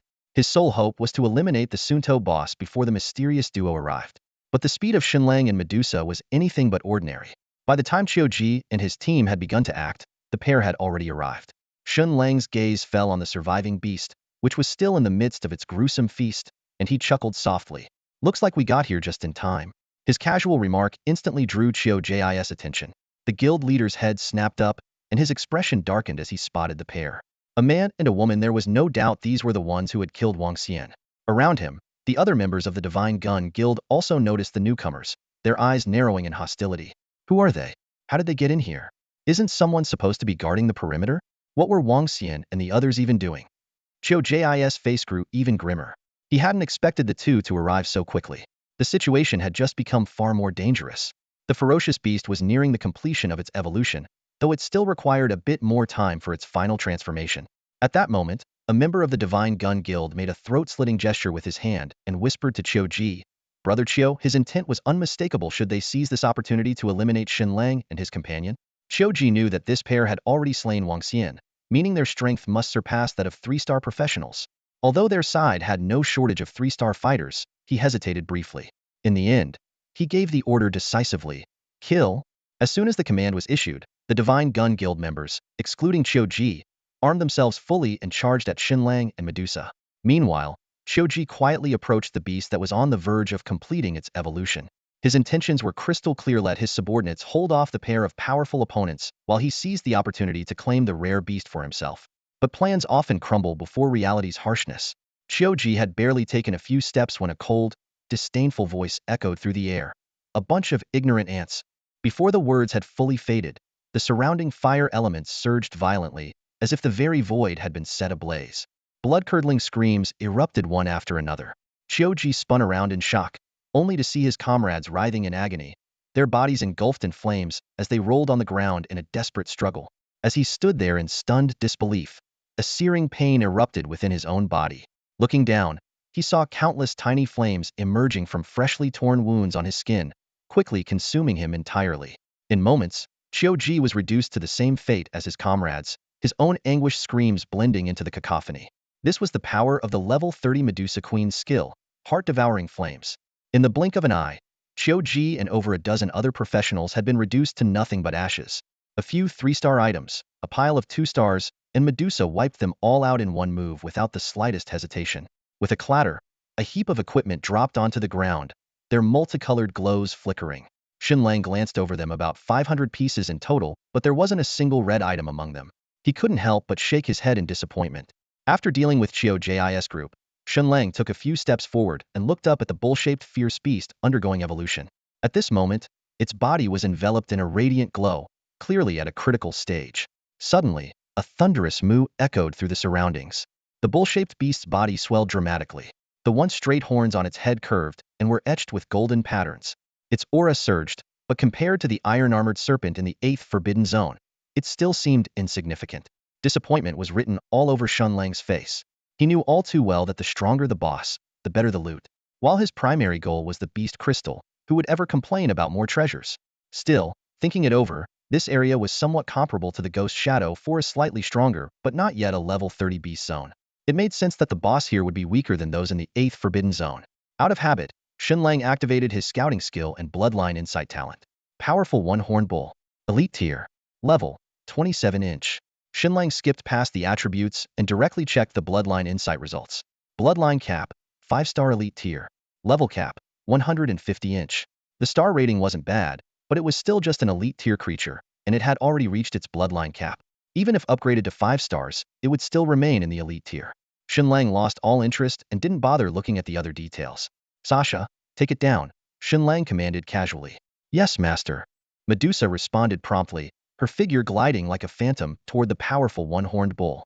Sensing the approach of a formidable enemy, the bull instantly went berserk.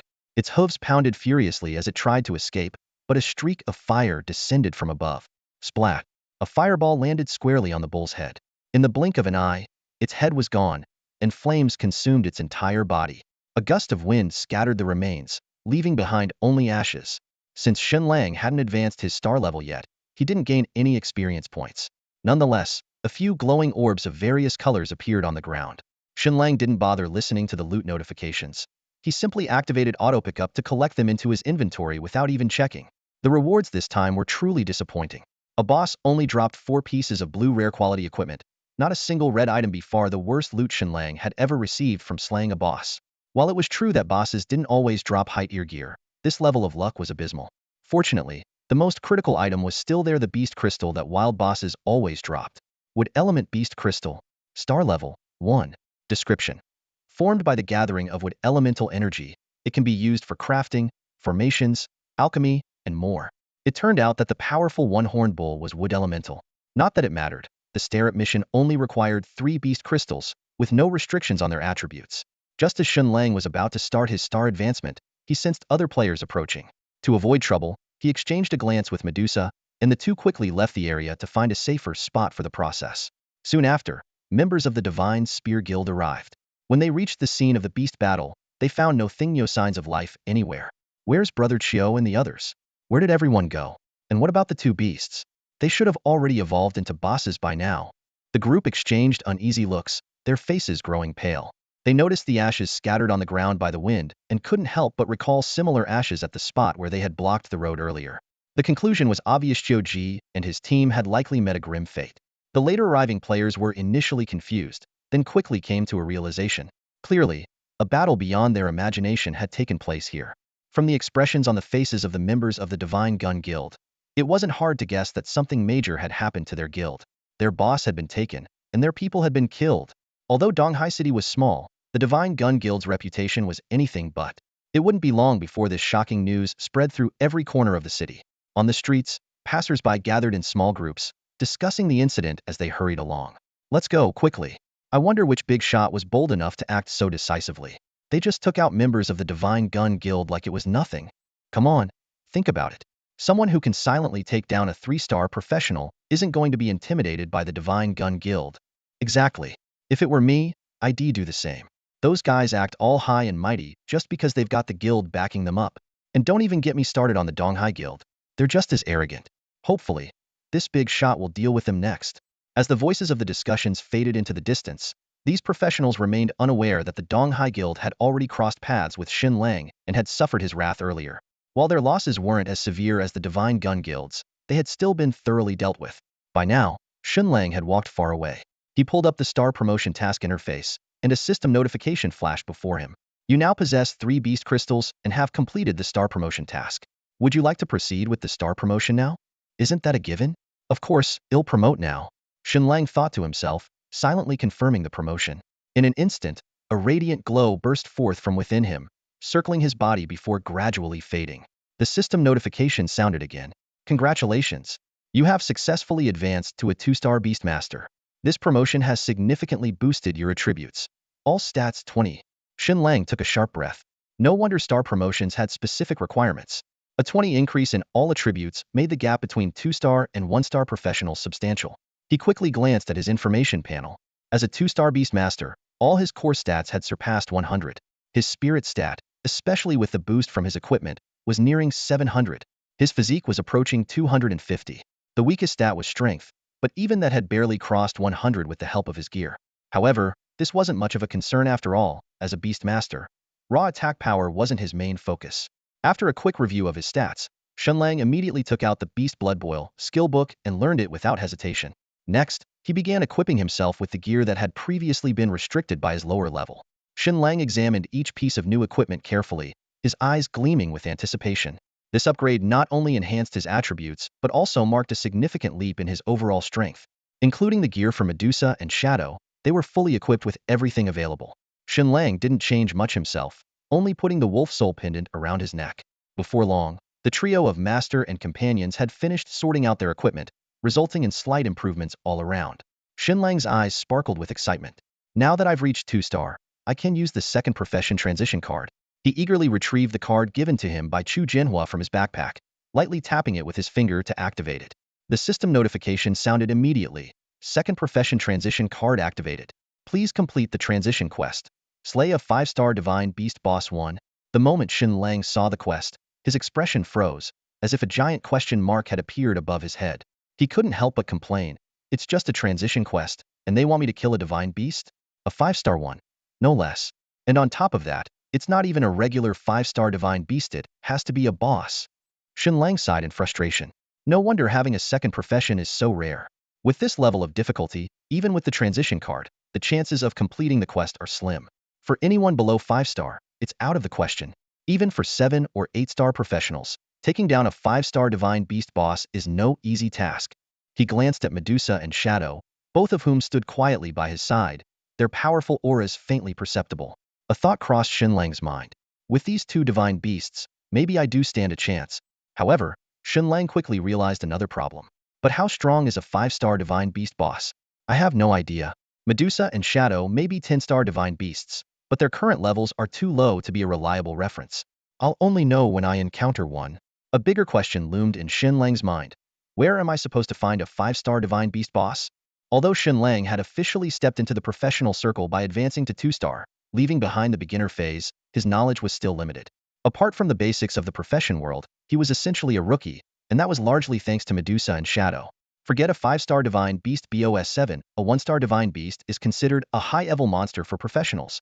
The appearance of any divine beast would cause a huge stir. Shen Lang muttered to himself. In other words, I have no idea where to find a 5-star divine beast boss right now. Without a 5-star divine beast boss, he couldn't complete the transition quest, meaning the second profession would remain out of reach. Shen Lang felt a small sense of relief. At least the transition card doesn't have a time limit. I can complete the quest whenever I find the boss. If it had an expiration date, I'd be in big trouble if I couldn't locate one in time. A 5-star divine beast boss, where on earth do I even start looking? Shen Lang scratched his head in frustration. If I can't find one, I'll just have to put this quest on hold and gather more information first. Just as Shen Lang was about to say, let's head back to the city and rest for now, a thought suddenly struck him. His eyes lit up. I may not know where to find a 5-star divine beast, but I know someone who definitely does. This is where connections come in handy. Fortunately for Shen Lang, he happened to know someone at the very top of the hierarchy in the Great Xia Kingdom. That person was none other than Chu Jianhua. As a 10-star invincible war god, someone who can go head-to-head with 10-star divine beasts, he's probably encountered plenty of divine beasts. A mere 5-star divine beast would be such a trivial matter to him that he probably wouldn't even bother to lift a finger. With this in mind, Shen Lang immediately opened the professional friends system and sent Chu Jianhua a message about the 5-star divine beast. At that moment, Chu Jianhua was at an old noodle shop in the Forbidden City, enjoying a bowl of rice noodles. Recently, Chu Jianhua had been staying in the city with no major tasks on hand, occasionally visiting the war god camp. During his free time, he'd wander around the city, stopping for a bowl of rice noodles whenever he got hungry. Eating rice noodles was one of Chu Jianhua's favorite pastimes, a habit no one could change. If anyone tried, they'd be met with his wrath. Slurping loudly, Chu Jianhua seemed to enjoy the atmosphere, blending in with the other diners, none of whom realized they were sharing a restaurant with the Great Xia Kingdom's Dragonblood War god. Just as Chu Jianhua finished his bowl and drank most of the broth, his professional friend's system notification chimed. Can't even eat in peace. Who is it now? Chu Jianhua grumbled, slamming his bowl on the table before reluctantly opening the message. Shen Lang? This kid really thinks I'm his personal assistant. Chu Jianhua was about to close the chat and order another bowl, extra spicy with plenty of cilantro, when something in the message caught his eye. Chu Jianhua blinked, then immediately reopened the chat, his expression twitching slightly as he read. War God, I've reached 2-star and activated the second profession transition card. The quest is really tough. It requires me to kill a 5-star divine beast boss to complete the transition. War God, surely you must know where to find a 5-star divine beast boss, right? Chu Jianhua stared blankly at the message from Shen Lang, his gaze frozen, unable to look away. His mind seemed to short-circuit as he repeatedly mulled over this absurd advancement, quest defeating a 5-star divine beast boss. As a seasoned warrior who had weathered countless battles, Chu Jianhua was well aware that advancing to a second profession was always a daunting challenge. However, the The difficulty level of such tasks was typically calibrated based on the skill level and current profession of the individual, ensuring the task's feasibility. The more challenging the quest, the greater the potential of the second professiona's simple yet brutal correlation. But to slay a 5-star divine beast boss? That was beyond anything Chu Jianhua could have imagined. He recalled the time he activated his second profession advancement card at the 3-star level. The task had only required him to hunt down an ordinary 3-star divine beast. Yet Shen Lang's mission demanded nothing less than the defeat of a 5-star divine beast boss. Chu Jianhua muttered to himself, struggling to find the right words to describe Shen Lang. Soon, his curiosity was piqued. If Shen Lang truly managed to accomplish this seemingly impossible task, what kind of extraordinary second profession would he unlock? Suddenly, a thought crossed Chu Jianhua's mind. Did Shen Lang really have what it took to complete this mission? He quickly recalled Shen Lang's Medusa Queen, a beast with the bloodline of a 10-star divine beast. When they first met, that beast could instantly annihilate a near-4-star professional. Now that Shen Lang had reached level 30 of the 2-star rank, the Medusa Queen's bloodline must have awakened to an even higher degree. Chu Jianhua had to admit Shen Lang might actually stand a chance of taking down a 5-star divine beast boss. Yet, faced with Shen Lang's question, Chu Jianhua found himself at a loss. As the Dragon Blood War God, he was intimately familiar with the locations of 10-star divine beasts, but 5-star ones? Even if it were a boss, he had never paid them any attention. At this moment, the mighty war god was left struggling to answer what seemed like a simple question. For Chu Jianhua, dealing with 5-star divine beasts was a thing of the past. Nowadays, anything below a 10-star opponent failed to pique his interest. However, when faced with Shen Lang's request, Chu Jianhua decided to oblige. After all, he was also intrigued by the second profession Shen Lang was about to awaken. Chu Jianhua quickly sent Shen Lang a message and then dialed Minister Wang from the professional division. Around the globe, all major nations kept a close eye on the movements of 10-star divine beasts, as their invasion of any city could result in catastrophic consequences. To ensure timely intervention and containment, their every action was closely monitored. Similarly, powerful beasts and divine beasts of slightly lower ranks were also subject to surveillance. Naturally, the Grand Xia Kingdom was no exception, but Chu Jianhua wasn't entirely sure if 5-star divine beasts fell within their monitoring scope. Can't hurt to ask, Chu Jianhua thought. If not, I'll just have to check with my comrades in the War God Battalion. Minister Wang was the newly appointed head of the professional division by the old ruler. Ordinary people rarely had direct access to him. Even city lords like Yi Yunchang needed their secretaries to connect them. But Chu Jianhua was clearly an exception, as his call was answered promptly. Jianhua, what's up? Minister Wang asked. Why call me? You could have just come over. Wiping his mouth with a tissue, Chu Jianhua got straight to the point. Old Wang, I need a favor. Do you know where I can find a 5-star divine beast? Wait, no, a 5-star divine beast boss. A 5-star divine beast boss? Minister Wang asked, surprised. What do you need something like that for? Don't worry about why, Chu Jianhua replied impatiently. Just tell me if you know. If you do, give me the exact coordinates. Well, 5-star divine beasts aren't really within our monitoring scope. Minister Wang paused to think. Actually, regular 5-star divine beast bosses aren't under surveillance either. So you're saying there are irregular cases? Chu Jianhua pressed further. Minister Wang replied, yes, there is one. Not long ago, a 5-star divine beast in a secret realm advanced to become a 5-star divine beast boss. Just tell me already. Where is it? Chu Jianhua urged. Minister Wang chuckled. You know the place Fallen Abyss. Hearing the name Fallen Abyss, Chu Jianhua froze for a moment and frowned. Oh, that place you mean those two? Before Minister Wang could reply, Chu Jianhua hung up and fell into deep thought. From their conversation, it was evident that the Fallen Abyss was no ordinary secret realm. It was extremely dangerous.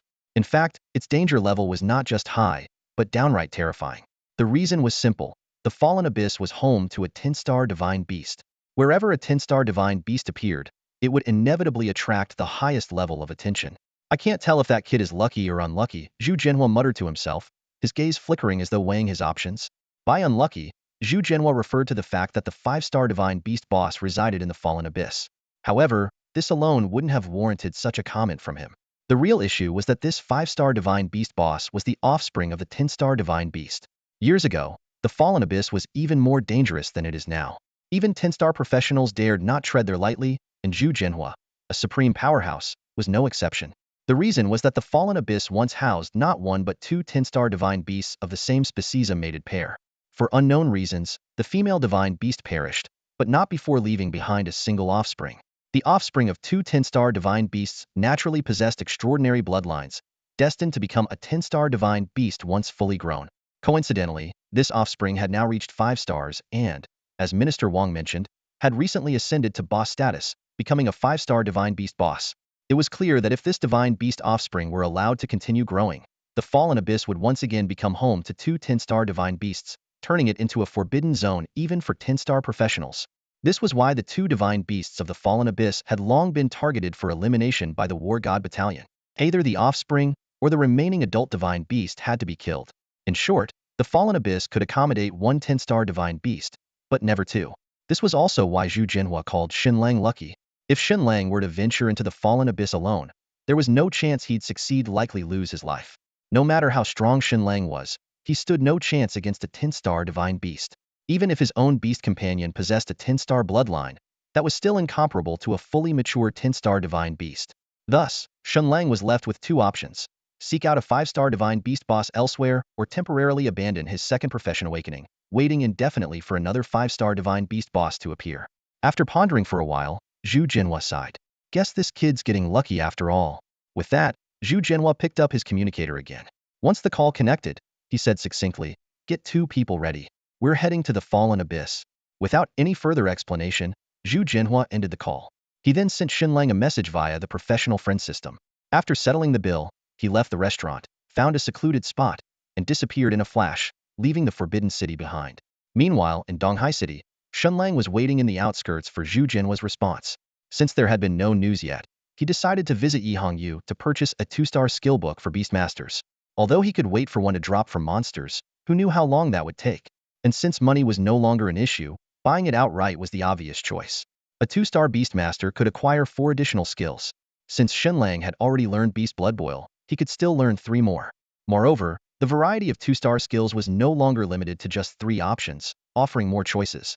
With Yihongyu's recommendations, Shen Lang decisively purchased 3 skill books that suited him best: Holy Tactics, which enhanced his beast's magical attack damage; Holy Shield, which raised their defense; and Stealth Technique, a skill Shen Lang himself could use as a Beastmaster. The effects of Holy Battle Tactics and Beast Blood Boil are entirely different. Beast Blood Boil enhances overall damage output, while Holy Battle Tactics focuses specifically on amplifying magical damage. This makes it a perfect match for the magical attributes of Medusa and Shadow, empowering them significantly. Additionally, the defensive boost from Holy Shield adds further strength to Shen Lang's 2 beasts, even benefiting the defense-oriented Shadow considerably. Stealth Tactics, on the other hand, is an advanced version of invisibility. Unlike invisibility, which automatically ends when the user moves or uses a skill, Stealth Tactics allows the user to move freely and cast spells while remaining unseen. It is one of the few life-saving techniques available to Beast Tamers. After mastering these 3 skills, Shen Lang couldn't help but feel grateful for meeting Yihongyu. Not only could he exchange surplus equipment for points, but he could also directly purchase the gear he needed, utterly convenient. At that moment, a notification sound from the professional friends system caught his attention. Shen Lang eagerly opened the chat window and saw a reply from Longxue Zhanshan, Chu Jinhua. "You shouldn't be short on money now. Find a teleportation array and head straight to Linhai City. Once there, go directly to the Fallen Abyss. If I haven't arrived yet, wait for me there." Shen Lang blinked in confusion.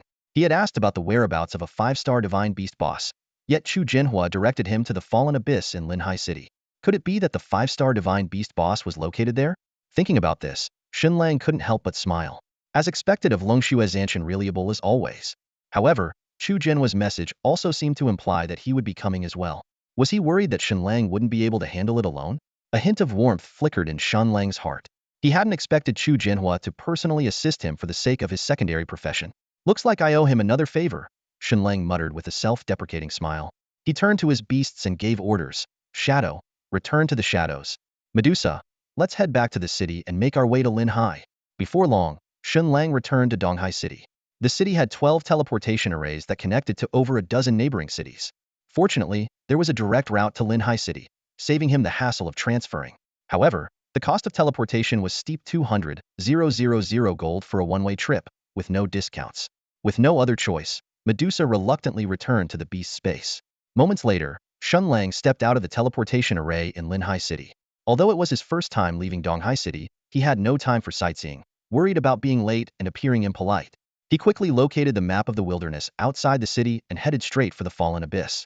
On the way, Shen Lang noticed that the map marked the Fallen Abyss with 10 skull icons, far surpassing the single skull icon of Donghai City's 8th Forbidden Zone. This indicated that the Fallen Abyss was a 10-star danger zone, likely home to a 10-star divine beast or an equally perilous threat. Shen Lang immediately understood why Chu Jinhua planned to come in person. This level of danger was far beyond his current capabilities. With questions swirling in his mind, Shen Lang reached the entrance to the fallen abyss around 5 p.m. To his surprise, the entrance to such a dangerous zone was completely unguarded. Just as he was pondering this, Medusa suddenly stepped forward, her voice sharp with alarm. "Master, be careful." Even Shadow, hidden within his own shadow, was forced out by an invisible pressure. It scanned the surroundings warily, ready to strike at any moment. Shen Lang shuddered as a bone-chilling cold suddenly swept over him, as if it sought to penetrate every pore of his body and freeze both his flesh and soul completely. In the sweltering heat of summer, tiny snowflakes began to drift through the air, a bizarre and unsettling phenomenon. Just then, a familiar female voice broke the eerie silence. "All right, Yao Rao, that's enough." Another voice, playful and teasing, responded, "Tisk, I was just messing around." As soon as the words were spoken, the piercing cold vanished instantly, and the snowflakes in the air disappeared as if they had never existed. Moments later, 3 figures descended from the sky, landing steadily in front of Shen Lang. Leading the group was none other than Chu Jinhua, the Dragonblood War God. To his left stood a burly man with a broad frame, and to his right, a woman clad in dark gold combat attire. Chu Jinhua, renowned as the strongest of the new generation in the Great Xia Kingdom, needed no introduction. However, the man and woman accompanying him were clearly no ordinary individuals. They were both 10-star super powerhouses. Before Shen Lang could speak, the female warrior began to study him with keen interest. With a playful smile, she remarked, "Not bad. No wonder our commander personally stepped in for you. You've already contracted another spirit beast. Impressive." At this moment, though Shadow had emerged from the darkness, she remained in a disguised state. The female warrior didn't perceive her true form, partly due to the pride of strong individuals, and partly because Shen Lang had earned Chu Jinhua's favor, prompting her to refrain from probing recklessly. Hearing her comment, Shen Lang instinctively turned to Chu Jinhua, who introduced her with a slight smile. "This is Yao Rao, a 10-star powerhouse and my second in command. By the way, her sister is also a Beast Tamer. If you've ever watched those treasure chest opening live streams, you might have seen her." Shen Lang was momentarily stunned upon hearing this. He hadn't expected that the imposter had encountered before was actually the sister of a 10-star war god. He couldn't help but wonder how a young woman could behave so unrestrained. Despite his inner questions, he politely greeted her. "Shen Lang greets Sister Yao Rao." Yao Rao's eyes sparkled mischievously at his words. Tossing a flirtatious glance his way, she teased, "Oh my, aren't you sweet-talking? I like it." Shen Lang responded to Chu Jinhua's words with a harmless smile. Chu Jinhua then introduced the burly man beside him. "Quang Lei, my deputy." Shen Lang greeted politely. "Nice to meet you, brother Quang Lei." Quang Lei grinned and nodded. "Not bad, kid. No wonder the captain thinks so highly of you." Chu Jinhua's gaze shifted to the shadowy figure nearby and asked, "Is that your second tamed beast?" Yes.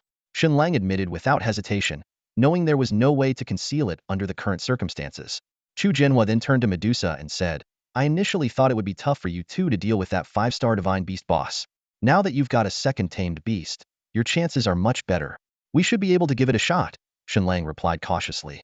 Chu Jinhua sneered, "The 3 of us, all 10-star professionals, are here to back you up, and you're just saying, give it a shot?" Shen Lang quickly corrected himself. "I will definitely take down that 5-star divine beast boss." Then, testing the waters, he asked, "Warlord, this is a 10-star restricted zone, right? Doesn't that mean there are 10-star divine beasts here?" "That's right," Yao Rao interjected with a charming smile. "Your job transfer mission target, that 5-star divine beast boss, is actually the offspring of a 10-star divine beast in this fallen abyss. You owe us a big favor this time, kid. Don't forget us when you make it big." Hearing this, Shen Lang couldn't help but twitch his face.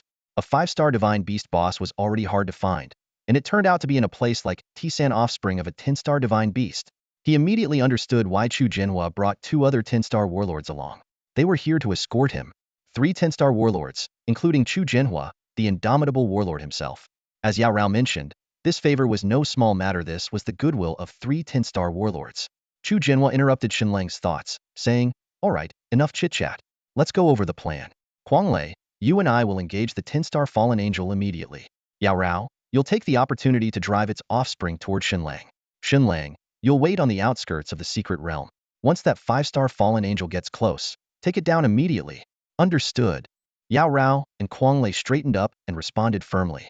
Seeing Chu Jinhua's gaze shift to him, Shen Lang quickly followed suit. "Understood. Move out," Chu Jinhua commanded, leading the group into the fallen abyss secret realm. The secret realm was dim and shrouded in a mist-like haze, severely limiting visibility. After traveling about 5 kilometers, Shen Lang began sensing the presence of ferocious beasts. Although their levels weren't high, a faint, intimidating pressure could be felt in the distance. Chu Jinhua halted and said to Shen Lang, "Stay here and don't wander off." "Understood," Shen Lang replied reflexively. Without another word, Chu Jinhua turned to Yao Rao and Quang Lei. "Stick to the plan." The two nodded, and the three of them disappeared into the horizon like streaks of light. Shen Lang chuckled wryly to himself. A 2-star like me venturing into a 10-star secret realm? Huh, great. Still, he obediently stayed put and refrained from moving around. Medusa and Shadow, with their formidable strength, were even more attuned to the lurking dangers. They could sense the presence of beings stronger than themselves. After all, this was a 10-star secret realm, home not only to 10-star divine beasts but also to other high-level ferocious creatures, far beyond what Medusa and Shadow could currently handle. Noticing their heightened vigilance, Shen Lang reassured them, "Sasha, Xiaoying, don't worry too much. This is just the outskirts of the secret realm.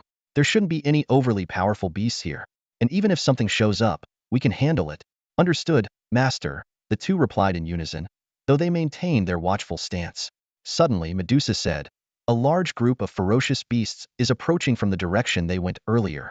Shen Lang also sensed it and frowned as he looked toward the source of the surging fallen energy. A hint of helplessness crossed his face. They had told him to stay put, and now they were giving him trouble. With the strength of Chu Jinhua's group, it was impossible for them to accidentally disturb the beasts along the way. Clearly, this was intentional. Realizing this, Shen Lang said, "Sasha, Xiaoying, get ready to farm some experience. This is a 10-star secret realm, and the beasts here aren't low level. Even on the outskirts, they're probably at least 2 or 3 star. Taking down higher level beasts will give us a ton of experience." Shen Lang quickly adjusted his experience allocation to enhance general skills instead of leveling up. The reason was simple. He was about to unlock his second profession. Once unlocked, each level up would grant double the attribute points. Leveling up now would mean losing out on these rewards, which was clearly not worth it. Besides, with Chu Jinhua and the others helping, the chances of unlocking his second profession were at least 90. So, it made the most sense to invest the experience in improving general skills. As he finished setting things up, the group of ferocious beasts came into view. Countless glowing green eyes flickered in the darkness. It was a horde of fallen demons, surging forward like a black tide. Shen Lang immediately activated all his available support skills, enhancing both Medusa and Shadow. It wasn't because he doubted their abilities, but rather to feel more involved in the action. Medusa, as the primary attacker, was the first to charge in. Alternating between basic attacks and skills, she incinerated large swathes of fallen demons in an instant. The few stragglers that managed to slip through from other angles were intercepted by Shadow's black mist. Black arrows rained down, ensuring no fallen demon got within 10 feet of Shen Lang. And so, Shen Lang found himself idle once again. From time to time, he used his bloodline insight ability to casually inspect the fallen demon's bloodlines. Though the chances of finding something valuable were slim, who could say for sure? As the slaughter commenced, waves of experience points surged in like a tide. Even though the experience required for Shen Lang and his team's universal skills had reached astronomical levels, the progress bar continued to inch forward, slow but steady. The demonic horde came in waves, each more formidable than the last. At first, they faced 2-star and 3-star demons, followed by 3-star and 4-star ones. Yet, for Shen Lang and his companions, these posed no real threat. Medusa rampaged through the battlefield ahead, mowing down the demons like they were mere ants beneath her feet. Shadow lurked in the darkness, occasionally unleashing cold, precise arrows to contribute to the carnage. Soon, mountains of demon corpses piled up, releasing a stench so foul it was nauseating. Equipment dropped like rain, with items below red grade numbering in the thousands. Shen Lang casually tossed these items to Yi Hongyu. The poor girl had practically taken up residence in the treasure pavilion lately. Even when she ventured out, her inventory slots had been expanded to tens of thousands. After several harrowing experiences of being buried alive under heaps of equipment, Yi Hongyu had learned her lesson. The moment she received an email from Shen Lang, she would immediately activate the auto-pickup feature. Feeling somewhat bored, Shen Lang idly activated his bloodline insight ability, his gaze sweeping over the demon horde like a scanner. Suddenly, his eyes lit up, and he called out urgently, "Shadow, don't kill that one. Restrain it instead." Amid Medusa's relentless slaughter, a few demons had managed to slip through the cracks. Among them was a sneaky little demon trailing behind a group of larger ones, trying to blend into the crowd and escape. This little creature was noticeably smaller than the others, with 2 short, stubby horns on its head. Its level was a mere 34. Yet, it was this unassuming demon that caught Shen Lang's attention. Shadow moved instantly at Shen Lang's command. A cloud of black mist enveloped the small demon, trapping it securely. The demon was dragged before Shen Lang, its purple eyes glowing faintly as arcs of electricity flickered between its horns. Despite its struggles, it couldn't break free from Shadow's shadowy prison. Shen Lang smiled faintly and said, "After killing so many demons, I've finally come across one with a decent bloodline." However, a hint of regret flickered across his brow. This demon's bloodline, while impressive, was not that of a 10-star divine beast. Purple-eyed Thunder Demon. Level, 34. Bloodline ceiling, King Beast level. 10-star Thunder Beast growth cap, level 300. Evolution success rate, below 6-star, 100. 7-star, 90. 8-star, 85. 9-star, 76. 10-star, 51. In the world of beast taming and among all ferocious beasts, this bloodline could be considered top tier. Although Shen Lang had already contracted 2 beasts with 10-star divine beast bloodlines, it was worth noting how rare such creatures were globally. This was a testament to both Shen Lang's luck and the protagonist's aura that seemed to follow him. Of course, possessing a 10-star divine beast bloodline and actually evolving into a 10-star divine beast were 2 entirely different matters. Just like human prodigies, most would falter or perish before reaching their full potential. Without Shen Lang's intervention, how could Medusa have shed her fiery python form to ascend as the Medusa Queen? The potential of this purple-eyed thunder demon was undeniably remarkable. A 100 success rate for evolution below 6-star meant that, barring any accidents, it was guaranteed to become a 6-star king beast. Even for 7-star to 9-star evolutions, the success rate exceeded 70. Its 10-star evolution success rate of 51 was extraordinary. With the careful cultivation of a skilled beast tamer and sufficient resources, it was only a matter of time before this demon evolved into a 10-star king beast. However, for Shen Lang, it was still just a 10-star king beast, not a 10-star divine beast. This left him in a dilemma. It felt neither appealing enough to keep nor insignificant enough to discard. If it were of slightly lower quality, say legendary level, Shadow would have eliminated it without a second thought. Suddenly, Shen Lang remembered his alluring younger sister, who happened to be a beast tamer. A sly smile played at the corners of his lips. A 10-star king beast like this could surely fetch a good price. Though Shen Lang himself had little interest in it, for other beast tamers, this would be an invaluable treasure. Shen Lang had previously considered making a fortune by selling high-quality bloodline beasts, but such opportunities relied heavily on luck. Finding beasts with exceptional bloodlines wasn't something one could do on a whim. As for elite or legendary grade beasts, Shen Lang couldn't be bothered to go out of his way for them. But now that he had stumbled upon such a rare find, why not make the most of it? Shen Lang gazed at the purple-eyed thunder demon before him, pondering for a moment. Unlike equipment that could be conveniently stored in a backpack, handling a ferocious beast required transporting it back to the city for sale, a rather cumbersome process. However, Yao Rao was currently in the abyss of despair, making it convenient to discuss matters face-to-face. He gestured for Shadow to set the purple-eyed thunder demon aside for now, deciding to focus on harvesting experience points first. As he kept an eye on Medusa decimating demons, Shen Lang silently contemplated the whereabouts of the 3 war gods. I wonder if they've encountered that 10-star divine beast yet. There's been no commotion so far, so they likely haven't engaged it. While activating his bloodline insight ability, he calculated his next moves. The abyss of despair was teeming with diverse creatures, ranging from flying beasts to monsters emerging from the depths. Aside from demon-type feral beasts, even undead creatures were interspersed among them. Suddenly, a pack of rotting canine beasts burst out from the shadows, their nauseating stench assaulting the senses. With bloodline insight, Shen Lang identified them as undead hellhounds, their levels ranging from 30 to 100, most hovering around the low 30s, with only a few reaching 3-star or higher. This stench, it's like the reek of a decayed rat, Shen Lang muttered with a frown. He quickly issued an order to Medusa. Sasha, redirect your attacks and prioritize wiping out that pack of undead hellhounds. Without hesitation, Medusa raised her hand, summoning a fiery rain of fireballs. Explosions echoed through the air, and the undead hellhounds were reduced to ashes in a matter of moments. Just then, Shen Lang's expression shifted as he suddenly shouted, "Shadow, save that undead hellhound. The fireball's about to hit it." Without waiting, he bolted toward the fireball's impact zone. There, trembling and motionless, was a peculiar undead hellhound. Half of its skull, along with its left eye and ear, was missing, and yet it showed no intention of fleeing. Shadow reacted swiftly, conjuring a shield of black mist that materialized just in time to intercept the fireball. With a deafening boom, the fireball exploded, dissipating the mist shield, but the maimed undead hellhound remained unharmed. Shen Lang approached quickly, his eyes gleaming with excitement as he examined the cowering creature. Activating bloodline insight, he was astounded by the information revealed. The undead hellhound was currently level 30, with a bloodline potential reaching that of the 10-star divine beast, the three-headed hellhound, and a growth cap soaring to level 300. Even the putrid stench of decay that had initially been revolting now seemed like a sweet treasure in his eyes.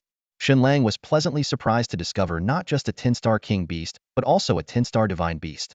The fallen abyss truly lived up to its reputation. As a 10-star secret realm, it could nurture such powerful creatures.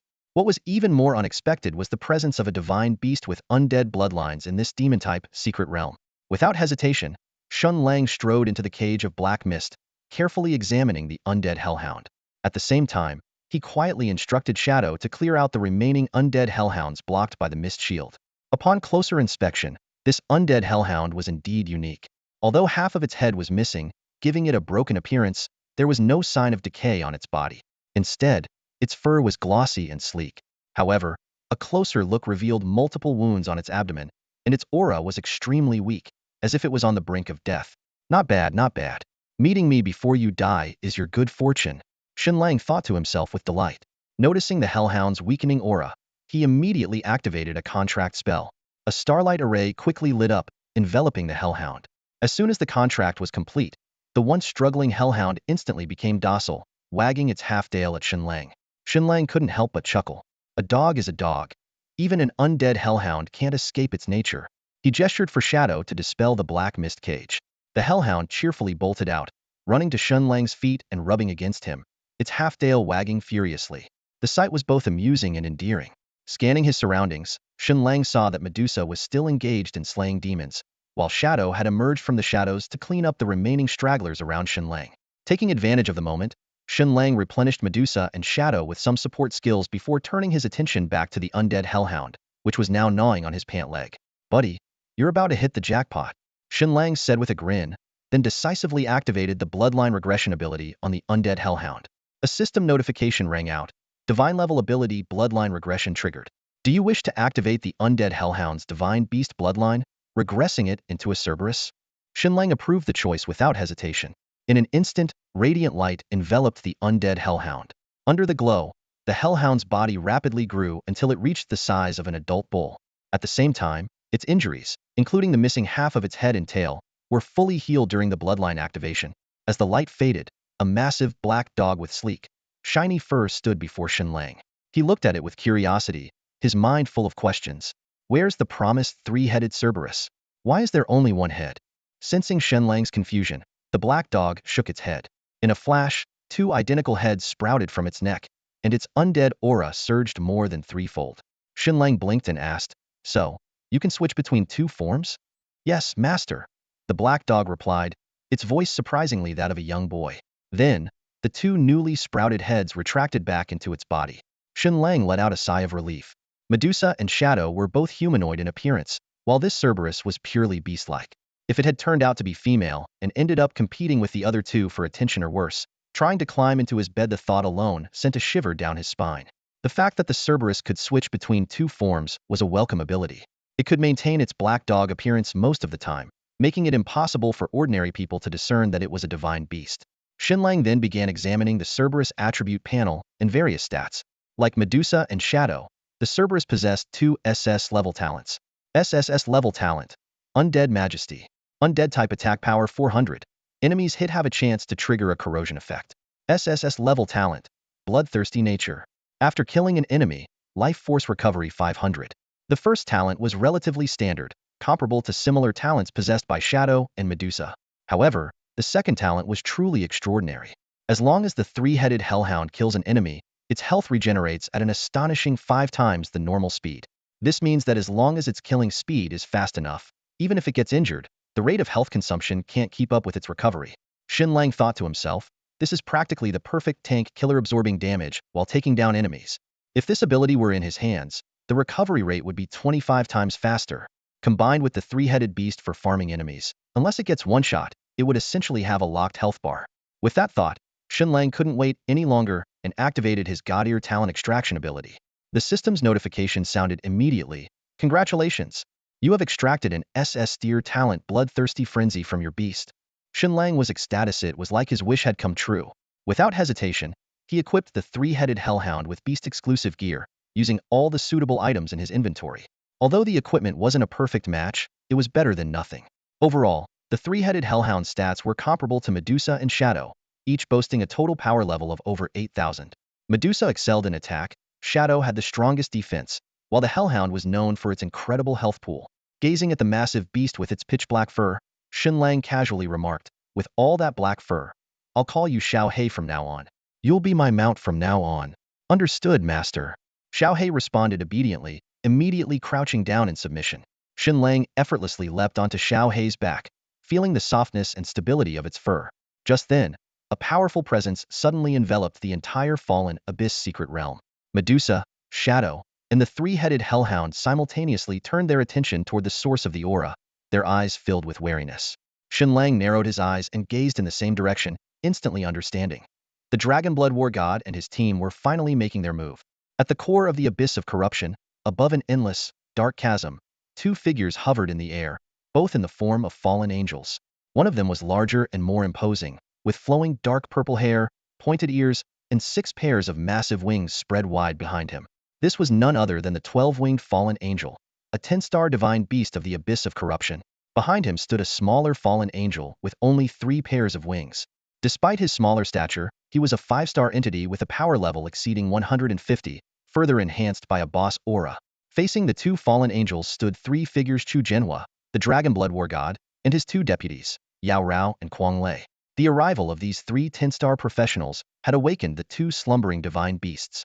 The 12-winged fallen angel, his voice hoarse and wary, fixed his gaze on the trio. "Humans, what is it you seek here?" Chu Genhua grinned, baring his teeth. "What a pointless question. We've come all this way off course, we're here to kill you." As his words echoed, his aura surged dramatically, and a dragon-shaped phantom rose from within him. You're Chu Genhua." The 12-winged fallen angel's expression shifted drastically. Clearly, he had heard of the Dragon Blood War God's fearsome reputation. "To be honest, I've been wanting to fight you for a long time. Let's settle this," Chu Genhua said coldly. This was no empty boast. Ever since his power had increased significantly, he had longed to face Anthony in battle. Anthony's greatest asset was his ability to summon this fallen angel. The 12-winged fallen angel, known as Anxifa, did not immediately engage. Instead, he spoke, "Dragon Blood War God, ever since I arrived in the Great Xia Kingdom, I've stayed here in the abyss of corruption and have never slaughtered your people unprovoked. If my presence here displeases you, I can leave with my child." "You think you still have a chance to leave?" Chu Genhua said with a mocking smirk. Anxifa's voice deepened. "Chu Genhua, you are indeed strong, but among the 10-star ranks, we divine beasts reign supreme. Even if you manage to kill me, you won't escape unscathed." Quang Lei, unable to contain himself any longer, growled, "Why waste time talking? Let's just do this." Before the words had fully left his mouth, he charged at Anxifa, wielding a dark golden warhammer in one hand and a square shield in the other. "A 10-star divine beast? He'll smash you to pieces." Anxifa responded swiftly, summoning a shield of purple magic, composed of diamond-shaped patterns, while simultaneously launching chains from his hands, aiming to bind Quang Lei. "I told you, this isn't an unknown fight." Chu Genhua's voice echoed from above. At some point, he had appeared in the air above the fallen angel. A dragon's roar reverberated through the abyss, scattering the mist below like retreating tides. The chains dissolved into nothingness under the pressure of his power. The dragon's claws, like 5 broad swords, whistled through the air, descending fiercely upon the fallen angel, Anxifa. A cold and stern voice from Chu Genhua followed. "Are you really ready to go down this path of mutual destruction?" Anxifa's 12 wings flapped furiously, stirring up a violent storm.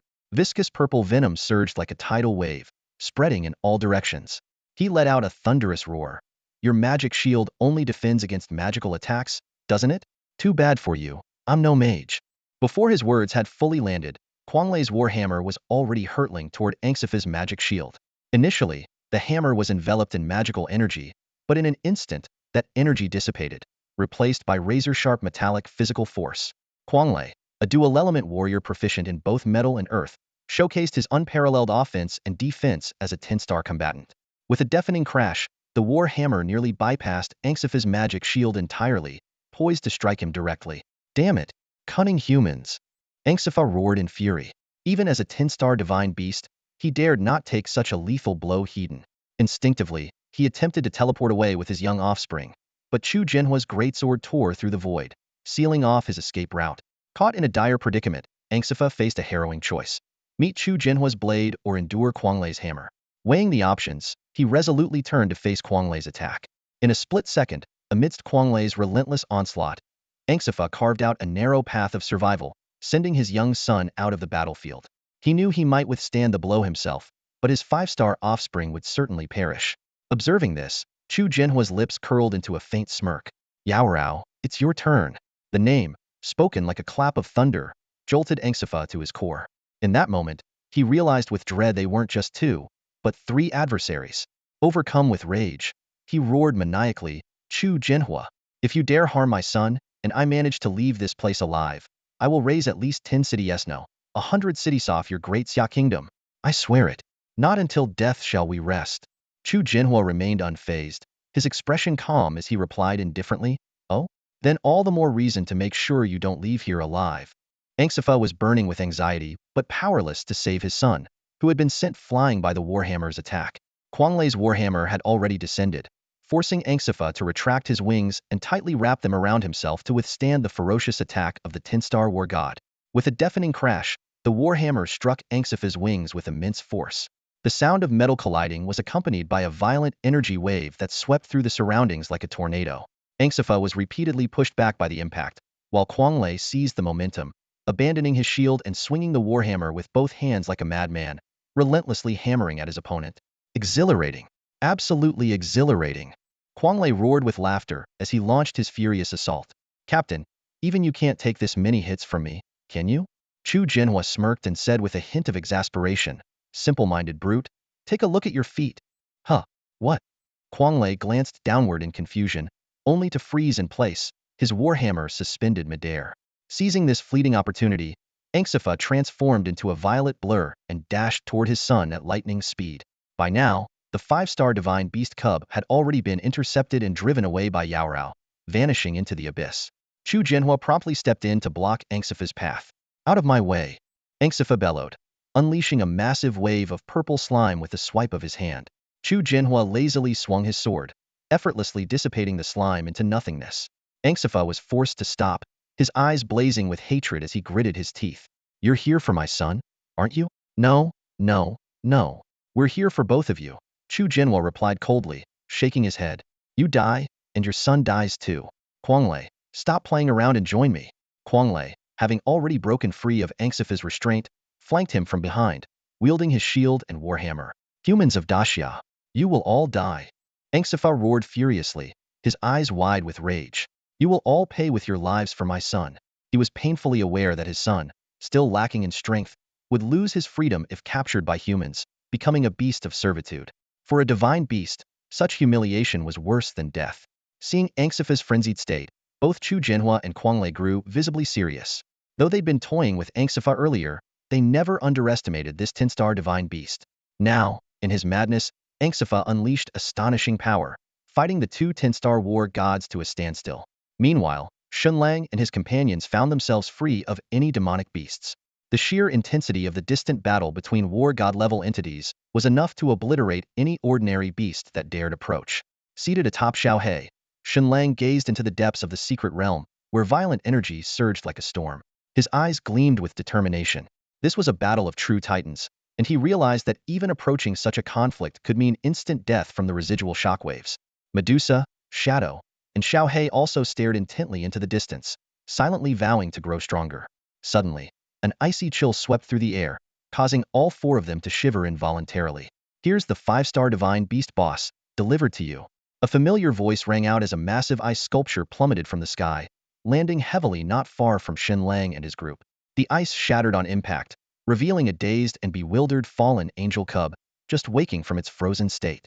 Finish it quickly and complete your class advancement task. I'll go help out. Yaorao's voice lingered briefly before she disappeared, clearly rushing back to confront Anxifa.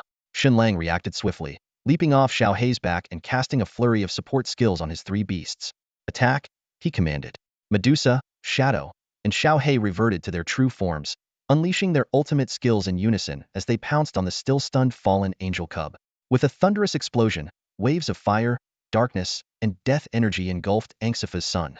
From afar, Yaorao, who had been on her way back to the battlefield, froze midair, startled by the sudden surge of terrifying energy. She turned her head and nearly lost her composure at the sight. A 10-star divine beast, the Medusa Queen. A 10-star divine beast, the Shadow Sovereign. A 10-star divine beast, the Hellhound. Yao Rao muttered in disbelief. How are there suddenly 3 10-star divine beasts in this abyss? It didn't take long for her sharp instincts to catch on to something unusual. Although the 3 beasts appeared to be in their complete forms, their aura and energy fluctuations didn't match their supposed level. On closer inspection, she saw the 3 10-star divine beasts working together to attack the 5-star boss cub she'd just left behind. And not far away, Shen Lang was busy casting support skills on the trio. Yao Rao stood there, stunned for a moment, before finally coming to her senses. Oh my, are you kidding me? These 3 10-star divine beasts are Shen Lang's contracted beasts. Yao Rao felt waves of shock surge through her heart, only for them to quickly transform into a sense of clarity. She finally understood why Shen Lang had managed to clear the Hell-level novice dungeon with an SSS rating, why the captain valued him so highly, and even brought them to the Fallen Abyss to assist in his class transition mission. 3 10-star divine beasts, just one of them alone would be enough to secure Shen Lang's place as a legendary figure in the global professional community, making him one of the super powerful elites of their nation. However, Yao Rao keenly noticed an anomaly in these 3 divine beasts. While they appeared to have the full forms of 10-star divine beasts, their actual strength was far from the level of true 10-star creatures, even slightly weaker than juvenile 10-star divine beasts. Still, this did not diminish their potential in the slightest. The fact that they had fully developed forms, even in their juvenile stage, proved that they carried the pure bloodline of 10-star divine beasts. With time and growth, they would inevitably mature into true 10-star divine beasts. By then, a Beast Tamer with 3 10-star divine beasts would be utterly unstoppable. Yao Rao couldn't help but think of the mission ahead. To deal with the 12-winged fallen angel Anxifa, they had deployed 3 war gods. Her heart brimmed with anticipation not only for the growth of these divine beasts, but also for Shen Lang's rise to power. His strength would further elevate the status of the Great Xia nation in the global professional community. To Yao Rao, as a soldier and a war god, there was no greater cause for excitement than seeing her nation grow stronger. Taking a deep breath, Yao Rao didn't linger to examine the 3 divine beasts further. Instead, she continued flying forward. She understood her duty. After delivering Anxifa's juvenile offspring to Shen Lang, she had to return immediately to assist the captain and the others in their assault on Anxifa. While ostensibly helping Shen Lang complete his class transition mission, the true purpose of their expedition was to eliminate Anxifa. Slaying a 10-star divine beast was critical to the overall safety of the Great Xia nation, leaving no room for error. In the blink of an eye, Yao Rao's figure disappeared into the horizon, heading deeper into the abyss. Meanwhile, not far away, Shen Lang was beaming with joy as a series of system notifications echoed in his mind. Although Anxifa's juvenile offspring was a 5-star divine beast boss, it had barely recovered from being frozen by Yao Rao when it was besieged by the 3 10-star divine beasts.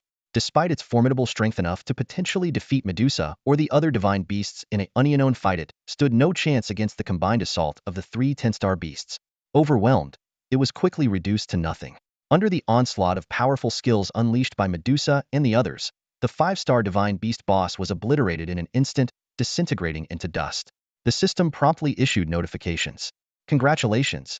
Your divine beasts have slain the 5-star divine beast boss, Fallen Angel. You and your divine beasts have each earned 3 million experience points. Congratulations! You have obtained a dark attribute Beast Crystal X1. Then came the equipment rewards, a total of 7 items, all of at least red perfect quality. Among them were 3 red perfect items, 2 purple epic items, and 2 dark gold legendary items. This was by far Shen Lang's largest equipment haul to date, and the 2 dark gold legendary items alone were enough to make anyone envious. What was even more astonishing was the experience gained, a staggering 3 million points. Including the experience gained by his 3 divine beasts, the boss had yielded a total of 12 million experience points. Such a massive amount of experience and drop rate was simply jaw-dropping. Shen Lang was ecstatic, but remained rational. He knew this was an extraordinary circumstance. The main reason for the high drop rate was likely the significant level gap between him and the boss. After all, this was a 5-star divine beast boss, while he and his 3 divine beasts were only at 2-star, with a level difference of over 100, a textbook case of defeating a much higher level opponent.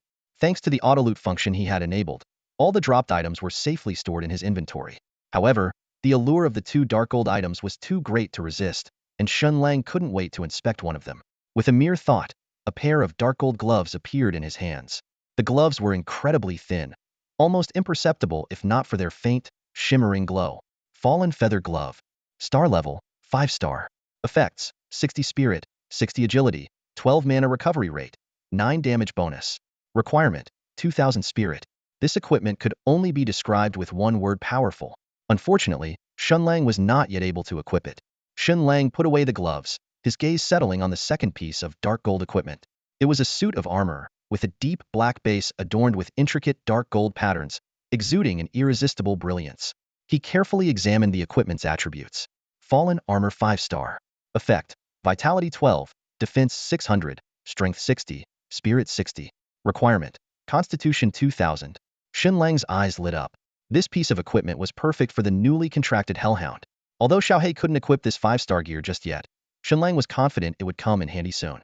He stashed the armor in his backpack and briefly skimmed through the other pieces of equipment. After completing the job transfer quest, Shen Lang took a deep breath and pulled out the second job transfer card. The system immediately displayed a prompt. Congratulations, Beastmaster. You have completed the job transfer quest defeating a 5-star divine beast boss. Would you like to awaken your second class now? Shen Lang silently mocked the unnecessary prompts and simply thought, awaken. Moments later, the system chimed in again.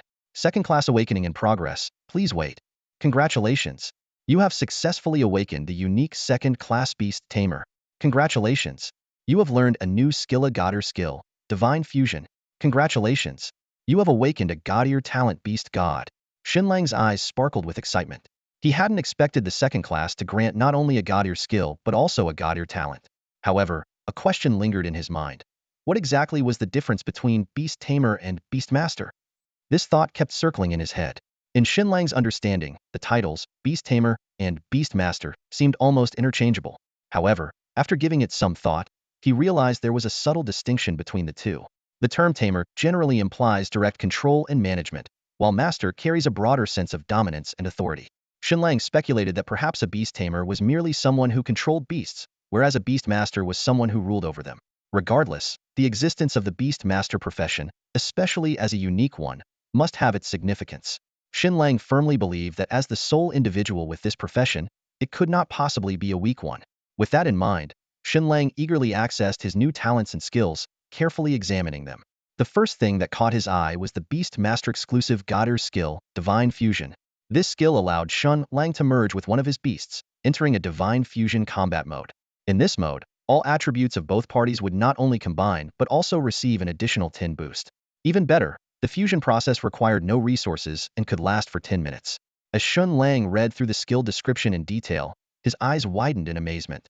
The skill notes revealed that with each star level increase as a Beastmaster, the attribute boost would grow by 5, and the fusion duration would extend by another 10 minutes. This meant that as his level rose, the power of this skill would become even more terrifying. Shen Lang quickly did the math. At his current 2-star level, the attribute boost from merging with a beast already reached 15. Considering that Medusa and his other beasts had a combined attribute total of around 8,500, their fusion would provide an additional 1,300 attribute points on top of Shen Lang's own 1,000 attributes. Imagining the scenario of reaching 10-star level in the future, Shen Lang couldn't help but feel exhilarated. A 10-star Divine Beast's attributes would total at least 50,000. With Shen Lang's own attributes at 10-star level, the combined total could approach 100,000. Adding a 60 boost, the final total attribute value could soar to an astonishing 160,000,170,000. Though it was slightly disappointing that the Beast Tamer's blessings couldn't stack, Shen Lang still marveled at the sheer power of Divine Fusion. This skill alone would give him an overwhelming advantage in battles against others of the same level, effortlessly suppressing even other 10-star Divine Beasts. While Shen Lang was still in awe of Divine Fusion's power, his gaze shifted to the newly acquired Godder talent, Beast God. This exclusive Beast Master talent left him utterly speechless. The Beast God talent allowed Shen Lang to perform Divine Fusion with multiple beasts simultaneously, with the same effects as fusing with a single beast. This meant that if Shen Lang possessed 100 beasts, he could fuse with all 100 at once. Just imagining it in 10-star Divine Beasts would already have attributes totaling 500,000. Adding Shen Lang's own attributes, the overall boost would reach an unimaginable 300,000, equivalent to the strength of an additional 5 10-star Divine Beasts. While these calculations were hypothetical for now, even at this moment, with his 3 beasts, Shen Lang could unleash extraordinary power using this skill. The thought of his future potential filled Shen Lang with boundless anticipation. The combined attributes of the 3 tamed beasts approached 30,000 points, filling Shen Lang's heart with overwhelming joy. Once he merged with them, along with the 15 attribute boost, his overall stats would skyrocket by 4,500 points, breaking through the 30,000 point threshold. With a talent like this, if him not invincible, Then who is? Shen Lang couldn't help but laugh out loud. This secondary profession as a beast tamer undoubtedly opened up a brighter future for him. Unlike ordinary beast masters who could only command their beasts in battle, the unique abilities of a beast tamer allowed him to maximize the potential of his tamed creatures. His gaze unconsciously drifted to Medusa's shadow, and he began to consider trying out this new form of merging. Although they had already merged in another sense before, this profession-related fusion skill promised an entirely different experience. As for Xiao He, Shen Lang looked at it with a trace of disdain. Sensing its master's gaze, Xiao He blinked its innocent, wide eyes and tilted its head in confusion, as if silently asking, "Master, did I do something wrong?" Its adorable demeanor slightly softened the disdain in Shen Lang's heart. Just then, a sudden surge of energy erupted from the depths of the abyss of corruption, surging like a violent storm. Shen Lang focused his senses and detected that 3 of the auras remained strong and stable, while the 4th, though still wild and turbulent, was clearly weakening. It was the aura of a 10-star divine beast, the fallen angel. So it's a 10-star fallen angel. Shen Lang suddenly realized, then a critical thought struck him. Wait a second, doesn't that mean the fallen angel I killed earlier was this 10-star fallen angel's offspring? That was a 10-star divine beast bloodline. Realizing he had missed out on such a rare 10-star divine beast bloodline, Shen Lang couldn't help but show a pained expression. In the month since he had taken on this profession, he had only managed to tame 3 10-star divine beasts. But then, as he reflected, trading one 10-star divine beast bloodline for this powerful secondary profession didn't seem like such a bad deal after all. With this thought, Shen Lang quickly came to terms with it. Deep within the abyss of despair, the fierce battle raged on. The overwhelming power of the 3 10-star war gods was becoming increasingly evident. Anxifa was teetering on the edge of defeat, both wings shattered, his violet feathers scattering chaotically through the air, his body drenched in blood. In stark contrast, the lead attacker, Chu Jinhua, remained unscathed, thanks to Quang Lei, who had been absorbing the brunt of the damage at the forefront. Quang Lei, however, was in dire straits. His back bore extensive corrosive wounds, and his right arm hung limply, severed and useless. Even Yao Rao, who had come to provide support, was riddled with injuries, her once elegant hair now a wild, disheveled mess. "All of you, die!" Anxifa roared furiously, his voice reverberating through the abyss. In a flash of violet light, he hurled himself toward Chu Jinhua like a raging storm. Yet, despite the ferocity of the assault, Chu Jinhua stood unfazed, his composure unbroken until the desperate cries of his comrades reached his ears. "Commander, I can't take it anymore. If this keeps up, I'll lose half my life. Just give me a moment to catch my breath," Quang Lei shouted, his tone a mix of exhaustion and frustration. "Commander, my hair's a mess. Hold on, I'll be right there." Yao Rao chimed in, clearly making excuses as she retreated to recover. The two seized the opportunity to secretly chug restorative potions, their exhaustion evident and their strength waning. Chu Jinhua's face darkened as he glanced at them, his voice laced with anger. "You two slackers. Just wait, I'll deal with you later." Before his words fully landed, a storm of violet feathers descended upon him, sharp as blades and impossible to evade. Taken by surprise, the deadly feathers struck Chu Jinhua directly. His dark gold armor cracked under the onslaught, fractures spreading across its surface, some pieces even breaking apart. "Yao Rao, do you think the commander's okay?"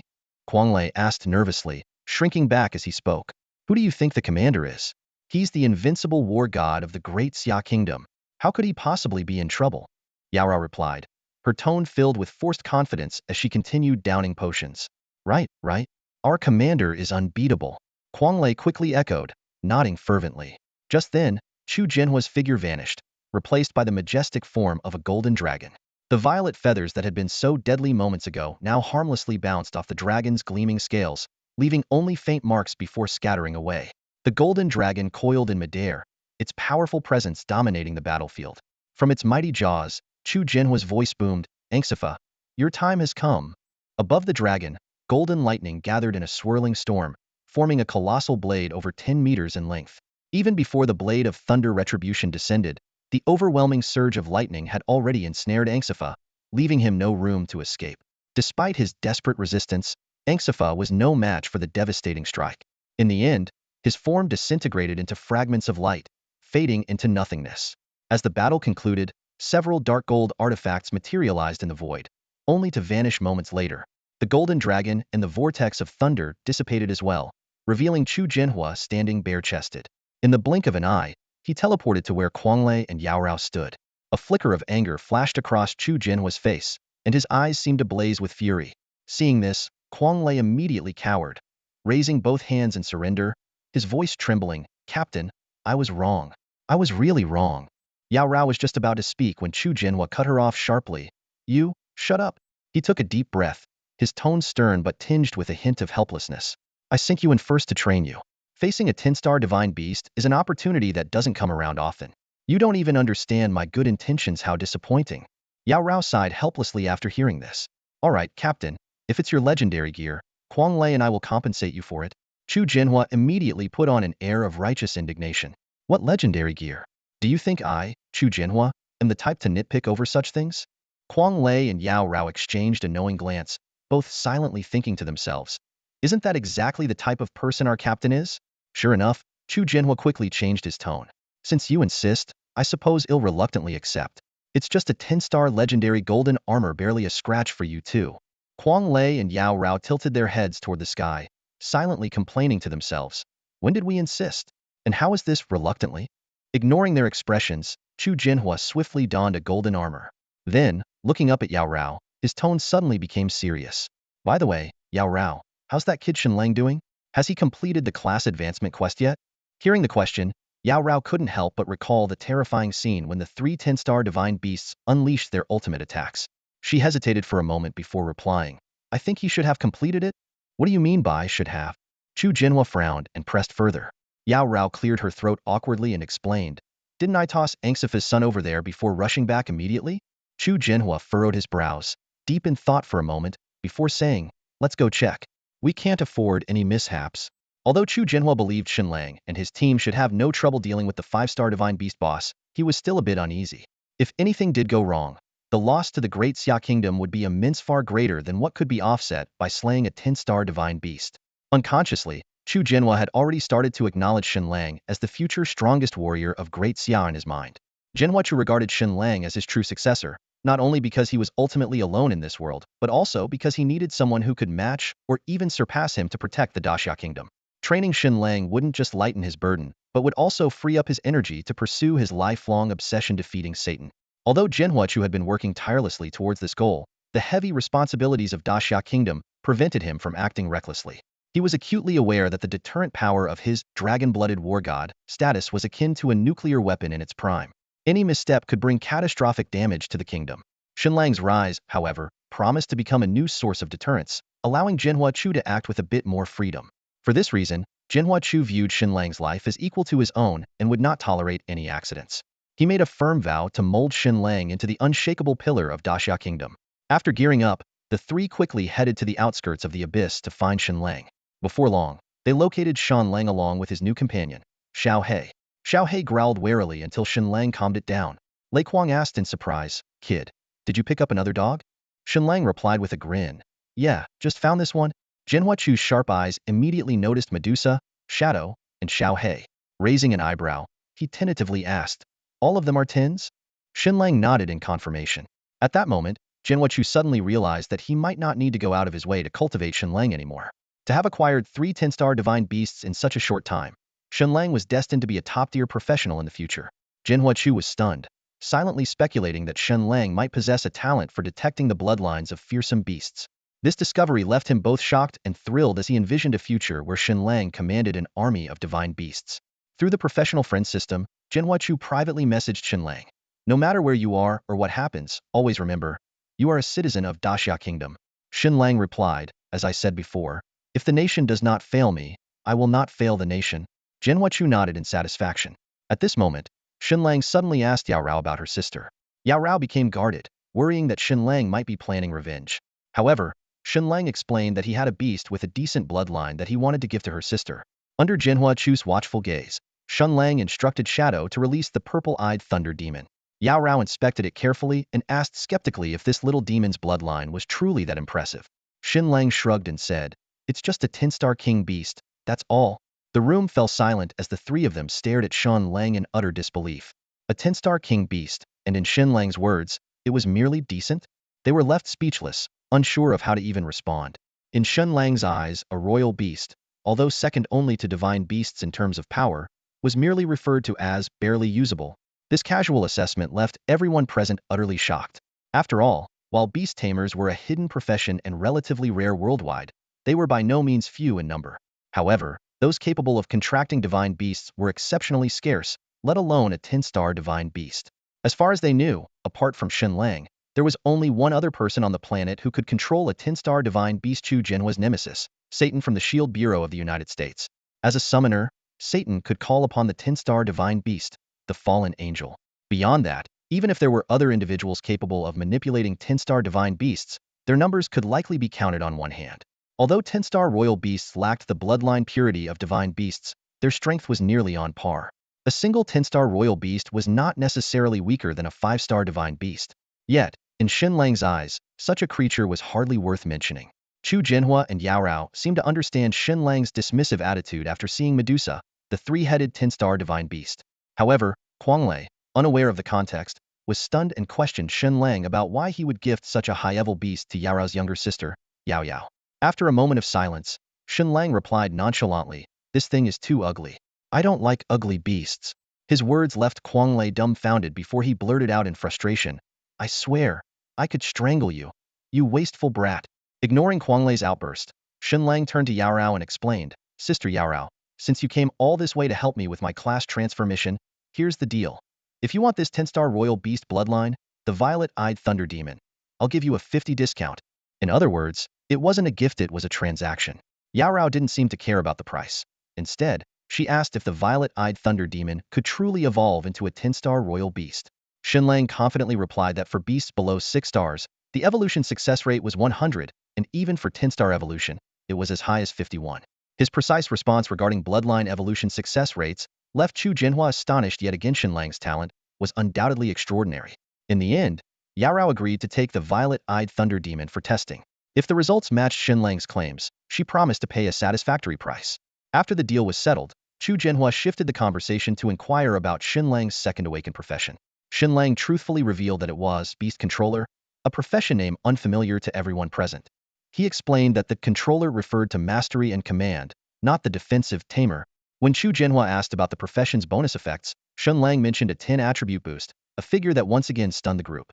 Chu Jinhua chose not to press further but instead suggested that Shen Lang visit the War God Camp's reserve training base in Emo City when he had the chance, hinting that there might be unexpected opportunities awaiting him there. Shen Lang agreed readily and took the opportunity to secure reserve training slots for his 2 beasts that could equip gear and ability that once more left everyone astonished. Before leaving, Chu Jinhua handed over 10 cards but left Shen Lang with a parting remark that echoed in his ears. "I reset the name on your second information card. You really thought no one would notice? Shen Sanliang? Anyone with eyes can tell you're Shen Lang." Shen Lang's face turned awkward as he thought to himself, "Since when did supporting characters become so sharp? This isn't logical at all." Shen Lang contemplated a new name for his second identity while leading his spirit beasts out of the abyss of corruption.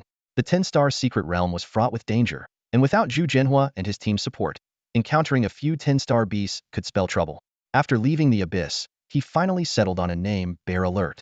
It was inspired by his favorite childhood cartoon, though nowadays, most animations revolved around career change stories.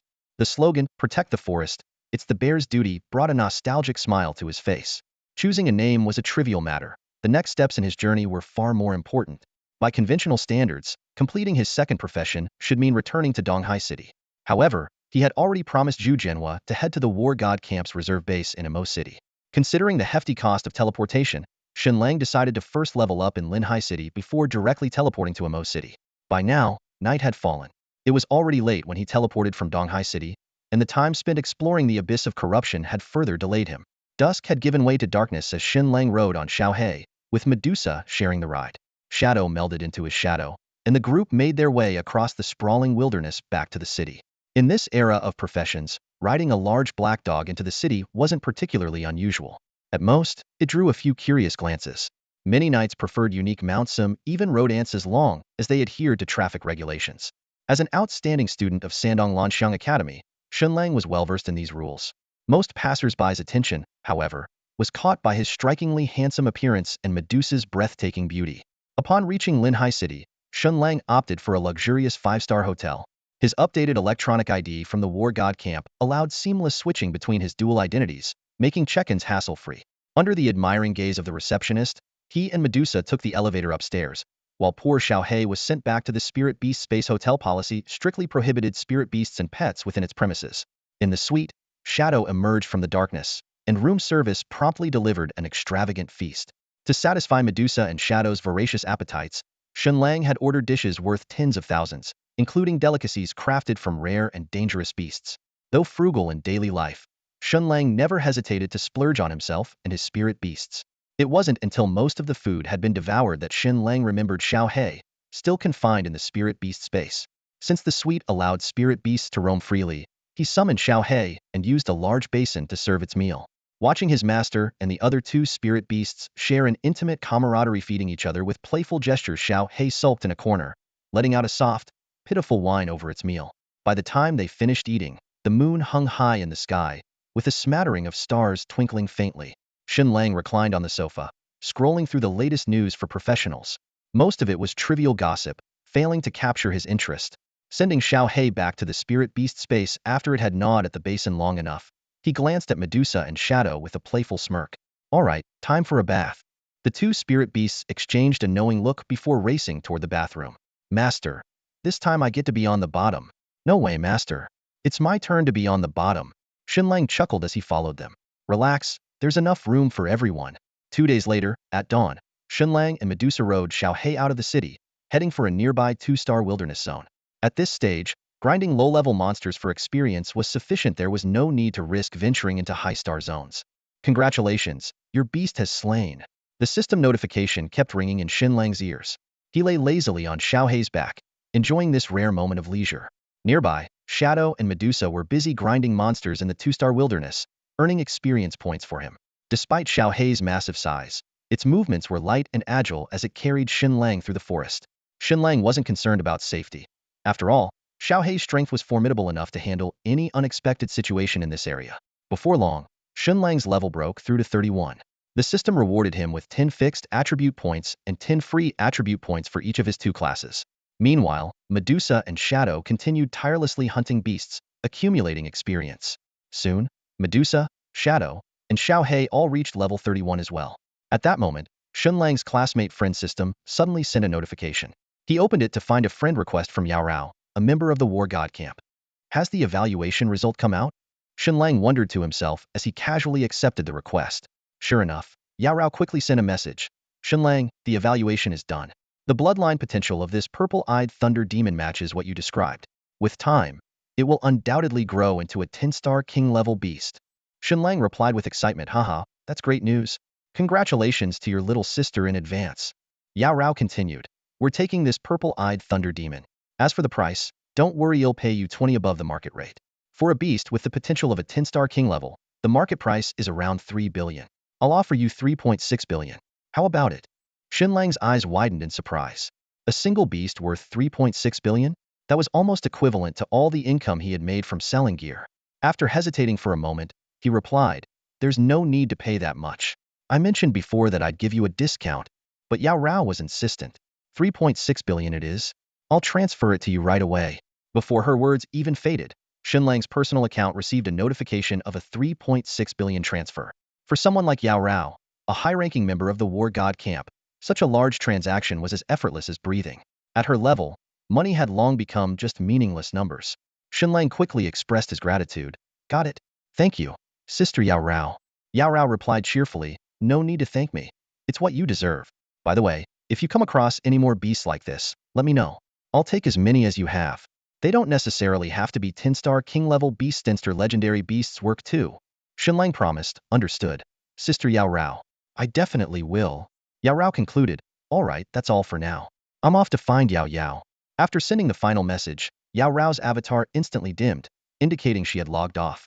Clearly, she was in a hurry to bring the purple-eyed thunder demon to her sister. Shen Lang logged out of the professional chat system and glanced at his account balance, which had just crossed the 50 billion mark. A satisfied smile spread across his face. With 36 billion in new earnings added to his previous savings, money was beginning to feel like an abstract concept to him, merely a string of ever-growing numbers. Yet, the steady increase still brought him a sense of accomplishment. Today's monster grinding session lasted until 4 in the afternoon, and Shen Lang's level had risen to 34. Though his teamwork with Medusa Shadow was flawless, the experience points required to level up were growing exponentially. Even killing tens of thousands of wild monsters barely moved the needle. However, Shen Lang wasn't in a rush, had plenty of time to take it slow. Let's call it a day. We'll continue tomorrow, he said. realizing just how much his lifestyle had changed.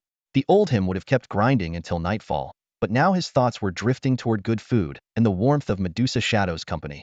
On their way back to the luxury hotel, they passed by the Fountain Square, where a conversation between two three-star professionals in striking red, high-grade equipment caught Shen Lang's attention. One of them had a small creature perched on his Shudera sprite about the size of a raccoon. It had pointed ears, transparent wings, large watery eyes, and wore a delicate little dress. Hey, where'd you get that sprite? There's a lady selling them near the Sprite Realm entrance. Only 3 billion. That cheap? What about adult sprite testo? They have those. Sometimes, but not always. You should check it out. Back in the suite, Medusa and Shadow headed off to take a shower, while Shen Lang began researching the Sprite Realm. Through an old, long-abandoned streamer's video, he learned that the area used to be an ordinary 3-star realm. It was later renamed after a sprite mother tree began growing there. Over time, the tree had evolved to a 7-star level. All sprites were born from the tree's sprite pods, their lineage and potential determined from the moment they formed. Beyond the common white sprites, there were also black sprites, blue sprites, water sprites, and several other varieties. When Shen Lang used his bloodline insight to observe the little white spirit earlier, he discovered that this tiny creature surprisingly possessed the potential of a 3-star bloodline. His eyes lit up with excitement. If even the most ordinary white spirit had such potential, how extraordinary could the more powerful spirits be? Spirits, these ferocious yet elegant beasts, were not only highly capable but also remarkably appealing in appearance. Shen Lang had already made up his mind to explore further. With the protagonist's aura on his side, who knows, he might just encounter a 10-star divine beast-level spirit. As he indulged in his imagination, Medusa's voice called out from the bathroom, "Master, aren't you coming?" Coming. Right away." Shen Lang quickly put away his communicator, shedding his gear as he strode toward the bathroom. The next morning, after breakfast, Shen Lang and his companions left the hotel and headed straight for the spirit mystic realm outside the city. As a man of action, he was known for his decisiveness and efficiency. The spirit mystic realm was located atop a mist-shrouded mountain, quite a distance from the city. However, for Xiaohe, this distance was negligible. With its swift and vigorous strides, it effortlessly carried Shen Lang and Medusa to the mountaintop. Along the way, they encountered a few professionals training in the area. Although the spirit mystic realm was a decent spot for grinding, the gentle temperament of the spirits made it less frequented. That said, there were still some who came specifically to capture spirits. Before long, Xiaohe brought the two to the outskirts of the mystic realm. Before them lay a cliff, with the realm situated below. Behind the cliff was a flat area, sparsely scattered with a few professionals coming and going. Shen Lang's gaze swept across the flatland and was soon drawn to a figure clad in red. This must be the young lady selling spirits, as mentioned yesterday. From a distance, she appeared unarmed, dressed simply in a plain, practical outfit. Shen Lang's attention was drawn to a woman in red. She was dressed in a fitted outfit, her ponytail swaying lightly in the breeze. She appeared to be around 27 or 28 years old, with striking features that could easily place her among the top tier of beauty. However, her cold and aloof demeanor gave off an unapproachable vibe. In front of her were 3 specially designed cages, each containing a small sprite. A white sprite curled up in the corner, its expression filled with fear. A blue sprite frantically slammed against the cage walls, trying to escape. And a black sprite sat motionless, its eyes dark and filled with hatred toward everything around it. Driven by curiosity, Shen Lang moved closer and noticed that the woman in red bore several noticeable injuries. These wounds were likely inflicted when she forcefully harvested spirit orbs from the elf mother tree. After all, while the elf mother tree cannot move, as a 7-star entity, its combat power is undoubtedly formidable.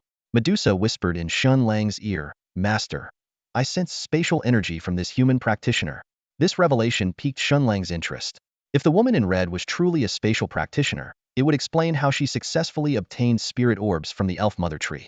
Shen Lang stepped forward and directly asked, "How much are these sprites? Do you know their bloodline potential?"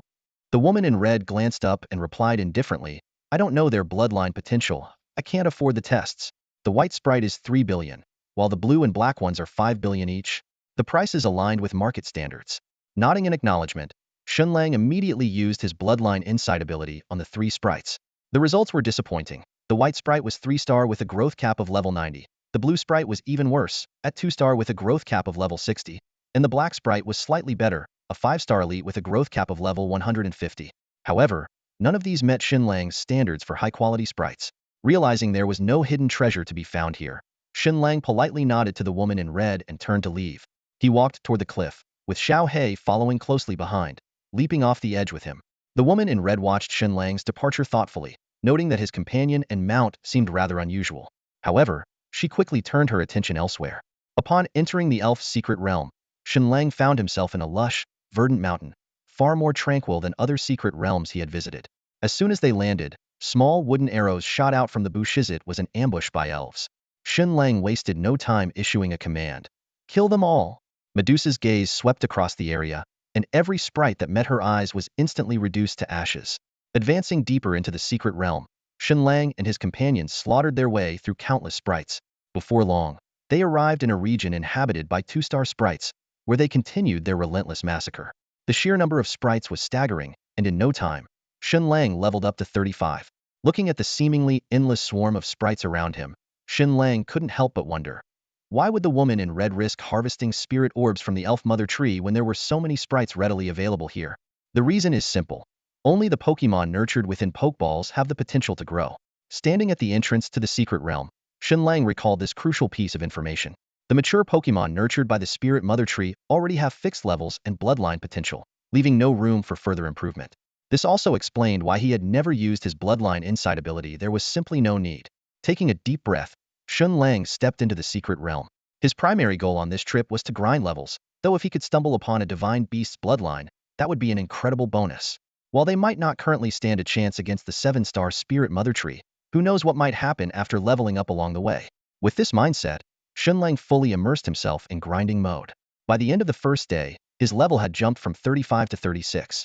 Medusa Shadow and Xiao Hei followed closely behind, reaching level 35. Over the next few days, Shen Lang continued farming experience in the secret realm. As his level increased, the required experience points also grew exponentially. Sometimes, an entire day's effort would only result in a 2 or 3 level gain. During this time, the woman in red occasionally appeared near the cliff. Each time she showed up, she brought along some Pokemon for sale. Shen Lang never missed the opportunity to check them out, but unfortunately, he had yet to come across anything truly exceptional. Before he knew it, a week had passed. When Shen Lang returned to the secret realm, the woman in red, who had been absent for the past 2 days, reappeared. This time, the cages in front of her had noticeably multiplied. There were now 7 in total. Clearly, her disappearance had been a perfect opportunity to sneak into the secret realm and swipe some Pokeballs. Shen Lang approached with a slight smirk and said, "Looks like you've had quite the haul this time." The woman in red remained expressionless, responding flatly, Want to take a look?" Shen Lang nodded, a glimmer of anticipation flashing in his eyes. "Sure, let's see what you've got." The woman in red sat calmly on a small stool, her expression indifferent. Shen Lang crouched down, carefully examining the cages containing the little spirits. He had already used his Bloodline Insight ability to assess their potential. Among the 7 spirits, one stood out as extraordinary. However, he deliberately kept his composure, feigning a serious demeanor as he scrutinized the cages. "This one. I'll take it," he finally said, pointing to the 5th cage. Inside was a small green spirit, huddled nervously. The woman in red glanced at the spirit in the cage, then looked up at Shen Lang. "This one is 6 billion. What? Why the price hike?" Shen Lang was taken aback. 6 billion. "Take it or leave it," she replied, her face as impassive as ever. Shen Lang gave her a resentful look and gritted his teeth. "Fine. 6 billion it is. Here's my payment code." The woman in red immediately held out her communicator, displaying her electronic account's payment code. Shen Lang sighed inwardly, pulled out his phone, and transferred 6 billion. He suspected that his earlier act might have given him away, but the extra 1 or 2 billion didn't bother him much. After all, this little spirit possessed the bloodline of a 10-star royal beast, which could easily fetch over 30 billion if resold. After confirming the payment, the woman in red pushed the cage toward Shen Lang. "It's yours." "Great." Shen Lang grinned, picked up the cage, and leaped onto Xiao Hei's back. As she watched him leave, the woman in red frowned and muttered to herself, "Did that guy notice something? Could this spirit's bloodline really be exceptional? Damn it, I should have asked for 10 billion. He's clearly loaded." She touched her waist, recalling the hardships she'd endured to harvest these spirit orbs. Meanwhile, Shen Lang had already entered the spirit realm, feeling elated as he glanced at the little spirit in the cage. To encounter another 10-star royal beast bloodline in such a short time was an incredible stroke of luck. He quickly opened his professional friend system and contacted Yao Rao. "Yao Rao, guess what? I just stumbled upon another royal beast." After sending the message, Shen Lang waited for a reply. When none came immediately, he wasn't in a hurry. Instead, he continued leveling up with his beasts. With his level increasing and the need to share experience points with Xiao Hei, progress had slowed down compared to before. However, Once Xiaohei finished clearing nearby threats and joined the fight, the efficiency skyrocketed with the combined efforts of 3 10-star divine beasts. Shen Lang's gaze kept drifting back to the green spirit in the cage, and then toward the direction of the spirit mother tree. Over the past few days, he had ventured into the depths of the realm and caught a distant glimpse of the colossal tree. Its towering branches stretched across the sky, adorned with glowing orbs of various colors and ripe spirit orbs. Though the distance made it impossible to analyze their bloodlines, discovering this 10-star royal beast only strengthened his hypothesis. The spirit mother tree was likely a high-star divine beast, possibly even above 10 stars. Still, one thing puzzled him. Unlike the Fallen Abyss, which was a forbidden zone, the spirit mother tree's area was openly accessible to professionals. Could it be because the tree was immobile, prompting the authorities to lower its threat level? If it truly was a 10-star divine beast, this place might yield 10-star divine beast spirits. As Shen Lang pondered, Yao Rao finally replied. Yao Rao, another 10-star royal beast? You keep accidentally finding these, can you share some luck with me? Shen Lang, haha, just lucky I guess. Yao Rao, is it really a 10-star royal beast? What kind? Shen Lang, a spirit, definitely 10 stars. But its evolution rate is a bit low, around 10%. Yao Rao, a spirit? Are you still in Linhai City? Shen Lang, yep, still in Linhai. Planning to level up a bit more before heading to the Emo City base. They agreed that Yao Rao's younger sister, Yao Yao, would pick up the spirits since Yao Rao was tied up with a mission. By late afternoon, Shen Lang received a message that Yao Yao had arrived at the Angel's secret realm. He couldn't help but feel curious about this imposter, who had once pretended to be him to open treasure chests. When Shen Lang exited the realm and returned to the cliffside platform, the woman in red was gone. In her place stood a short-haired girl. The short-haired girl with a bob cut stood on the platform, her slender figure accentuated by a delicately embroidered qipao. This traditional attire, dating back centuries, was typically more suited to older women, yet on her, it exuded a unique sense of harmony and elegance. At that moment, she was murmuring softly in the spot where the woman in red had previously stood. Only a few scattered words drifted into Shen Lang's ears, phrases like, run and, owe me money. Shen Lang glanced around. Although there were several male professionals on the platform, it was clear that this kippa-clad girl was the fabled Yao Yao. As he was pondering this, a familiar figure suddenly appeared beside Hirat, was none other than the violet-eyed electric demon. Its condition had clearly improved compared to before, and now it stood obediently by the girl's side, almost like a loyal pet. It was evident that she had tamed it as her beast companion. Carrying the cage containing Medusa, Shen Lang rode his black dog, Xiaohei, toward the girl. Thanks to the appearance-altering effects of the second information card, he was confident she wouldn't recognize him. Sure enough, when the girl noticed Shen Lang approaching with his large dog and the caged sprite, a flicker of realization passed over her face. Yao Yao, Shen Lang. The two spoke simultaneously, both stunned for a moment. No, I'm Xiong Chumo. Shen Lang denied with a straight face. Giggle. What kind of ridiculous name is that? Yao Yao chuckled, covering her mouth. Her gaze shifted to the sprite in the cage. This little thing. A 10-star king beast? As they chatted, Yao Yao's eyes darted between Medusa and Xiaohei, her tone filled with awe. 2 10-star divine beasts. All yours? They can't really be divine beasts, can they? What rank of bloodline do they have? Before Shen Lang could respond, she exclaimed excitedly, oh, I've always wanted a divine beast companion. Xiong Dada, sell me one of them. Will you? Name your price. I have money. My sister has money. You know that. Both Medusa and Xiaohei glared at her furiously, clearly displeased with the notion of being taken away from their master. Yet Yao Yao remained unfazed, pouting as she continued to plead. Xiong Dada, just one, please? They'll do anything if you sell me one. I'll even call you Godfather. Seriously, she added for emphasis. Shen Lang nearly choked on his own saliva. No wonder she was nicknamed Little Demoness. She truly had no filter. Never mind whether he'd even consider accepting her as a goddaughter. If Yao Yao found out, she'd probably hunt him down to the ends of the earth. After some back-and-forth banter, the conversation shifted to their plans to head to the Emo City base. Yao Yao suggested traveling together, but Shen Lang politely declined. This left her baffled, prompting her to tease. What, do you prefer men? A stunning beauty like me invites you to join her, and you actually say no. Later, as Yao Yao went to pick up the cage, her sharp instincts kicked in. This cage looks familiar. This sprite isn't something you caught yourself, is it? She quickly pieced things together. The sprite mother tree in the sprite secret realm is nearly at an 8-star level. There's no way you could take it down alone. So, you bought this from that other woman, didn't you? When she heard the price was 600 million, Yao Yao burst into laughter, nearly doubling over with tears in her eyes. If she ever finds out she sold a 10-star king beast for just 600 million, she'll probably want to find a wall to smash her head against. Oh my, I can't stop laughing. Yao Yao's laughter echoed across the cliffside platform, prompting Shen Lang to glance at her in confusion. This mischievous, fairy-like girl laughed so brightly that Shen Lang couldn't help but wonder if she was somehow connected to the mysterious woman in red. As her laughter subsided, Yao Yao gracefully picked up the cage containing the little bear and playfully said, "Bye-bye, little bear." With that, she turned and left the platform, leaving Shen Lang deep in thought. Reflecting on Yao Yao's affectionate nicknames for the bear, from Big Bear to Little Bear, Shen Lang couldn't help but marvel at her lively personality. Having a 10-star war god as her sister and being friends with other powerful war gods, it seemed only natural that she would be so spoiled. His thoughts then shifted to the enigmatic woman in red. Her sudden departure was likely due to Yao Yao's arrival. If the two of them were indeed acquainted, then the woman in red's identity must be extraordinary. Shen Lang couldn't help but worry if she discovered he had purchased a 10-star king beast for a low price. Would she come looking to demand a refund? With these questions lingering in his mind, Shen Lang led his contracted beast back into the spirit realm, spending another hour gaining experience before leaving.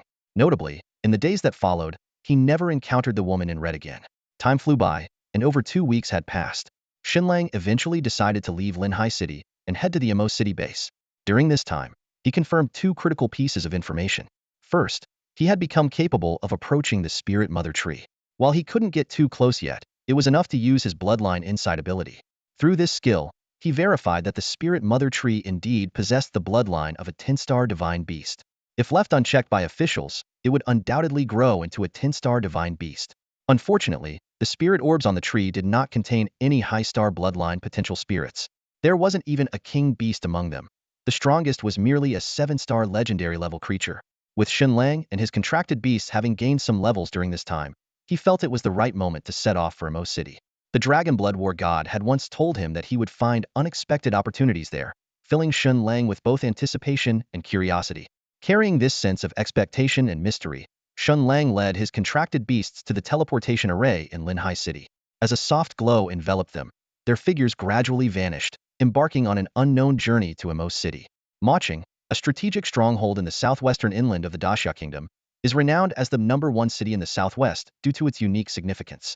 A decade ago, the former ruler of the kingdom designated it as the auxiliary capital, underscoring its importance as the central hub for professionals across the nation. The leadership of this city is equally impressive. Wang Changming, the current minister of the professional department of Daxia, serves as the city's governor, while the legendary Dragon Blood War god, Chu Zhenhua, holds the honorary title of city lord. Maching resembles an inland fortress built by professionals and serves as the foundation of Daxia's professional community. Its importance rivals even that of Zijingcheng. Some say that even if enemies were to one day breach the gates of Zijingcheng, they would never set foot in Maching unless every professional and every patriotic soul in Daxia perished on the battlefield. Although the main base of the War God Battalion is not located in Maching, its reserve training center is based here. This is no secret, as the reserve base essentially functions as an elite military academy, nurturing top talents for the War God Battalion. When Shen Lang first arrived in Maching, he couldn't help but marvel at the sight before him. The streets were filled with combat professionals, mages, and warriors were everywhere. 3-star and 4-star experts were common, while 5-star and 6-star elites were not rare. Occasionally, one might even catch a glimpse of 9-star or 10-star powerhouses. The city was a veritable sanctuary for professionals. Following the navigation of his communicator, Shen Lang and Medusa rode their beast, Xiao He, to the outskirts of the city. In the distance, rows of simple, block-like barracks came into view. This was the War God Battalion Reserve Training Base. Shen Lang felt a twinge of disappointment. The base appeared far too plain, without even a single building taller than 5 stories. Were it not for the military flag fluttering in the wind, it would have been hard to believe this was a military facility. Upon closer inspection, the entrance lacked even a proper plaque. Instead, a shabby wooden sign stood there, bearing the words Rookie Camp. Shen Lang couldn't help but chuckle. This was so characteristic of the Daxia military's straightforward style that it even evoked a strange sense of familiarity. Shen Lang and Medusa dismounted from Xiao He and walked toward the gate.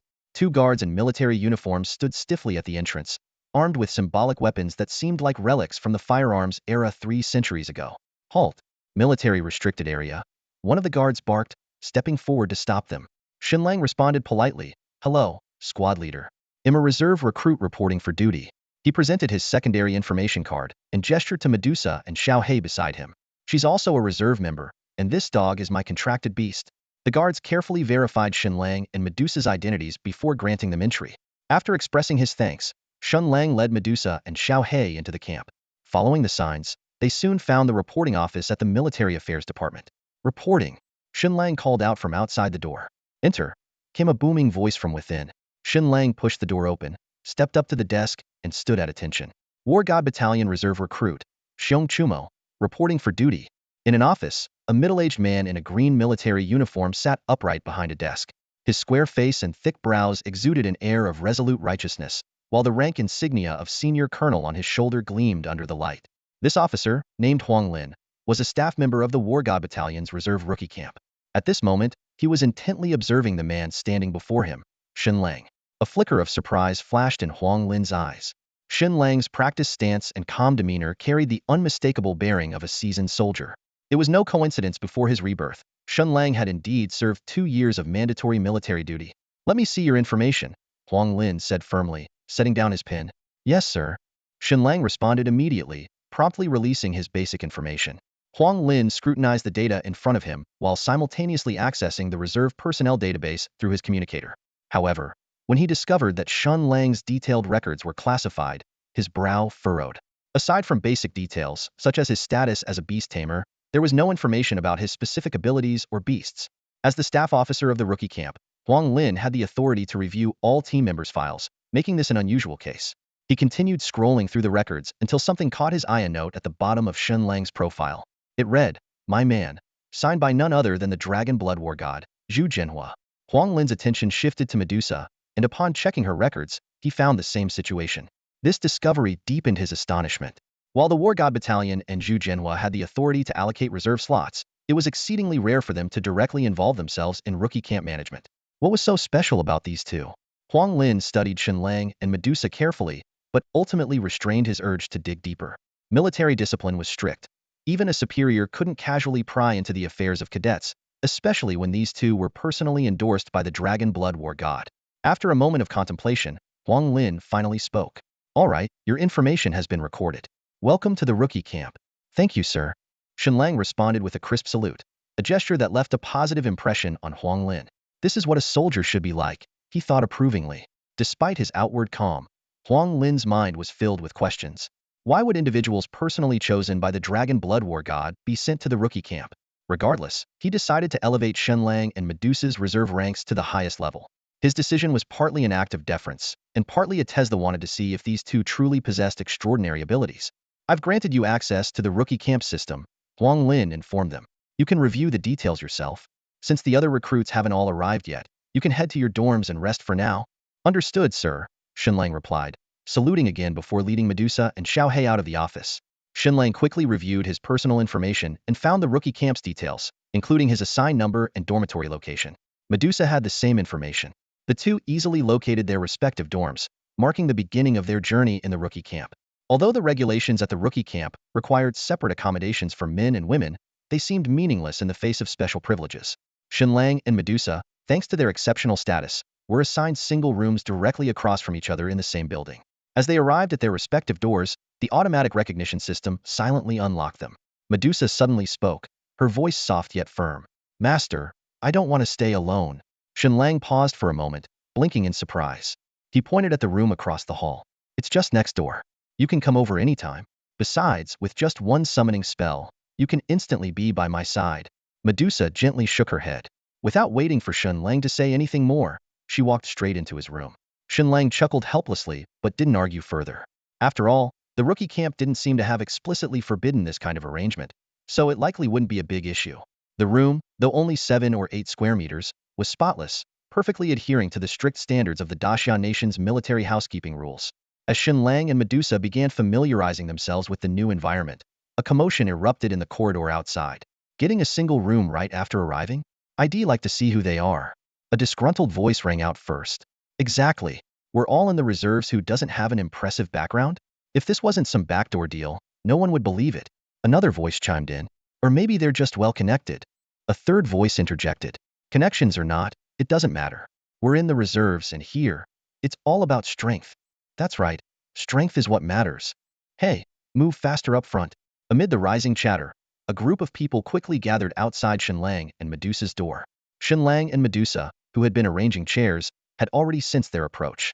Still, They were a bit surprised to see such a large crowd. Shen Lang recalled Colonel Huang Lin's subtle demeanor earlier and suddenly realized what was happening. So this was all prearranged, he thought with an amused smile. While he wasn't entirely sure of Huang Lin's intentions, Shen Lang didn't mind. If anyone dared to challenge him, he'd deal with them heathen. Whether it was a contest of strength or connections, with the Dragon Blood War God the strongest in the Daxia Nation as his backer, what did he have to fear from this group of rookies? Shen Lang's expression remained calm, a faint smirk tugging at the corners of his lips as he prepared for what promised to be an interesting introduction. At the entrance of the dormitory, 7 or 8 aggressive individuals blocked the path.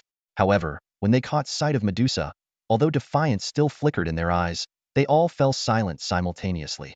Medusa's beauty seemed to carry a certain privilege, capable of making these people momentarily restrain themselves. But as their attention shifted to the man beside Medusa, their expressions turned even more hostile. Not only was he with such a stunningly beautiful woman, but he was also exceptionally handsome himself. This only fueled their discontent further, and all their angry glares focused squarely on Shen Lang. Unfazed, Shen Lang calmly set down the stool he was holding and asked the hostile group in a composed tone, "Is there something I can help you with, gentlemen?" One of them immediately stepped forward and questioned, "What makes you think you deserve a private room? What qualifications do you have to receive the highest privileges as soon as you joined the rookie camp?" The others chimed in, and the noise grew louder. Shen Lang glanced around at them, shrugged, and replied, "I have no idea. After I reported in, the commander simply granted me this privilege. If you have any objections, why not take it up with the commander directly?" With this, Shen Lang cleverly shifted the responsibility onto Huang Lin. However, despite their status as reservists for the God of War camp, they were still just rookies here and had to follow Huang Lin's orders. If they wanted to rebel, they'd have to wait until they officially became warriors of the God of War camp. Unable to challenge Huang Lin, they turned their frustration toward Shen Lang. One of them sneered and said, "Take it up with the commander? Rookie camp privileges are based on strength.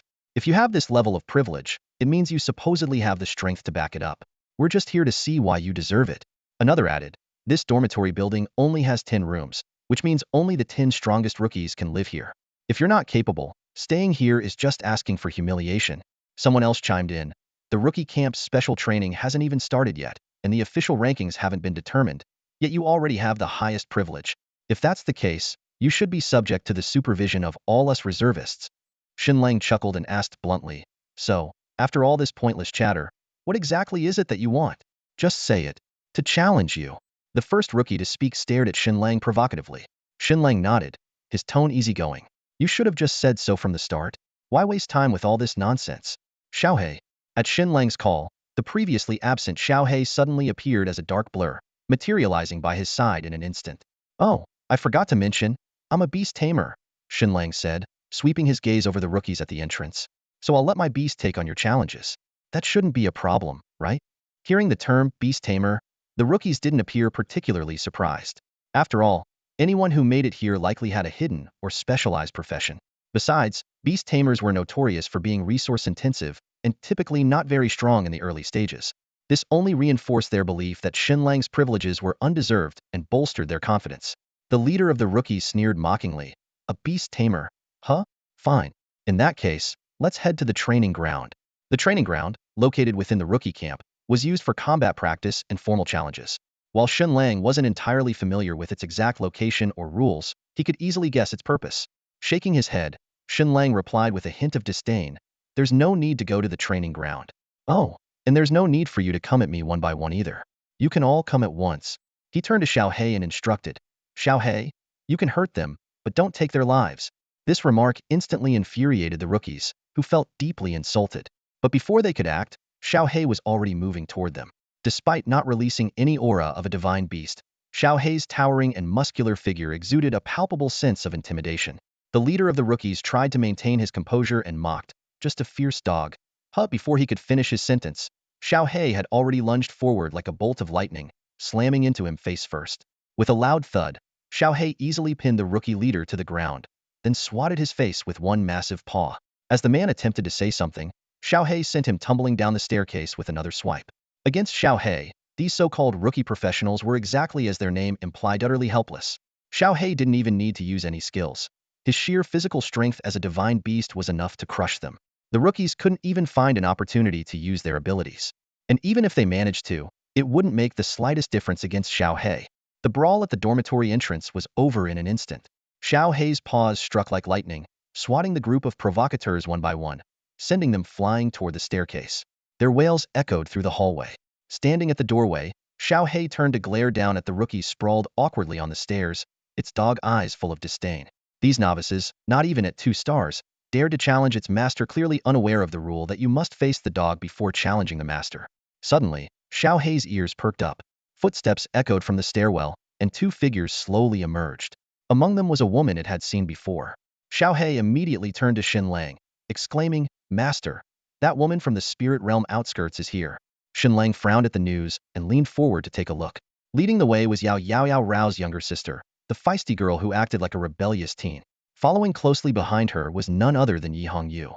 Shen Lang felt a pang of confusion. Why was she here in the rookie camp? Then he recalled Yao mentioning she was going to pick someone up. Could it have been Yi Hongyu? After all, the rookie camp wasn't solely for this year's new careerist. Veterans who had gained special abilities through unique encounters were also eligible to join. By the time Yao and Yi Hongyu reached the doorway, Yao still had her signature bold look, though this time she hadn't brought her beast companion. Leaning casually against the doorframe, she smirked at Shen Lang. Well, you haven't been here in the rookie camp for long, and you've already taken down a whole crowd. What's this? Trying to claim the title of rookie camp leader. Yi Hongyu, spotting Shen Lang and Medusa, gasped in surprise, her mouth agape. It's you too. Yep, it's me, the one and only Xiongchu Mei. Shen Lang joked with a grin, introducing his new alias and throwing her a playful wink. Though still skeptical, Yi Hongyu let it slide without further questioning. Yao raised an eyebrow at their exchange. Oh, I didn't expect you two to know each other. Ah, that makes sense. You're both from Donghai City.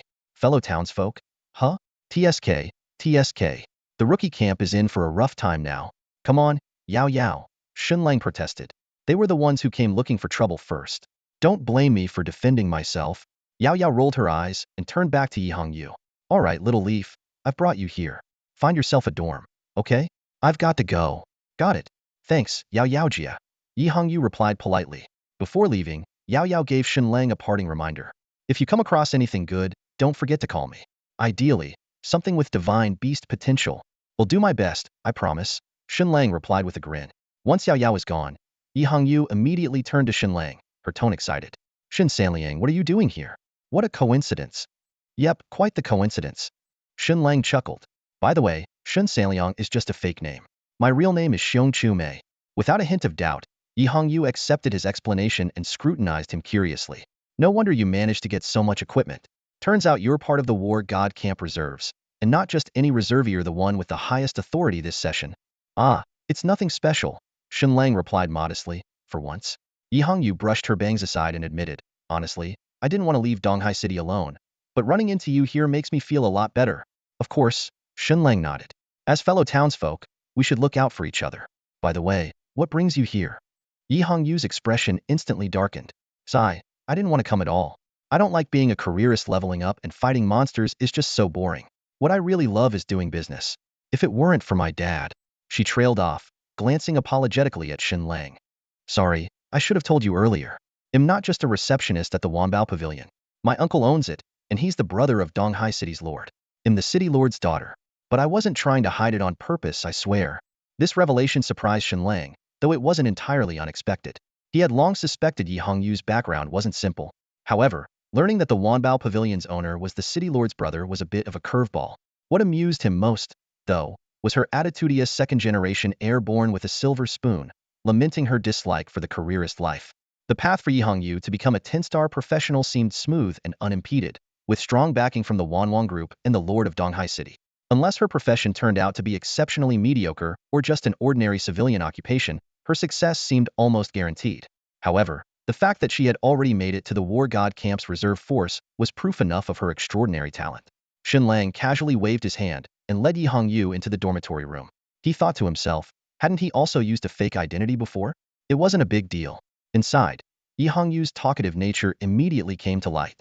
She launched into an animated recount of her experiences, speaking to Shen Lang as if they were old friends. It turned out that not long ago, her uncle, Yi Yuchong, had mysteriously acquired a second profession transfer card. While Yi Yuchong had hoped his niece would follow in his footsteps, he was even more eager for her to grow stronger. Under the insistence of both Yi Yuchong and his brother, Yi Yunzhong, Yi Hongyu had no choice but to use the transfer card. Surprisingly, the second profession she awakened to was Thunder Knight. This perfectly complemented her first profession as a lightning mage. Yi Yunzhang immediately reported his daughter's new profession to the professional division. After some research, they quickly granted Yi Hongyu a spot in the War God Camp's reserve force. Coincidentally, Yao Yao was heading to see Shen Lang and was tasked with escorting Yi Hongyu to the rookie camp along the way. Initially, Yi Hongyu wasn't very willing, but faced with the firm stance of her father and uncle, she had no choice but to temporarily set aside her plans of starting a business. She consoled herself inwardly, get stronger first, then return to pursue business later. After all, a person's dreams aren't that easily swayed. After hearing Yi Hongyu's story, Shen Lang couldn't help but marvel at the twists of fate. He wasn't particularly envious, but if it were someone else, they might have already turned green with jealousy over Yi Hongyu's incredible luck. A wealthy second-generation heiress, uninterested in being a professional, yet she awakened as a combat-type lightning mage, forced to awaken a second profession, only to unexpectedly become a Thunder Knight. Such Lukit was practically the template of a protagonist. While Shen Lang and Yi Hongyu were talking, the professionals who had been knocked aside by Xiao Hei's paw earlier gradually left the dormitory building. This scene quickly spread throughout the rookie camp. Meanwhile, in the office, Huang Lin stood by the window, a faint smile on his lips. 3 have arrived now, and 2 are still on their way. This year's rookie camp is livelier than usual. I wonder how many lucky ones will emerge in the end. The population of the Great Xia Kingdom numbers in the tens of billions, yet new professionals with SS level talents or higher are as rare as phoenix feathers. Only 1 or 2 emerge each year. However, this year, with the addition of Shen Lang, 3 such individuals have appeared nationwide a rarity. Meanwhile, the number of hidden professions and relatively strong combat-oriented rookie professionals is quite substantial. The rookie camp, serving as a reserve for the War God camp, gathers elite individuals recommended by professional departments from across the country. However, it's inevitable that the camp includes a mix of both exceptional talents and less remarkable individuals. Each session of the rookie camp is sizable, with numbers ranging from 2 to 5,000 participants. While this may seem like a lot, in reality, these individuals are the cream of the crop, carefully selected from a population of tens of billions. Among the millions of newly emerging 18-year-old professionals, only a few thousand are chosen, making these recruits the elite of the elite. Although many professionals opt for other academies or guilds, the majority of rookies carry a deep sense of duty to protect their nation and aspire to join the War God camp. While the rookie camp is not an official unit, it serves as a fast track to the War God camp. Even for those who don't make it, they are destined to become pillars of society upon returning to civilian life. Geniuses like Shen Lang and Yi Hongyu, who directly secure spots in the War God camp, are exceedingly rare. In previous years, such individuals were almost non-existent. Yet this year, 3 have emerged: Shen Lang, Medusa, and Yi Hongyu. Huang Lin, who had already received insider information, knew that 2 other highly influential and powerful individuals were also set to join. This fueled his anticipation for this session of the rookie camp. After all, a gathering of strong individuals sparks the most excitement, especially among the more restless troublemakers. Shen Lang had already made a bold entrance by getting into a fight, earning himself a spot among the troublemakers. But who wouldn't appreciate a troublemaker with both strength and connections? Over the next few days, reserve recruits from various regions began arriving at the rookie camp. Shen Lang and his companions paid little attention to this. Taking advantage of the camp's lenient management at this early stage, they frequently ventured outside the city to hunt monsters and level up. After his experience in the Elven Secret Realm, Shen Lang had advanced to mid-level of the 2-star rank, reaching level 45. Medusa, Shadow, and Xiao Hei had also reached level 45. A level 10 Medusa Queen could annihilate a near 4-star opponent in an instant. Now, as 3 level 45 10-star divine beasts, their power was simply unimaginable. Shen Lang couldn't help but look forward to the day he could truly unleash his potential. Yi Hongyu's arrival did not disrupt her equipment transactions with Shen Lang. She continued acting as a middleman, transferring Shen Lang's equipment to Wanbao Pavilion for inspection. Shen Lang had become a key supplier of low-star, low-level equipment for the Wanbao Pavilion. While these items were considered low-level, most of the monsters Shen Lang hunted were above 1 star, meaning the equipment's level was not low. The quality, however, was often slightly inferior, mostly below perfect red-grade items. Yet, what Shen Lang considered insignificant was precisely the mainstream gear for the majority of professionals. Shen Lang's wealth grew steadily. Every monster hunting excursion added a significant sum to his bank account. If he hadn't yet settled the Elven Secret Realm's balance with Yao Yao, his savings might have already surpassed the 10 billion mark. One day, Shen Lang and Yi Hongyu, tired of the rookie camp's bland meals, decided to go into the city for a better dining experience. Just as they stepped into an upscale restaurant, Shen Lang received a message from Yao Yao. The inspection of the elf was complete, and the 3 billion transfer had been processed.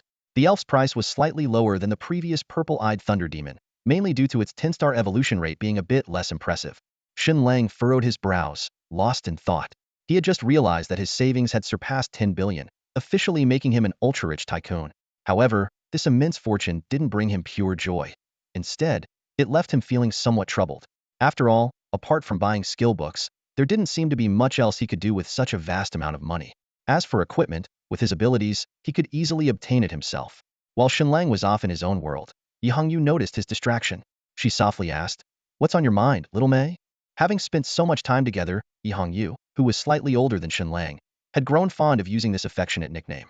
Although it wasn't as playful as Yao Yao calling him Little Bear, Shen Lang didn't mind it at all. Yi Hongyu's question snapped Shen Lang out of his thoughts, and he suddenly remembered an important fact he had overlooked. Yi Hongyu was the heir to the Wanwang group. Over the time they had spent together, Shen Lang had come to admire her sharp business acumen. A bold idea flashed through his mind. Why not become his own boss? After a moment of silence, Shen Lang turned to Yi Hongyu and said, "Hongyu, would you be interested in opening a shop in Emo City?" Yi Hongyu looked puzzled. A shop? What kind of shop? Shen Lang smiled and explained, "Selling equipment, of course. You know I have plenty of it." Hearing this, Yi Hongyu's eyes lit up, but her excitement quickly faded. "But I promised my uncle and father that I wouldn't go into business again until I became a 10-star battle god. Besides, opening a shop isn't as simple as it sounds." "For instance," Shen Lang cut her off, "they're not here to watch your every move, are they? Who's going to know? As for running a shop, I trust you can handle it. You just manage the store, and he'll take care of the inventory. We're bound to make a fortune." Although making a fortune wasn't exactly a compelling goal for the already wealthy Yi Hongyu, Shen Lang's words reignited a deep-seated passion for business within her. That entrepreneurial spirit, which had been forcibly suppressed, now flared up like a spark meeting gasoline. Yi Hongyu hesitantly asked, "Do you really think it could work? I don't have much money on me, and starting a business requires capital. I can't exactly ask my uncle or father for it." Shen Lang seized the opportunity. "Money? I've got plenty of that." Only then did Yi Hongyu remember that Shen Lang had walked away from the Wanbao Pavilion with tens of billions. Excitedly, she said, "All right then, let's give it a try." Seeing his plan succeed, Shen Lang nodded. "Great. After we finish eating, we'll go apply for a shop license." "Okay." Yi Hongyu agreed readily but quickly added, "We can open a shop, but we need to clarify the roles and profit sharing first. You're providing the capital and inventory, and am essentially contributing my expertise. How about a 7,030 split of the profits, with you taking the larger share?" "Sounds good to me. A 70-30 split it is." Shen Lang agreed without hesitation, completely unfazed by the arrangement. He thought to himself that if the shop truly took off, this share of the profits would be negligible. Besides, his ultimate goal was to be a hands-off boss. Most of the work would fall on Yi Hongyu's shoulders, making her share more than reasonable. For Yi Hongyu, the 30 share was just something she had casually mentioned. After all, she wasn't in it for the money. What truly excited her was the opportunity to fulfill a dream. Both being action-oriented individuals, they headed straight to the Professional Guild's Commerce Division after finishing their meal. They weren't there to rush the application process, but to first learn about the necessary steps. In the era of professional adventurers, obtaining a business license wasn't particularly difficult, but, as before, the first requirement was to secure a business location. Thus began Shen Lang and Yi Hongyu's search for the perfect shop location in the city. As the hub for professionals in the Xia Kingdom, Emo City was home to a wide variety of shops, including branches of well-known brands like Wanshou Pavilion and Wanbao Pavilion. When it came to choosing a location, Shen Lang let Yi Hongyu take the lead, trusting her expertise. Ultimately, they settled on a spot near a busy intersection. The location had previously been a store selling equipment, but had gone out of business due to poor management and was now up for sale. What made it even more appealing was that it was directly across from a Wanbao Pavilion branch. For Yi Hongyu, this presented an enormous challenge competing head-on with her family's brand. But the idea of potentially surpassing Wanbao Pavilion in the future? That was an exhilarating prospect. Due to the previous owner's financial troubles, Yi Hongyu and Shen Lang managed to acquire the 3-story property at a relatively low price. The 3-year rent amounted to a staggering 900 million yuan. When Shen Lang transferred the payment, he couldn't help but feel a pang of pain in his chest. Frowning, he stared at his bank app as the balance plummeted, mentally calculating the weight of this massive investment. Sensing the change in his expression, Yi Hongyu held up the freshly signed property transfer contract and said confidently, "Relax, we'll make it back tenfold, maybe even 100-fold." Hearing her assurance, Shen Lang's furrowed brows finally eased, and a faint smile crept onto his lips. "All right, with you saying that, I can rest easy," he replied, feeling as though a heavy burden had been lifted off his shoulders. Yi Hongyu nodded and quickly skimmed through the contract. "The shop's interior is decent enough. We don't need to spend extra on renovations. Once the business license is approved, We can start operating immediately. She glanced at her watch, a flicker of excitement in her eyes. By the way, it's still early. Why don't we go ahead and apply for the license now? Without wasting time, the two headed straight to the city's business administration office. To their surprise, the staff worked with remarkable efficiency. After Shen Lang deposited the 1 billion yuan in registered capital, it took only half an hour for the brand new business license to be handed to them. Holding the document that officially marked him as a business owner, Shen Lang felt as if he were dreaming. He had never imagined becoming an entrepreneur so quickly. However, the process of naming their shop proved to be more challenging. They brainstormed dozens of names, but every single one had already been registered. In the end, they had no choice but to settle on a somewhat cheesy name: Chawang's Super Prosperity. Yi Hongyu's ambition was apparent. She was determined to surpass her uncle's Wanwang group. Back at the new shop, Yi Hongyu immediately began planning for the grand opening. She frowned and said, "We definitely don't have enough staff. Before we open, we need to recruit some talent. Otherwise, Sasha and I will be overwhelmed." Pausing for a moment, she asked, "By the way, are we still focusing on low-tier gear?" Hearing this, Shen Lang's lips curled into a mysterious smile. "We can do both. I've got plenty of gear in stock. Come on, let me show you." The two headed to the third floor, where Shen Lang began unveiling his inventory piece by piece. As one gleaming red piece of equipment after another appeared, Yi Hongyu's heart raced, and her eyes sparkled with excitement. "No wonder you've only been giving me blue, green, and white gear. You've been holding on to all the red-tier stuff," she exclaimed. "Just these few hundred pieces of perfect red-tier equipment alone will be enough to make a name for ourselves in Emos City." Shen Lang said nothing, only smiling as he brought out even more gear. Suddenly, the room was illuminated by purple glows, and even flashes of dark gold shimmered in the air. Epic tier gear, and 2 pieces of dark gold legendary equipment. Yi Hongyu gasped as she inspected them closely. "These are 5-star legendary items. Are you planning to sell these?" Before Shen Lang could respond, she shook her head decisively. "No way. We can't sell these. But they could be our store's crown jewels. 5-star legendary gear could attract even 7-star or 8-star professionals. It'll definitely bring more customers to Chawang." Watching Yi Hongyu's enthusiasm, Shen Lang couldn't help but chuckle to himself. He still had several other dark gold items that he hadn't revealed. After all, he had opened 3 supreme treasure chests and looted plenty of legendary gear from boss battles. The number of dark gold items he possessed was nothing to scoff at. However, understanding the value of scarcity, he decided to keep most of them under wraps for now.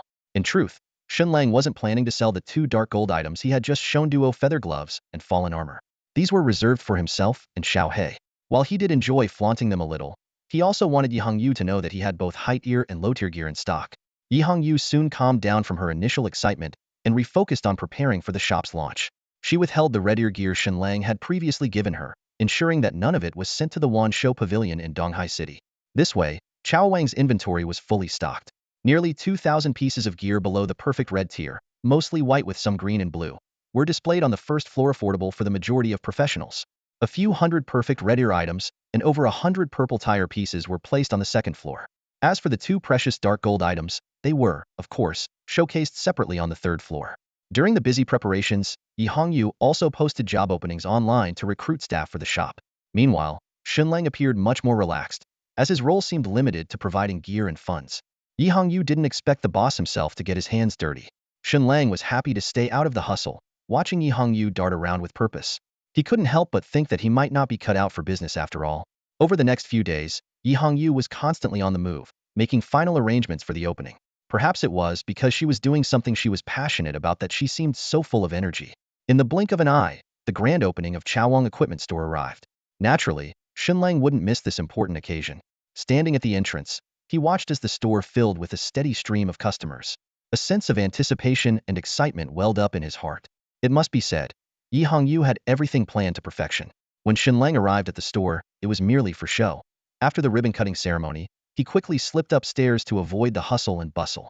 Meanwhile, the doors of the super prosperous equipment store swung wide open, welcoming a flood of eager customers.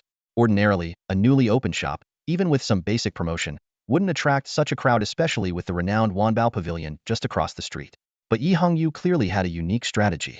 She prominently displayed the 2 dark golden equipment pieces Shen Lang had brought out, right in the most conspicuous spot on the first floor.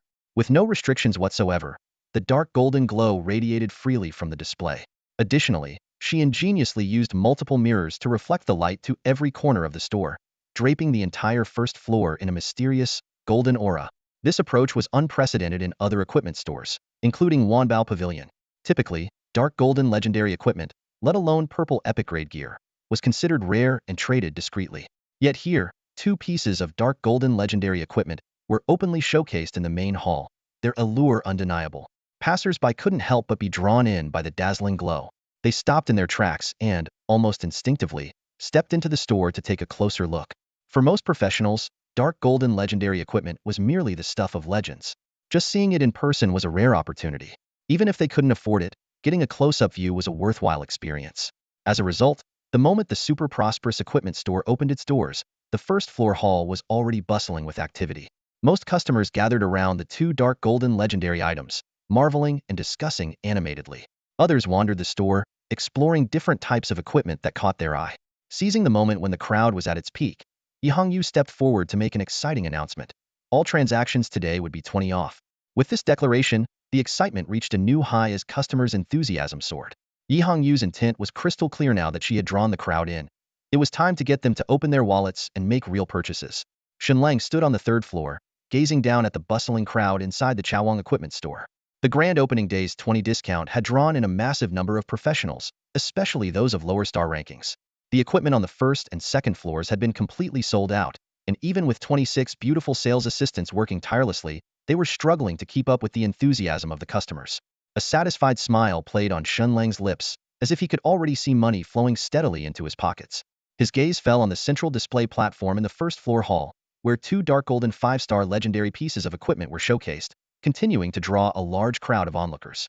Legendary gear. A young man exclaimed, his eyes wide as his nose nearly pressed against the display case. I've never seen equipment this incredible in my life. Don't even think about it.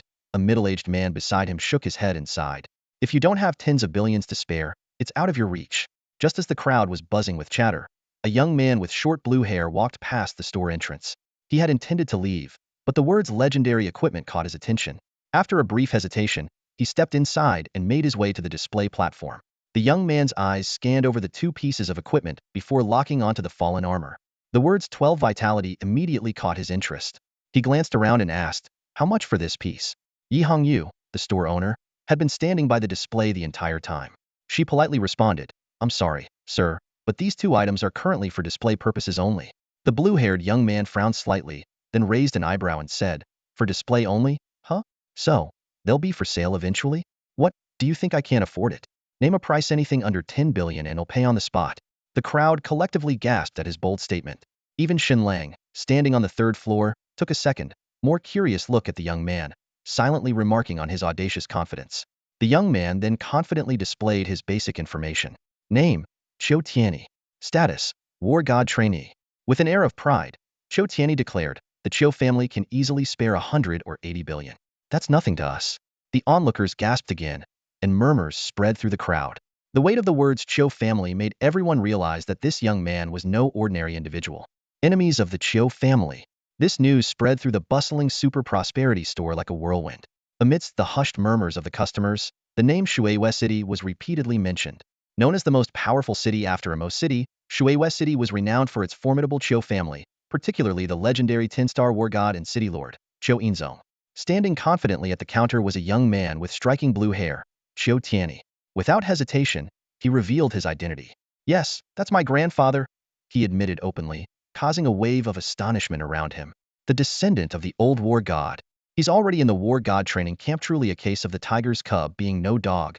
The Qiu family controls 30 of the nation's potion market. Spending a mere 10 or 20 billion is nothing for them. The chatter grew louder, yet someone raised a valid question. If he's the war god's grandson, he shouldn't lack legendary grade equipment. Why would he come here to buy anything? Maybe this piece is particularly suited to him, but it's a 5-star item, and he's only at 2 stars. He can't even use it yet. Perhaps he's buying it to save for later. Yi Hongyu, maintaining her professional smile, politely declined, I'm very sorry, but these two pieces of equipment are not for sale. They're display items reserved for our boss' personal use. Qiu Tianyi pondered for a moment before asking, is your boss here? I'd like to speak with him. This piece of equipment is perfect for my class. Once I reach 5 stars, it will significantly enhance my strength. If your boss is willing to part with it, I'm happy to pay a premium above the market price to acquire this armor. Yi Hongyu was about to refuse again when she received a message from Shen Lang. After reading it, she turned to Qiu Tianyi and said, Our boss appreciates your sincerity but still won't sell it for now. If you truly need this equipment, you might want to check back later. Our boss will likely surpass 6 stars soon, and at that point, you may be able to purchase it. Qiu Tianyi nodded in understanding but insisted, in that case, let's add each other as friends. When your boss decides to sell, please notify me immediately. Yi Hongyu readily agreed. Considering Qiu Tianyi's background and his potential connections, she even extended an invitation. Aside from these 2 dark gold legendary pieces, we also have other high-quality equipment here at Super Prosperity. On the second floor, you'll find a range of red perfect grade and purple epic grade gear. Perhaps you'll find something suitable for your current level. Qiu Tianyi gladly accepted the suggestion and headed upstairs with a beautiful sales assistant as his guide. Meanwhile, Shen Lang, observing Qiu Tianyi's retreating figure from upstairs, mused to himself, so he's in the war god training camp, huh? While announcing his lineage so openly seems a bit naive, he doesn't seem like a spoiled brat. I wonder what class he is exactly. Glancing at the fallen armor beside him, Shen Lang speculated, if he's after this armor, he's probably a tank-type class. For Shen Lang, however, this was just a minor distraction. These days, only 10-star mythical beasts truly piqued his interest. Of course, making money was still a priority for him. Fortunately, the daily operations of Super Prosperity were well managed by Yi Hongyu, allowing Shen Lang to sit back and watch the revenue numbers climb. The store's initial investment of over $1 billion seemed like it would be recouped in no time. The grand opening promotion, which lasted a week, had already proven a massive success. In fact, Shen Lang had recovered his costs 3 days earlier than expected, further validating the principle that money makes money. It was true wealthy people had an easier time growing their fortunes. Due to the overwhelming demand, the store's equipment inventory began to run low, prompting Shen Lang to personally go out and hunt monsters to restock. However, the booming success of Super Prosperity didn't go unnoticed by its competitor, the Wanbao Pavilion across the street. Although Super Prosperity hadn't taken all their customers, it had siphoned off a significant portion, causing Wanbao Pavilion's revenue to drop by 30 compared to previous periods. Initially, Wanbao Pavilion's management attributed Super Prosperity's popularity to its opening week's 20 discount promotion. Yet, even after the promotion ended after 2 days and prices returned to normal, the store remained packed with customers, a phenomenon that left Wanbao Pavilion's leadership baffled. Determined to uncover the secret behind Super Prosperity's success, the manager of Mo City's Wanbao Pavilion decided to pay a visit in person. Mo City, the hub for professionals in the Great Xia Kingdom, naturally boasts remarkable figures at its core, especially within its renowned Wanbao Pavilion. Anderson, a sworn brother of Yi Yuchong and the same age as him, holds a position second only to Yi Yuchong in the Wangwang Group. Although he owns no shares, his selfless dedication elevates his status, making him almost an extension of Yi Yuchong himself. One day, upon returning from a business trip to the Forbidden City, Anderson noticed a bustling new shop across from Wanbao Pavilion. Driven by curiosity, he stepped into the newly opened store called Super Prosperity Hall. He was greeted by 2 young women with warm smiles, one of whom gently inquired about his needs. Anderson politely declined their assistance and began to browse the shop on his own. The first floor displayed white, blue, and green tier equipment, quite similar to what Wanbao Pavilion offered. However, as he ascended to the second and third floors, he was struck by the sight of red tier and above equipment, particularly 2 5-star dark gold legendary items. Though Anderson was well versed in such matters, he was surprised by the boldness of showcasing such high-level items so openly. This strategy originated from the store owner, Shen Lang. To him, while these items were valuable, they were always subject to being replaced by stronger ones. So, when Yi Hongyu suggested using legendary equipment to attract customers, he agreed without hesitation. As Anderson scanned the surroundings, he noticed that aside from the 2 legendary items, the most eye-catching feature of Super Prosperity Hall was the uniform presence of beautiful female sales assistants, a clear reflection of Yi Hongyu's keen understanding of consumer psychology. Eager to meet the store owner, Anderson inquired with the lobby manager, only to learn that the owner had left early that morning. With no other choice, he left the shop, expressing his intention to return another day. At that moment, Shen Lang and Yi Hongyu were at the outskirts of the city, in the rookie training camp.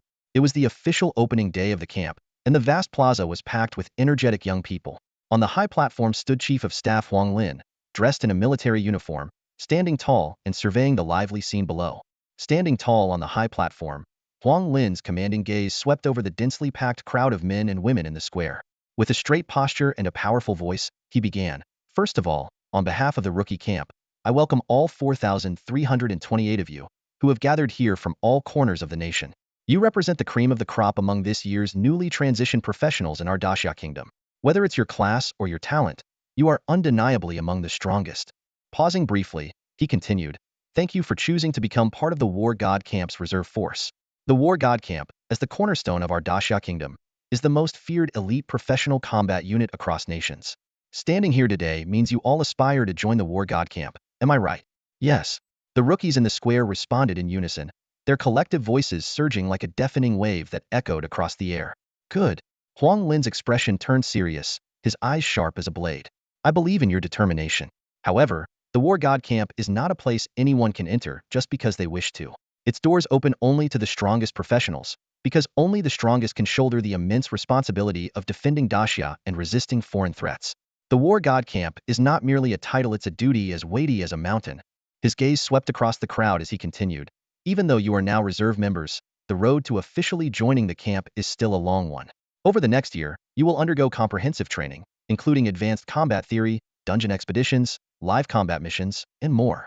Only those who pass the assessment a year from now will officially become part of the War God Camp. Those who fail will have no choice but to pack up and leave. Huang Lin's tone softened slightly as he said, as an individual, of course, I hope to see all of you make it into the War God Camp. Having outstanding young professionals like you safeguarding our nation is a blessing for the country. But reality is harsh based on previous years. Less than 1% of you will pass the assessment. In other words, no more than 50 of you will ultimately join the War God Camp. His voice grew firm and resolute.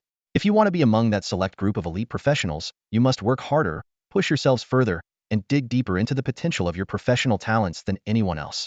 In the days ahead, I expect to see your dedication. Finally, Huang Lin's tone dropped, carrying a weight of authority. Now, let's get down to business. In the square, Shen Lang and Medusa stood side by side, their brows slightly furrowed. The announcement Huang Lin had just made caught him by surprise. This training camp was going to last nearly a year. With my professional talents, what could I possibly learn in a camp for rookies? Shen Lang mused silently. If it weren't for Longblood warlord Chu Jinhua's personal instructions, he wouldn't have bothered joining such basic training. However, the unexpected benefits Chu Jinhua mentioned did pique his curiosity. If someone as formidable as the Longblood warlord said so, he must know something about my potential. Shen Lang quickly grasped a key point. The principle of strength rules all applies universally. As long as he demonstrated sufficient power, leaving early shouldn't be an issue. At worst, I'll take the benefits and leave. There's no need to waste time with this group of rookies and slow down my progress. At that moment, Huang Lin's voice interrupted Shen Lang's thoughts. I'm sure most of you have heard by now, especially those of you who arrived early. Based on your profession and talents, you will receive different levels of treatment, divided into 10 tiers. He scanned the crowd, a faint smile playing on his lips. Most of you will start at the lowest level. However, there are 4 individuals who've entered directly at the highest level. Yes, I'm talking about the 4 who are currently living in private rooms. Beastmaster Xiong Chumo, Fire Mage Xia, Lightning Mage Yihang Yu, and Storm Warrior Qiu Tianyi. You 4, come up here. Although Shen Lang preferred to keep a low profile, he still made his way to the platform, accompanied by Medusa and Xiao He. Yihang Yu followed closely behind, and Qiu Tianyi also stepped up, looking somewhat surprised. It's you. Qiu Tianyi murmured to Yihang Yu, clearly recognizing the woman from the equipment shop. Yihang Yu responded with a faint smile but said nothing more. After exchanging brief nods of acknowledgement, the 4 stood side by side on the platform. Below, the gaze of thousands of people converged on them, and hushed whispers rippled through the crowd. Who are these 4? That guy with the dog is incredible. His dog knocked out 2 berserker mutants. The blue-haired one is Qiu Tianyi, the grandson of the city lord of Shui West City. Forget the men. Look at that woman. She's like a goddess descended to earth. Too bad she seems really close to the guy with the dog. They've been inseparable since they arrived at the camp. Amid the chatter, someone pointed to a corner where 2 figures sat with their heads low and faces dark. Zhang San and Li Si, who had previously been taught a lesson by Xiao He. This detail sparked another round of murmurs, but Shen Lang and Medusa remained silent, as if completely indifferent to the commotion around them. The square was bustling with noise and chatter. I heard the 2 of them are living together, someone whispered. And Yihang Yu seems pretty close to them too, another voice remarked, tinged with regret. Ah, my goddess. A goddess can only ever be admired from afar. Reality is always so cruel. Just then, Huang Lin's voice cut through the noisy crowd. You 4, introduce yourselves to everyone. Qiu Tianyi, you go first. Yes, sir. Qiu Tianyi stepped forward crisply. His movements carried the unmistakable precision of military training, swift and clean. Taking a firm step forward, he stood at attention and saluted. Qiu Tianyi, profession, Storm Warrior. Pleased to meet you all. With that, he quickly returned to stand beside Yihang Yu. Yihang Yu's demeanor was far more relaxed. She stepped forward gracefully, gave a slight bow to the crowd, then lifted her head with a warm smile. Hello everyone. My name is Yihang Yu, profession, lightning mage. I look forward to working with you all. She paused briefly, then added with a businesslike tone. Oh, by the way, I run an equipment shop on Qingyang Street in Imo City. You're all welcome to visit. Students from the rookie camp get a 20 discount. This somewhat commercial introduction brought a slight frown to Huang Lin's face. Meanwhile, Shen Lang quietly observed Yi Hongyu, thinking to himself that this woman was certainly a natural-born business genius. Ahem. Huang Lin cleared his throat loudly, redirecting his attention to Shen Lang. Bear tracks, you're up? Shen Lang stepped forward confidently, his voice booming. Bear tracks, Beast Tamer. Yep, the one you've been calling the dog trainer. Next, Medusa gave a brief and straightforward introduction. Sasha, fire mage. Huang Lin nodded in acknowledgement before addressing the crowd. I'm sure many of you are wondering why these four were granted the highest level privileges right upon arrival. The reason is simple. Their professions, talents, and abilities are exceptional. He scanned the faces in the crowd, noticing the hints of dissatisfaction on some. He continued, I know some of you, as rookie professionals from various cities, may have your doubts. That's fine. I'm giving you all a chance. Raising his voice slightly, he declared, any one of you can challenge any of these four. If you can defeat just one of them, you'll take their place and earn the highest level privileges. Afterward, there will be a ranking competition, and the top 10 participants will also receive the highest level privileges. In other words, besides Beartrax and his team, there are 6 more spots up for grabs. Even better, these 10 individuals will gain early access to the exclusive dungeons of the rookie camp. Huang Lin's gaze swept over the crowd, his voice resolute. So, is everyone ready? After Huang Lin announced the rules for the challenge and ranking matches, the officers quickly organized the match schedule and opponent groupings. The immediate focus was on the challenge matches. Everyone had the chance to challenge Shen Lang and his team of 4 to compete for the highest authority in the rookie camp. The training ground was a vast open space surrounded by stone platforms etched with rune-based restrictions. Although this was merely the training field for the War God Camp's reserve forces and the restrictions weren't of the highest strength, they were sufficient to prevent any damage from professionals below the 3-star rank. On the field, Shen Lang and his 3 teammates stood on one side, while thousands of trainees lined up on the opposite end. A lieutenant colonel, who was officiating the challenge, leapt down from the stands and landed steadily in the center of the arena. His voice boomed across the field as he declared, the challenge starts now. If you're not confident, don't waste everyone's time.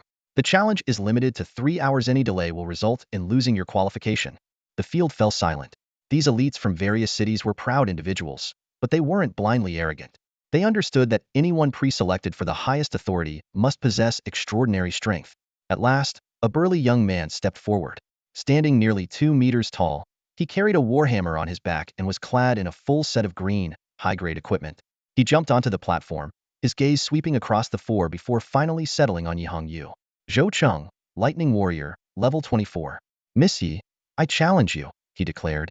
Yi Hongyu, however, smiled and shook her head. Challenge me? I suggest you choose someone else. Why? Zhou Cheng asked, puzzled. I'm a 3-star professional who transitioned last year. Her words caused Zhou Cheng's face to darken instantly. As a 1-star professional, he was confident in challenging someone who had just entered the 2-star level. But facing someone who was a full 30 levels ahead and already a 3-star professional? That was nothing short of suicide. The crowd erupted into murmurs. Why would someone who transitioned last year only join the rookie camp this year? 2 possibilities immediately came to mind. Either she had recently awakened a rare talent, or she had gained a second profession. Even Xiao Tianyi frowned at this revelation considering the global transition had only started a little over a month ago. Reaching 1-star peak was already an impressive feat, let alone the 3-star level. Shen Lang, on the other hand, was already aware of Yi Hongyu's strength, though he hadn't expected her to kindly dissuade her opponent. Now, do you still want to challenge me? Yi Hongyu asked again. Zhou Cheng forced an awkward smile and turned to the lieutenant colonel. Sir, can I switch opponents? With permission granted, Zhou Cheng let out a sigh of relief. Miss Yi is a 3-star professional. I'm definitely no match for her. I'll choose someone else. Alright, that's fine. Yi Hongyu nodded, then raised her voice to add. Oh, by the way, almost forgot to mention our shop in Imo City is called Super Lucky, just so you know. Shen Lang couldn't help but silently admire Yi Hongyu's sharp business acumen. Even in this kind of setting, she never missed an opportunity to promote her store. With such a knack for seizing opportunities, it's no wonder she's been so successful.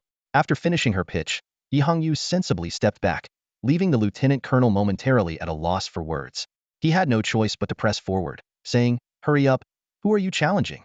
Without hesitation, Zhou Cheng fixed his gaze on Medusa and declared, I challenge Miss Sasha. Same rules, I'll pick a woman. The lieutenant colonel immediately ordered, Sasha, step forward and accept the challenge. Medusa first glanced at Shen Lang, and only after receiving his subtle nod of approval did she gracefully leap onto the stage.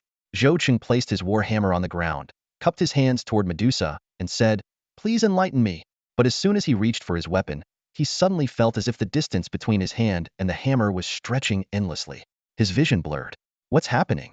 This was Zhou Cheng's final thought before losing consciousness. His body flew out of the ring like a kite with a broken string. By the time everyone looked back, Medusa was no longer on the stage. She had already returned to Shen Lang's side, as if she had never left. The audience erupted into chatter. What just happened? Did you see that? See what? I blinked, and suddenly the stage was empty. So, who won? Are you blind? Didn't you see Zhou Cheng being carried off? That was insane. Zhou Cheng didn't even get a chance to make a move. These two women are no joke. No wonder they earned the highest privileges in the rookie camp. They're the real deal. I was just thinking of giving it a shot myself, but forget it. I don't want to embarrass myself. What's there to be afraid of? There are still two guys left. Why not try them? Try? More like die. One's out for blood, and the other guy, the one with the doe's always smiling. But that smile gives me chills. And his dog? It looks creepy as hell. Who knows what kind of beast it really is? Amid the heated discussions, another person stepped forward and jumped onto the stage. Li Mingyu, challenged Bear Trouble. Li Mingyu, standing at just about 1.6 meters tall, was noticeably dwarfed by Shen Lang, whose height approached 1.9 meters. The stark contrast in their stature became even more pronounced the moment Shen Lang stepped onto the arena with Xiao He by his side. To be honest, Shen Lang found it hard to muster any enthusiasm for this rookie-level duel. However, since he had joined the rookie camp and been granted the highest authority by the Dragon Blood War god, Chu Jinhua, it would seem ungrateful to act aloof or dismissive. This privilege had already saved him considerable trouble, and now this challenge presented itself as an opportunity to settle future issues in one fell swoop. After all, Shen Lang was on a completely different level from these rookies. This duel could serve as a demonstration to the newcomers that some gaps simply cannot be bridged. Besides, Shen Lang was still in the dark about the exact benefits Chu Jinhua had mentioned. The colonel had just hinted that the top 10 participants in the post-challenge ranking competition would gain access to a unique dungeon exclusive to the rookie camp. Shen Lang suspected that the so-called benefits were hidden within this dungeon. Opting out of the duel and missing his chance to rank in the top 10 would only leave him at a disadvantage. Standing in the arena, Shen Lang maintained his usual harmless and easygoing smile. Beside him, Xiao Hai, three-headed hellhound god beast, rated at 10 stars, cut a rather pitiful figure. Having to accompany his master to fight rookies was probably the most humiliating moment for such a powerful creature. Xiao He drooped his ears, his eyes filled with visible disdain. Yet, the crowd's focus was entirely on Shen Lang, sparing the massive beast from much attention. After all, in this age of career transformations, seeing a doger, even a mouse the size of an elephant, was no longer shocking. Li Mingyu scrutinized Shen Lang carefully before speaking. Miss Yihong, you already tried to dissuade another guy earlier, and now I'll try to persuade you. I transitioned into my profession just last year, and this year, I was lucky enough to complete my second career transformation. That's how I earned a recommendation to the War God Camp Reserves. I'm currently at the peak of the 2-star level and on the verge of advancing to 3 stars. With my current strength, even many 3-star professionals might not be able to defeat me. He paused briefly, then continued. Although you've been granted the highest authority, which suggests your talent is exceptional, I'd guess you're only at the peak of 1-star level at the moment. With the level suppression in play, there's no way you can beat me. Why not admit defeat? That way, no one will accuse me of bullying someone weaker. Li Mingyu's words caused a stir among the surrounding rookies. Another dual profession individual, following Yi Hongyu? This revelation left many astonished. Shen Lang, too, was slightly surprised, though he had his own perspective on secondary professions. His second career transformation task had required him to slay a 5-star god beast boss, a difficulty that directly reflected the strength of his profession. As the world's only Beast Tamer, the challenge he faced was naturally incomparable to that of an ordinary secondary profession. In general, the stronger one's primary profession, the more powerful their awakened secondary profession would be. Li Mingyu's ability to awaken a secondary profession certainly placed him above most professionals. Being recommended to the War God Camp Reserves further attested to his impressive capabilities. But to Shen Lang, this level of strength was still far from being a threat. In response to Li Mingyu's offer to concede, Shen Lang's smile remained unchanged. He replied casually, "Come on, if I admit defeat, wouldn't that be an embarrassment to the rookie camp? After all, this highest authority I have, it was granted to me by the rookie camp itself." Li Mingyu's eyes flickered with a trace of surprise upon hearing those words. He didn't say much, but instead let a crimson robe materialize over his body in an instant. It was a dazzling red piece of perfect-grade equipment, immediately stirring a wave of excitement among the surrounding trainees. For these one-star early or mid-level professionals, such gear was nothing short of a divine artifact. This is the equipment I earned after completing my second profession advancement quest, Li Mingyu declared while summoning a green fine-quality staff. A hint of pride colored his tone as he continued, if you want to admit defeat, then be ready. All right, you be careful too, Shen Lang began to respond politely, but he quickly noticed that Xiao He had already disappeared from his side. Shaking his head, he muttered softly, forget it, there's no point in saying more. Li Mingyu probably won't even have the chance to hear it. Then he added under his breath, Xiao He, don't hurt him. With that, he turned and started walking off the stage. In Shen Lang's eyes, this fight wasn't worth watching at all. If Xiao He couldn't handle someone who wasn't even at 3 stars, then tonight's dinner might as well feature dog meat hot pot. Just as Li Mingyu was about to unleash his skill, his vision abruptly plunged into darkness. Before he could process it, a paw larger than his own hand appeared before him, transitioning from blurry to sharply clear.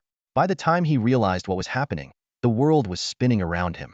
A stinging pain spread across his face before everything went black. With a loud thud, Li Mingyu landed heavily off the stage, unconscious on the spot. The medics from the novice camp promptly rushed forward to carry him away. The entire scene unfolded so quickly it felt surreal, just like when Medusa had defeated Zhou Cheng earlier. The spectators hadn't even registered that the fight had started before it was already over. Absolutely zero entertainment value. Someone in the audience grumbled, still reeling from the shock. Meanwhile, Xiao He, having sent Li Mingyu flying, turned to bare his teeth menacingly at the crowd as if issuing a challenge. Xiao He, what are you doing? Stop scaring people. Shen Lang's reprimand rang out. Only then did Xiao He withdraw his aura, lift his tail proudly, and strut off the stage with an air of smug self-importance. The colonel overseeing the match glanced at Shen Lang and Xiao He before announcing Shen Lang as the winner. Although he was a near 6-star professional himself, the colonel couldn't hide his astonishment. Both Xiao He and Medusa's performances had left him utterly stunned. Even with his nearly 6-star strength, he had only caught a fleeting blur before Zhou Cheng and Li Mingyu were defeated. Could it be that these two rookies are even stronger than me? And to think the chief of staff designated them with the highest level clearance, isn't this a bit too extraordinary? The colonel pondered silently, his thoughts swirling with disbelief. As the instructor of the rookie camp, the lieutenant colonel naturally wouldn't personally step into the ring to spar with Shen Lang and the others. Suppressing his astonishment, he announced the continuation of the challenge matches. After Zhou Cheng and Li Mingyu led the way, several self-proclaimed skilled professionals stepped forward to challenge Shen Lang, Medusa, and Qiu Tianyi. Even Yi Hongyu, after revealing her power level, attracted a few challengers, though it seemed more like an excuse to admire her beauty. The outcomes of these challenges were predictable. Those who challenged Shen Lang couldn't escape the fate of being taken down by a single strike from Xiao He. They barely stepped onto the stage before being forced off. Those who faced Medusa met a similar fate to Zhou Cheng, being swiftly and decisively defeated. Some were even knocked unconscious before they could concede. Yi Hongyu, on the other hand, was relatively gentle, leaving her opponents with their hair standing on end and bodies charred from her electric attacks. As for Qiu Tianyi, perhaps spurred on by Medusa and Shen Lang, he fought with remarkable ferocity, ending his matches in just a few moves. From Shen Lang's perspective, Qiu Tianyi was indeed quite formidable, at least on par with Yi Hongyu. Compared to Li Mingyu, the gap between a dual-class professional and the others was evident. However, the chasm between Qiu Tianyi and Shen Lang was even more insurmountable. Neither Qiu Tianyi nor anyone else present could likely withstand even a single claw from Xiao He. Even the lieutenant colonel might manage to endure one strike, but a few more would undoubtedly bring him down. By the end of the morning's challenge matches, the strength of Shen Lang and his team was fully acknowledged by everyone. After a short lunch break, the ranking matches began in the afternoon. With Shen Lang's group already holding the highest authority, effectively securing the top 4 spots, the remaining 3,000 to 4,000 professionals could only vie for ranks 5 through 10. Chief of Staff Huang Lin returned to oversee the afternoon's ranking matches, requiring everyone's attendance. While Shen Lang and his team felt the proceedings were akin to chickens pecking at each other, they stayed to observe. With multiple smaller arenas running simultaneously, the matches progressed quickly, and by around 4 p.m., the 5th through 10th places were finalized. The 5th place went to Li Namin, a slightly plump woman and a hidden class swordmaster. Her swordsmanship was exceptional, with few able to withstand her 3 strikes. She had previously faced Qiu Tianyi and, though defeated, earned respect for her impressive performance. The 6th place was claimed by Shen Huan, a baby-faced man sharing Shen Lang's surname. As a hidden class druid and a balanced fighter, he was the only one able to endure 3 strikes from Li Namin. The 7th through 10th places were slightly weaker but not far behind in skill. Next came the most anticipated segment, the ranking matches among Shen Lang's group. Not only were the participants curious, but even Huang Lin and the other officers watched with great interest. Huang Lin glanced at the four and said, I assume I don't need to arrange this for you. Decide among yourselves how you'd like to proceed. Got it. Qiu Tianyi responded first, his gaze landing on Shen Lang. How about we two men go first? Sure. Shen Lang agreed without hesitation. After all, he would have to fight sooner or later. Please. Qiu Tianyi gestured politely. Shen Lang nodded in acknowledgement and stepped onto the stage, with Xiao He following close behind. Moments later, Qiu Tianyi also ascended the arena, standing face to face with Shen Lang. Qiu Tianyi quickly noticed that Shen Lang's attitude toward him was identical to the way he treated Li Mingyu earlier, not even sparing him a proper glance. This stirred a hint of displeasure in Qiu Tianyi's heart, and his brows furrowed slightly. We're both top-ranked members of the rookie camp, Qiu Tianyi mused to himself. Sure, Shen Lang is stronger than most, just like I am stronger than most. But now that we're on the same level, what gives him the right to look down on me like this? With a cold sneer, Qiu Tianyi resolved to teach this arrogant guy a lesson. I'll show him that there's always someone better, always a higher mountain to climb. In truth, Qiu Tianyi had immense confidence in his own abilities. Among the 4 top-ranked members of the rookie camp, he considered Yi Hongyu, the dual-class 3-star talent, to be his greatest rival. As for Medusa and Shen Lang, he figured they were unlikely to pose much of a challenge. Xiong, are you ready? Qiu Tianyi asked, his tone dripping with provocation. Shen Lang paused for a moment before responding. If you don't make a move, I might think you're the one who's not ready. Go ahead, anytime. All right. As soon as the words left Qiu Tianyi's mouth, a visible whirlwind erupted around him. Harnessing the power of the wind element, his figure vanished in an instant. The arena was consumed by roaring winds, making it hard for anyone to keep their eyes open, let alone see what was happening. However, for Shen Lang and Xiao He, it was nothing more than a gentle breeze. The supposedly lightning-fast Qiu Tianyi, who moved too quickly for most to track, appeared as slow as a snail in their eyes. Shen Lang was about to instruct Xiao He to act, but what came out instead was a quiet reprimand. Xiao, you, go easy on him, all right? Because just as he spoke, Xiao He had already stepped onto the arena with its 4 hooves. Its movement seemed light and effortless, but the moment its hooves touched the ground, an invisible force rippled outward. The raging winds in the arena came to an abrupt halt, as if someone had pressed a pause button, vanishing without a trace. Qiu Tianyi, who had been moving at high speed, suddenly felt an overwhelming force strike him, causing him to let out a muffled grunt as his figure reappeared midair. Impossible! Qiu Tianyi exclaimed in disbelief, staring at Shen Lang and the unassuming Xiao He by his side. My strength ability, Fury of the Wind, was broken just like that? Qiu Tianyi stared in disbelief, his eyes wide open as he fixed his gaze on Xiao He. The massive black dog, however, responded with an almost human-like smirk of disdain, as if silently mocking him. So much for the roar of the wind, what a joke. This scene left Qiu Tianyi both shocked and forced to re-evaluate the situation before him. He realized that he might have underestimated Xiong Chumo and his beast companion. This could very well be a height-tier beast. Suppressing the turbulent energy within him, Qiu Tianyi struggled to activate his recovery skill. The interruption of his roar of the wind earlier had drained a significant portion of his stamina. He took a deep breath, trying hard to steady his rapid breathing. Shen Lang observed coldly, unimpressed by Qiu Tianyi's ability to barely withstand Xiao He's attack.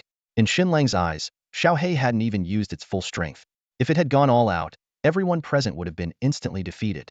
The only reason Qiu Tianyi managed to hold on was because Xiao He had held back. Xiao He, put in a bit more effort, Shen Lang said in a low voice. Xiao He glanced back at its master, immediately shrinking its neck in a guilty manner, as if acknowledging its mistake. Among Shen Lang's 3 beast companions, Xiao He held the lowest rank. It was always envious of Medusa and Shadow, who got to sleep in their master's bed at night. How it longed to be allowed into its master's bed as well. Xiao He turned its gaze back to Qiu Tianyi, its throat emitting a low, menacing growl. A dangerous glint flickered in its eyes. Let's see how strong you really are.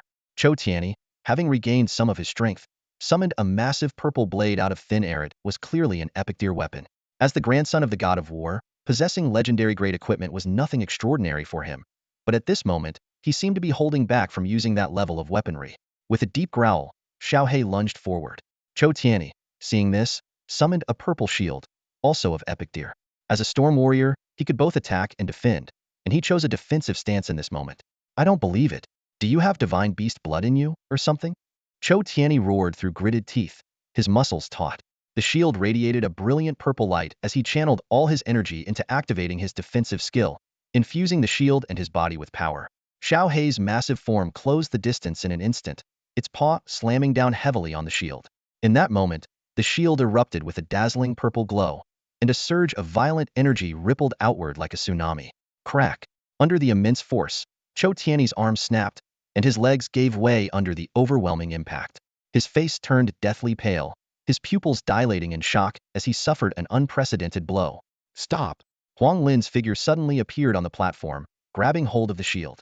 Xiao Hei's ferocious eyes glinted dangerously, and its paw pressed down even harder. Feeling the terrifying force emanating from the shield, Huang Lin was inwardly alarmed. It was all he could do to hold his ground. Xiao Hei, stand down. Shen Lang's voice carried a hint of reprimand. Hearing its master's command, Xiao Hei immediately withdrew its paw and lowered its head, obediently standing by Shen Lang's side.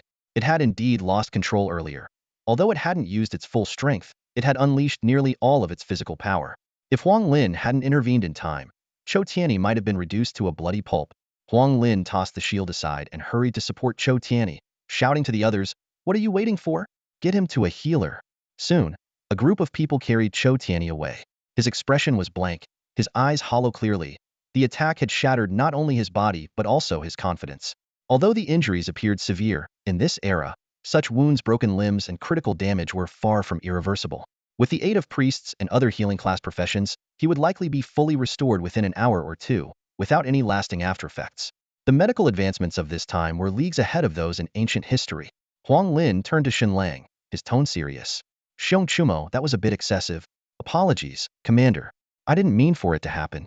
I just told the dog to use a little more force." Shen Lang explained, guilt evident in his voice. It truly hadn't been his intention. Xiao Hei had simply misjudged its own strength. Huang Lin nodded, recognizing that the incident had not been deliberate on Shen Lang's part. The real issue was either that Cho Tiany was too weak, or that Shen Lang's beast companion was far too strong. Undoubtedly, it was the latter. The power of that black dog was astonishing. At that moment, Huang Lin was doing his best to suppress his inner shock. In that brief clash earlier, Xiao Hei had only exerted a fraction of its strength, yet the pressure it generated was overwhelming. The true extent of this beast's power likely surpassed his wildest expectations. Huang Lin truly lived up to his reputation as a 7-star powerhouse. His hidden class, the mighty warrior, gave him extraordinary physical strength and stamina. Yet, the scene that had just unfolded left him deeply shaken. Xiao Hei, the seemingly ordinary large black dog, had matched him blow for blow in a pure contest of strength. Huang Lin's gaze shifted back and forth between Shen Lang and Xiao Hei, his mind racing with thoughts. If Xiao Hei unleashed its full power, combined with the support of a Beast Tamer, its combat ability might far exceed his expectations.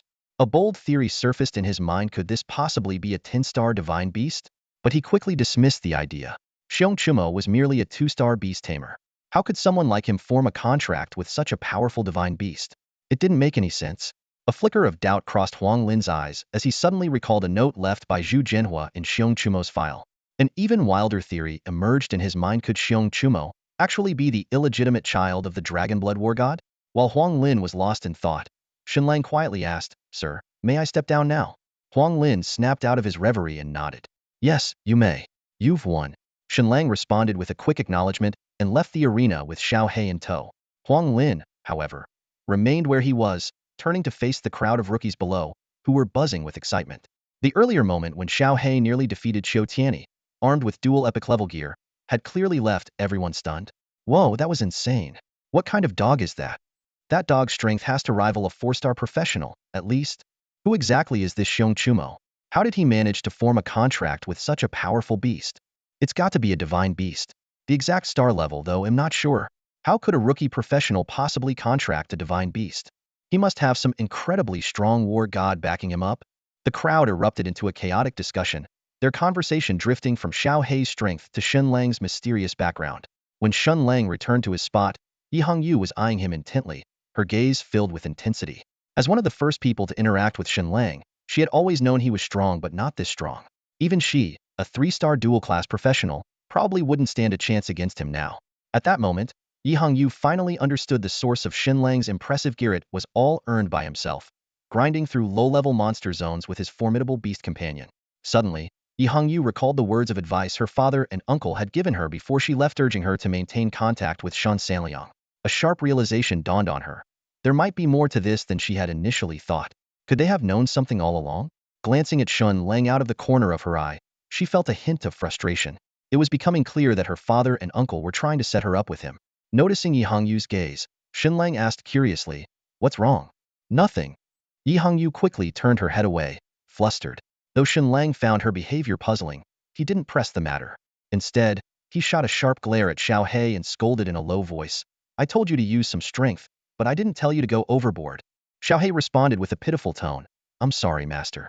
I didn't realize he was so fragile. Xiao He innocently licked his paw, clearly not having used much strength. Shen Lang sighed inwardly, feeling that coming to the rookie camp was truly overkill. Just as he hoped he wouldn't have to face off against any more rookies, Huang Lin's voice interrupted his thoughts. Rookies, I assume you no longer have any doubts about the strength of Bear's arrival? Huang Lin's gaze locked onto Medusa and Yi Hongyu. So, do you still think it's worth competing with him in the ranking matches? Medusa responded without hesitation. Master, I concede. As someone dedicated to protecting her master, there was no way she would fight Shen Lang. Huang Lin then turned to Yi Hongyu. What about you? Although Yi Hongyu had initially wanted to spar with Shen Lang, witnessing the earlier scene had completely extinguished that thought. As a dual-element lightning user, her attack power might surpass Zhou Tianyi's, but when faced with Xiao He's claw, her fate would likely be even worse. I concede as well, Yi Hongyu replied decisively. Huang Lin nodded. In that case, Bear's arrival is officially the champion of this round of the rookie camp. Does anyone have any objections? The crowd collectively shook their heads, terrified of meeting the same fate as Zhou Tianyi. The rookies who had initially provoked Shen Lang felt a wave of relief, silently grateful for Shen Lang and Xiao He's mercy. First place goes to Shen Lang. Zhou Tianyi is temporarily unable to participate, so he's forfeiting and will remain in fourth place, Huang Lin announced. The final match will determine second and third place between the two of you. Medusa and Yi Hongyu both nodded in agreement. Shen Lang leaned in and quietly reminded Medusa, they're all friends, don't be as heavy-handed as Xiao He. Understood, master, Medusa replied before stepping onto the stage. Yi Hongyu struck first, wielding a dark gold staff to summon streaks of lightning that slithered like serpents toward Medusa.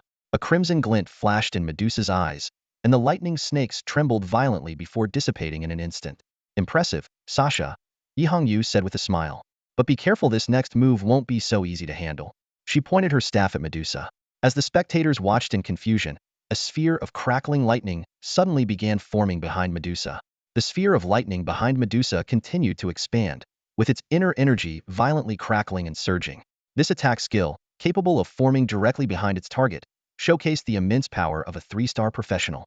The ferocity of the lightning element was such that mere proximity to it could reduce someone to ash. The audience held their breath as they watched, noticing that Sasha seemed oblivious to the danger looming behind her. When the lightning sphere swelled to the size of a basin, it detonated with a deafening roar, unleashing a wild surge of thunder that completely engulfed Medusa. Shen Lang raised an eyebrow slightly but showed no concern for Medusa's safety. What intrigued him was Yi Hongyu's performance. This woman, who outwardly appeared uninterested in professional combat, displayed astonishingly refined techniques. Even more puzzling was her intent behind unleashing such a powerful attack.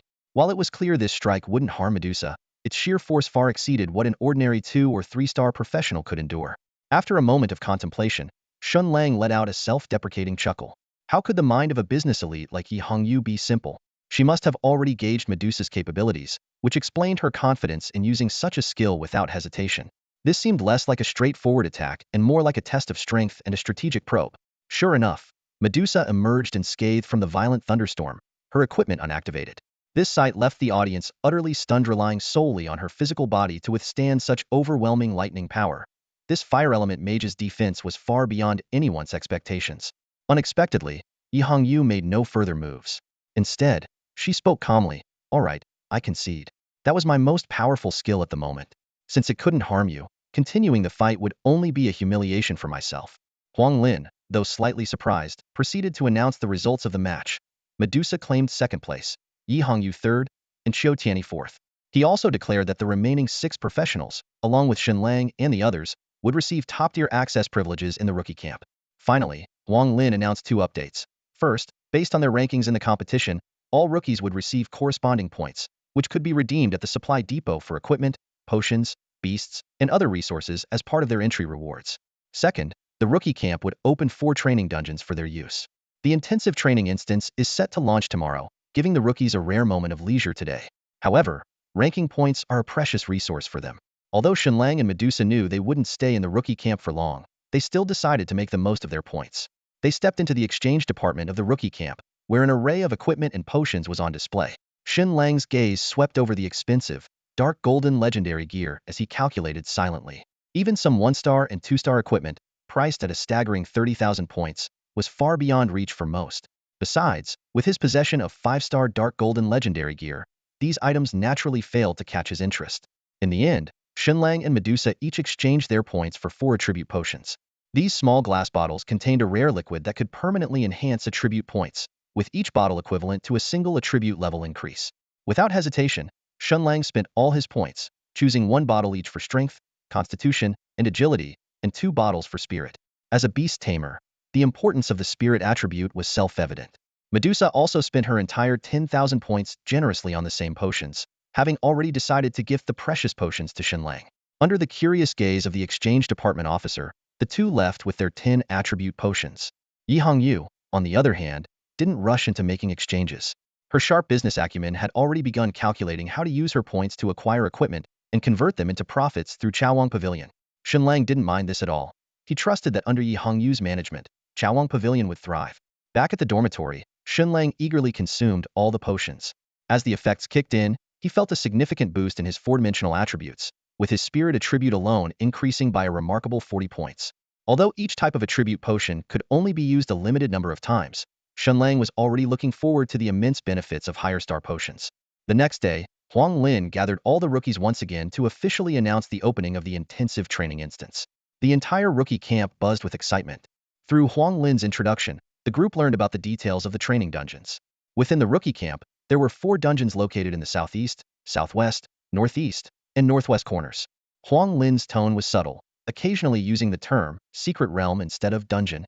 This caught the attention of Shen Lang, Yi Hongyu, and Qiu Tianyi, who exchanged meaningful glances. After receiving treatment, Qiu Tianyi had recovered fully. When he saw Shen Lang again, he displayed no hostility, only leaving the words, "One day, I will defeat you." Shen Lang remained indifferent to this remark. While he acknowledged that Qiu Tianyi could potentially become a 10-star professional in the future, he viewed ordinary 10-star professionals as insignificant. Qiu Tianyi attempted to team up with Shen Lang and the others to discuss the unique aspects of the dungeons, but his proposal was met with a shake of the head. Yi Hongyu suggested that they all remain vigilant, and Qiu Tianyi agreed. He also hinted at the possibility of forming a squad with Shen Lang and the others in the future at the War God camp, though he received no clear response. Shen Lang began to ponder the deeper meaning behind Huang Lin's words. Combining this with Chu Jinhua's earlier hints, he speculated that it might be related to his Beast Tamer profession. He analyzed the difference between dungeons and secret realms, particularly in terms of contracting ferocious beasts. While beasts in dungeons could neither be taken out nor contracted, those in secret realms could. This realization excited Shen Lang. He recalled contracting Xiao He in the fallen secret realm, as well as obtaining the purple-eyed thunder demon and the spirit in other secret realms. Now, he was filled with anticipation for the 4 so-called dungeons in the rookie camp, hoping to uncover surprises within them. As Shen Lang's thoughts wandered, imagining the intriguing beasts he might encounter, Huang Lin continued to explain the details of the 4 dungeons. The rookies around him listened intently, with some sharp-minded individuals already picking up on the hidden implications in Huang Lin's words. However, their guesses were entirely different from Shen Lang's deductions. The atmosphere throughout the training ground was a mix of tension and excitement, as everyone mentally prepared themselves for the challenges ahead. After Huang Lin gave a concise explanation of the 4 dungeons, he immediately activated them. These usually concealed dungeons suddenly revealed themselves, as 4 beams of soft white light expanded slowly in all 4 directions of the rookie camp, resembling wisps of drifting clouds. High in the sky, the clouds cascaded downward like steps, quickly outlining the full contours of the 4 dungeons. Surprisingly, these dungeons were indeed situated above the clouds. In each direction, a massive cloud formation hovered, with a deep, swirling vortex spinning atop each one. It was clear that the dungeons lay beyond these swirling gateways. "All right, you can form your teams and head out," Huang Lin declared decisively. "Oh, and these dungeons don't require a queue. You can enter directly." His words immediately sent the crowd into a frenzy. The rookies quickly began forming teams and choosing their dungeons, with many dashing eagerly toward the 4 directions. Shen Lang, however, remained calm and unhurried. Unlike secret realms where competition for monsters was fierce, the order of entry here offered no real advantage. Yi Hongyu and Qiu Tianyi shared his composure, showing no urgency to rush in. "Should we form a team?" Qiu Tianyi asked after a brief pause, clearly hoping to use this opportunity to strengthen bonds within the group. "No need," Yi Hongyu replied bluntly, turning him down. Seeing this, Qiu Tianyi didn't bother asking Shen Lang and instead headed directly toward one of the dungeons, preparing for a solo challenge. Once Qiu Tianyi had left, Yi Hongyu turned to Shen Lang. Her gaze flickered briefly toward Medusa before she asked, "You're not planning to team up with me, are you?" Then, to Shen Lang's surprise, she added, "Actually, I'd like to team up with you." Her tone carried a subtle edge, as if it were more than just a simple request, perhaps a hint of rivalry between women. Shen Lang chuckled. "These dungeons cap at level 70. For us, forming a team isn't really necessary. Why don't we each take one of the remaining 3 dungeons instead?" Yi Hongyu's enthusiasm visibly deflated, but she managed to find some solace in the fact that Shen Lang didn't choose to team up with Medusa either. That alone was a small victory. Medusa, though reluctant to part from her master, never disobeyed his commands.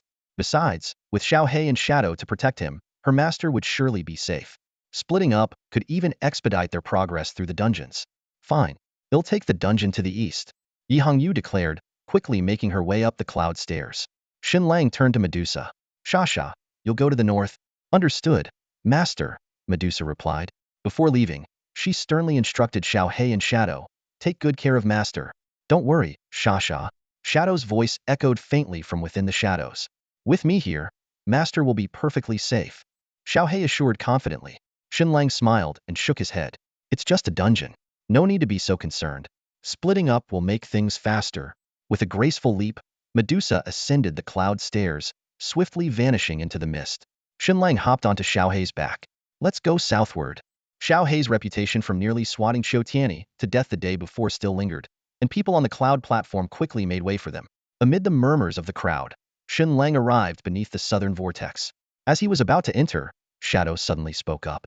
"Master, there's something unsettling about the energy coming from this place." "I feel it too," Xiaohei chimed in. "It's like a natural opposition." Shen Lang furrowed his brow. It was unusual for both of his beasts to react negatively to a dungeon. Still, the energy seemed faint and distant, separated by multiple layers of space. It didn't appear to pose any immediate threat.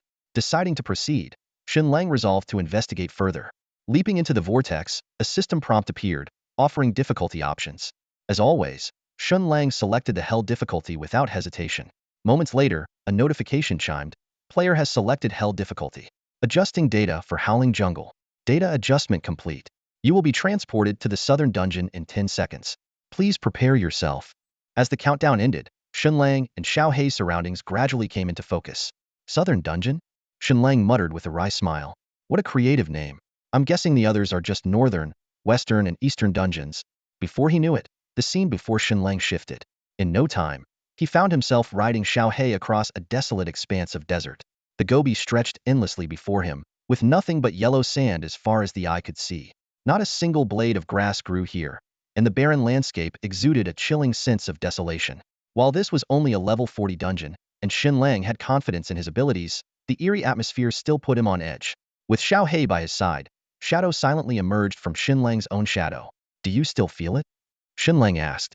Shadow furrowed her delicate brows, her gaze sharp as she scanned their surroundings.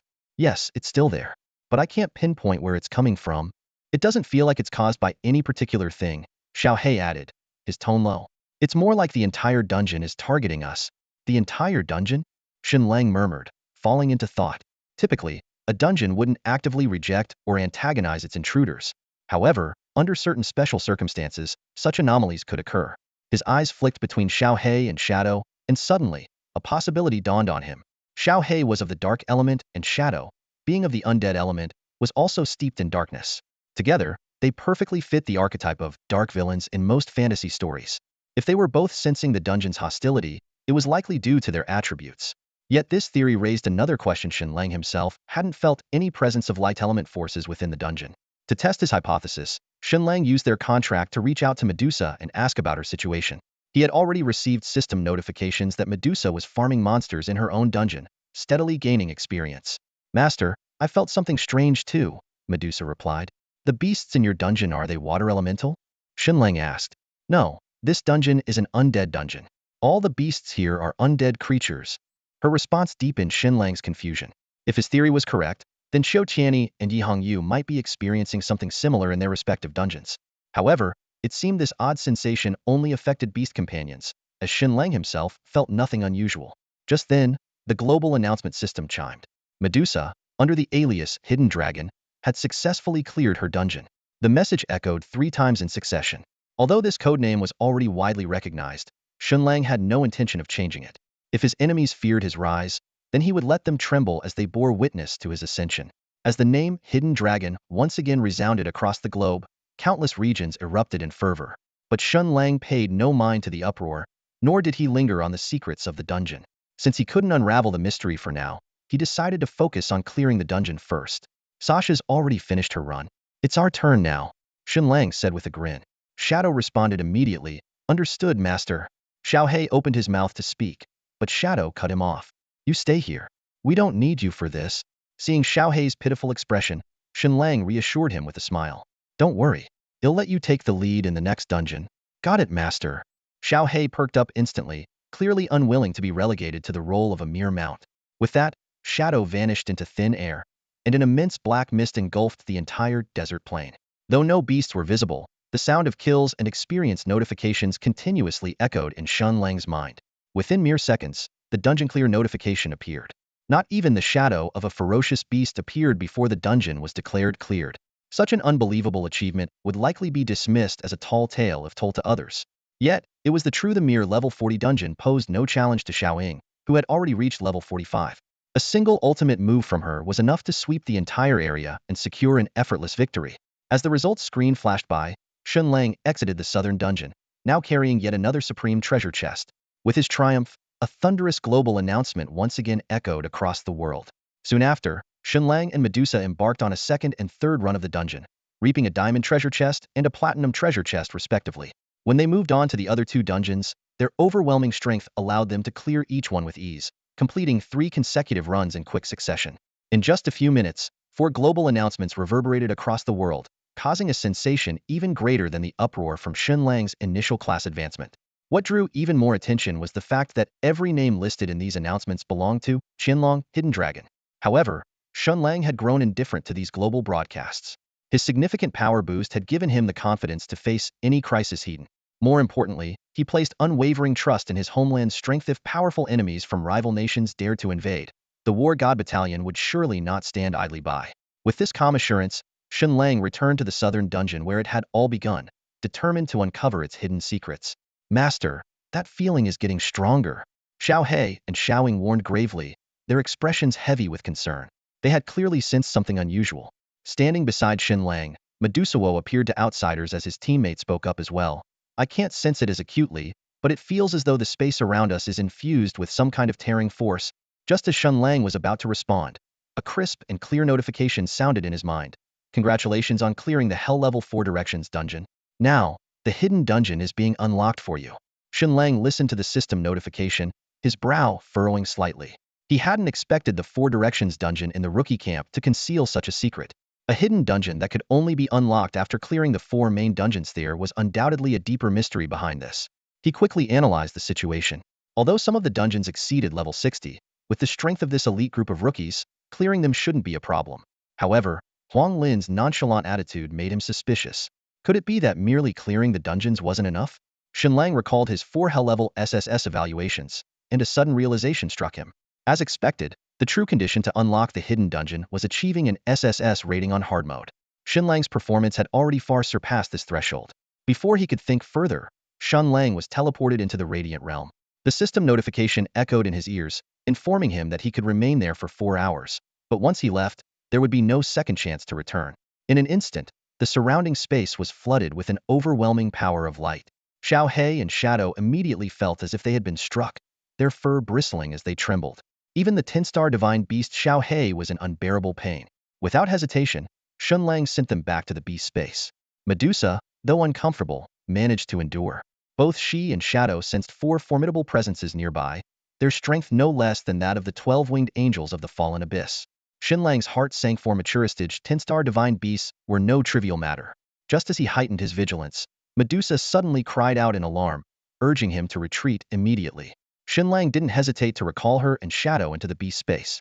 However, when he prepared to leave the Radiant Realm himself, he hesitated. The system's notification replayed clearly in his mind. Once he left, he would forever lose the chance to return. His finger hovered over the exit button, unable to press it. Crisis and opportunity often go hand in hand. Shen Lang was now convinced that the unexpected gain mentioned by Chu Jianhua was very likely hidden within this radiant secret realm. Taking a deep breath, he decisively employed the concealment technique. compressing his aura to an almost imperceptible level. At that moment, a sudden flash of dazzling white light illuminated the sky. It was a tin-winged angel, her entire body cloaked in pure white feathers, emanating a power of light that was thousands of times more intense than the surrounding environment. She gracefully fluttered her 5 pairs of pristine wings, exuding an unparalleled sense of majesty. Despite being an immature light angel, the aura of her divine beast bloodline was enough to make Shen Lang wary of making any rash moves. Holding his breath, Shen Lang calculated silently if the concealment technique failed, he would have to retreat from the secret realm immediately. No treasure, no matter how precious, was worth risking his life for. High above, a hint of confusion crossed the flawless face of the tin-winged angel. Her sharp gaze swept across the area below as she murmured to herself, "Strange. I thought I sensed faint traces of darkness and necromantic energy. Could it have been my imagination?" She carefully scanned her surroundings but found nothing unusual. After all, even other 10-star divine beasts and human powerhouses rarely dare to enter the holy realm. How could a creature of darkness possibly infiltrate? The angel's figure then vanished from sight. However, Shen Lang remained on high alert. His caution was justified, as the angel soon reappeared in the same spot. It was a deliberate tactic of feigned departure meant to lull any intruder into a false sense of security before swiftly catching them off guard. Drawing on his vast experience, Shen Lang did not fall for the ruse. Yet a new threat loomed. His concealment technique had a time limit. Once the technique's duration expired, his presence would inevitably be exposed. That's all for today. Thank you so much for watching. I hope you guys enjoyed. If you wish to have another part of this recap, please give us at least 1,000 likes. Please don't forget to comment and subscribe to our channel for more content like this. Until next time.